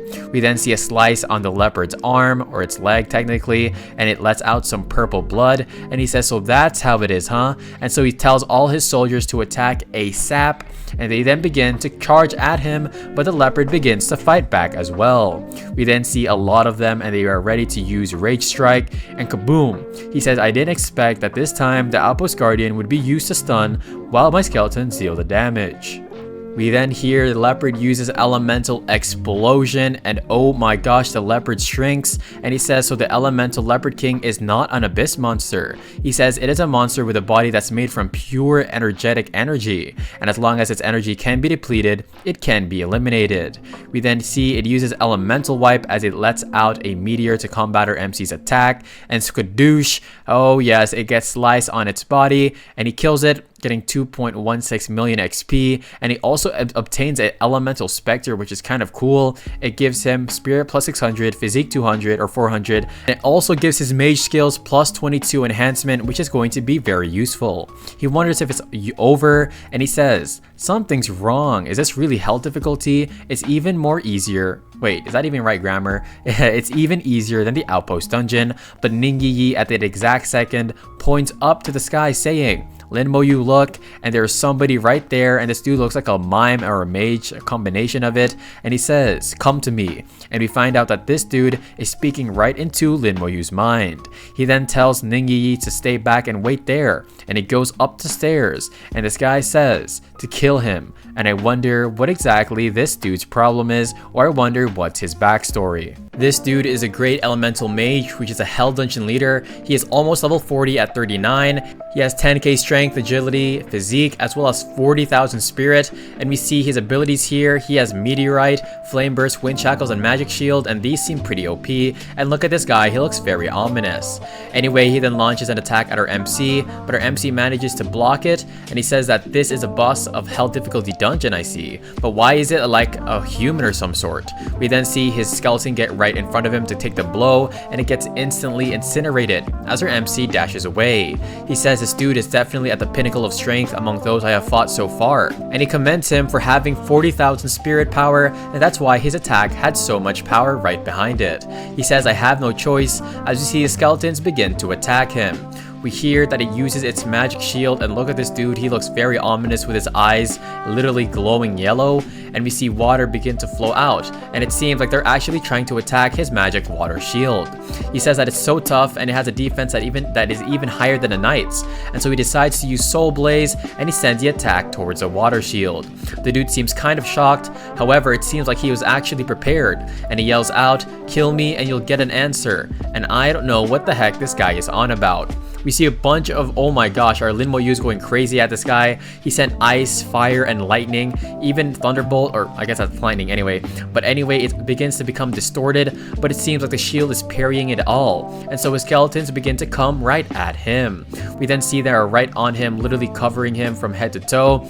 However, he uses silence and he attacks one of the skeletons. And he says that it's a special skill that is used against mages, and it pretty much blocks their powers. He then uses wind shackles on the skeletons, and this isn't really looking good. And he says that the military control skill only works against stuns affecting the mental state, so it doesn't work with this type of wind shackles. And so if his skeleton mages keep getting silenced and suppressed, then the only person that can take him down is himself.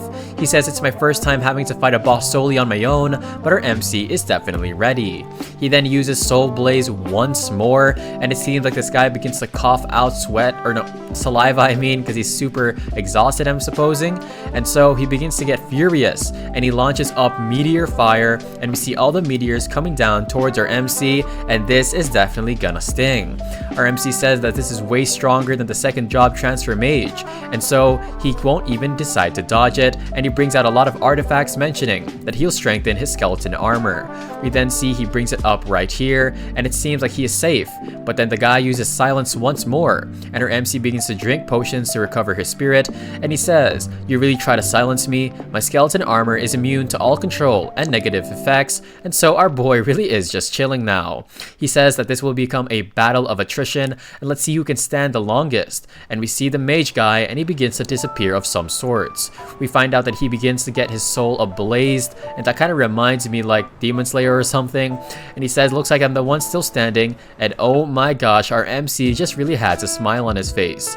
The guy then begins to fall to the ground, and yes guys, he has killed the level 39 elemental magician, and he gains almost 4 million XP. He gets an intermediate flash skill scroll, a talent stone, as well as a space crystal and damage divine flame staff. We then see his body disappear, and oh gosh, what a sad story, and I wonder why that dude wanted to get eliminated so badly. We then see the attributes of the things that he has garnered, and he mentions that there's so many at once, and they're all items of the super high grade. Nonetheless, we see Ningyi come into the battlefield always after it is done, and she says, or always after the fight is done, and she mentions, how the heck could this be? She says this is the Divine Flame Staff, and this is super rare, and she asks where he got it. He then asks if this is super special, and she holds it in her hands, and she mentions that this is actually the Flame Staff that was once exclusive to the Master of Magician of Fire, Master Yu Yan, and later on a great battle, he disappeared along with the staff. We then see the staff sort of turns on and it begins to steam, and so she lets go of it as it begins to float. And oh my gosh, we see an image come out into the sky, and I'm guessing this is Yu Yan the Fire Magician, and he is wearing some sort of robe.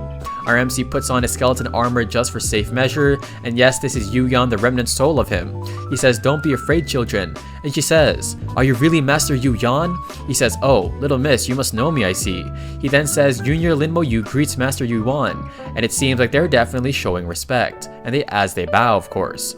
He says, "I see, I have been dead for so many years and you still remember me." However, he mentions that he doesn't have much time because a battle consumed a lot of his energy. He says a space rift appeared on the third battlefield, and that rift connected the human race and the abyssal world, as you see it right here, and it looks kind of like a stomach of the galaxy, but hey, I'm not going to judge the artist because this looks super cool. He explains that the great demon king of the abyssals led a large-scale invasion of tens of millions of demons, and he led the legion of the magicals to fight them, and it seems like our boy really was a goat.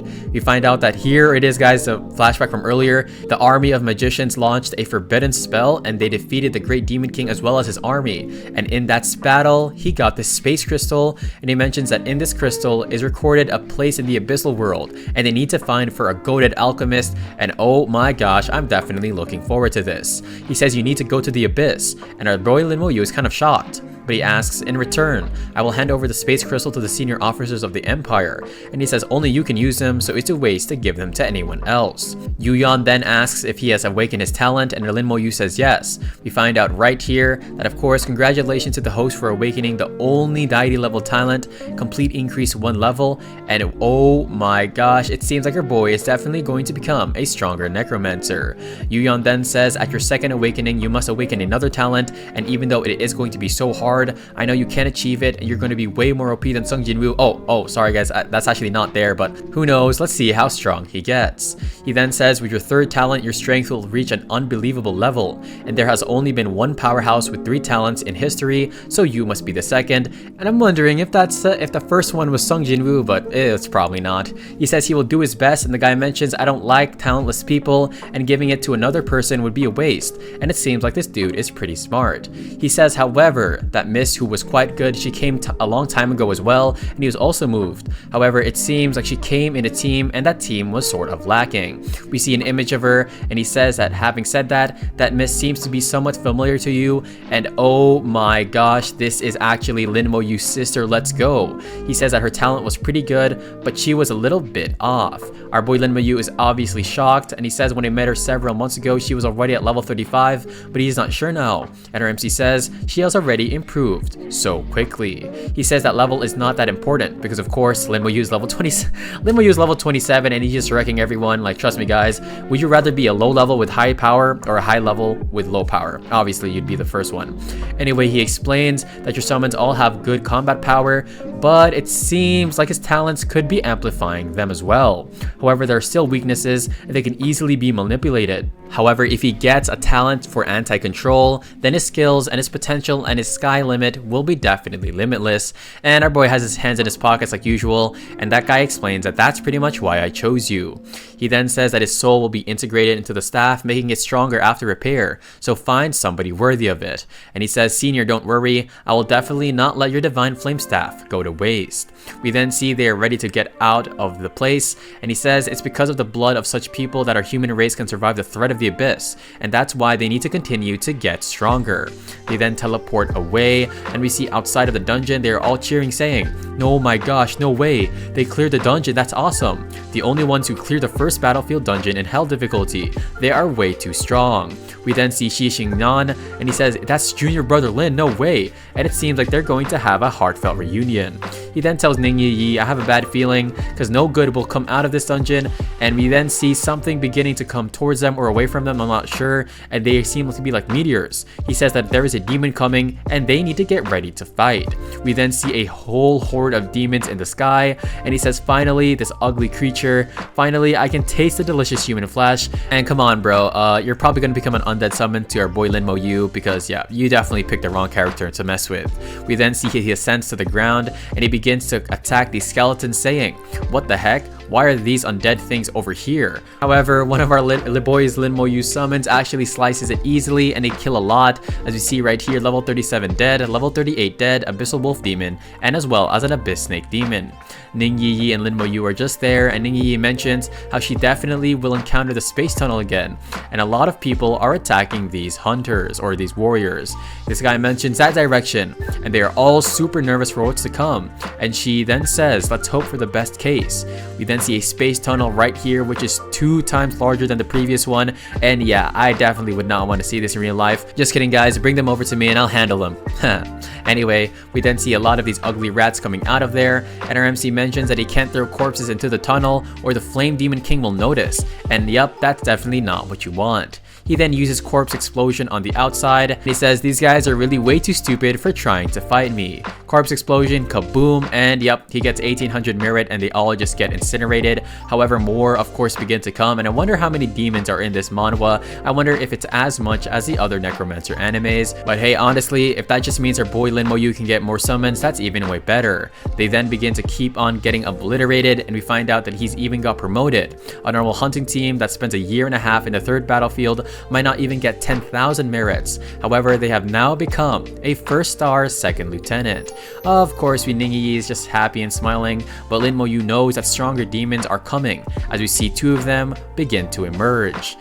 We then see 2 of them are like shadows, the level 40, 18,000 strength, and however the spirit is low, and this other one has 17k strength and the spirit is not too bad. They then begin to yap, and they just begin to talk trash because they're gonna die anyway. They say, I want to catch a few human slaves, but yeah, your guys are definitely going to become the ones that are slaves to our MC.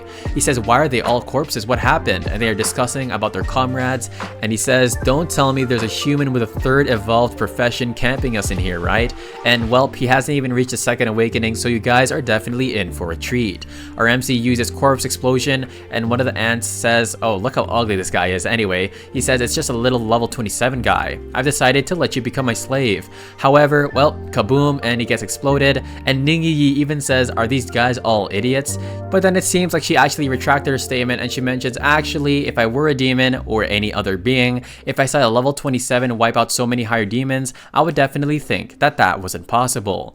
However, we see that the tunnel is about to collapse, but our MC mentions, I will borrow these stupid corpses, and he throws them inside, and well, he gets 7,000 merit, and that, just like that guys, that's just such an OP ability. It seems like he has gotten another star. They are 2nd star lieutenants, and I wonder what Lord Byrd's reaction is gonna be, guys. Let me know what you guys would think.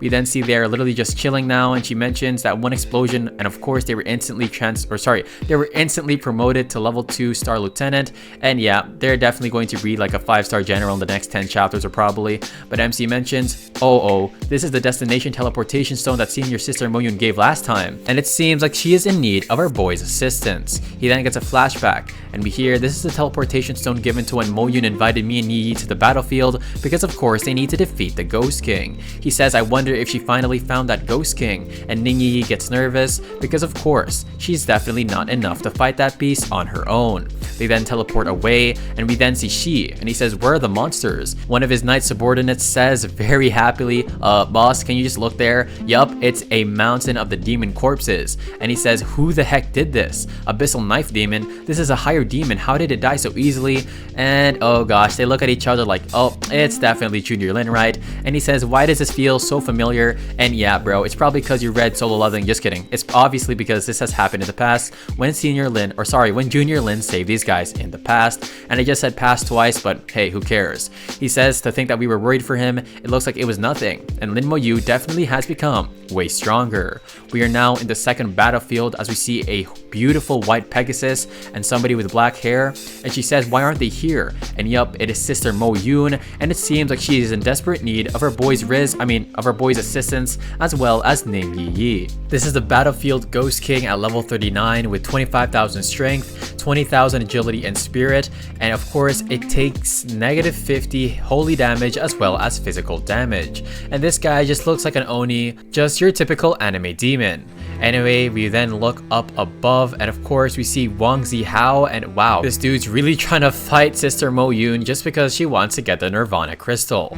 Anyway, they send forward their attacks, but she dodges it. Oh my gosh, she really is quite skilled, but she begins to get nervous because she mentions if this prolongs anymore, then this definitely isn't going to last long and go well. My bad, guys. Anyway, of course, we then see in the sky she attacks them, but they use up a barrier, and she mentions they actually have another team, and this definitely isn't going good. She says if she misses this chance, then this is going to be very hard to get this type of opportunity.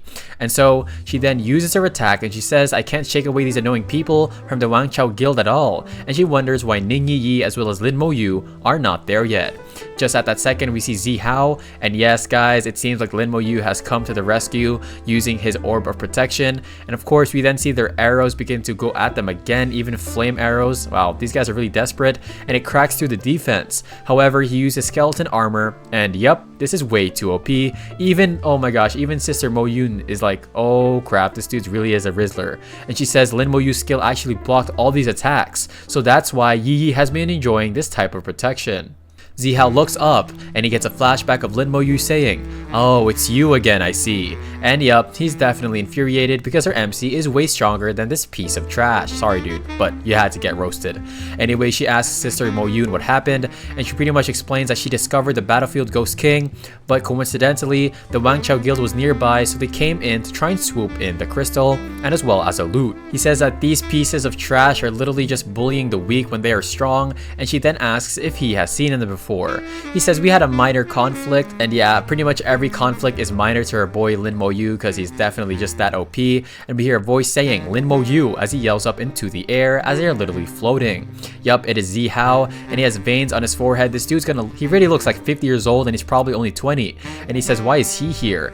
And Sister Mo-yoon pretty much explains that she is the son of the guild president, and she also mentions, saying nervously because she did not expect this, that they came here to delay them so that of course she could the enemy could bring in another team, and she asks what they should do.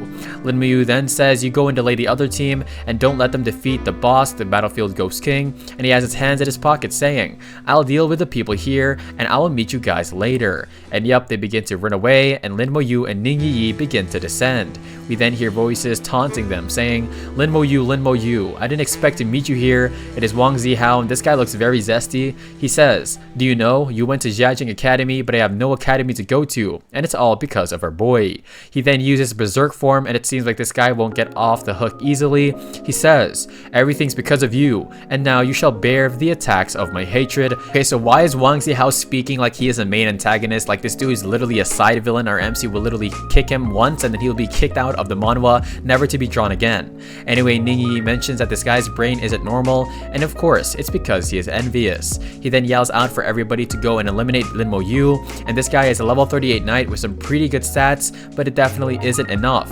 And we then see them right here, and they are not even moving out of the way because of course they don't seem to care at all, as Lin Mo-yu brings up his summons right behind him. And yep, that's how you know you screwed up. When you find out that this dude has summons, it's obviously the same reaction because of course they're not making it out of there alive. This guy calls them a monster, and everybody looks in despair.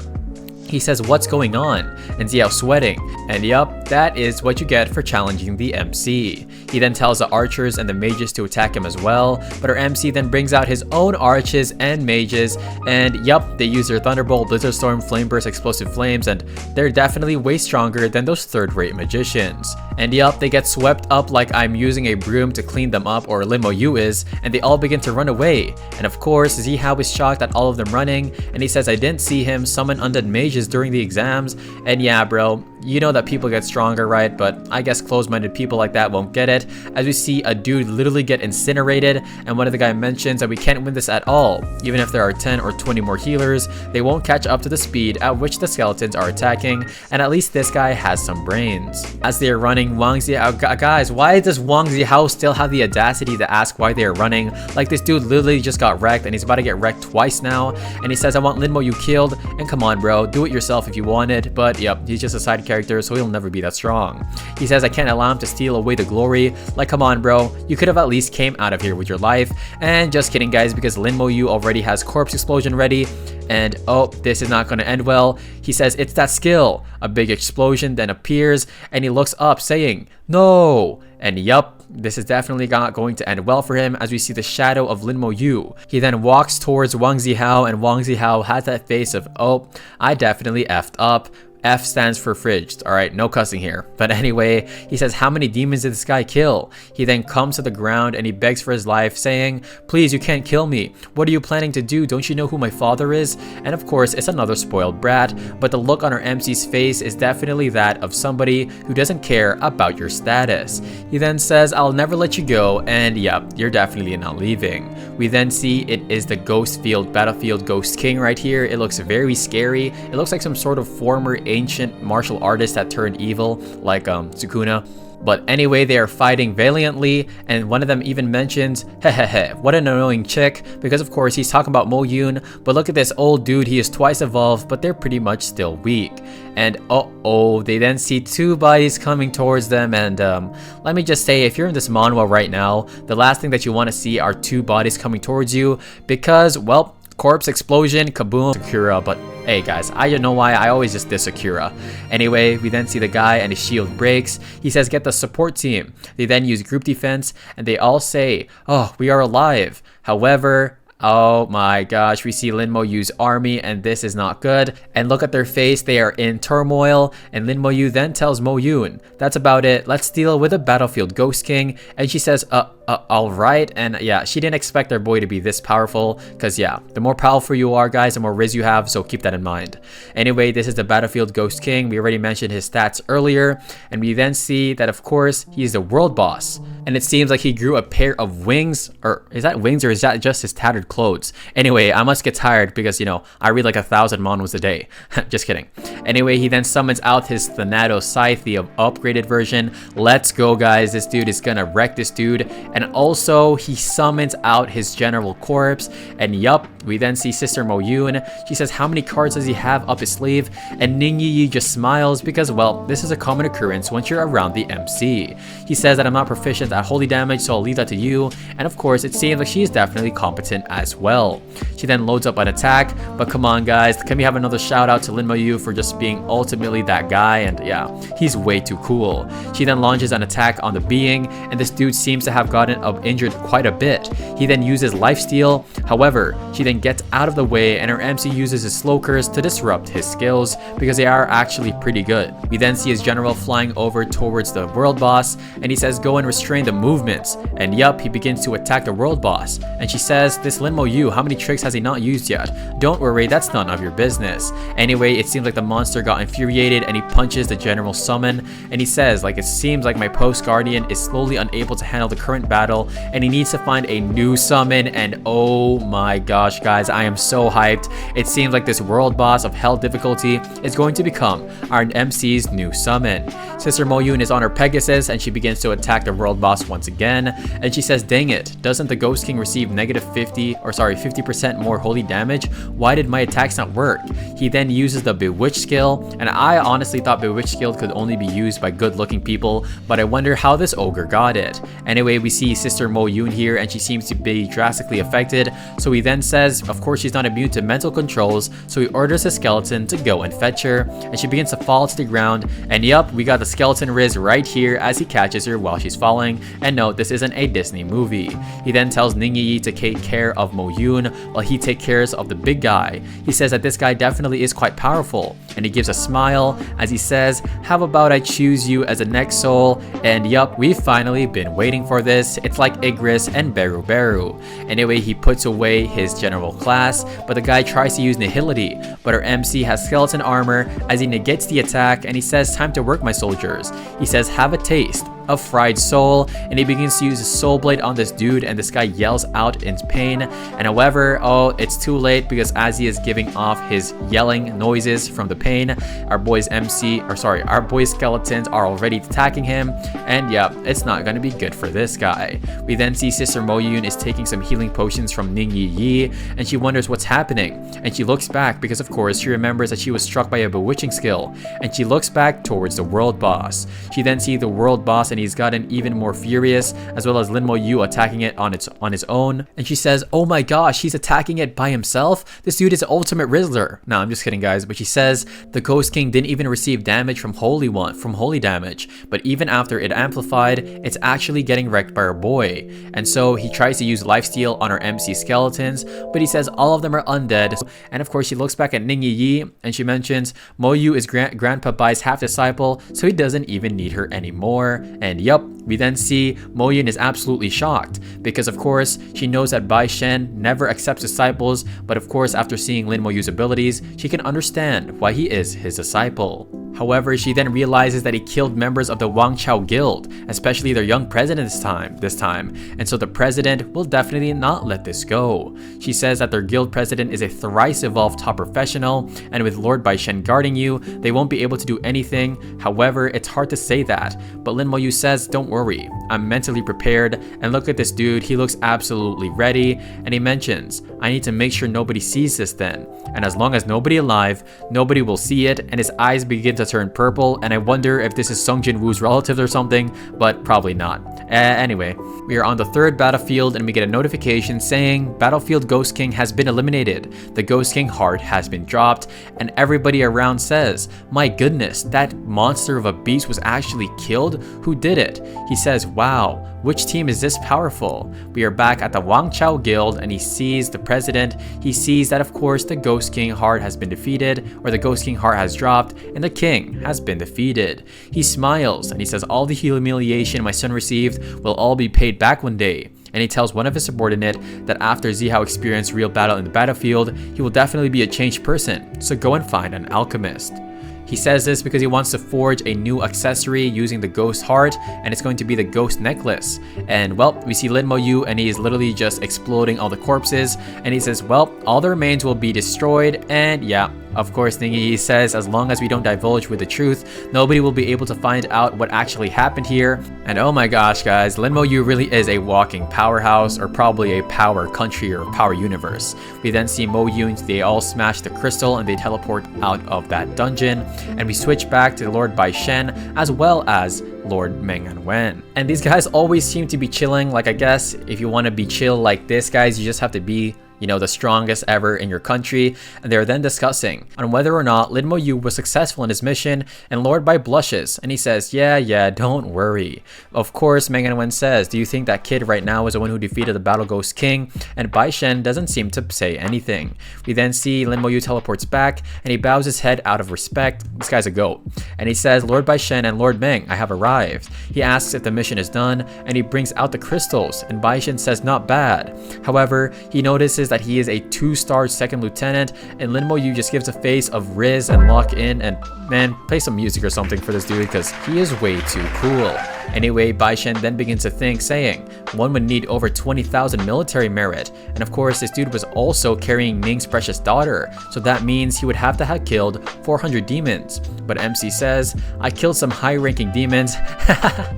And even Lord Meng and Wen spits out his tea, and Bai Shen is absolutely shocked. He then says, Lin Mo Yu, can you tell me what's going on? And he explains, well, here's the thing, I came across a space portal and that and blah blah blah blah blah. And of course Bai Shen smiles out of happiness, saying, Lai Yan, that dude is probably going to be pissed to death. And yep, he says, boy, you actually did that. He mentions that they can step it up next time, and he says, Lord Bai, Lord Meng, this time in the third battlefield, we met the divine magician, Yu Yan, and they are definitely shocked by this, and he says, wait, you met the divine flame magician? He then explains everything that happened, and they say, ah, I see. Someone went to clear this dungeon before. Why didn't he receive the same favor of the divine flame magician? And he's talking about Lord Bai, and Lord Bai says, it's because my profession hadn't evolved at that time. He then says, no need to find somebody else, the best person is right here, and he's talking about the space crystal to make a cooldown talisman. He then brings out the Shenxia Empire or the Shenxia Tower, Meng and Wen, and it seems like he's going to begin to craft it. We then see that rainbow lit fire, and it begins to turn into the rainbow color. And yup, it is the Abyss Teleportation Stone, and I'm guessing that this is actually better than the cooldown talisman. He says that this teleportation stone is soulbound to you, so only you can use it, and he then thanks Lord Meng and Wen. He mentions that you gotta keep that talent stone well. It would be very useful to you when of course you undergo your third job evolution, but I wonder how many evolutions and how strong are Lord Bai and Lord Meng and Wen, because it seems like they definitely got some OP job awakenings. And Lord Bai says, as for the flame staff, I'll find somebody to go ahead and fix it. He then brings it out and he gives it towards him, and he also brings out the Ghost King heart, and he says, oh my gosh, it really is the Ghost King heart. And Meng Anwen says, see, I told you that the battlefield Ghost King was killed by this dude. And Bai Shen seems to be kind of impressed by this. He then asks about the Nirvana crystal, and he explains that 5 have dropped and he has 3 of them on hand. And he says, give me 2 of them and I will help you prepare for the second job evolution. And Lord Pai seems to be kind of pained because he's going to have to spend a lot of materials for our boy Lin Mo Yu, and he says that it's a shame that this is your second time awakening a talent. If this was your first, this old man has 90% confidence of letting you awaken a talent. He then bows his head and he says, thank you Lord Bai, and be here for the sake of job evolution. Yup, Lord Bai definitely sacrificed a lot of things to do so. Meng Anwen then says, why are you still calling him Lord Bai Shen? And then he walks towards Lord Bai and he bows down saying, disciple Lin Mo Yu greets my master, as he hands him a cup of tea, and this symbolizes the disciple and the master relationship. Our boy Lin Mo Yu then gets flashbacks of all of the loved ones he have in this manhwa, or in his life, sorry guys, and he says, I have another kin in this world, so it's now time for me to get stronger. He says, not bad, you've worked hard these few days, go back and rest. He mentions tomorrow is of course the time you have to go to Nanhong City and prepare for the competition of the professionals, and he also has to get the crown. Of course, he then teleports away, and Meng Anwen then asks if he's happy, but then Bai Shen says, happy? All of my years of savings are gone, but definitely it's going to be put to good use. Lord Bai asks if he is foolish if he were to interfere between, of course, Wang Zihao's family, because of course Lin Mo Yu killed him, as well as his subordinates, and of course Meng Anwen then says, well, it'll make you kind of foolish, but don't worry, if old man Ning found out about Yi Yi going to the battlefield, he's probably going to find you soon, so it wouldn't matter. This is the second day, it is the Nanhong City Arena for the competition of professionals, and we even see some drones here. I didn't expect they would have drones, like come on, where are the cars now? Anyway, yep, there are a lot of people gathered here, and we then see it is his old teammates from the dungeon clearing. It is Jiang Tao Cao as well as Miao Yu, and yep, they definitely helped their boy in the future, and they are now teamed up, of course. And she says, however, as she looks at her MC, officials say that 90% of teams will be eliminated at the auditions, but well, it doesn't matter because we have Lin Mo Yu. The next team is up, and they're ready to go ahead and pass the auditions, and then they then enter, and we see some chains around them. We hear, so the Empire used Shenxia Tower for the test. I see, looks like we just had to follow the tunnel and defeat all of the monsters. She then tells Lin Mo Yu, first we will try to do it on our own, and please help us if you can't handle it. And yep, that's how you know you're way too OP, if your own teammates are asking you to hold back. They're fighting a fake abyss dog demon, and they then charge towards it. Kaboom, kaboom, kapow, shield bash, and yep, they're doing a really good job. And right behind them is of course Ning Yi Yi. She then slices it, and she says, looks like after following Mo Yu for a while, I've become much stronger as well. And she says, we can still deal with this, so let's move on. Lin Mo Yu is very happy, and he says, from his experience, the examinations would never be so simple. So this is just the beginning. We then see a stat board here, pretty much explaining that there are 30 3,000 teams there, which is absolutely tremendous. And everybody is looking at all these teams get eliminated. Ning Yi then kills with a fatal strike, and we see that she kills another one just like that. Implosion just like that, and our team is definitely going to win the tournament as we see Jiang Tao Tao use her slash ability, and I know that this team is definitely going to shock everybody in the audiences. The chapter starts with Meng and Wen and Lord Bai, and they are pretty much discussing how all the teams are already at 40 points, but our boy is only at 23. Lord Bai asks if he can tell him the reason. However, Lord Manhwa says, nope, I won't be revealing that. He then says, speaking of which, it's just an audition test, and it's not about speed anyways, so why don't you have faith in Lin Mo Yu?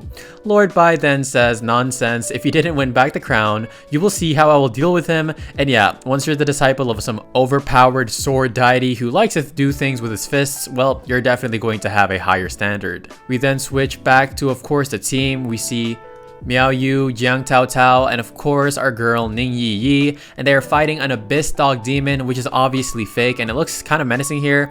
As you see her skills right here, she's level 29, Strength 5k, Agility 5k, Spirit 1.5, and Constitution 5k. And yeah, the reason why it's fake is because our boy, our MC, has already killed this demon, and it is one of his summons. Jiang Tao Tao mentions that it is a boss, so she has to be careful, and Miao Yu mentions that she already used all of her spirits, so this could get dangerous. And look at this Abyss Dog Demon. Guys, don't get any thoughts in the comments, but look, this dog, or this Abyss Dog Demon, looks very frightening. And yup, our boy says this is indeed the Dog Demon. He says that my teammates should be reaching their limit though, and so they all wonder how the heck it knows how to summon even smaller monsters. And so Jiang Tao Tao is told by Miao Yu that it seems like this is over. We see that Jiang Tao Tao is literally sweating and breathing heavily, and she mentions that everybody isn't in an excellent state, and so it's difficult enough to already fight them. But then Lin Mo Yu steps in and says, don't worry, just leave it all to me, and Jiang Tao Tao is rizzed up and she is definitely shocked. Anyway, we then see Miao Yu as well as Duan Gao, the priest or the holy guy. He says, yup, I agree, come on, let's let Lin Mo Yu do this, and yup, they're definitely exhausted. Jiang Tao Tao then says, as she agrees, I guess I will leave this to you. Our MC then says, you really should, and yup, our MC is way too cool. He then brings out some of his summons, and of course, Jiang Tao Tao mentions that this guy has gotten way stronger, and it feels more suppressive than the dog demon. He is referring to the skeleton's aura. We then see the dog canines jump up into the air, but they get sliced with ease, and she mentions that one strike, one kill, and the speed of the eliminations are way too fast. We then see the Abyss Dog Demon, of course, try to go towards the MC, but well, one of his skeletons jumps right in front, and yup, it gets killed in one strike, and yeah, they're just like, wait, what is going on? Our boy is just Sung Jin Woo. But anyway, we then see her body get absolutely incinerated, and it shows that the test had passed, and they have already reached 300 points. Of course, and Team Tang Jianfei, the one below them, have 240, so it's not bad. I'm not gonna lie, guys, that's a pretty good score. Anyway, they mentions that this name is so familiar, and yup, it is the top scorer in the entire nation. That's why they're so fast. We then see it is a battle courtyard as they teleport back, and Miao Yu mentions, I didn't even think we would actually be first, and she says it's probably because we took less than 5 minutes to defeat the boss. And wait, are you telling me they spent 5 minutes literally fighting against those demon dogs and Lin Mo Yu had to step in? But honestly, it was a good effort. Ning Yi then mentions, you are going to participate in the individual competition, right? And she says, we will all be rooting for you. And her MC just says, yeah, like it's, of course, she's gonna win. Anyway, we then see another team teleport back, and this is a Tiang Jianfei team. They mentioned that their teamwork was absolutely perfect with no flaws, and so they should definitely have the first rank in these auditions. However, one of the subordinates then point out to the boss saying, boss, take a look. Somebody was faster than us, and yup, he sees Lin Mo Yu with 300 points, and he says, I will definitely remember this name. And too bad our MC won't remember your name because you're not that, you know, you're weak, bro. No offense to this guy. He then gets absolutely infuriated, and he says, I will participate in the individual contest, and I will make sure that the first place won't fall into your hands. It is then the afternoon, and our MC then walks into the individual competition portal. It's like he's heading into the nether, but maybe a fiery nether of some sort. And yup, it finally begins, and our MC brings out only one skeleton, and he says one should definitely be enough. And when you're this strong, bro, you probably only need like the arm of a skeleton, and you're probably solo the entire verse. Anyway, we then see the Abyss Wolf Demon. It is a fake like usual. It is level 30, which is 3 levels higher than our MC, and its strength and agility and spirit and constitution are pretty high. He says that it actually became the Abyss Wolf Demon, and so if it was a true demon, things would have been a little bit more interesting, but well, our MC just slices it up in half and the test is finally passed, and he teleports back outside of the area. We then see he actually took 1 minute and 3 seconds just for that, and Tang Jianfei, well, he has yet to clear it. Yeah bro, you're not beating him. He seems very exhausted here guys, and he says please, it's finally mine, and he took around 3 minutes, and he's very happy, but as he looks back, he literally gets a nosebleed and he coughs out blood, because of course he says, how the heck did he do this in 1 minute and 3 seconds? We then see our MC walk away like he is the actual MC of this manhwa, which he pretty much is. This is just a cool protagonist. You know, the panels where you always see the cool protagonist walking away, and yup, this guy definitely is the year's top national scorer.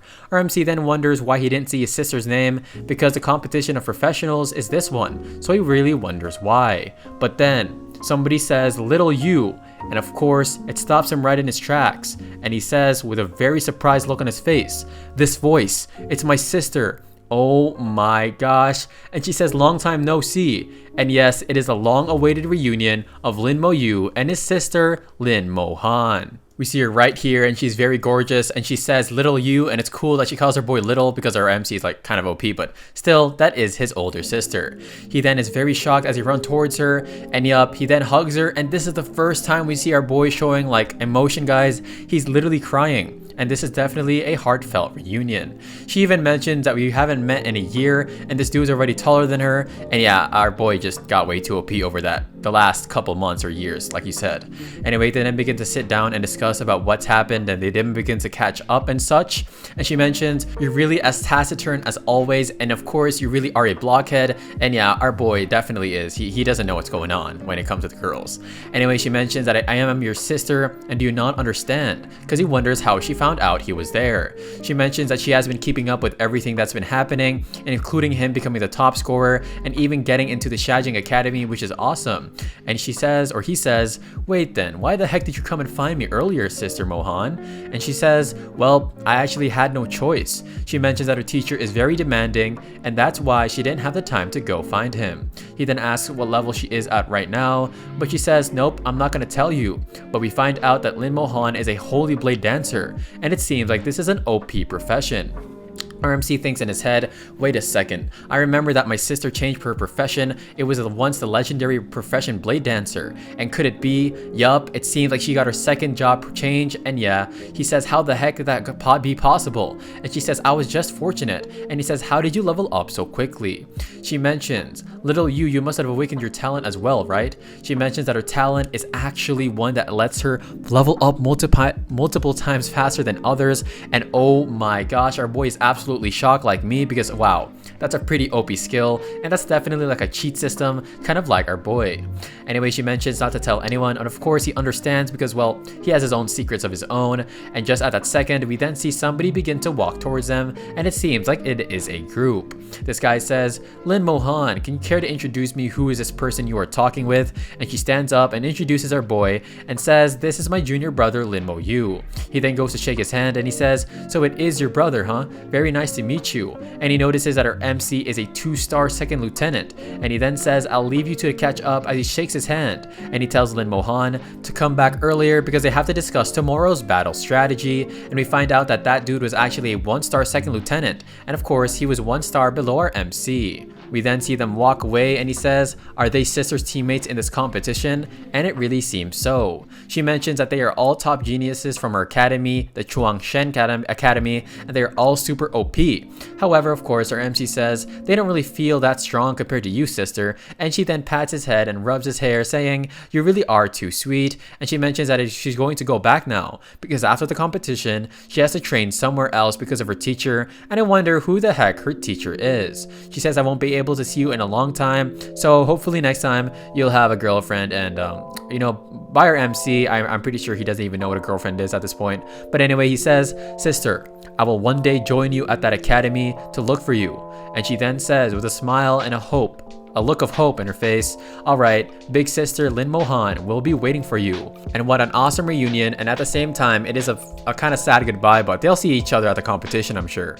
Anyway, we then see that we are back at the stadium, and yup, yesterday's auditions are over, so the start of the competition will be right now. And there are going to be 1,020 teams that have passed the auditions. We see Jiang Tao Tao, and she seems kind of, well, intrigued, and we find out that they are number 512, and their opponent is 513. We find out that the scariest ones that are very scary are the Team 18 from country Ziying, and of course Team 322 from the Holy Land Shengdo, and Team 599 from country Y. She then says also, but she forgets to not say it, and I'm guessing it is his sister, or our boy's sister's team. We then see Lin Mo-yu, and he wonders, I'll only help you guys, of course, if you guys are in trouble, right? And she says, yeah, just keep on doing that, and yeah, that's how you know you're OP, when you literally have to step back so your team can do some work. And of course, we then see the stadium and the audience is cheering loudly, and I'm very excited for this battle to begin. We then see Jiang Tao Tao, Miao Yu, and Guan Dao, and they're definitely all excited and definitely ready for what is to come. Alright guys, it seems like they're going to fight up against this team right here. They have level 27 Knight, and it is 3 level higher than sister Jiang Tao Tao. And of course, Jiang Tao Tao says, really? Do you really not have faith in me, Miao Yu? But it seems like they were just having fun. We see Team 512 here, Lin Mo-yu, a level 27 Necromancer, Ning Yi, the level 26 Shadow Assassin, and that's such a cool rank, guys, or such a cool profession. We see Jiang Tao Tao is a level 24 Elven Knight, Duan Gao is at level 21 as a Prophet, and of course Miao Yu level 21 as an Elven Elder. And I always thought that Elven Elders or Elven classes in general have been pretty cool and unique. Anyway, the other lady on the other team mentions their levels are all quite low, and they all begin to talk about how they're going to win this, and yeah, pride comes before destruction and a haughty spirit before a fall. Anyway, we then see they begin the match, and of course everybody's ready except for Lin Mo-yu. He's just sitting in the corner or standing in the corner, and yeah, our boy's definitely just chilling.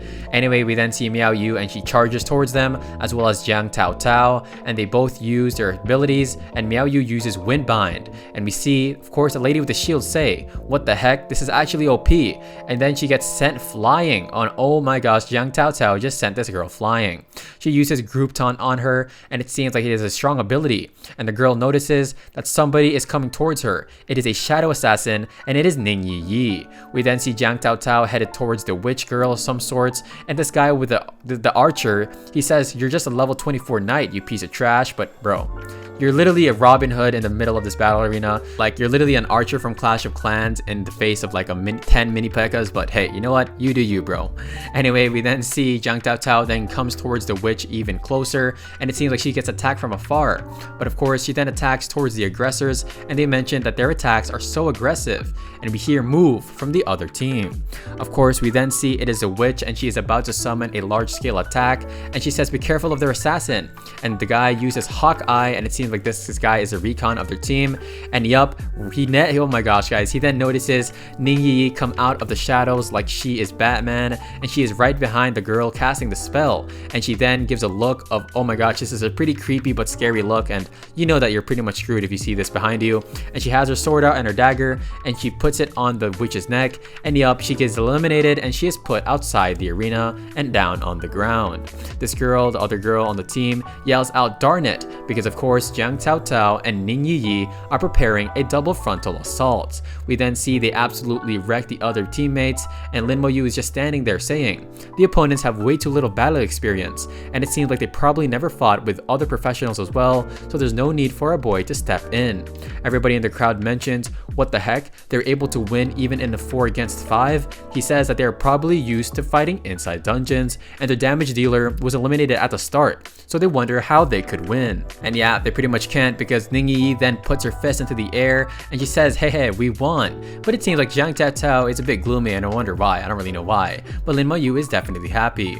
We then see it is Duan Gao, and of course he is definitely exhausted from all of the buffs that he put against the team, and Jiang Tao Tao mentions that their opponents will definitely be stronger, and so they definitely need Lin Mo-yu to step in, and he says don't worry, and yeah, Yeah, if you hear "don't worry" from an OPMC, best believe you're definitely gonna want to trust his words. We then see it as a second stage in their second battle. We see a level 29 Gladiator, a level 29 Prophet, a level 28 Mage of Elements, and a level 28 Chilean Elder. These are all definitely high level rankers, and of course the guy with the sword mentions they're all at the beginning of level 20, and the highest level is only level 27, and I'm gonna tell you right now, bro, Lin Moyu's level 27 is probably your level 1000, but anyway, he says that their opponents forfeit the previous round, and oh gosh, guys, I thought this was Sung Jin Woo for a second. He summoned something, and oh my gosh, is this another Necromancer? Nope, just kidding, guys. It is actually just a Shadow Beast summoner, and yeah, this guy's little beast here wouldn't even be able to compare to a literal ant on Sung Jin Woo's team,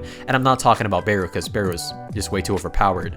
Of course, Jiang Taotao mentions that this match won't be easy, and she is right, except for Lin Moyu, and so they all get into their battle positions. They then begin to launch their attack, and Ning Yi mentions that Shadow Beasts are the assassins of summoned beasts, and so they can also use stealth and see through her abilities, and so if she moves, the opponent will move with her, and she will get binded quickly. Miao Yu then mentions that they have no knight, so they can only attack and not defend, and their battle strategy is ineffective against them. And Jiang Taotao says, it seems like we might have to improvise, and Lin Moyu is just there chilling in the back like a Sigma Alpha boy, and yup, he's definitely waiting for the perfect time to strike. The guy then glares and he says that Necromancer, he's not going to act, huh? And he then says they really are looking down on us, and just pause for a second. This guy literally looks like he's 60 years old here, but I guess that's what happens when you're always stressed about the MC. Anyway, we then see Jiang Taotao yell out disperse because her ability is going to be an area of effect one, and yup, she then gets attacked by a frontal attack by this guy, and she says this is a powerful skill, and the guy comes right in front of her and he's about to slash her one more time, and she hits her shield, but Ning Yi manages to get away, and she says that she is bound by the Shadow Beast and she cannot escape it. But don't worry, guys. Oh, never mind. We might have to worry because Miao Yu and Duan Gao are getting hit by this meteor from above. And of course, Miao Yu can't keep up this healing stuff. But oh my gosh, Duan Gao is the literal greatest of all time.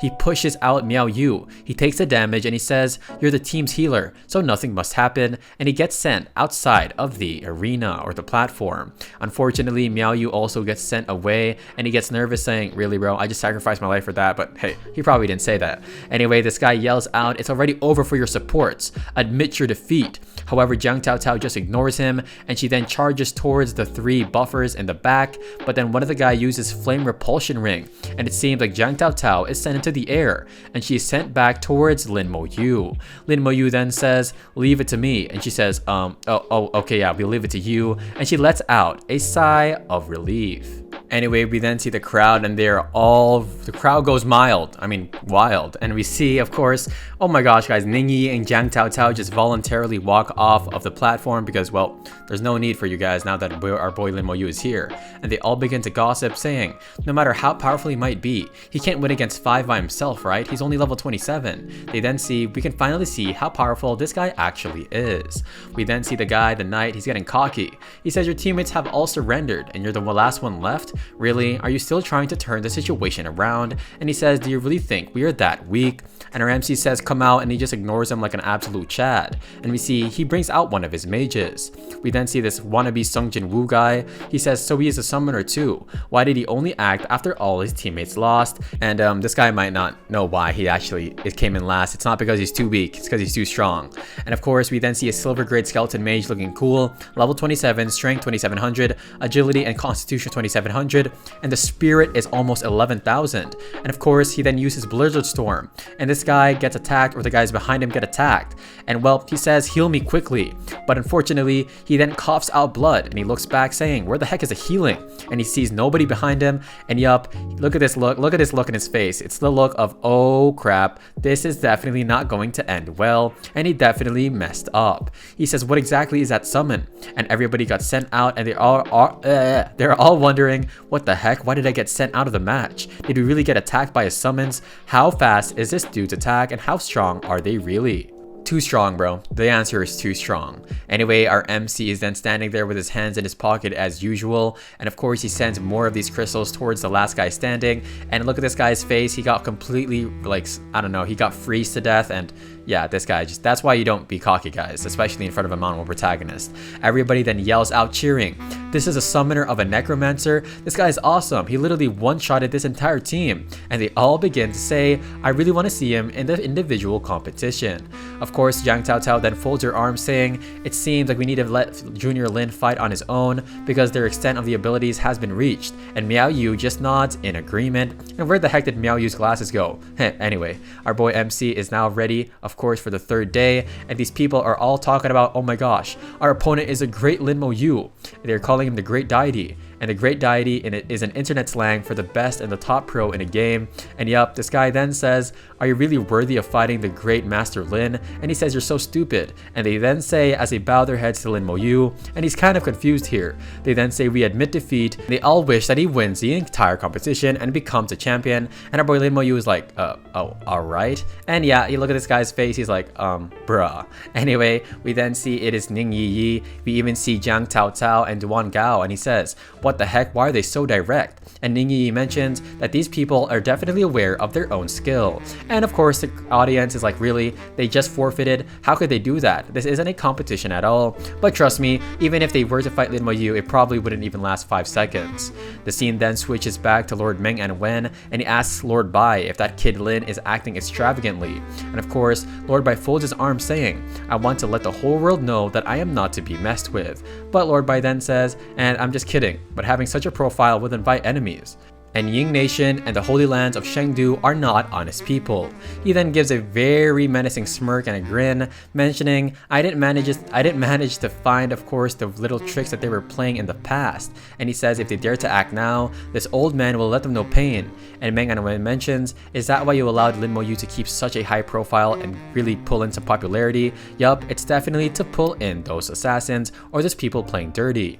We find out that of course he says that Lin Mo Yu agreed, and the reason why is because of Lin Mo Han. He says not just him, but the old man at the other side also agreed to let Lin Mo Han become the bait.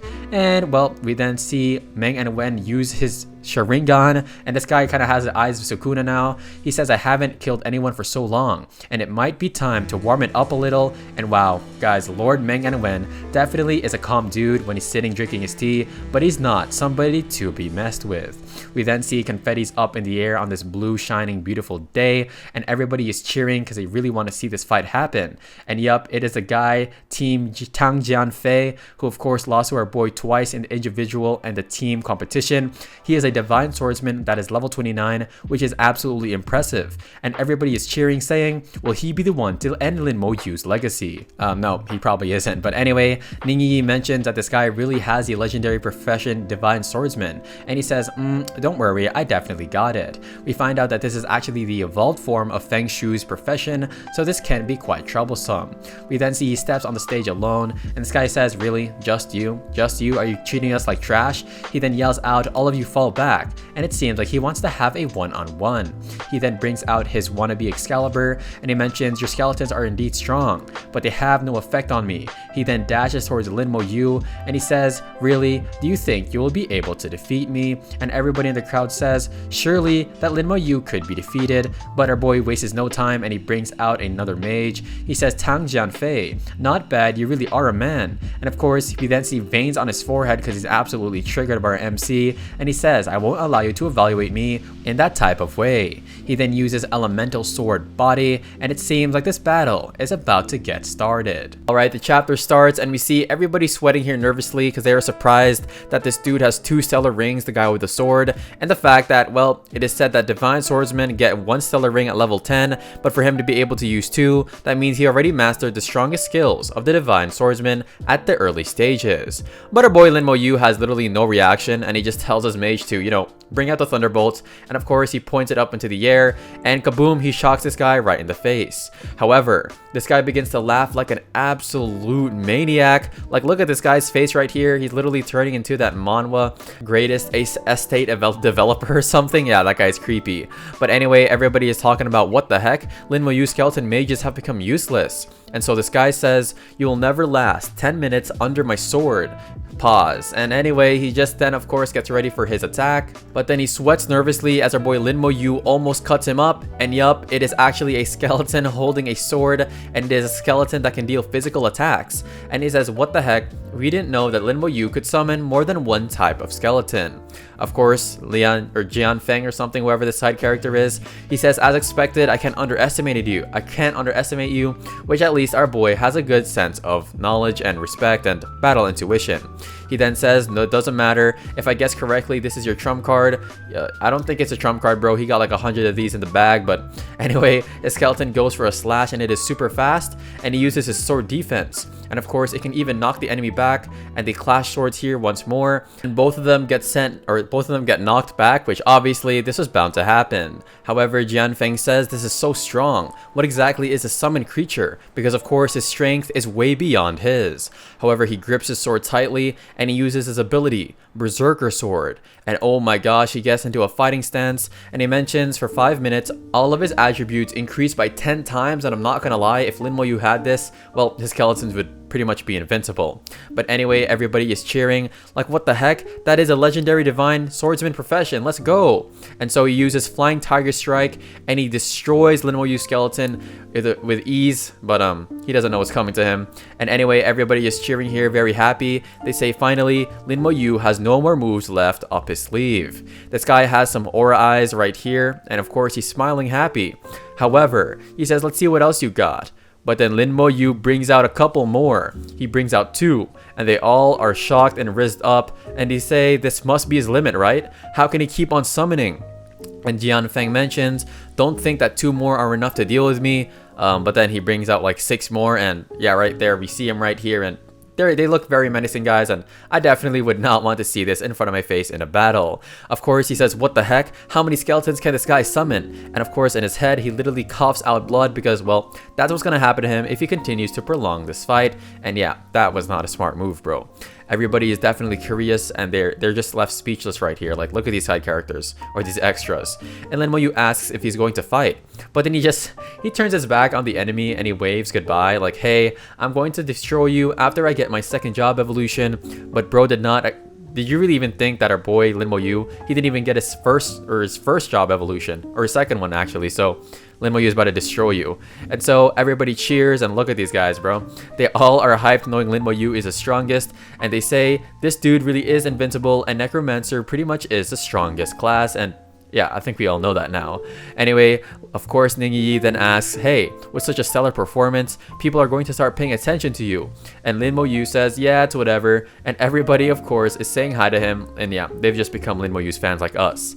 Of course, Ning Yi asks if he is happy. And he smiles and he says it's really nothing. And of course, she says you should do your best in the final few matches, because of course the teams are powerful, and he smiles, saying he will. Of course, he then says in his head though, as Ning Yi leaves, I bet Master Bai Shen allowed me to perform as outstandingly as possible. Oh, that was a tongue twister. So that he will catch the attention of certain people. And yup, the certain people he is referring to are the people who emerged in the Shenxia, who have assassinated people during training. He then says with a look of hope in his eyes and a look of revenge, well, not revenge yet, but he's going to get his revenge on these guys. He says, I would have failed as a bait, of course, if he acted very weak.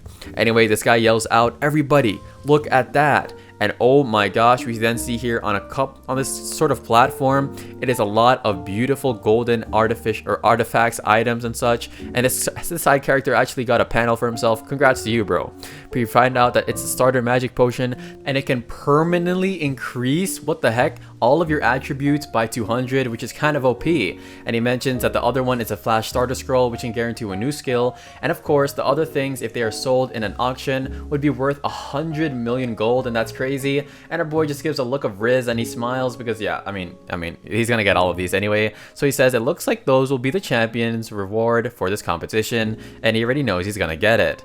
He then says with Ningyi beside him, I will look at these items more closely once I become the champion, and yeah bro, you're definitely gonna win. And of course, look at this guy with his eyes closed. Like this guy is just for sure the MC, and yeah, I'm definitely looking forward to our MC winning.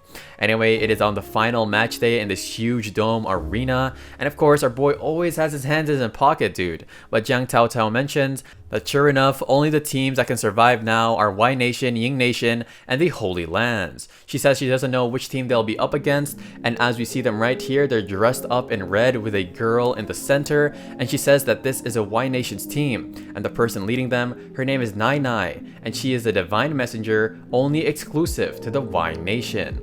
We then see her right here, and I'm not gonna lie guys, she is pretty cute. However, she is a level 29 divine messenger, and she seems kind of sketchy. She then bows her head and she says, wow, you're from the Shensha Nation, huh? I definitely wanted to meet you, Mr. Lin Mo Yu. And of course she smiles, saying, our Y Nation is very interested in Mr. Lin's profession, and we would like to invite you to the Wow, this girl really has a thick face, bro. She's really trying to invite our boy to the Y Nation, and well, she hasn't even fought him yet, and she really thinks her Riz is stronger than her MC. She says if you have any requests, the Nai Nai will agree to anything. And of course, Miao Yu and of course Ningyi Yi and Jiang Taotao are like, bruh, really? This old hag, what the heck does she think she's doing? We then hear Get Lost, and of course Nai Nai then mentions, please consider my offer carefully, and the match will begin as we see one of the dudes with a shield protecting Nai Nai. We then see something begin to form. It seems like she has a summon right behind her. Oh my gosh, this thing looks kind of scary guys, and it reminds me of the dude from Mushibugyo. I don't know if you guys know that anime, but anyway, or Madara, I don't know. And Lin Mo Yu puts up one of his summons as well, and it goes to attack this sort of snake creature like Orochimaru, and then boom, it just starts to eat all of the ice crystals that is sent his way. And Nai Nai says, this is our Y Nation's human-faced snake deity, and it can devour all your elemental attacks, so his attacks are all useless. However, our MC just really doesn't give a crap, and he has something in his hand. It is a burning soul blaze, and of course he summons more skeletons. He says, let me try physical attacks. And she says with a cocky face, of course I have already studied your attack strategies in your records, so I already have a strategy. She then uses her skill, Divine Spirit Possession, and look how cocky she looks here. She literally summoned just a pig, and we're about to eat this dude for lunch or something guys. Anyway, we then see it begins to possess one of her comrades. What the heck is going on? And now she uses group taunt, and it seems like our MC skeletons cannot break through this guy's barrier, but he still gets sent flying a bit. And of course she begins to sweat like all of the characters after underestimating our MC. She says, what the heck, they can even knock back somebody possessed by a strength deity. And then of course we then see one of the comrades use her ability, skill, possession strengthening. And of course, this guy yells out in rage, but bro, this isn't gonna matter. And anyway, everybody in the crowd are like, wait, what the heck? What is this? What is this awesome profession? Lin Mo Yu skeletons are all suppressed. I think these guys are blind. But anyway, she then says once more, like, of course, why do these girls always do this in manhwa or anime? Like, this is like that it's like a default face, but whatever. She says that it looks like your skeletons aren't listening to you anymore. But her MC says, what? I didn't even give them any commands. Did it make her really confident? Yeah, you know you're messed up when the skeletons didn't even have any commands, and yet you're about to get wrecked. But anyway, he scratches his cheek, and we see she summons another type of divine spirit, and of course it then possesses one of the mages with a scepter. There we then see is 4 of his skeletons that are being restrained right now, and she smiles like she is like, bro, look at this girl, she thinks she's the main character or something. She then says your elemental attacks are useless and your skeletons are suppressed. That means you have lost. But their MC smiles, saying, is that really all you've got? And of course she has a look of awe because she really wonders and thought that she definitely won this battle. However, chains then appear around her suddenly, like it is Karapika and of course Uvo, and yeah, You know, this is a reference, I think. Anyway, she mentions that this is a curse and how they can't break free from it. And our boy MC just walks up like he's about to order something from McDonald's right here, guys. And she says, "What the heck? What's going on?" Everybody is yelling, and they wondered how he could turn the tables. Our MC then says, "Your profession skills are useless against living people, right?" Because, of course, he's talking about the divine profession and possession. And then, oh my gosh, her comrades or subordinates are not real people, they're corpses. And she says, "How the heck did you know?" He then says, "Because I'm a necromancer." And he then loads up his soul blaze, and well, this girl's heart, it's about to get set ablaze. And no, we're not talking about Demon Slayer here, and you know, she's gonna die. She then yells out to all of her subordinates, or summons, I'm guessing, or whatever. Wait, what the heck? Is she a necromancer too? Oh, no. I guess they're just lifeless corpses. But she says, "All of you move." She says, and we find out that they were actually her puppets. And everybody mentions that that's why they all felt so stiff. Anyway, she then begins to get soul blazed up. And oh my gosh, it seems like some of her clothing is getting removed. Alright guys, we gotta get to this panel fast. Skip through this quick. And she mentions as she looks at her hand, I lost? And of course she wonders, is this a pain that feels as if my soul is burning after one of the necromancer skills? She mentions that if he was on the Y Nation, then the Y Nation would be great. And it seems like the Y Nation is losing its manpower or something. But anyway, we then hear the cheers of everybody yelling, "Lin Mo Yu's team wins this match." And yet Jiang Tao Cao says the champion of the team match will be decided today, and she doesn't know who they are going to face. Everybody is super hyped right here because they're talking about the star gladiator from the Shangdo Holy Lands actually lost. But then it seems like it's a team from Xiajing Academy too. And oh my gosh, we see the defeated teams right here. And this is the Xiajing Academy Su Sheng's team. He says, "I told you our differences are great." And this guy looks kind of weird, like a JoJo character. Anyway, he then asks his subordinates if they qualified for the final, and they wonder who their opponent is. But it seems to be Lin Mo Yu's team. And this guy with a literal sun tattoo on his forehead, this guy looks goofy. He says, "Lin Mo Yu, he actually made the finals, I see." But then he then says, as he looks at Lin Mo Yu's back, "The sooner I deal with you, the faster I can get a hand on that flash scroll." And so he mentions, "I would have not bothered participating in this tournament if it wasn't for that scroll."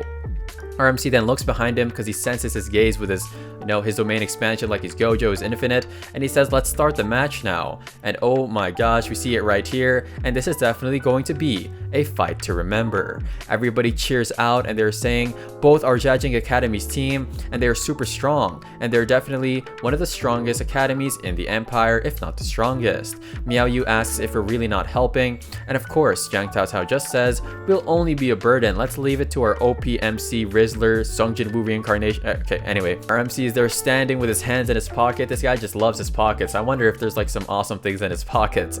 And anyway, the guy says, "You're going to regret this later." But yeah, we probably won't. This guy mentions, "The rest of you fall back." And it seems like he's going to have a one-on-one again as well. And judging by the fight two fights ago, yeah, this isn't going to end well. The guy folds his arms and he says, "I heard about what you've done. How could you do such a shameless thing to earn points by carrying others through a dungeon?" But what do you mean, bro? You couldn't even do that if you were strong enough. But anyway, this guy begins to rub on his forehead saying, "You bring the academy humiliation." But the RMC just points to his head like, "What? Humiliation? You must have something wrong in your head." And of course, this guy becomes an ugly uncle from an anime, like an actual JoJo villain. And he says, "What the heck did you say?" And even Ning Yi and Jiang Tao Cao begin to laugh. Because of course, Ning Yi says, "Don't look at me." Because of course, Lin Mo Yu, what Lin Mo Yu just said is definitely something similar to what Ning Yi has said in the past. He then brings out his legendary scepter, and we find out that this dude is a level 29 Holy Light Mage, and nobody cares about that, bro. And yep, we're finally on to what we want to see, and Lin Mo Yu brings up some of his summons from the ground, and look at this, yep, they're definitely ready to do some fighting. He then, the tattoo on his head begins to shine like a diamond. I'm not referencing Rihanna, and he says, "Accept my punishment," and he lets out a wild flash, and this is like, what is this? Isn't this a move that Krillin uses? But anyway, our MC is kind of shocked, but he uses his skeleton armor to block this. We find out that it is a spirit attack, so it seems like he was trying to affect his spirit at the start to weaken him. However, we then see the guy is definitely cocky, and he says, "Die," and he uses light blade again, and he sends it towards our MC, but his skeleton armor just breaks his sword in half, and of course he begins to sweat. Like, everybody begins to sweat, guys. And you know what? That's for good reason. But of course, his skeletons are right in front of him and above him. However, he uses his surge attack for the holy light, and our MC mentions that this guy really is impressive on the outside, but it seems like it is actually terrifying, but they actually do no damage. And so he brings out 2 of his mages, and we see purple lightning right here. And of course, the guy says, "What the heck? Why the heck is my holy light unable to purify these undead?" And yeah, this guy must not know about his true ability. He then says, "I've underestimated you," and he gets struck like lightning. And yeah, he tries to use his holy light shield, and it seems he's even sweating even more, like he just ate 1,000 tons of food and then he went on an exercise walk or something.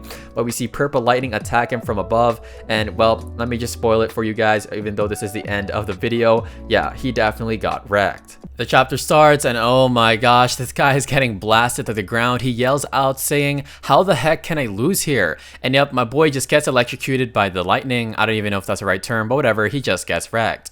However, guys, wait, what the heck? He uses his holy light armor, but guys, this guy really thinks this is gonna work. And look at his face, this guy really thinks that he's going to be the one to beat Lin Mo Yu. And our boy Lin Mo Yu is literally looking at him with a death stare, and yeah, bro, this guy is gonna get absolutely destroyed. The guy yells out, "There's no use. You can never pierce through my defense." But Lin Mo Yu with his hands in his pocket, really, it's just the usual thing now, guys. And he brings out a lot of magicians and mages, and people are yelling saying, "Really? How the heck can this happen? Can Su Sheng really tank this?" And they are very surprised to see Lin Mo Yu summoning different skeletons of different elements. Of course, Su Sheng then says, "Really? He can summon so many types of skeletons, huh?" He then smiles saying, "It's just a few, so it won't matter." And the skeletons are getting ready to attack, and they just skipped all the talking. They then launch their attacks at the dude, and the guy smiles because he's so cocky, but then, well, his armor just... Guys, this is why you don't never be cocky. His armor literally begins to crumble, and our boy is stripped naked, and he's about to get hit with purple lightning, fire, water, and ice. Yup, he is on the ground here, and I'm gonna point some arrows to where he is, and they all say the legendary Holy Knight Mage, which literally counters Necromancy, just got destroyed, and they wonder how many legendary professions Lin Mo Yu has defeated. Lord Bai and Lord Menangwen are very impressed, but of course Ningyi's grandfather says, "Keep that brat away from my granddaughter," and we see an image here of him getting absolutely furious. But our boy Lin Mo Yu is absolutely getting rizzy, and Ningyi grabs his arm and she says, "Congratulations, we have won." We then see a sort of tornado begin to appear, and somebody dripped out in some fur coat. Oh my gosh, my guy probably came from the Himalayas or something. And of course, he just spawns in behind them. Everybody is super shocked, even the people with a high level and strong profession, and they say that this guy has a terrifying aura, and this is the aura of somebody beyond level 80. And he then introduces himself as one of the 12 Empire Council members, and he says, "You guys are not bad." And well, I think we found our next OP dude in this manhwa. He then brings out a bunch of scrolls and items and potions of some sorts, and he said, "You can call me Zhu," and he is Zhu Wei from the Empire, and it seems like he is going here to try and recruit them. Lin Mo Yu wonders if he really is trying to recruit him, and then the guy then gives him a scroll or a pouch, and he says thank you. And our boy Lin Mo Yu then goes through this barrier to go and touch it, but there seems to be some sort of dark aura appear underneath his hand, and then Lord Manhwa says, "A fish bit the bait." Our boy is literally just looking at his hand, and he wonders if something is mistaken. However, Lin Mo Yu just says it's nothing to Ningyi, as of course she is worried for her husbando, or is it even husbando? I don't even know, but whatever, he's our waifu. Anyway, Lord Manhwa mentions that this guy is definitely Zhu Wei, and Lord Bai says, "Is that really true?" And Ningyi's grandfather says, if it's really him, that this is a very bad problem, because that means that he is a member of the demon worshipping cult, and he has already infiltrated to that level. Guys, this is one of the first times I've seen Lord Manhwa so scared. He says he's one of the 12 council members after all, and I really wonder how strong the members of the 12 council members are. The mood switches, and of course it is a very happy moment as Lin Mo Han, Lin Mo Yu's sister, and her team have also won a victory. Our boy then says, "My sister's abilities were enough to easily clinch the champion title." And of course Ningyi is kind of getting jealous and blushing here saying, "Wait, that's really Lin Mo Yu's sister? What a beauty." There seems to be another tornado, and of course it is Zhu Wei, and he then brings out some more gifts as well. And he says, "If you need any help in the future, you can of course come to me and I can lend you my help." He then opens a pouch, or he brings a pouch to him again, but our boy Lin Mo Yu looks absolutely shocked here for some reason. And of course he tells Ningyi, "Come on, use your skill Observe, the assassin skill." And she then opens her eyes, and it is called Shadow Vision, and she then inspects the pouch. There seems to be some black things floating around it, and that seems to be some sort of demonic energy. Ningyi, of course, agrees with what I said, and she says, there's indeed something wrong. That pouch of gold coins has an air of dark energy. And she says, it's similar to the aura of the Abyss. And well, if it's the Abyss, then our boy MC is probably going to go there and just clear everything. But anyway, it might be dangerous for them right now. His sister, Lin Mohan, is then, of course, looking very beautiful. Sorry, but she is also looking quite suspicious of this. And she goes to receive the reward. Ningyi mentions that it is now flowing on the wrist of Sister Han. And oh my gosh, it is also on Lin Moyu's wrist as well. And I'm not gonna lie, this looks kind of sick. This is kind of like, if it was a power, this would be kind of cool to have, but of course it's some sort of demon attachment or something. Lin Moyu said that his guess is correct. There are a group of rats within the human race, and all of them worship the Abyss Demon King, and they want to help him invade the human world. And we see a shadow of him right here, and this dude looks absolutely gigantic, enormous, Badornus, if that's even a word.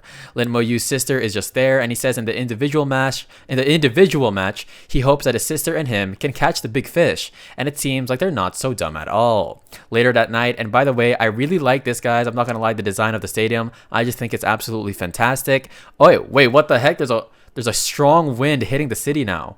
And oh my gosh, this is one of my biggest fears, or one of the catastrophes I don't wish to happen onto anyone. A tsunami is coming from the ocean, and there's even lightning being sent down from the heavens. Wait, oh my gosh, guys, this is dangerous. Continuous lightning bolts strike the ground, and everybody wonders what the flip is going on, dude. Even this lady, side character, gets her own panel saying, such a massive formation. Could it be a legendary profession? But our boy okay guys, our boy Lin Moyu, you know, he's just calm, and you know, this is how you should be. He's just calm and collected, and he says that the final act of the demon worshipping cult have appeared. He says they might intend on defeating every champion team, of course, and deal a heavy blow to mankind, and a lot of the buildings begin to get swept up by the water. People are in turmoil and in despair, and they wonder what are they going to do, because of course they have nowhere to run. We then see these evil, ugly, black robed creatures wearing masks because they're so ugly and demonic. I did not have to roast them that hard, but anyway, they're then floating in the sky. And our boy Lin Moyu says they are all over level 70, and look at them, they look so pretty ominous. We see destroyed buildings, and we see that the guy leading them is at least level 80. He says he's at the same level as that council member Shu Wei. Everybody is obviously in panic, and there seems to be some knights, and they aren't in panic, or they are, but you know, you have to stay strong in the face of war and adversary. And the guy just says with the mask, kill, and what a scary command. We then see them, they all launch away towards the enemies, or towards the good people, and they're literally wrecking them one by one. And there's even an abyss monster ocean creature, and they're all ready to destroy the good people. However, we even see it is Abyss Demon King replica, and they are so happy and they really want to eat human flesh. But it seems like the people that are going to defend, which are all the people who participated in the tournament, says prepare to engage because they are demons as well. And Lin Moyu is loading up an attack because he is very furious. We then see there are a bunch of bats right above him. And of course, these bats are about to get turned into soup. Actually, no, never mind. I'm not going to say that. But anyway, Lin Moyu says, I've been waiting for you a long time. And of course, the guy says in his head, your fate has been decided. But trust me, bro, you don't want to say anything to the MC of a manhwa because you're going to become you're going to become the meal. You're going to become the dinner for our MC. The guy then turns his head so fast like his mom caught him watching ASMR, and oh my gosh, it is Lord Bai. And he says, it seems like you anticipated my arrival. Council member Shu Wei. He then takes off his mask and he says, I know I couldn't hide from you, Lord Bai. And he says, it looks like you made preparations. And of course, this old man probably ran away from Lord Bai in the past. And he says, if I didn't have support, how the heck would I go ahead and incur Lord Bai's wrath? He then summons an Abyss Demon King, and hold up, this doesn't really look like a Demon King, but anyway guys, it actually is, and this is a Demon King Succubus. And of course, Lord Bai mentions, it seems like the Demon King Succubus is here as well. He says, I was wondering who could make a top level 83 become their lapdog.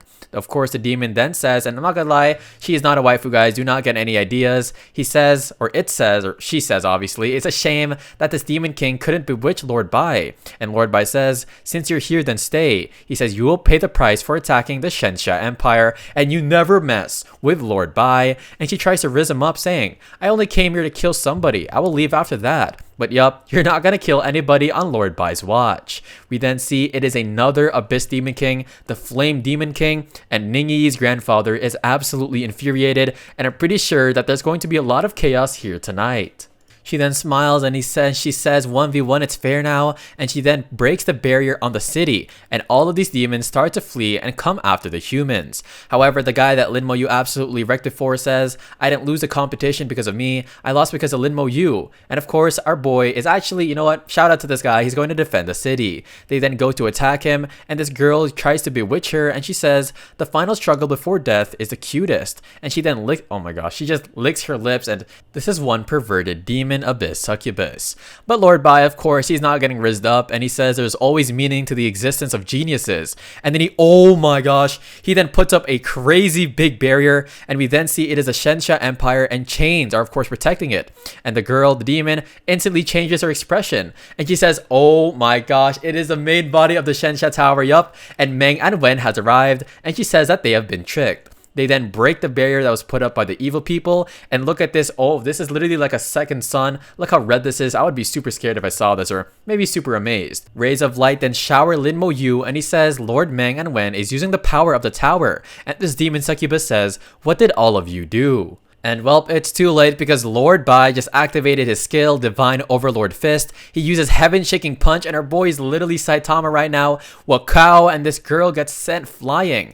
And Lord, oh no, it's not Lord of Meng and Wen, it's somebody even scarier. Or maybe he's not, I don't know if he's scarier. But anyway, Ning Yi's grandfather uses Flame Dragon, and there is a whole literal dragon going up against them. And yup, we then see some people get teleported, and it is the rest of the cavalry. He says, give no mercy to those who offend Shensha, and it is a general. And of course, this demon succubus says, no way, this was an ambush. Otherwise, why the heck would the main Shensha tower appear? And they say, this battle is one they're going to lose. And look at this dumb little lady, no offense to ladies, but she tries to run away. And we hear you can't escape as a big hand is going over right above her. She then bites herself, saying she needs to sacrifice her blood in order to open the door of the abyss to try and run. And that is exactly what happens as a black hole appears out of nowhere. And of course, it seems like the hand is about to touch the entrance, but oh, it seems like they got away. We hear, you old thing, this is a city of humans. If I make a move here, I wonder how many people will die. And the grandfather of Ning Yi and Lord Bai are kind of shocked by this. And they think that this is the Demon King, and he says, you will definitely die next time. And next time, bro, our boy Lin Mo Yu is going to be OP, so don't be saying that. We then see that this abyss demon scoops up some of his allies, and he then teleports away, and just like that, he is gone. We are then now in a battle space, and it seems that Lord Meng and Wen is about to start the individual competition. Of course, Lin Mo Yu smiles, saying, although I know that they and Lord Bai will make a move, I did not expect that. And he smiles because of course they're definitely watching out for Shensha country. We then hear level 20 to 29 professionals will face level 32 abyssal monsters, and of course there are 7,520 in total, with of course some level 35 abyssal demons. And killing abyssal monsters will give you 1 point, while killing the demons will give you 100. And there's two rules. One is, obviously guys, it's stay alive, and two is that the ones with the most points will be crowned a champion. And wow guys, they really just made this catastrophe into a challenge, and that's pretty smart. Of course you see Su Sheng here, and he smiles, saying, I want to compete with you again, Lin Mo Yu. And this guy says, you are definitely no match for me, the Holy Light Mage, in killing demons. I'm not gonna lie guys, although this guy's personality was bad against Lin Mo Yu, honestly he seems like a pretty chill dude who just wants to have a good battle and become OP. Lin Mo Yu then says, I hope he can get more of them, as he literally puts his hand on his neck. And yeah, our MC is just doing all these MC poses, and I'm all here for it. The match then begins, and wow, look at all these demons running to their death. But anyway, Xu Shen then uses his holy light, and our boy really thinks he's a light on top of a hill or something. And yup, they get absolutely disintegrated. And he lets out a huff, and he says, I destroyed at least hundreds in a few moments. And yup, nobody will be able to compete with me. But he looks to the right of him, or to the left of him, and he says, Lin Mo Yu. And he says, is he going to give up? Why is it that guy not summoning his skeletons? And Lin Mo Yu then says, thanks for providing the bodies. And right behind him, a huge explosion happens, and he says, what happened? This power is stronger than holy light. And yup, let me tell you what it's called, bro. It's called corpse explosion, and at least now you know you can't compete. He then says, really, it's him doing it. He says, what the heck, he's not just a summoner, but a mage capable of powerful attacks. And all of these bodies are getting destroyed as you see blood literally jump up into the air. Lin Mo Yu clenches his fist, and he says, now it's just time for those garbage demons. And everybody is sweating and panicking, saying that the points for killing demons are 100 times that of monsters. And Su Sheng gets absolutely, he becomes a pretty much insane, and he's craving for these demons, and he says, as long as I kill enough, I can still turn this competition around. And yup, Holy Light armor. And honestly guys, if Su Shang was the MC, if our MC had like a Holy Light ability as a Necromancer, that would be sick. But honestly, W Su Shang, I don't hate him anymore. But then he then stops as right behind him a scary big large demon. Yup, it is our boy's Abyss General, and yeah, he's just absolutely scared, and he then jumps and he launches towards the enemies with the chains, obviously trying to keep the bats on top of the air. You know, they're not trying to let him get away, and you can't run away from an MC. And everybody says, what the heck? Is that one of Lin Moyu's skeletons? This guy has the ultimate Riz. And he mentions if he summoned that earlier in the competition, he'd obviously be the champion. And Su Shang says, what is this ridiculous profession? As somebody behind him says, now you know the person or that person is a true boss. His summon then begins to slice these demons up one by one, and Lin Moyu begins to absorb all the energy, as we see him right here. And guys, he became a 3-star lieutenant, second lieutenant, and everybody mentions how many demons have this guy actually killed. And the guy behind Su Shang is literally checking up on him, and he says, wait, you're a 1-star private, dude? And he begins to make fun, saying, really? I was wondering how good you are. And this guy is a 3-star private. He even has 2 stars. Oh my gosh. He even has a lower profession and more stars than him. And he then mocks Su Shang, and of course he begins to laugh. He then says, if you have the skills, chase after that person. He says, what's the point of chasing after me? And then he sighs, and of course, look at this little cute panel. He says, you know what? Don't even chase after Lin Moyu. It's probably impossible in your lifetime. And yep, I definitely agree. It seems like there are no demons left, and there were 7,000 abyssal monsters killed by Lin. Bro, 7,000 is crazy. And Lin Moyu, look at him right here, guys. This reminds me of Song Jin-woo, and he says return. And yep, bro, don't worry, your summons are definitely gonna come back to you. We then see that the city has been restored. Let's go, guys, everybody is safe. And he sees a corpse of the member of the demon worshipping cult. And of course, there is a huge hologram that appears, and it is Lord Bai. And he says, everybody, I am Bai Yi Yuan. And everybody is super excited to see the GOAT, Lord Bai. He says, I'm very happy to see that nobody shrunk away from the danger, and they've also successfully made use of the demon worshipping cult to conclude that the individual competition is actually using it as a practical battle. They will now be announcing the names of the champion of the individual match. And yup, it is Lin Moyu from the level 20 to 29 group. And he has his, guys, he always has his hands in his pocket, but it seems like he got some pretty good rewards. Of course, Lord Bai mentions, furthermore, there will be a challenge match tomorrow. And those who are interested may participate in it, and there will be extra rewards as well. And our boy Lin Moyu is definitely going to sweep the competition, but I really wonder if he's going to go up against his sister. His sister is now here, and she says, Moyu, are you alright? And honestly, guys, I don't want to say it again, but his sister is super beautiful, and that's why our boy MC is super handsome. But you know it's going to be absolutely awesome once we see their parents, because their parents are probably like supermodels or something. He then says, I'm good, sis, and she mentions, your sister has something to tell you, because she has to leave immediately. And he asks if she is not going to participate in the challenge match. She says, I'm almost at level 45, so I'm not going to be participating, and I'll give you all the spotlight. And he says, take care. And wow, his sister really just came there to flex on him. That's pretty cool. Anyway, Lin Moyu wonders why Ningyi only came out now, because he wanted to introduce Ningyi to his sister, and of course she blushes, saying she was not prepared yet. And he then asks, after I entered the Shensha Tower, what happened here? She then explains that there is a flashback. Well, the Abyss side demons deployed their King Succubus and the Flame Demon King as well, but they were stopped by her grandpa and Lord Bai. Also, Jiajing Academy dispatched the Academy guards, and they killed everybody from the cult. She then also mentioned, in the end, the demon Succubus ended up using some sort of skill to summon a demon, and they stopped their attacks. And they were afraid that battling would harm the normal citizens, so they could only let those demons escape. Lin Moyu asks, the Flame Demon King, was it the same Flame Demon King that they faced last time in the dungeon? And of course he says that was exactly him. And Lin Moyu says that that demon is very hard to kill. And he then says to the Demon King, just you wait, I have one more returning teleportation stone, and I will come and seek justice sooner or later. It is now a beautiful night, and Lord Manhwa is literally just chilling here, sipping on his tea like usual. But Lord Bai and of course Ningyi's grandfather seem furious, and Lord Bai begins to drink, saying, I didn't expect Black Flame to act, and he didn't manage to hold the flame and the succubus over there. And yeah, this is definitely pretty funny that Lord Bai is kind of mad at that. Ningyi's grandfather says, if it wasn't for that black flame, I would have definitely killed the Black Flame Demon King. And Lord Manhwa then says, so the old man didn't make a move. And Lord Bai mentions, it really is a shame, because he definitely would have made them pay with blood. Meng Anwen then rubs his beard and he says, I will investigate this thoroughly, so let's go on with the days. It is now the new morning and it is now the challenge matches and everybody is super hyped and they say we can only anticipate the challenge match right now because they heard that the demon worshipping cult launched a sudden attack and the individual competition was changed, so they did not get to see it. Jiang Tao Tao, of course, is there, and she explains that every round after that will increase the level of the opponents by 5. And in just the third round, they would need to face against twice evolved professionals at level 42.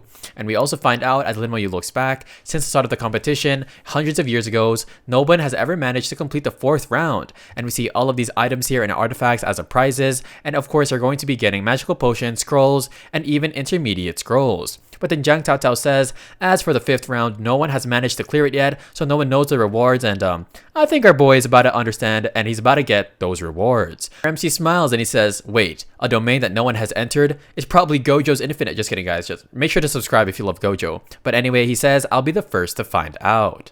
We see there is a level 34 challenger, which is a sword and shield knight, and he's going up against this guy is Guts, so he's going up against Guts, which is a level 39 sword and knight guy. Anyway, our MC mentions that this guy is a soldier, and that's the reason the challenge match is so difficult, because the defenders are from the Shenxia army, and they begin to battle it out. The guy that's level 34 wonders how he's so strong, and he gets overpowered, and our boy gets sent flying outside of the ring like it's Yu Yu Hakusho. But not only him, guys, left and right people are getting thrown away so easily.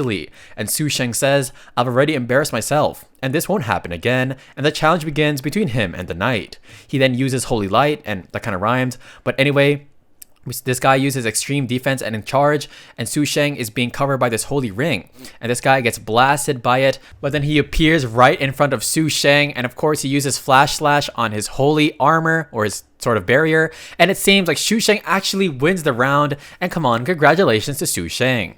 He smiles and he says, a while longer and my shield would have shattered, and he says, I was very fortunate to have won, but come on bro, you know what, fine, yeah, I guess you were fortunate. He then looks back at Lin Mo Yu, and he says, my main target is Lin Mo Yu, the Necromancer, and because Su Sheng could even clear the first round, he might be able to get to the second, but some people say that it is impossible because nobody has done it for hundreds of years, and our MC's opponent is a level 32 mage, and of course since our MC is a higher rank, this guy bows down and says, Lieutenant Sir, please excuse my actions, and Lin Mo Yu just looks at him like, yeah, don't worry bro, it's just fighting, there's no beef between us, and come on, let's get to the action. Everybody is so confused because Lin Mo Yu is literally a soldier, and that guy is greeting him like he is a superior, and they say, oh my gosh, he actually is a 3-star second lieutenant, and everybody mentions he's only levels 27, and how the heck did he do it? We then see these guys spare no time wasted, and this guy launches up an attack with his fire, it seems. Our MC brings out 2 of his summons, a skeleton knight, and of course a mage. And we see that flying rubble begins to attack him,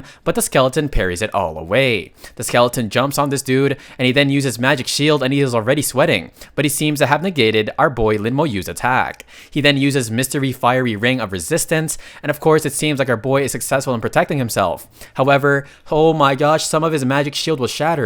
And our MC says if it was other people, they would have lost already. And this guy is definitely pretty strong. He then commands these other skeletons to go ahead and attack. And the guy is definitely alerted. He then puts up another barrier and he begins to put, or he sounds down like some launching light sort of meteors, I'm guessing. And our boy Lin Mo Yu is kind of surprised by the skill, which is actually pretty cool. And we find out that battlefield skills are exclusive to soldiers, and they are used in conjunction with battlefield equipment. And different levels and different professions will have different battlefield skills. The guy then smashes his staff on the ground and uses fiery cage. And of course, all of his skeletons get burned up, but our MC just literally smiles and he says, ooh, a skill that comes with the area of effect control, and so he brings out more of his summons. This guy is absolutely fascinated, and he says, really, you're not giving me any room to breathe, and so he casts up another spell, but he gets sent flying by his skeletons, and yup, our boy Lin Mo Yu wins the round with his hands in his pocket, and I'm pretty sure he didn't even move a step. Everybody says, what the heck, Lin Mo Yu breezed through that round, and they say, yup, that's right, that soldier mage army was already strong, and he did not expect him to still lose to Lin Mo Yu. Su Sheng then, clicks his tongue, and he says, really, come on, stop giving him too much praise. And honestly, envy is a hell of a drug, but honestly, Su Sheng, I feel like he's going to become an ally in the future, we never know. Anyway, the administrator then asks Lin Mo Yu if he would want to continue, and our boy Lin Mo Yu just gives him a side eye, like, yeah bro, what the heck do you think so? Or what the heck do you think? And now he's going up against a level 37 Sword Shield Knight. We then see that it is about to start, and the best way to deal with summoners is to defeat the summoner himself. So the guy uses charge, and he goes to attack one of Lin Moyu's skeletons. He then gets hit by the attack of his skeleton, and he mentions that it won't be easy to get close because he says, how the heck is a skeleton so strong? And then he takes another blow, but he splashes, or what the heck, he smashes through two of them, right through them. And he says that he has a good chance now, but Lin Moyu mentions that it really is useless because he recalls the skeletons and he summons them once again.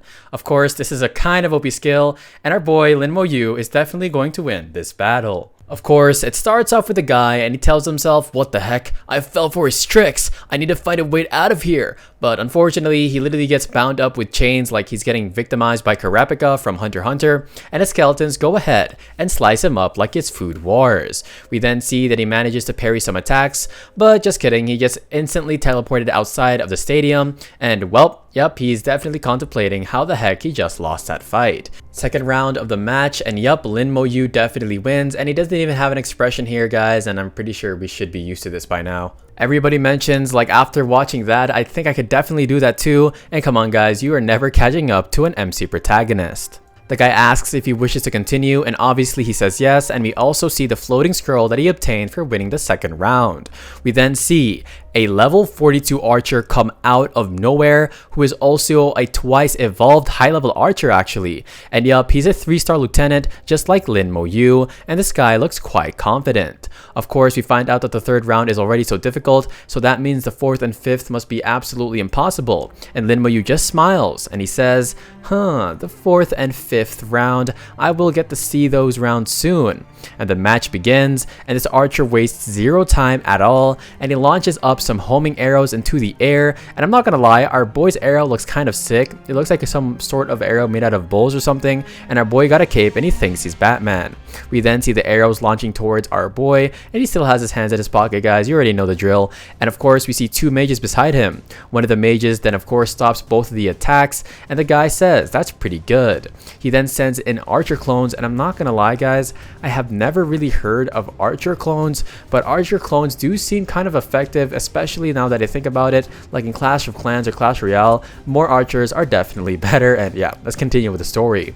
We then see explosions literally come out of nowhere, and everybody wonders, is it already over? Is the challenge going to end here? Because he says that this is an attack by a twice evolved archer, but our MC just has a skeleton armor on like our boy is wearing some drip. And yup, it is the strongest defensive skill ever, and they all wonder how the heck he's able to defend against those homing arrows.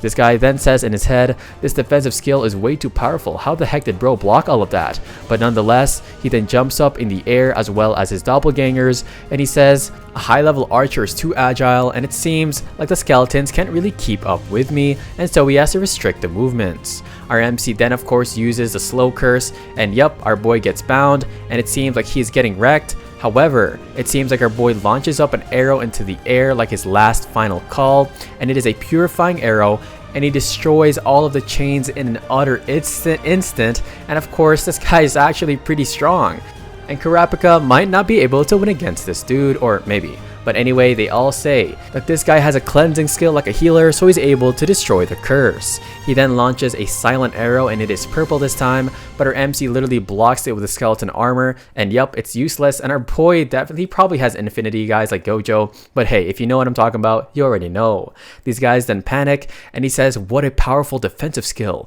He's immune to control effects as well. They then say, can somebody tell me what are the weakest professions of this kind? Because of course, if our boy literally levels up in his profession, he's going to be overpowered. We then see both of them literally just be in a stalemate, and they're not moving. And look at this, you guys, it's about to be sunset, or the sunset is, wait, the sun is setting, and everybody is wondering why they're not doing anything.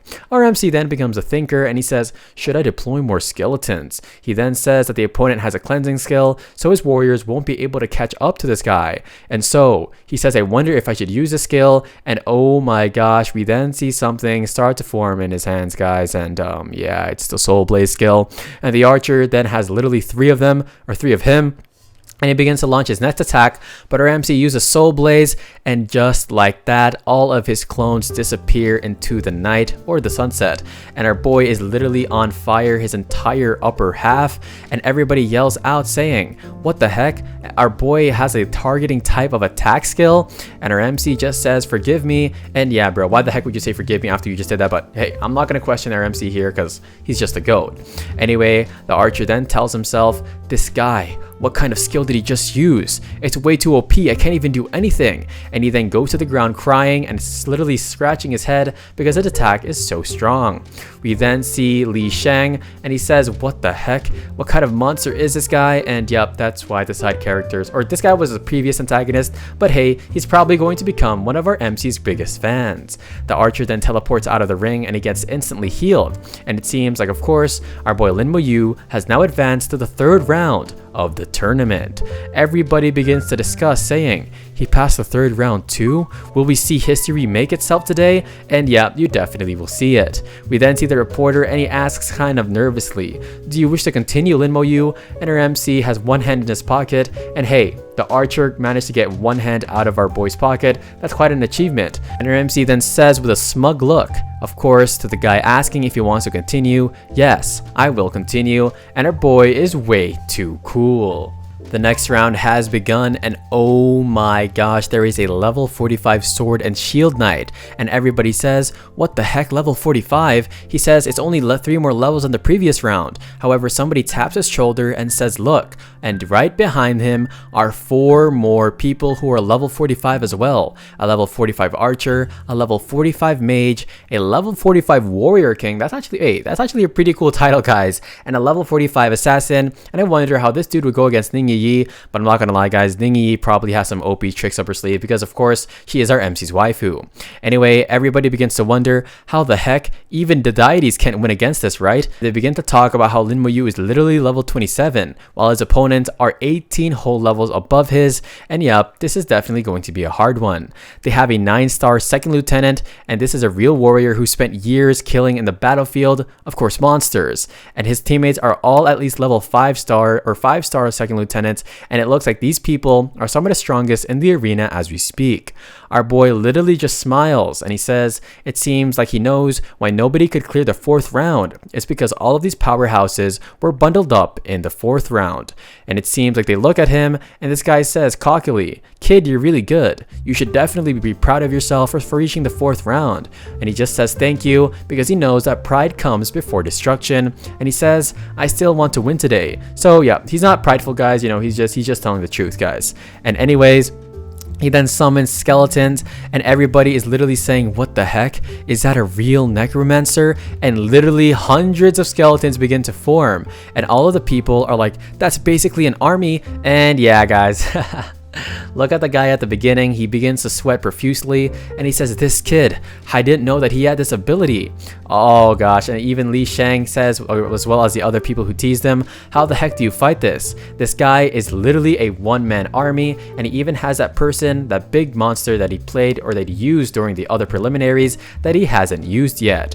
Our MC then commands them to attack them, or his skeletons to attack them, and that's what they do. His mages begin to light up some spells in the air as well. However, they use group defense and they manage to block the attack, and they then say, I can't hold out for much longer and hurry. They then use Aerostorm and Apocalyptic Meteor Fire, and oh my gosh, it seems like of course their barrier broke. However, their attacks actually went through, and it begins to go towards our MC's skeletons, of course, not our MC, because you know, you can't touch the MC, he's OP. And it seems like one skeleton mage has been destroyed pretty easily, and so our MC tells himself that his warriors are fine, but the mage can't really tank such powerful skills, and so that's definitely going to be a hard thing to deal with. Our MC is literally just standing in the void like he is, oh my gosh, it's like he's Alien X from Ben 10, and however, he then looks to the bottom right underneath him, and it seems like the assassin tried to get a hit on him, but he begins to sweat like he is he's like Speed of Sound Sonic from One Punch Man, and of course he gets caught in 4K Ultra HD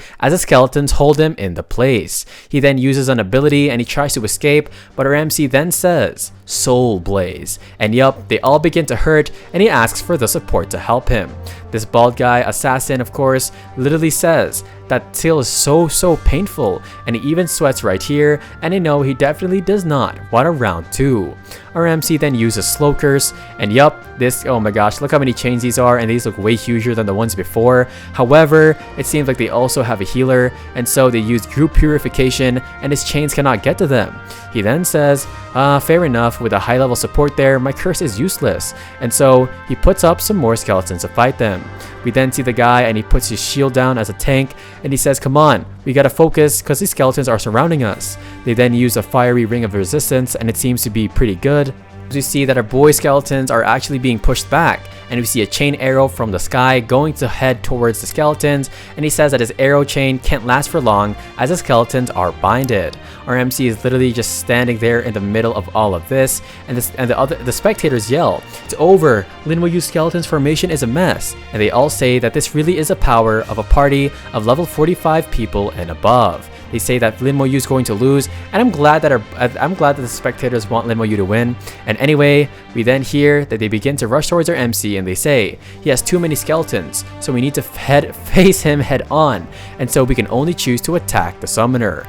This guy then uses his bow to attack our MC, and our MC then just says, literally in the middle of, he's about to get wrecked here, or supposedly wrecked. He says, this is the first time I felt good fighting with those high level professions, and it's crazy how a level 27 is literally stronger than a level 45. But then our MC says to himself, but it's useless, I'd win. And oh my gosh guys, our boy really thinks he's Gojo, no way, and that's such a sick way to pretty much announce your victory. We then see they begin to charge nonetheless, and our MC uses Soul Blaze on this dude, and he says that this flame can burn my soul, and oh my gosh, one of them gets literally killed instantly. And yep, without their support, they won't last long as the skeletons charge towards them. We then see a bunch of them literally gather up, and all of them even teleport instantly outside, and Linwo Yu wins a 4th round. And look at the lady mage, she just gives a sigh of, well, sadness, and she sweats, because yeah, I mean, imagine if you're level 45 and you get taken out by level 27. But hey guys, you know what? I'm gonna console them. You're going up against a protagonist, so hey, at least you got your time to shine.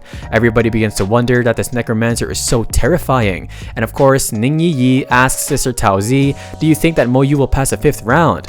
And oh my gosh, Jiang Tao Tao then says, I don't know. His abilities are way stronger than any of us here and any of us could have imagined. However, the 5th round is a round no one has seen before. We then see one of the healer and Miao Yu, and they begin to talk about how, of course, Linwo Yu's name will be recorded in the history of the greatest professional competition, and our boy receives flashing intermediate scrolls, and he receives 2 of them.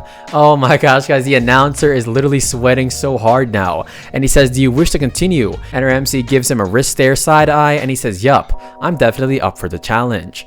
Everybody then says, I didn't expect to witness the 5th round, and yup, you're definitely blessed to be seeing this awesome event take place, and somebody in the air begins to float. He says it will begin in 3 minutes, so please be ready. He mentions that the rewards for this are a high level magical potion and a flashing high level scroll, and our MC is so shocked by this. He says, what the heck, it would be those 2 items? He mentions that in the future, the chances of enlightening a high level skill is so low, and that flashing scroll pretty much guarantees that he would learn a new skill. And oh my gosh, and the potion can permanently increase attributes by 20,000 after it is consumed, so yup, that's pretty much priceless. Our MC then says with a smug look, there's no wonder Bai Shen said that this challenge match is the most important, and he says he definitely must get the rewards for this 5th round.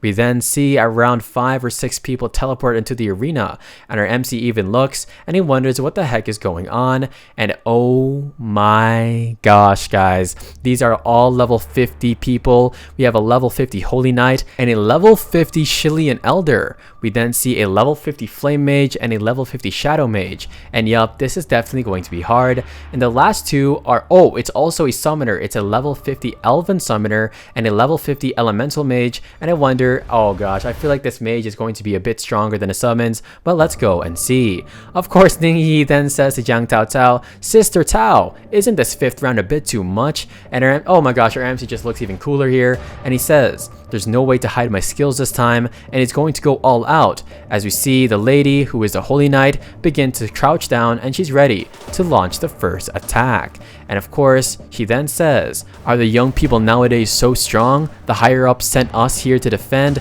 I didn't even expect it to be a level 27 kid." We then see something begin to happen around them, and our MC uses his skeletons to be summoned and charge towards them.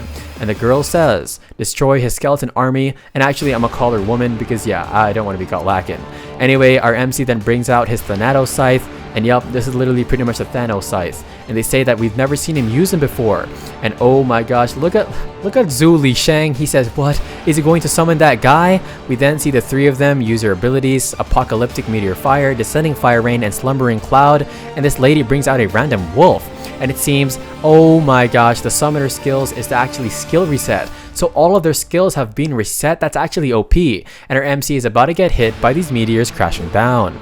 He then says, "Arise, slumbering soul." And our boy's literally Sung Jin Woo. And oh yes guys, it is the General Beast, the General. Oh my gosh guys, let's freaking go. His strongest summon. And look at our MC right here. Look how cold he looks in this fit. He looks like a literal like final boss or something. And everybody wonders, is that really Lin Mo Yu's skeleton? And look how huge this guy is. And guys, I love it. I love this summon. He has huge wings and a really intimidating look. And of course the girl, the woman says, "Really? Are you kidding me? If I guess correctly, that guy should be the boss of the hell difficulty dungeon in the outpost one, right?" And he brings somebody else, and yup, it is the Undead General, and this guy looks pretty cold as well. We then see them right here. It is the Undead General with some skeletons behind him, as well as the ultimate general boss, Hell Boss, and they are all ready to mess things up for this whole level 50 entourage, or this level 50 group of adventurers. The chapter starts, and 3 of our boys' skeletons get incinerated and roasted up like they're at a barbecue, and we see more of course, the Hell Comets begin to launch down on his army. And he says, as expected, a level 50 mage is able to destroy his skeleton warriors. But then we see somebody cover them with his wings, and yup, it is the Undead General from the level 50 Hell difficulty dungeon. And of course, the guy watching says, "The soul of a Hell difficulty dungeon's boss? To think that this Necromancer had that kind of skill." And they all pop up some bubbles and they use group defense, but that's pretty much some plastic bubbles in front of like a flamethrower. And we see our MC's Undead Hell summon. Oh my gosh, he jumps up in the air and he's about to let out one of his super attacks. Slice, we then see he attacks the shield, and the girl mentions, "What the heck? Don't panic. It's not like our party can't clear the Hell difficulties dungeon anyway, right?" He says, "Yeah, this is an outpost guardian, I'm pretty sure." But then we see Slumbering Cloud, and of course it begins to rain on our MC skeletons. And no guys, don't worry, they are not depressed or sad. It seems like they are going to get a buff. We then see the other general, and he uses military prowess, and oh my gosh, look at the looks of their eyes, their pupils dilated. They're ready to go freaking insane in this battle. We then see the outpost guardian, and he lets out a screech, and this guy says, "What the heck? His Slumbering Cloud was cleansed?" Oh my gosh, he then thrusts towards the enemies, and yup, their defenses cannot hold. We then see the wolf, and it shouts out and gives a howl like he's a Sigma, and he uses skill reset, and it seems like their group defense is up once more. And our MC says, "What the heck? That skill reset's cooldown is so ridiculous," and he has to deal with this person first. We then see the Holy Mage, and we hear, "Try attacking the main person this time." And they're going to try and attack our MC, but yeah, that's not going to work with our MC's Infinity on. He then wonders if his skeleton armor can resist all these attacks from a level 50. And so he says, just barely, his spirit is abundant, so he can constantly cast his skeleton armor skill. We then see something start to happen below him, and it is a swamp. And he mentions that is a Shadow Mage's skill. And oh my gosh, he then lets out some of his skeletons to protect him, and it seems like they're ready to sail the seas. And yeah, this is a pretty funny pose by him. Anyway, one of the guy mentions, "What the heck? That weird defense skill active. Our control skills have no effect on him, and he can't even be trapped by the swamp." And of course, we then see them begin to go at each other once again, and the lady, or the woman who is OP like Guts, says, "Quickly, her defense is going to shatter, so reset my skill." The lady is absolutely in panic, this shadow summoner. She says, "Wait, that's too fast. My summoner beast needs to rest as well." And look at this little fox, like it's literally just taking a nap mid-battle. And oh my gosh, there is no time to wait.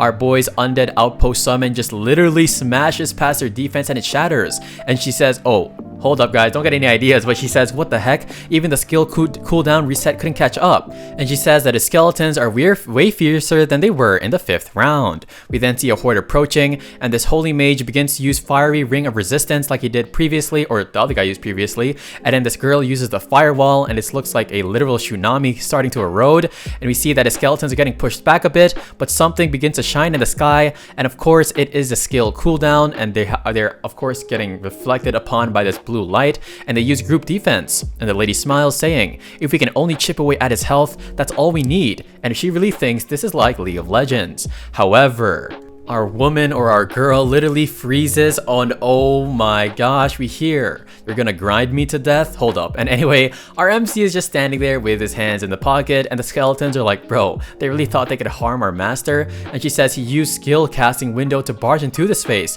What the heck? She then says, how can a mage like you get so close? He then uses his chain attack like his Kurapika, and now they're all bound by his chains. And he says my curse will definitely not stop them, but it will buy me time. We then see 2 of his skeletons, it's like me and bro, and of course they start to charge towards him, and they slash this wolf, rage strike, and it is over. He then begins to use corpse explosion, and our boy is starting to look like a villain in the eyes of the people there, and yeah, this definitely is not going to end well for them. Our MC then gives him a wrist stare, and of course he says, now I should have the upper hand. And we then see he uses corpse explosion and wadoosh, and one of the guys says, what type of skill is this? And everybody in the crowd is literally being gusted by the wind, and we hear, what just happened? Did something explode? And we then see mist begin to come come above from the rubble, and we see that the lady is the only one standing, and she mentions that her shield was literally shattered in a moment's notice. We then see as she looks to the side,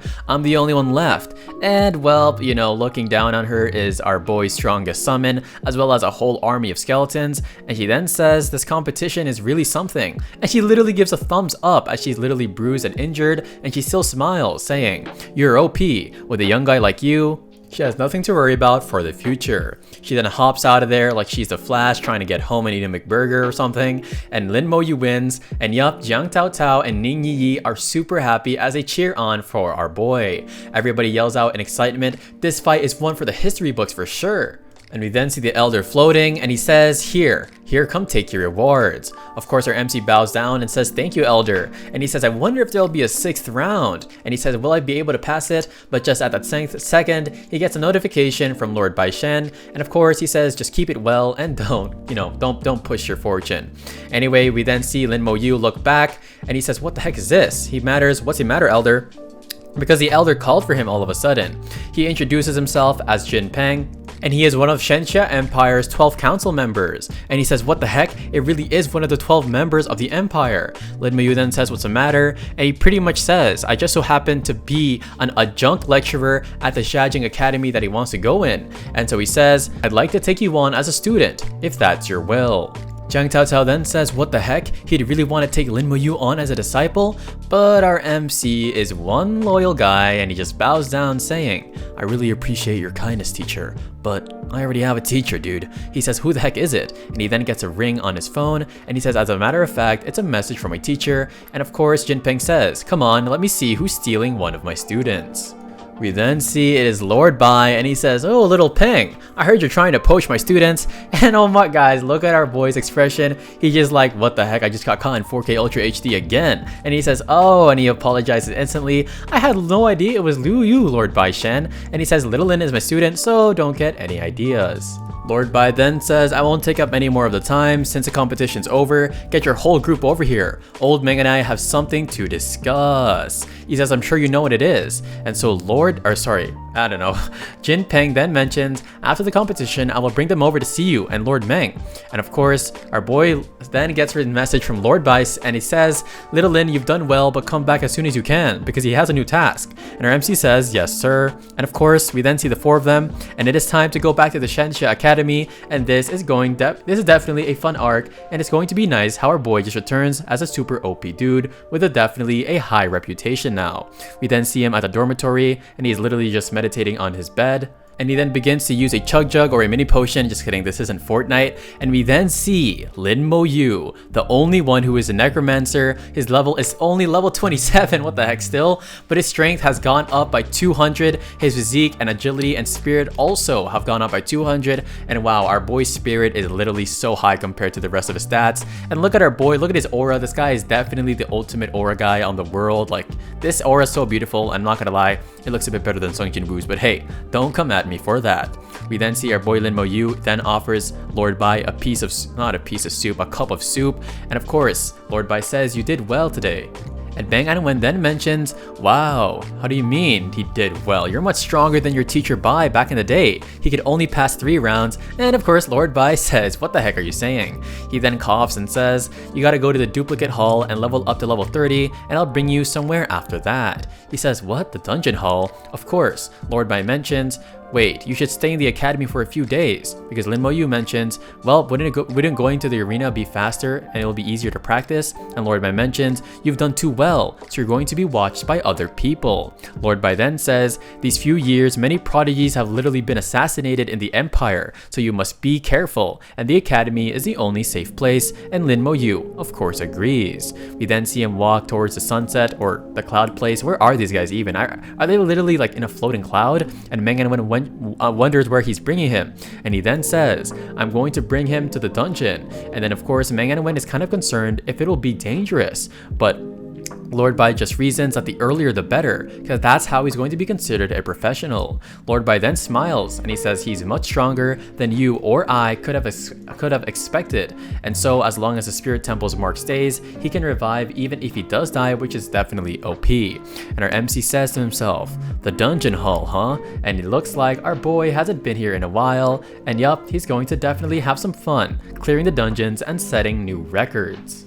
Everybody cheers saying, "Let's go! Lin Mo Yu is back, dude! Did you know that he reached the 5th round of the challenge match?" And he mentions, "To think I grinded with a dungeon with such a legendary figure." He says, "That makes me so excited." And yeah, bro, he doesn't know you. But anyway, we then see everybody is so happy, and he says, "Come on, you paid him to get points to carry you in dungeons, that's all." And yeah, that guy got caught in 4K. Anyway, our boy Lin Mo Yu then says, "Lord Bai is right, a lot of attention has been drawn to me." And he then sees the lady who helped him before, and she is surprised to see him back. And she then says very cutely, "Which dungeon do you want to farm this time?" And yeah, our boy is definitely not falling for her riz, although, well, it is kind of strong, guys. I'm not gonna lie, I don't know about you guys. Anyway, she says, "Do you want my recommendations? It's so cheap." And of course, our MC then sends her 100 points, which is a lot, and she says, "You're so generous," and she gives a thumbs up, and we are ready to go.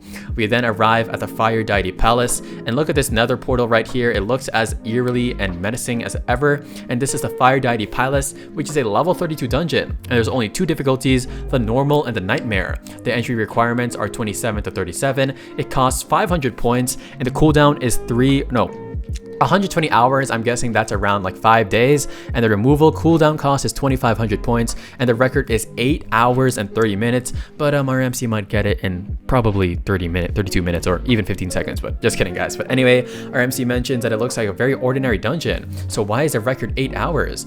And the girl then mentions, "Did you realize it too? This dungeon's clear is so long, and this one chooses the dungeon as well, and no one chooses this dungeon as well." She says, "Well, because it is actually one of the 5 elemental dungeons." Oh, hold up, what's happening? We find out that apart from the 4 commonly known elements, such as wind, water, fire, and electricity, there are actually one more element, the light element. And oh my gosh, every element has a corresponding elemental dungeon, and if he is fortunate, it'll drop a fragment. And our MC wonders, "Wait, what do you get after collecting all 5 elements or fragments of them?" She says, "I'm not sure either, but she did hear that you'll receive benefits that you can't even imagine." Our MC then begins to get curious, and he says, "Are the rest of the elemental dungeons like here as well?" She then explains that the 37 water elemental dungeon, only level 32 can enter, the 42 wind one, well, only level 37 can enter, and although he can't enter them right now, the fire and light elemental dungeons are not there, so he has to find them on his own. He then thanks her and she says no need to thank me because yeah, our boy just gave her the riz of a lifetime. Just kidding, but you know, 100 points inside this lava pit, and he says it looks like I will constantly receive fire damage. And so he puts on his skeleton armor, and for some reason guys, it became the color green. Is this because of the, I don't know, maybe because red makes it green? I don't know, I don't really know. But we find out that if you didn't bring 2 healers here, it would be very difficult to even take another step forward as we see the boiling lava. He then spots 2 creatures in the distance, and these are fire elves, and they're enhanced elite monsters, level 32 with strength of 10,000, agility 3k, spirit 4k, constitution 10k, and well, their trait is pretty much fire elemental damage immunity, and they only receive 50% of physical damage, and this is going to be quite hard for an MC. Just kidding. Anyway, our MC then mentions that it is the same as the elemental secret realm, so he can't use corpse explosion, but just at that second something tries to hit him, but our MC's armor dodged it or blocked it, and he brought out 2 of his skeletons. He then brings out 3 more to go and attack this fire elf, and yup, they slash it in half. The body gets incinerated, he gains 640,000 XP, and he receives a fire crystal core, which is pretty interesting. And he says though, as expected, there are no corpses. We then see his skeletons go out to scout their terrain as he commands them, and he says what the heck, there's physical monsters here too, and so he'll be able to use corpse explosion as we see this kind of cute looking dragon lizard thing, but yeah, don't be deceived guys. He then brings out his skeletons and he says come lure those monsters here, and he's literally training these zombies like it's Call of Duty. And yup, we then see a snake and some other creatures, and they are all headed towards our skeletons who are headed towards our MC. He then uses slow curse, and we see one of the lizards literally bound up in chains, and of course he then uses rage strike, his skeleton uses rage strike and corpse explosion, and in skadoosh, it's exactly what happened, and he looks down from it from a cliff, and our MC says let's continue, and our MC is just too cool guys.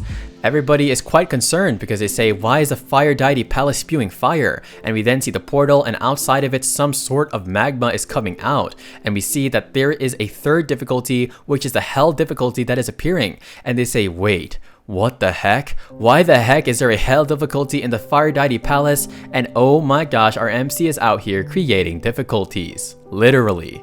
We then see everybody outside the dungeon, and they're saying, wait, what the heck? Who the hell is in the dungeon? Why did it turn into an actual hell difficulty? No pun intended. And of course, we then see we are back at the tea table outside, and Meng Anwen wonders what went wrong because Ningyi's grandfather seems kind of concerned. He says, as he rubs his beard like a typical old man in an anime or manhwa, just now, a hell difficulty in the fire deity dungeon was activated. He then mentions, oh, so you're thinking that it must be that brat Lin Mo Yu, right? And of course he mentions, well, is he really aiming for the elemental fragments? Only by triggering the hell difficulty will a fragment have the chance to be dropped. Meng Anwen says, yeah, probably, and that kid is definitely capable of doing that. And the other old man says, I tried it when I was younger and I couldn't get it, and that's cause Lin Mo Yu's a goat. Anyway, Meng Anwen then says as he smiles with the tea still brewing, that kid never fails to bring us surprises, and that's something that I am going to have to agree on. We then see Lin Mo Yu here, and he mentions, why does a fire element seems to have gotten more active? We then see a skeleton slash towards this lava hound, and he even says that they got stronger. And so he sends out a bunch of them, and he mentions that he has to finish this out really quickly or else his skeletons will be incinerated. He then thinks in his head of a map, and he finally found it. We then see him walking, and of course some of his skeletons have fallen down, but he just walks through, he just literally walks through with the skeleton armor because he's OP. And we see he finally arrived at the temple with a floating closed eyeball. The eyeball then opens up, and it says, intruder discovered, and our MC just got caught in 4K. We then see there is an uproar and the ground begins to rattle and shake, and he is now going up against these guards, and they are difficulty elite monsters of the hell difficulty. They are level 35 with strength of 16,000, agility and spirit of 10,000, constitution as well also at 16k, and their skills are flame sweep, and they have a trait which is pretty much immune to fire elemental damage. He then says, wait, when the heck did it turn to hell difficulty? He wonders if he definitely triggered some sort of mechanism, and yeah bro, that's definitely plot armor. Anyway guys, oh my gosh, in the blink of an eye, 2 of his skeleton warriors have been destroyed, and he says it is another skill with control effects. And so he brings out his Thanatos scythe, and man, our MC really looks so cool when he brings this out.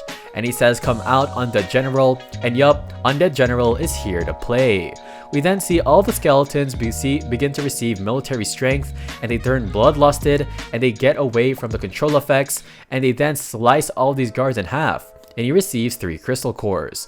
He then smiles and mentions that because there are corpses, this is going to be easy. So he says, go and fulfill your calling. We then see the light begin to shine out these rays of light or something, and 12 of his skeleton warriors have been wrecked instantly. And it seems like the gate opens more. And our MC says great timing, because as all these monsters come towards him, well, yeah, he's just gonna use corpse explosion, guys.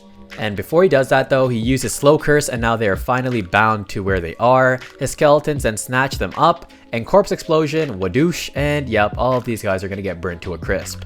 He then literally runs his hand through his hair. Oh my gosh, my boy should just start modeling at this point. And he says continue exploding, and we see all the explosions go off. He then finally enters the room, and he mentions that the fire element is much more rampant there. And he says, what the heck is that? As he approaches this sort of lava flower, sort of, I don't know what it's called, like a decoration in the ground. I really don't know what I'm talking about.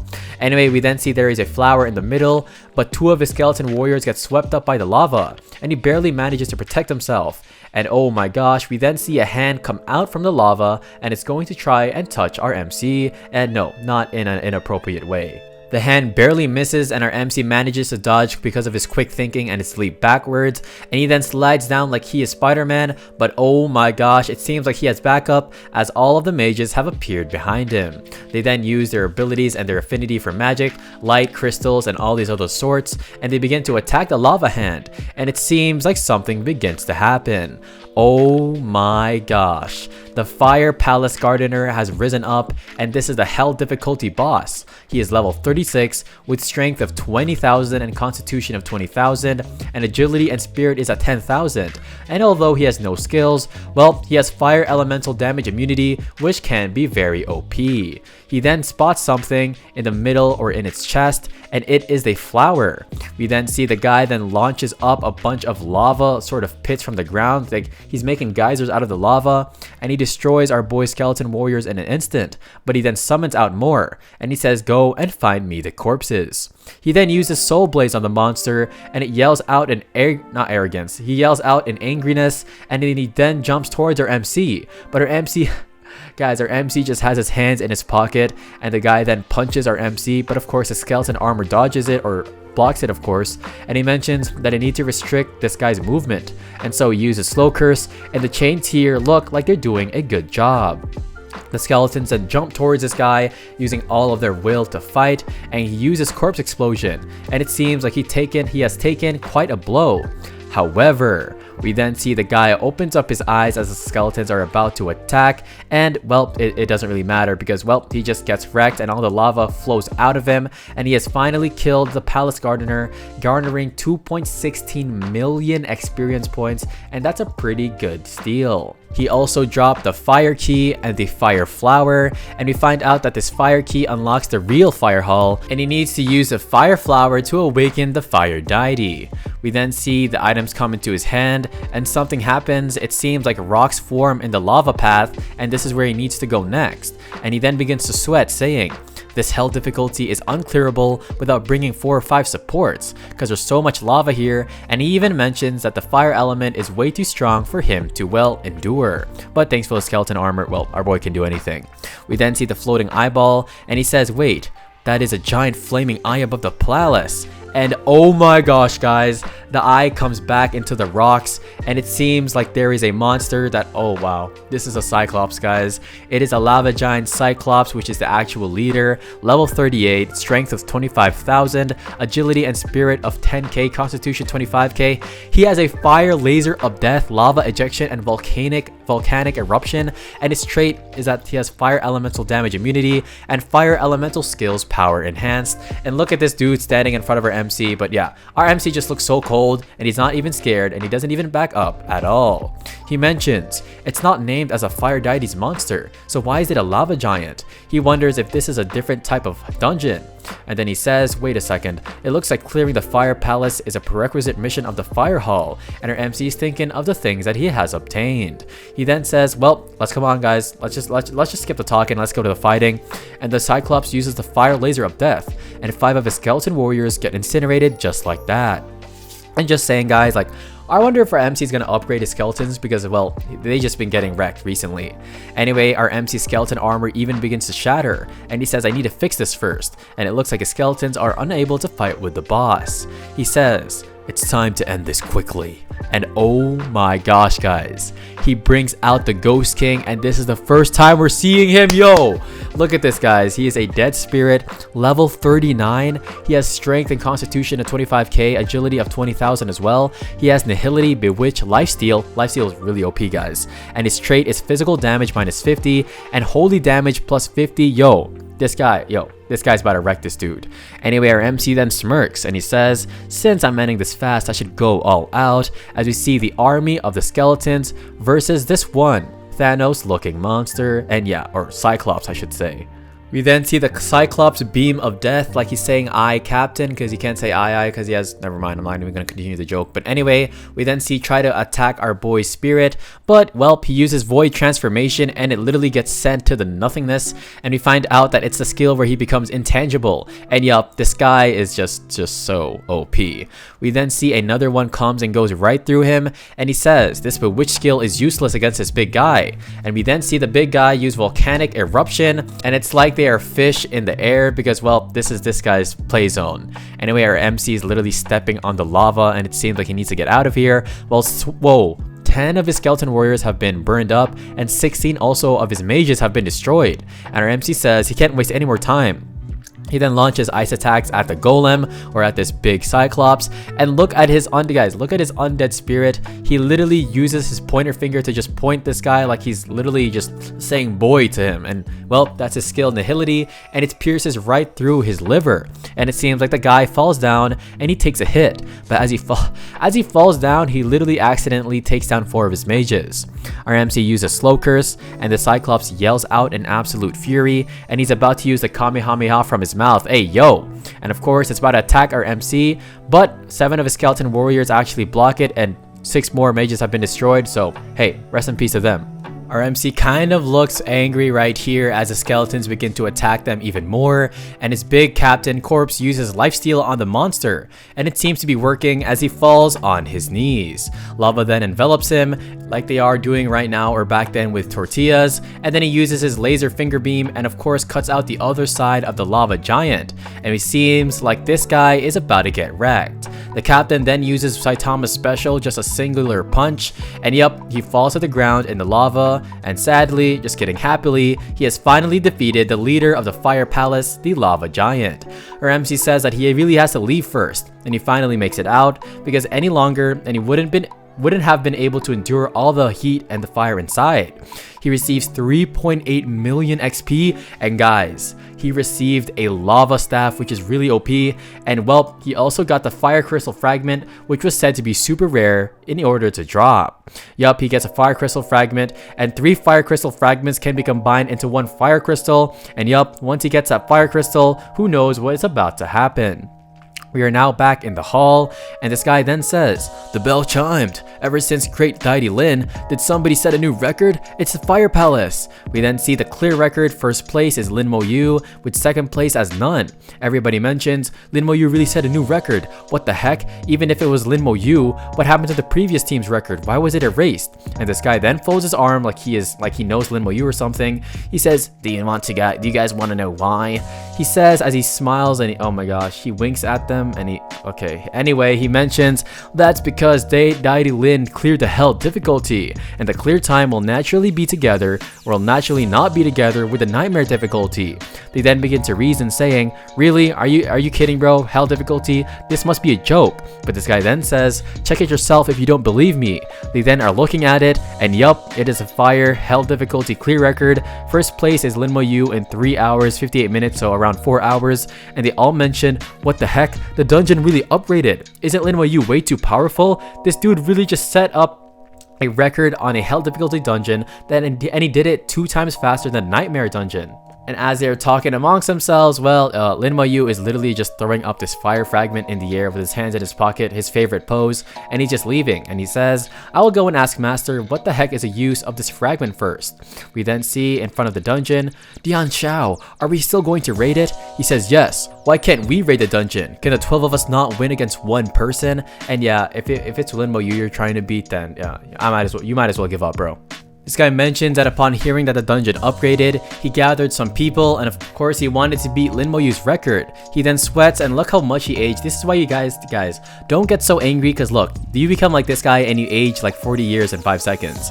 Anyway, he's pretty angry, but the scene switches to Lin Yu, and he is now in the dwelling place of Lord Bai, and of course Meng and Wen. Bai then says, Lin Yu, I've heard about the dungeon upgrading. It was you, wasn't it? And our MC just says yes with, look at his face, it's literally just a blank one. Anyway, he mentions, well, Master, please help me take a look at these things.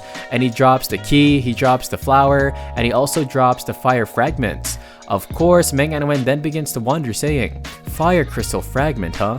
He says you must have found out what happens after you gather the 5 elemental fragments, correct? He says actually the rumors are not true. He mentions that after combining the 5 elemental fragments, you will obtain the elemental divine stone. And we see it right here. I'm guessing this is fire, wind, earth, lightning, and water. And look at these guys, I'm not gonna lie, these designs look super cool. Meng Anwen mentions, haven't you already obtained the Nirvana crystal? He then explains, as we see, look at this dude, he's literally like, there's like golden like circles wrapping around this guy. But pretty much he mentions that when undergoing the 3rd job evolution, it can increase the chances of your profession being upgraded. And Lin Yu says, wait, you can upgrade your profession even at the 3rd job evolution? And Meng Anwen mentions, high-level legendary professionals must undergo 2 job upgrades. The 2nd job upgrade is far more difficult than the 1st. And he says, but with the elemental divine stone, you can increase the chances by around 30%. And Lin Yu then says, I see. And he says it looks like he must get a hold of this elemental divine stone, and it kind of looks like a die or dice, however you guys want to call it. Meng Anwen then mentions though, as for where is the real fire hall or how powerful the fire deity is, we don't know either. You would have to explore it for yourself. And of course, Lin Yu then bows down saying, thank you master, and I will take my leave. Meng Anwen then says, why didn't you tell the kid? Didn't you visit the Lightning Palace before? He then explains that was more than a decade ago, during the Great War with the Demon King. And he says, I saw it on the 8th battlefield, but it disappeared after they finished the battle. And Lin Yu is still too weak right now, and after he grows stronger, he will let him search for it on the 8th battlefield. And oh my gosh, if Lord Bai says that it is way too strong for Lin Yu, then I imagine how hard it is for all the other students. But really, I'm really excited to see Lin Yu finally take this on. He then says, as for the mysterious Holy Light Palace, I've never seen it before. So of course, it is only Lin Yu that can depend on it, or he can only depend on Lin Yu on finding it.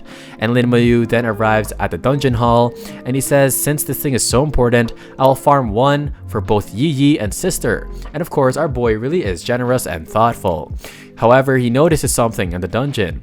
People then come out, and he says, I was so prepared. I brought 4 healers with me and I failed. And as he is on the ground getting his breath and catching his breath, we hear, please make way, I'm entering the dungeon. The guy yells out, but of course he sees Lin Yu, and I'm pretty sure he got an attitude change. He then says move aside with his hands in his pocket, and the dungeon cooldown has now been reset, and so he chooses a hell difficulty, and everybody is shocked. And he says, we will be watching here. Let's see if he can clear the dungeon. And bro, he just cleared the dungeon, but yeah, you know what, you guys can just watch for fun, alright? Lin Yu then comes into the dungeon, and he then wastes no time. He says, I wonder if letting the skeletons gather more monsters would do the trick. He then arrives at the front of the palace once more. He launches up the skeletons to attract the monsters, and kaboom kaboom, yup, he did a good job. He then says that fighting the lava giant after preparing the corpses will save him a bit of time, because he's just going to use corpse explosion, and yeah, our MC is just too OP. Anyway, we then see the lava giant then spawn in like he is literally the Wither or something. And of course, our boy then sends the undead captain, and yup, he uses slow curse and he's now frozen. He then throws the corpses at him, and yep, that's kind of a brutal way to attack. And of course, we then see the captain use nihility, and he just points at him like he did something wrong, and this guy is about to get wrecked. And yeah, our MC really is speedrunning hell difficulty dungeons of the Fire Palace. I really can't wait for our MC to get way stronger. The chapter starts, and of course we see this beast get absolutely demolished, and of course Lin Mo-yu's gang of skeletons go up to jump him. We then see the people, and this guy looks to his right saying, what the heck, cause somebody actually broke the record once again. These people then begin to gossip amongst each other saying, bro, it's really Lin Mo-yu again, he set a new record. And of course the guy looks to his right and he says, is this true? He says, didn't that kid just enter that dungeon? He says, nobody can ever break that record. We then see it right on our screen, guys. Alright, let's talk about this. The hell difficulty clear record is only an hour and 12 minutes, and there's not even a second place. Our boy Lin Mo-yu is just way too OP. This random side character is absolutely shocked, like of course he forgot to study for a test, the biggest exam tomorrow, and he says to himself, there's no way, that's way faster than the nightmare difficulty 5 years ago. He then says his true combat power is not something I can fathom. And of course Lin Mo-yu is just chilling looking at a panel. Anyway, we then see the side character's dialogue, and he says to himself, or the monologue, re-entering right after getting out, Lin Mo-yu really is hardworking, and it seemed like this guy got left in the shadows. He then says to himself, it is true, Lin really is the GOAT. He mentions, let's go back and we won't be grinding this dungeon, and yup, finally our boy just learned a lesson. And yes guys, our boy Lin Mo-yu has finally leveled up. He is of course still a Necromancer, the one and only. His level is 28, Strength 740, Constitution 740, and Agility as well. And I also think one of the reasons why it takes a bit longer for him to level up is because he shares experience among his skeletons. He then looks behind him and everybody starts to come towards him. It is the Genesis College, and we find out that they rarely appear in public and every one of them are mysterious, so why are they there? We then see their equipment, and they are so good because one's wearing a sort of orange shiny ring, one's wearing a purple necklace, and somebody's wearing a green earring. These are of course the Goblin King ring, the Flame Bug necklace, and the Wind Spirit earrings, and these only drop when you're fighting a boss. We then see that they've entered the Fire Deity Palace, and they definitely came here to clear it. And we then see our boy's waifu come up and say, hey Junior Lin, but then they then turn around slowly, do a 180, and they're super shocked, especially the ones around them, because the Blazing Emperor College is here as well. Well, I thought they were gonna look like super cool, but these guys just look like side character college members. But anyway, we find out that the girl says, seems like the Blazing Emperor College and the Genesis College are facing each other, and that's why they are there. We find out that the Xiajing Academy has 3 top colleges. The first one is of course Chuangshen, second is Genesis, and third is Blazing Emperor. She mentions that Chuang's college is at the top, while the other 2 can only compete with each other to become second place. She then smiles and she says, well, they probably heard about the news of a dungeon upgrading and they wanted to compete for the record. And she says, however, both of them will probably not surpass you, and yeah, they definitely won't. Lin Mo-yu then just says as he gives him a side eye, I see. And yeah, I think our Lin Mo-yu is literally just chilling here. But of course, we then see it is the Emperor, or the Blazing Emperor College, and the guy says, hey, let's set off. And of course, we then see, oh gosh, it is the big 3 grandpas just watching from their little tea hut or their tea table, and they then mention the grandfather of Ning Yi. The Genesis College and Blazing Emperor came as expected, and it looks like this time the Blazing Emperor College is going to take the lead. He says the reason why is because their Blazing Emperor College is led by a holy fire. Oh guys, this is a holy fire knight. That's pretty sick, and it has an extremely high resistance to fire, and of course he also has a flame bug ring, so there's no need to fear the fire element. But then Lord Bai then says they can't beat Chuangshen College, so they can only fight over this kind of stuff. What a shame. This time the dungeon record is dominated by that kid Lin Mo-yu, and he says they will always be the second best. But then of course guys, Ning Yi's grandfather is never informed, and he's like, wait, what the heck? That kid entered the dungeon again? And yeah, all of them are just like, what the heck? And this is a really funny panel.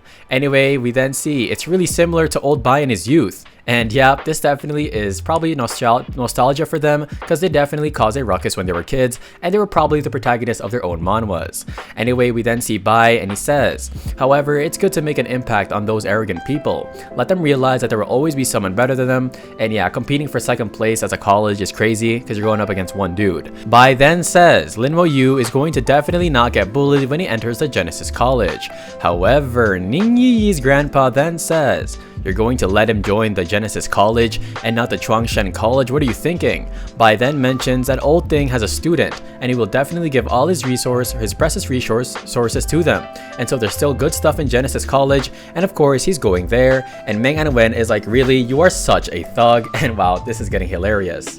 Our MC then enters a dungeon. Oh my gosh. We find out that after leveling up, all his skeletons have been replenished. But yeah, he enters a dungeon and he says, I'm going to speedrun this once again. We then see his sort of ability stat window. He has 260 summons, 160 skeleton warriors, and 100 skeleton mages, and yeah, that's really good. He then says go like he's Sung Jin Woo this time, and look at them, all of them are already bloodlusted, and he mentioned to keep all the corpses, and they slaughter them one by one. Our MC then runs fast like he's Killua, and of course he arrives at the boss, and the boss says long time no see, and our MC says this time I've brought you gifts, little boy, and of course the guy gets absolutely furious, and our MC just hits him in the face just like that, and everybody outside, we see the bell ring again, and everybody outside gathers up to see what's in front of them. It looks like the dungeon records have been refreshed again, and I can guarantee that they're nervous because we all know what's on that screen. Everybody is in shock, and of course Lin Mo-yu is in new first place again with 38 minutes.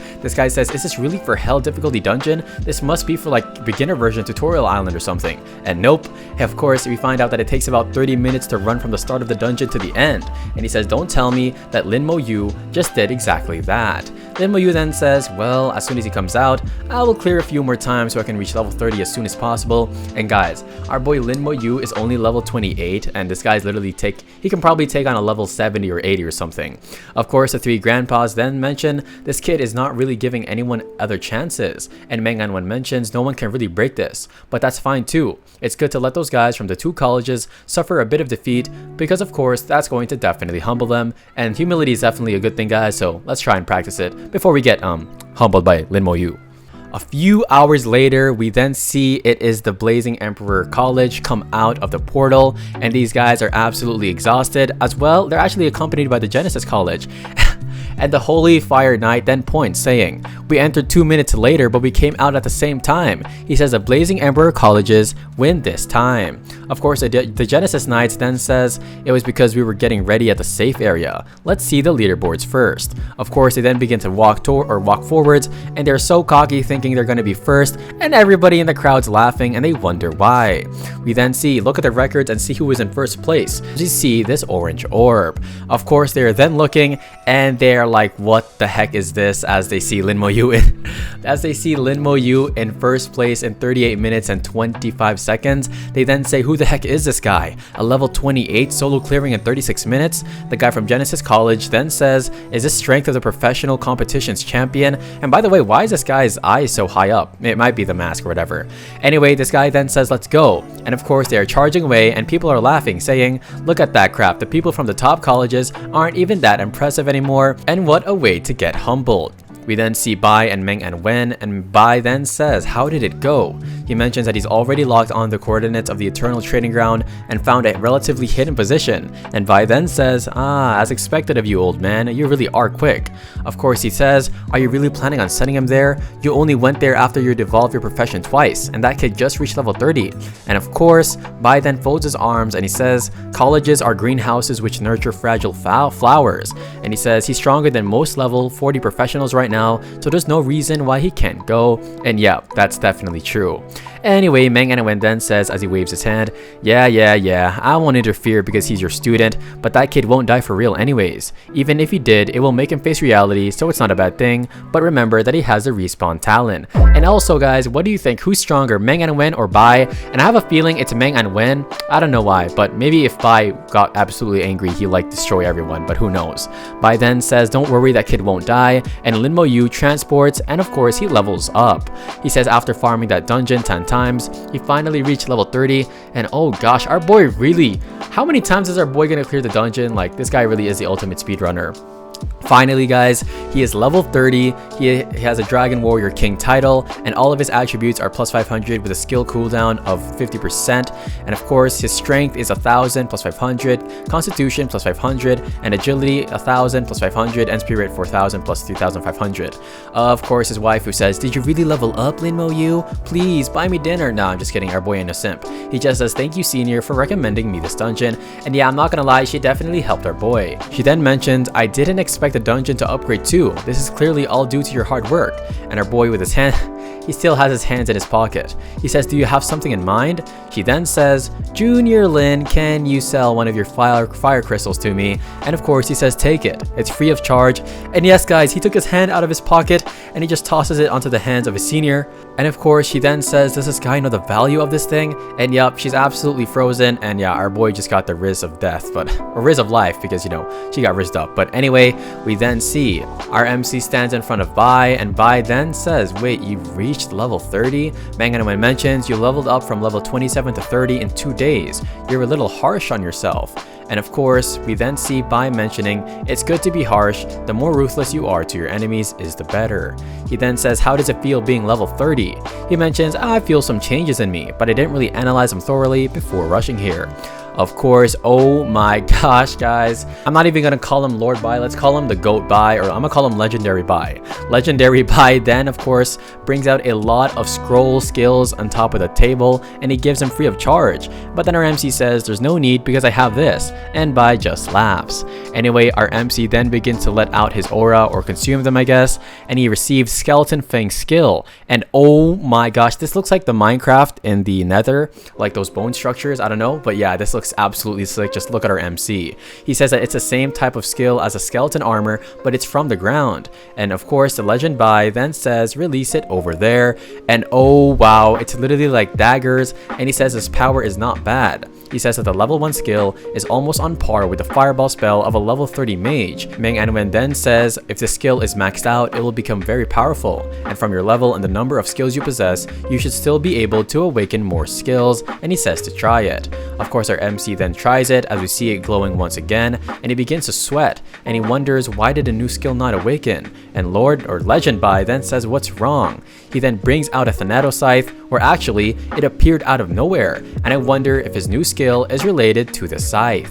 It seems like it is because he acquired a new skill, which is Summon Undead General. He says, what the heck? Why did Undead General become a new skill? There seems to be some special change in the skill. We then see the sky begin to literally rumble, and we see the trees begin to flow like crazy because tons of gusts of winds are just formulating in the sky. And Manhwa mentions this skill can affect the heavenly phenomena. And of course, Legend Bai says it's like a forbidden curse. The Undead General then arrives, and we find out that he can control skeleton warriors and mages to form a legion. He is actually a Bronze Grey General level 1. He has 0 out of 10 Legion members. He has Strength 40, Agility 40, Spirit 40, and Constitution 200. We find out that his Legion Strengthening is at level 1, his Legion Heal is at level 1, and his Military Power is at level 1. And pretty much this is basically super buffs. Make sure you guys pause it if you want to read here. But look at Military Power. It removes all the status effects for all Legion members. And it even is only effective for status effects below level 10.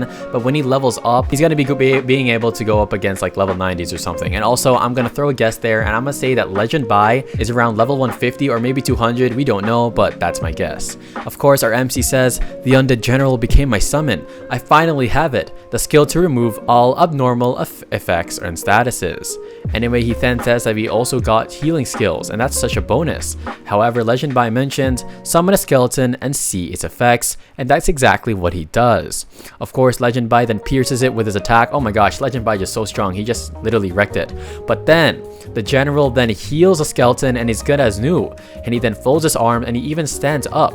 And he says its skill effects are very similar to the Legion Overlord profession, although its attributes are a little bit low, and he says you've awakened a very nice skill.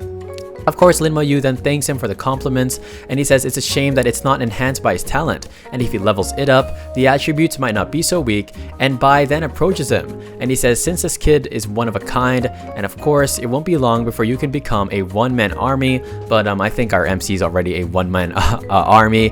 And of course, Bai then mentions, get ready, I'll bring you to a new place to train. And of course, our MC is ready. He then says you are too hardworking, and I will tell old Meng and Wen to give you a discount on the points required required to reset a dungeon. And he then says thank you with a blank face. And yeah, these panels are really funny because I sometimes forget that our MC can sometimes be a blockhead. Anyway, our MC is in the dungeon hall, and he says that he will use this time to get the desert fruit so that he can max out his skills. He is now in the Tyrant Desert Dungeon, and long time no see. Let's go. He says the giant scorpions, but Skadoosh, he uses his new skill, Skeleton Fangs, and they get turned into seafood like I'm about to eat them for dinner. And of course, we then see the coconuts above him, and it seems like he doesn't even need them anymore. He then walks out of there, and we then see the pretty senior says, "Oh, you finally came out. I've been waiting for a long time." He wonders why she is looking for him. She says, "These fatigue potions are for you. They can temporarily remove the fatigue and keep you in condition." He then says, "Wait a second, a potion that eliminates fatigue? I can use this while leveling up my skills these next few days." She then leaves and says, "I won't disturb you any longer." And let's go. This girl really is a goat, and she's better than Ning Yi, who literally she didn't even give our MC anything. And wow, she's definitely way better than Ning Yi. Hey, maybe in the future though. Anyway, our MC then begins to eat the fruits again from the tree, and I really want to taste this fruit just for fun. Anyway, he's then literally just watching these skeletons destroy these crabs and such, and he's now standing, of course, with his undead general behind him and the warriors and mages beside him, and he says this should be the last time. And let's go, our MC's undead general has already made it to gold grade, and his strength, agility, and spirit is at 4,000, while his constitution is at 20,000. His legion strengthening is at level 3, as well as his legion heal, and of course his military power. And our boy also got some gold plated armor, and oh wow, this guy just looks so sick. He literally looks like Igris from, of course, Sung Jin-woo summons. Our MC mentions that this is finally the max level, and guys, this is one of the reasons why one of the things I've been waiting for. His skeletons have finally reached level 30, and yup, they are gold grade skeletons, but I wonder what they're gonna look like at diamond. We also see that he has the gold grade skeleton mages, and wow guys, their strength are out off the charts. And Lin Mo Yu is still level 30 though, but he says all my summons have reached the gold grade, and this is the strongest that he's ever been. He now has 300 summons, 190 actually warriors, 100 mages, and 10 undead generals. Yo, that is crazy. He then says it's about time to find Master, and our boy Thanatos Scythe is also at level 30, and wow, our boy's about to be coming different in his next fight or battle. Anyway, he then arrives, and there's literally gusts of wind forming around him because of his aura, and Legend Bai is just chilling on the table. Mang Wen mentions that his aura has gotten way stronger, and of course Lin Mo Yu just bows down and says, "Master, I'm ready." He then says, "I want you to go to a place called the Eternal Trials." He says there's a lot of opportunities there, however dangers are the same. He says that there are 3 layers, the upper, the lower, and the deep layer. Every layer is connected and they do not interfere with each other. He says that I will be bringing you to the upper layer of Eternal Trials, and professionals below level 70 are only allowed to go there. Similarly, professionals above level 70 are allowed at the lower layer. He mentions that there is a small possibility of a space tunnel appearing, and at that time the rules will be broken, and professionals at the upper layer can enter the lower layer, but only for an hour. He says that according to legends, a great war, whoa, this is cool, this is actually good. I definitely want to know about the lore. A great war erupted between humans and dragons and the abyss, and the eternal battlefield was formed during that war. He says that countless of divine items were lost in the battlefield, and their will lasted for a long time, forming various monsters, secret realms, and dungeons. But then Legend Bai then says, the dangers not only come from the ancient times, but also from the races of demons and dragon warriors, and that's scary. And of course, Legend Bai gets serious as he squints his eyes and looks at our MC directly in his face. There are even humans who fought their own kind to gain benefits. So do you understand the danger now? And our MC says with an absolute Chad look on his face like he is Batman, I understand. What's up guys, you already know we are back, and of course Bai then says, you know, the reason for letting you go to the Eternal Trials is because in the center of the upper layer there is a divine chosen secret realm, as we see this mysterious portal laid out in front of us. And by completing this realm, he will gain a trace of divinity, and oh my god, our MC is about to become like literally immortal or something. We find out that the trace of divinity has great effects, and one of which is to increase the probability of advancing during the evolution profession, or no, the profession progression evolution. He also mentions that because he has a Nirvana crystal, well, the chances are going to be literally 99%, but of course, there's no way our MC is going to be so unfortunate and get the 1%. That doesn't rank up. But he mentions also that there's also a dungeon there as well called the Demonic Dragonic Hall, and I don't know about you guys, but that sounds absolutely frightening. And he says if you clear the corresponding hell difficulty, you will receive a dragon crystal. As you see it right here, it is purple. Kind of looks like amethyst, and the dragon crystal also has a chance of instantly awakening a talent regardless of whether you are twice evolved. He says that we're going to use the mermaid's tear if it's not possible to awakening a talent, and Lin Mo Yu mentions, I understand. Bai then lights up. Oh my gosh, he seems so happy, and he definitely is optimistic because he definitely sees himself in Lin Mo Yu, and he says, what do you think? Are you going to the Eternal Trials? And our MC just says yes, like obviously our MC's too OP, why would he ever back down to get some rewards as well? He says in order to get the Nirvana crystal, Mo Yoon was suppressing her level and searched for a year, and that means that Master places so much emphasis on divinity, so it clearly must be rare. And Mo Yoon is his sister. We then see a purple sort of mark come out into the air, and it drops some stuff. And yup guys, we have a high quality escape talisman, a high quality cooldown talisman, another random teleportation talisman, and well, some high quality puppet talisman, which is kind of interesting. And also, that puppet talisman and the high quality cooldown talisman look pretty sick to me. Bai then smiles and he says, this cooldown talisman is loaned to you, so of course make sure to give it back. And yeah, this definitely looks more precious than the one he gave him before. He says that this puppet's talisman can help you block an instant of fatal damage, and the rest is used for escape, so you understand. Lin Mu Yu then says, thank you so much Master Bai, and I will be on my way. We then see Meng and Wen, and he says in his head as he is about to summon our boy to the Eternal Trials, it looks like Bai is quite worried about Lin Mo Yu, and I'm pretty sure it's for good reason, because this might be the first time our MC goes up against some evildoers trying to take his loot. He then yells out from the top of the tower, get ready. You are leaving. Lin Mo Yu then levitates into the air, and look at him, this is definitely a protagonist pose. He closes his eyes and he is ready to go. We are now in this grassy and this sort of mossy forest, and our MC looks so small compared to the trees. He says, is this it? Is this the Eternal Trials? He says it's filled with the stench of blood and spirits, and by the way, if you guys didn't see it, if it's cut out of frame, he has his hands in his pocket.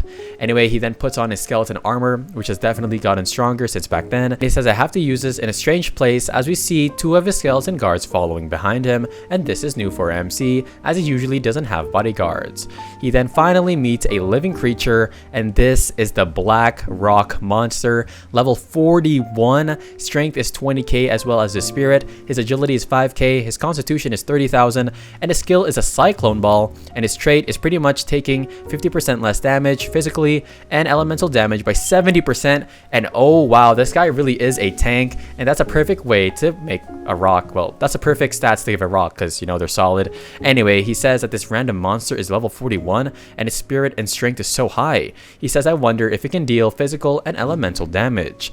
Oh gosh guys, the monster, without even wasting a single second, goes to attack our MC, and he loads up a punch with some magical energy around him, or around the fist, and he then begins to punch him, and there's literally a cyclone of air or gust around it, and our MC is about to take this blow. We then see that he hits it, or he tanks it with his skeleton armor, and he yells out as he brings out some skeletons, go and attack it, and this guy has red eyes and he definitely is furious. They then use Rage Strike as they jump in the air. He says that it really is hard to kill it with physical damage reduction, and so he brings out, yes guys, let's go, the first time, or the second time actually, Skeleton Fangs. He uses it, and kaboom, it literally pierces right through the rock, and it gets destroyed. Wow, just like that was actually easy. And he receives 1.05 million experience, and that's actually crazy considering the bosses that he killed before only gave him around 5 million. He says that all the monsters here should be around level 40, and of course, just at that second, he hears the chanting and the mocking of a certain creature. This is the Abyss Knife Demon, and look at this guy, really a mosquito, an ugly looking mosquito that is obese. Okay, I'm not gonna be mean to this guy, but hey, he's a monster. This ugly looking demon says a small level 30 comes to the Eternal Trials. This is an Abyss Knife Demon, level 42, with strength, agility, and spirit of 20k, and constitution of 15k, and it seems he can reduce light defense by 50% and reduce dark elemental damage by 50% very quickly. He says, I didn't expect to be so fortunate to find a good human here, and he seems to be sharpening up his claws. He then licks his own claws. This guy's already, is this Hisoka or something? Anyway, he then says, I'm going to have a feast. But our MC says, unfortunate. I didn't expect to bump into the trash the moment I got here. The bug then gets furious, and of course he then uses his blades to attack, and the gusts of wind are attacking him. However, our MC uses, he uses the chains of hell, or I don't even know what this is called, but he uses his chains, his slow curse, and of course the bug says, what the heck is this? And he is trapped in the air, and he is caught in 4K. He then uses Corpse Explosion, and he says farewell, and yeah, rest in peace to this guy, and he yells out, but it pretty much is useless, and he has finally eliminated this level 42 Abyss Knife Demon with 1.62 million experience, 1.62 million experience, and a merit of 1,000, guys. And compared to back then, he was only literally getting like 50 or like 20 or something, and this is actually crazy. And yes, guys, our MC has ranked up to a 3-star lieutenant. He then says, Master Bai sent me to a really good place, or Legend Bai. And a few hours later, our MC was just walking, and it seems like there is a creature stalking his moves. He then looks behind him, but it actually is a space tunnel, and yup, someone comes out of there. And guys, this might be a bit dangerous, because look at this creature that just emerged. It has wings, a tail, and sharp claws, and well, pause. And yes, this is somebody of the dragon race. And oh my gosh, I thought it was only one, guys, but there seems to be more than 5 of them or 6 of them coming out of this portal that appeared out of nowhere. And our MC mentions, the old men previously said that in the Eternal Trials, there are all types of creatures here and races, and they are enemies. They then yell out, human. They say, I smell the scent of dragons on him. He killed our kind before. Eliminate him. And we then see there is a Dragon Knight, a level 44. Oh my gosh, strength 25k, agility 15,000, spirit 10k, which is kind of low, but the constitution is 30,000. He has strong skin, extreme defense, and group taunt. And also one of his traits is of course enhanced defenses, enhanced dragon scales, and increased curse resistance. And oh my gosh, I wonder if our MC slow curse, the chains, will be able to work on this foe. Anyway, he says, these are the Dragon Knights, these are the Dragon Race's knights. He says from the attributes, they seem a little stronger than humans for some reason. They then yell out, die human, in unison, and they say a level 30 trash like you, stop struggling. And well, I don't think they know what's coming to them. He then uses the slow curse and they are bound in the air. He says it's useless. We dragon are born with curse resistance. And they then break the chains and they fall off just like that and they disappear. And it seems like they are strong. Our MC uses his new ability and it seems like it's going up right at them. He says, we are born with hard scales. What can that do? But then, oh my gosh, you thought wrong, little bro. And of course, he gets pierced right through the body. And he says, only a level 30? How is it so powerful? And oh my gosh, they use group defense. And then it seems like they are literally in a floating orb or something. A sort of, what is this, a parallelogram? I don't even know what that means. But anyway, they say, come on, we need to eliminate this guy quick. But then, it seems like the thing is about to crack, and he says, mages do it. And the mages let out a fire attack towards our MC, but oh guys, our MC is literally just walking towards the attack, and oh my gosh, with his hands in his pockets too, our MC is just a goat. And of course, we then see his troops right behind him, and he says, come out, undead general, as we see him right here in his beautiful golden armor. And oh my gosh, he says, lead my troops and destroy them. And it seems like he has formed a temporary undead army. He uses legion strengthening and all of them are angry, and it seems like the defense shatters. And yeah, rest in peace to these dragon guys, and there's no chance against our MC. He then is confused like an ordinary human side character, and he says, wait, what is that? Of course, they then say, what is that thing? Charge out with me. He says, powerful slam. But just at that second, he comes not slamming down, but he comes falling down, and they all do as well. And of course, his skeletons come in and finish off them. They then mention, escape quickly. But oh my gosh, there is a tornado in the air and they all just fall down. And it seems like our undead general is doing a good job as he leads the skeleton troops to victory. Or yeah, pretty much. Lin Mo Yu is kind of shocked because he eliminated a level 44 Dragon Knight, 1.42 million experience points with 1,000 merit, and he says, why the heck does it give me merit as well? That's so much. Guys, our boy's merit is at 44,000. His military rank is already a 4-star second lieutenant, and oh my gosh, one more, like our MC is about to be like a 3rd lieutenant, and I know our MC is about to become a literal general or captain pretty much in the future. Anyway, he then absorbs all the life from the corpses. Yeah, our MC is just, he's gonna be OP, and I really hope that our MC can use these guys as summons, because imagine if you have a level 40 like dragon flying thing, then our MC is gonna have full control over the air, the ground, and like underground. Anyway, he then begins to walk, you know, just a casual MC protagonist walk with the hands in the pockets, and he says regardless of whether it's demons or dragons, they will probably try to eliminate me once they see that I'm a level 30, because of course if they saw anyone else that was like level 40 or 5 or something, well, they would be cowards and they wouldn't attack. He then says this is going to be easy since of course they're going to be coming to me. We then hear a voice, who was it, as we see this creepy and very weird, eerie looking formed tower or something, or castle. This guy then says, and he seems to have horns on him, maybe this is a dragon king. He says, who the heck eliminated my team? If you let me find out, this king will skin you alive. And yeah, bro, you have gray hairs, you're getting old, I think you should just retire, bro. Anyway, we then see a few hours later, and dang guys, our MC is literally just spending forever here, but hey, I always like to see our MC do a little main quest, and even though he spends hours, he's gonna come out OP. Anyway, he then lets out a sigh of, well, sadness, because he says, if only I could fly, that would be a huge advantage. He then looks to his right and he says, what the heck, why are they together with the dragons? And it seems like it is the abyss demon flying bug thing, as well as the dragons. And these, I don't even know what those are those like the flying spirit dark creatures or something? But it doesn't matter guys, our MC is going to wreck these bugs. And when I grew up, well, my mom used a fly swatter, and our MC can use a fly swatter. It's just called the Thanatos scythe, so yeah, they're gonna get wrecked. If you guys made it all the way till the end, make sure to comment down OP Necromancer. Thank you guys so much for watching. I hope you guys have a good day. Make sure to watch these other recaps as well. They're going to be fire. And without further ado, I'll see you guys in my next recap.